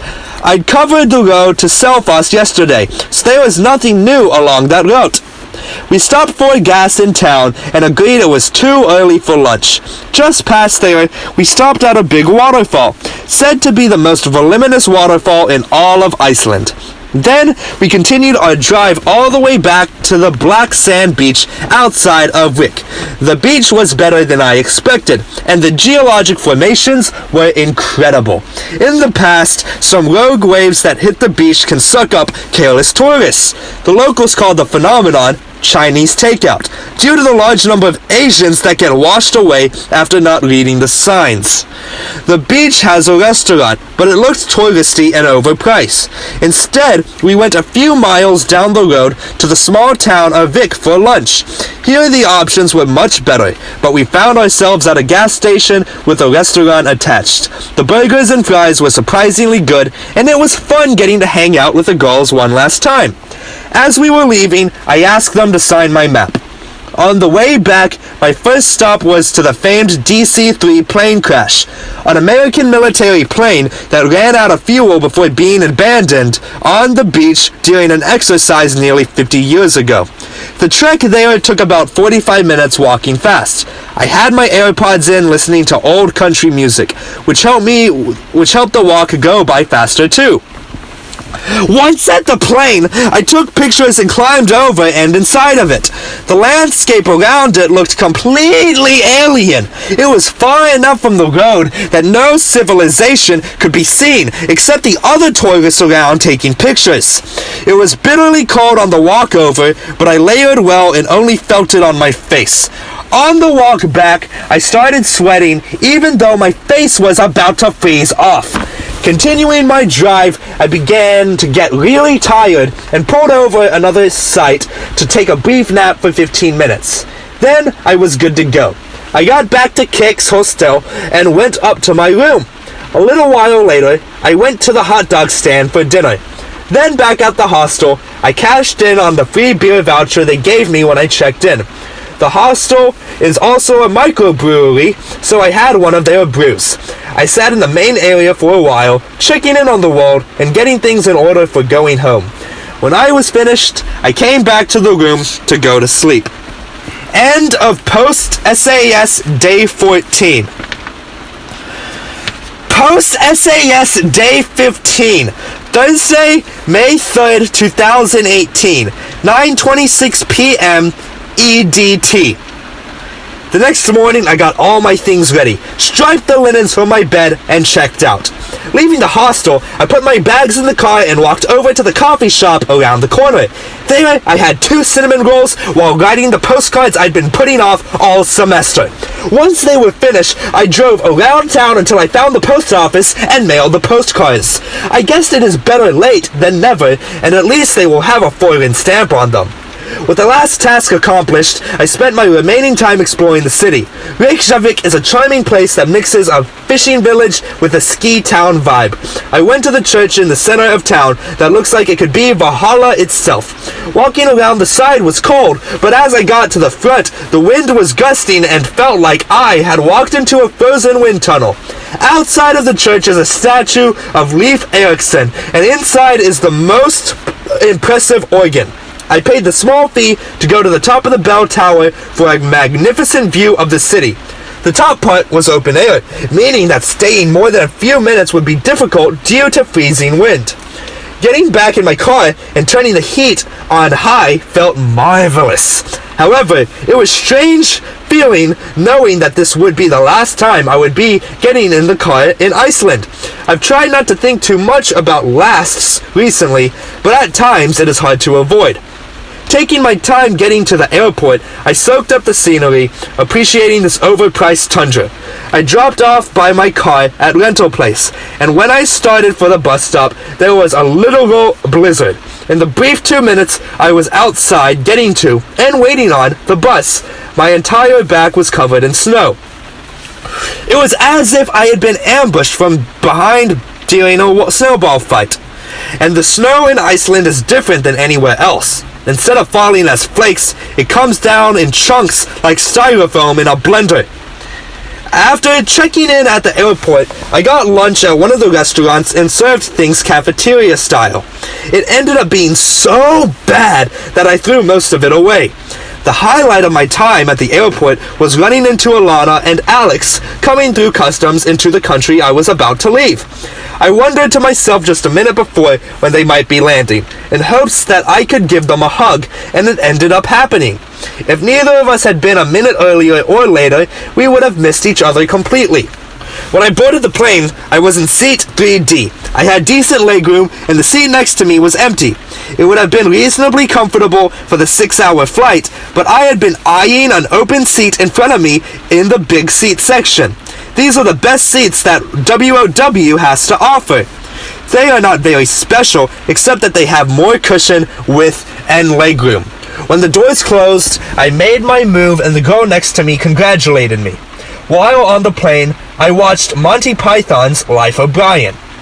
As we passed over Greenland, the pilot announced it and then turned the plane so that both sides could gaze upon the icy plains.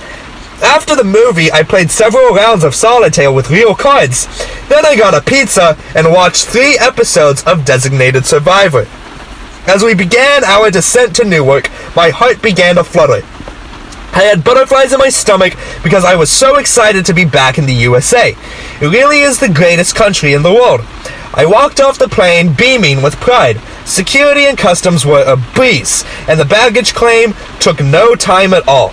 Then I made my way to the train to ride into the city. On the way to Penn Station, I listened to some patriotic music and took in the view out of the window. At Penn Station, I made my first ever steps into New York City. A kind police officer took notice of my apparent confusion and gave me directions on how to get a cab to my hotel. In the cab, I was able to pay with US dollars, and it was a big moment.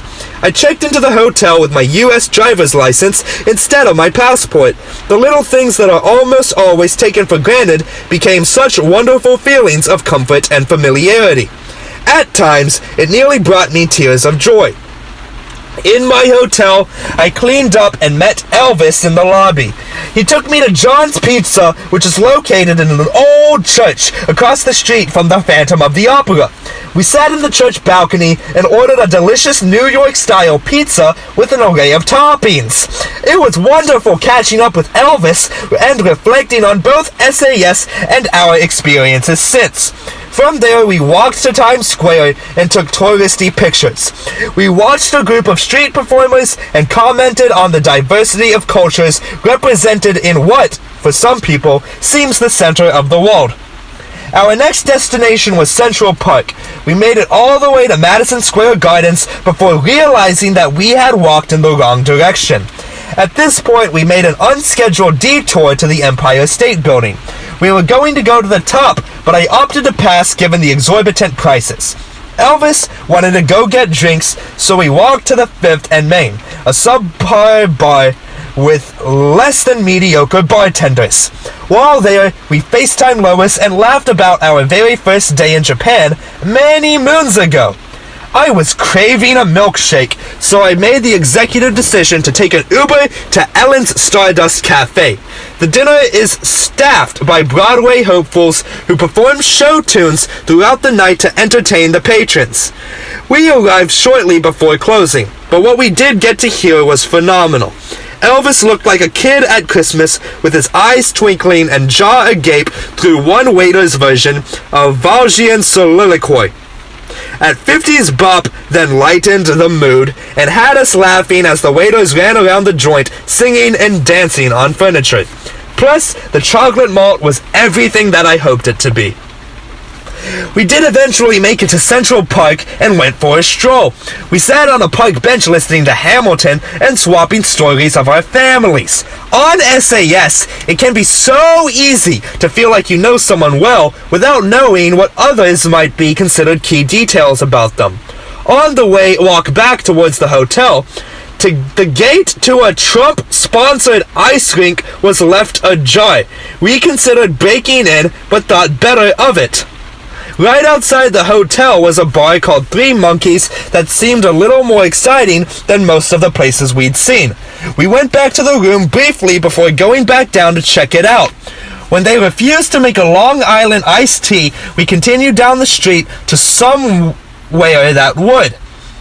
We ended up at a place called Barcelona. It was an oddity in the best of ways. The shots involved props and music and sometimes a little bit of humiliation. The bartender was funny and would shoot you straight about anything. We each had a Fresh Prince, which involved us wearing Will Smith hats and doing the Carlton as the theme song played. Elvis did a very believable Carlton impression. It was a fun way to end my very brief trip to the Big Apple. To complete the night, Elvis ended up crashing at my hotel instead of going back to Hoboken so late. End of Post-SAS Day 15. Post-SAS Day 16. Friday, May 4th, 2018. 8:44 p.m. EDT. Today is the day. I'm finally going home. And to make it better, Amy is the only person who knows, which means I will be surprising my dad for his birthday. I woke up several times throughout the night after the anxious kind of sleep you have when you have a big day ahead. I was afraid of oversleeping and missing my flight. I got up before my alarm while Elvis was still able to take a shower and pack up. After ironing my shirt and fixing my hair, in hopes of looking halfway presentable, Elvis and I checked out downstairs and waited on my ride. It gave us a few more minutes to reflect before saying goodbye, for now. The ride to the airport was bogged down by traffic. It took over an hour and a half to make the relatively short drive to JFK. I was thankful to have left as early as I did because any later I might have missed my flight. Having left the hotel 3 hours early, I still barely made it. Baggage check was a breeze, but security was slow moving. Once through security, I had to take a shuttle from Terminal 2 to Terminal 4 to my gate. On the plane to Atlanta, I slept for the first part, then caught up my journaling for the rest of it. I listened to Mumford & Sons for the first in a long time. I also edited a few pictures and kept checking the flight tracker. In Atlanta, I only had 30 minutes to get all the way across the airport to my next gate. In that short show, I had to make time to get to Chick-fil-A. Those chicken nuggets taste like home. There was a Varsity right next door that nearly stole my business, but I could not resist the deep fried chicken goodness. On the second plane, I was immediately reminded how wonderful Southern hospitality is. The gentleman next to me struck up a conversation right away, and I noticed that most of the people on the plane were speaking to their neighbors. Aside from the occasional trivial pleasantries, that is something I haven't seen on a single other flight I've been on. Then he pulled out a Christian prayer book as I opened my covenantal apologetics books, and I was reminded that I am back in the Bible Belt. During the flight, I read the foreword to my book, then watched Designated Survivor. As we made our approach to Jackson, I looked out over my family home state. I thought back on my experience and said a prayer thanking God for each country individually. On the ground, I took my time getting off the plane, unsure of the world to which I would be returning. Just past security, Amy was waiting with a big hug. We went down to the baggage claim together, where I quickly retrieved one checked bag. We then walked to the parking garage, and Amy handed me the keys to my truck. I was excited to be back behind the wheel. It was funny because my truck was so much bigger than anything I'd been in all semester, including the SUV I drove in Iceland. Our first stop was to Dad's office. There I found him holding court with Daniel and Bernard. To my great disappointment, he was not the least bit surprised to see me, as he already knew when I was returning. He gave me a big hug and briefly asked about my day before returning to what he had been doing. As I sat in the office, I was not flooded with questions or attention from anyone, but it was as if I was the most unremarkable thing in the room. This was the reality to which I returned. We all went back home in our vehicles for a short while before dinner. I tried on my jackets from Vietnam that had been mailed home and was very excited about them. I rifled through the bags that I had shipped home to pull out a few trinkets and memories. I called Mom to let her know that I was safely home, and I gave Amy her early Mother's Day present, which was a bottle of wine from Bailey Bros and Rudd. For dinner, we all went to Lou's Full Serve. Savannah met us there after we sat down, and it took a full minute before she even acknowledged my presence. Dinner was exceptional, and I even ordered a glass of wine at Amy's recommendation. The wine was South African, which only made me long to be back there even more. After dinner, we all made our way back home. I went through some of my pictures with Savannah and showed off my video from our rendition of Piano Man at the talent show. Then, as if it were the most normal day in the world, I said goodnight and headed to bed, thus completing my voyage around the world, right back where I started. Thankfully, my bed welcomed me back in a way that reminded me it was good to be home. There will certainly be an adjustment period for me, even if my family does not act like anything is different. Over time, the stories will come out, and they will appreciate what I have done as much as I do. End of post-SAS Day 16. Epilogue. Dean John's 124th Voyage Commencement Speech. Saturday, May 5th, 2018, 10:23 p.m. CDT. Shipmates, the time has come to bring the spring 2018 voyage to an end. I don't know about you, but it seems to me like we've been living and sailing together on this wonderful ship for a very short and a very long time. It's been nearly 4 months, but we've all acquired years' worth of memories. And yet, at the very same time, it also seems to me that this voyage just flew by. How did we get to the end so fast? Think of all the extraordinary things we've done in the last 4 months. We've studied and traveled and explored and discovered together. We've laughed and we've cried, and we've joked and we've complained together. And we've, some of us more than others, partied together. Hey, we've sailed all around the damn earth together. And we've been a part of a very special community. Together. There will be other SAS voyages, of course, but there will never, ever be one as unique and as special to us as this one. This community that formed on the 124th voyage of SAS.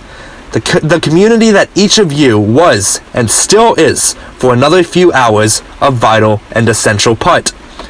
How can we ever forget what we've learned this semester on our ship, in our home?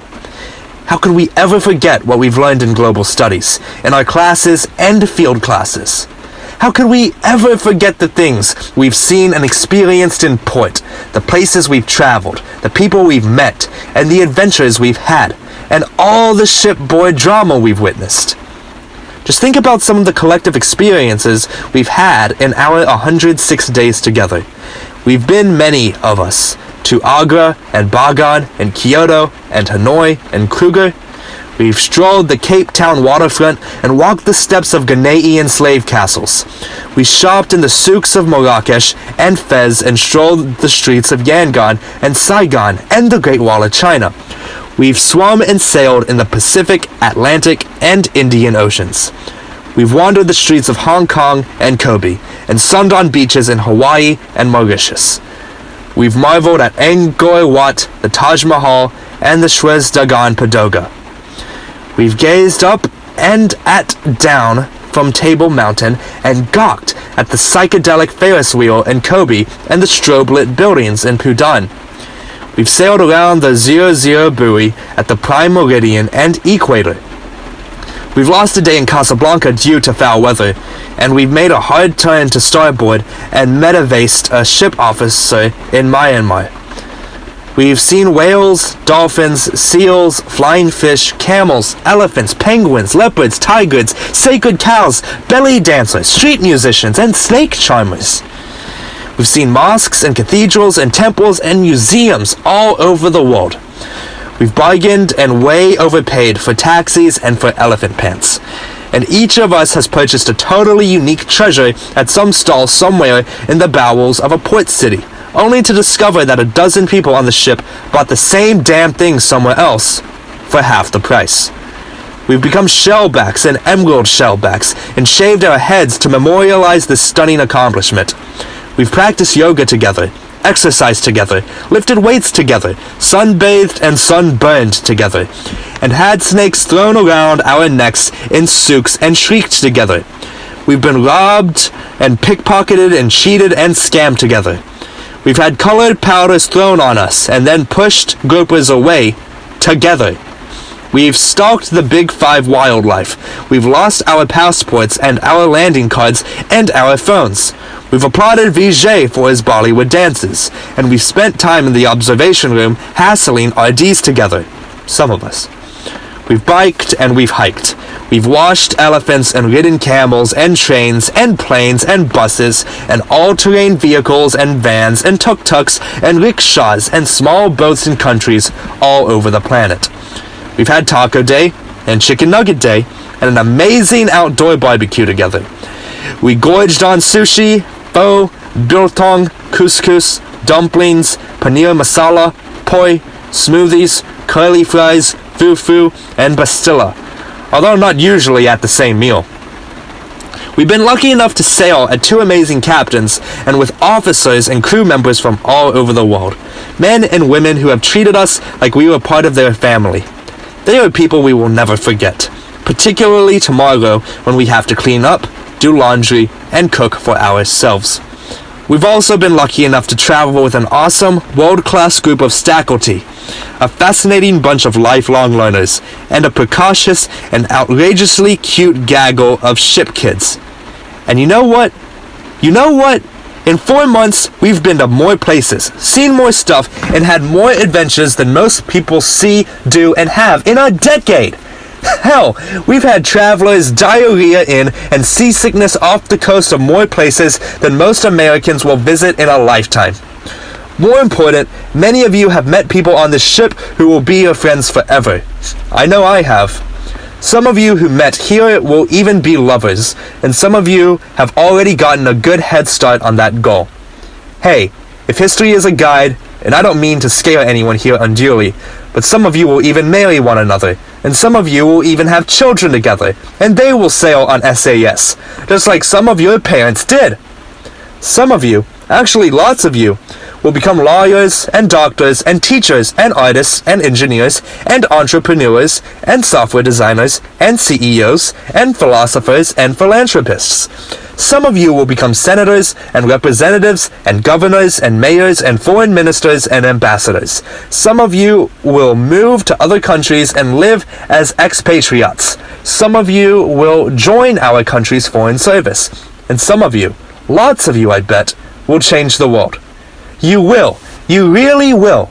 You will change the world. I know you will. And I want you to know that all of us in this community, your community, will take pride in your accomplishments, despite our often overly excessive focus on a very small handful of problem causers on board. We want you to know how proud we are of the vast and overwhelming majority of you.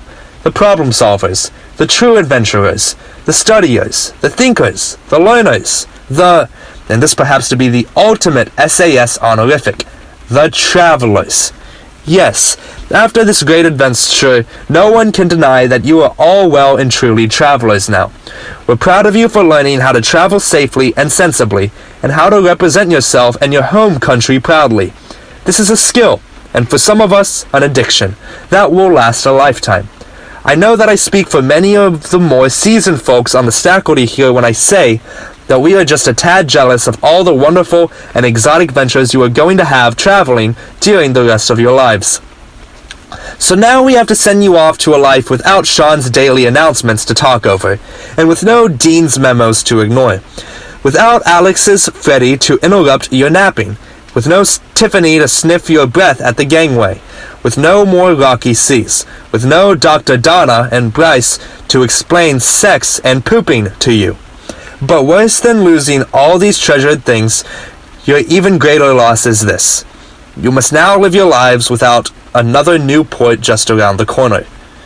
But there will, of course, still be lots of new things happening in your lives, including new jobs and relationships and adventures and triumphs.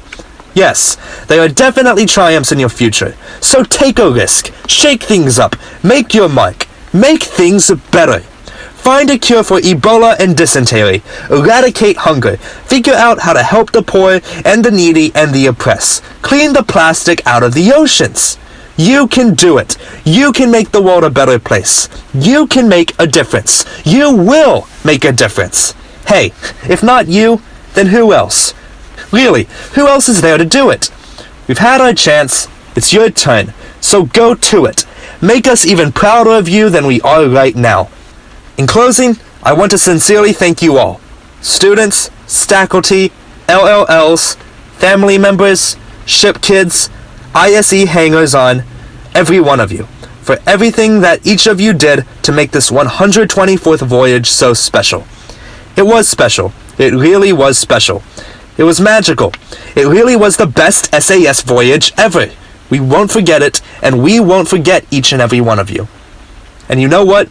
If you agree with me that this was special, a special magical time, then why not keep it up? Why not start for home tomorrow and go on to live special magical lives? It is possible, you know. You can do it. In fact, I hope and trust that you will do just that. And I thank you for letting my wife Nancy and me be part of your special magical lives for these last 106 days. So, be safe. Don't travel alone. Go to the bathroom together. Watch your drinks. Don't lose your passport or your sense of humor.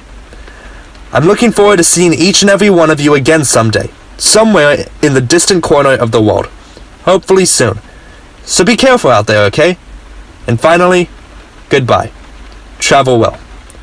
Dean John Burkhoff, Professor of Law Emeritus, University of Pittsburgh. End of the epilogue.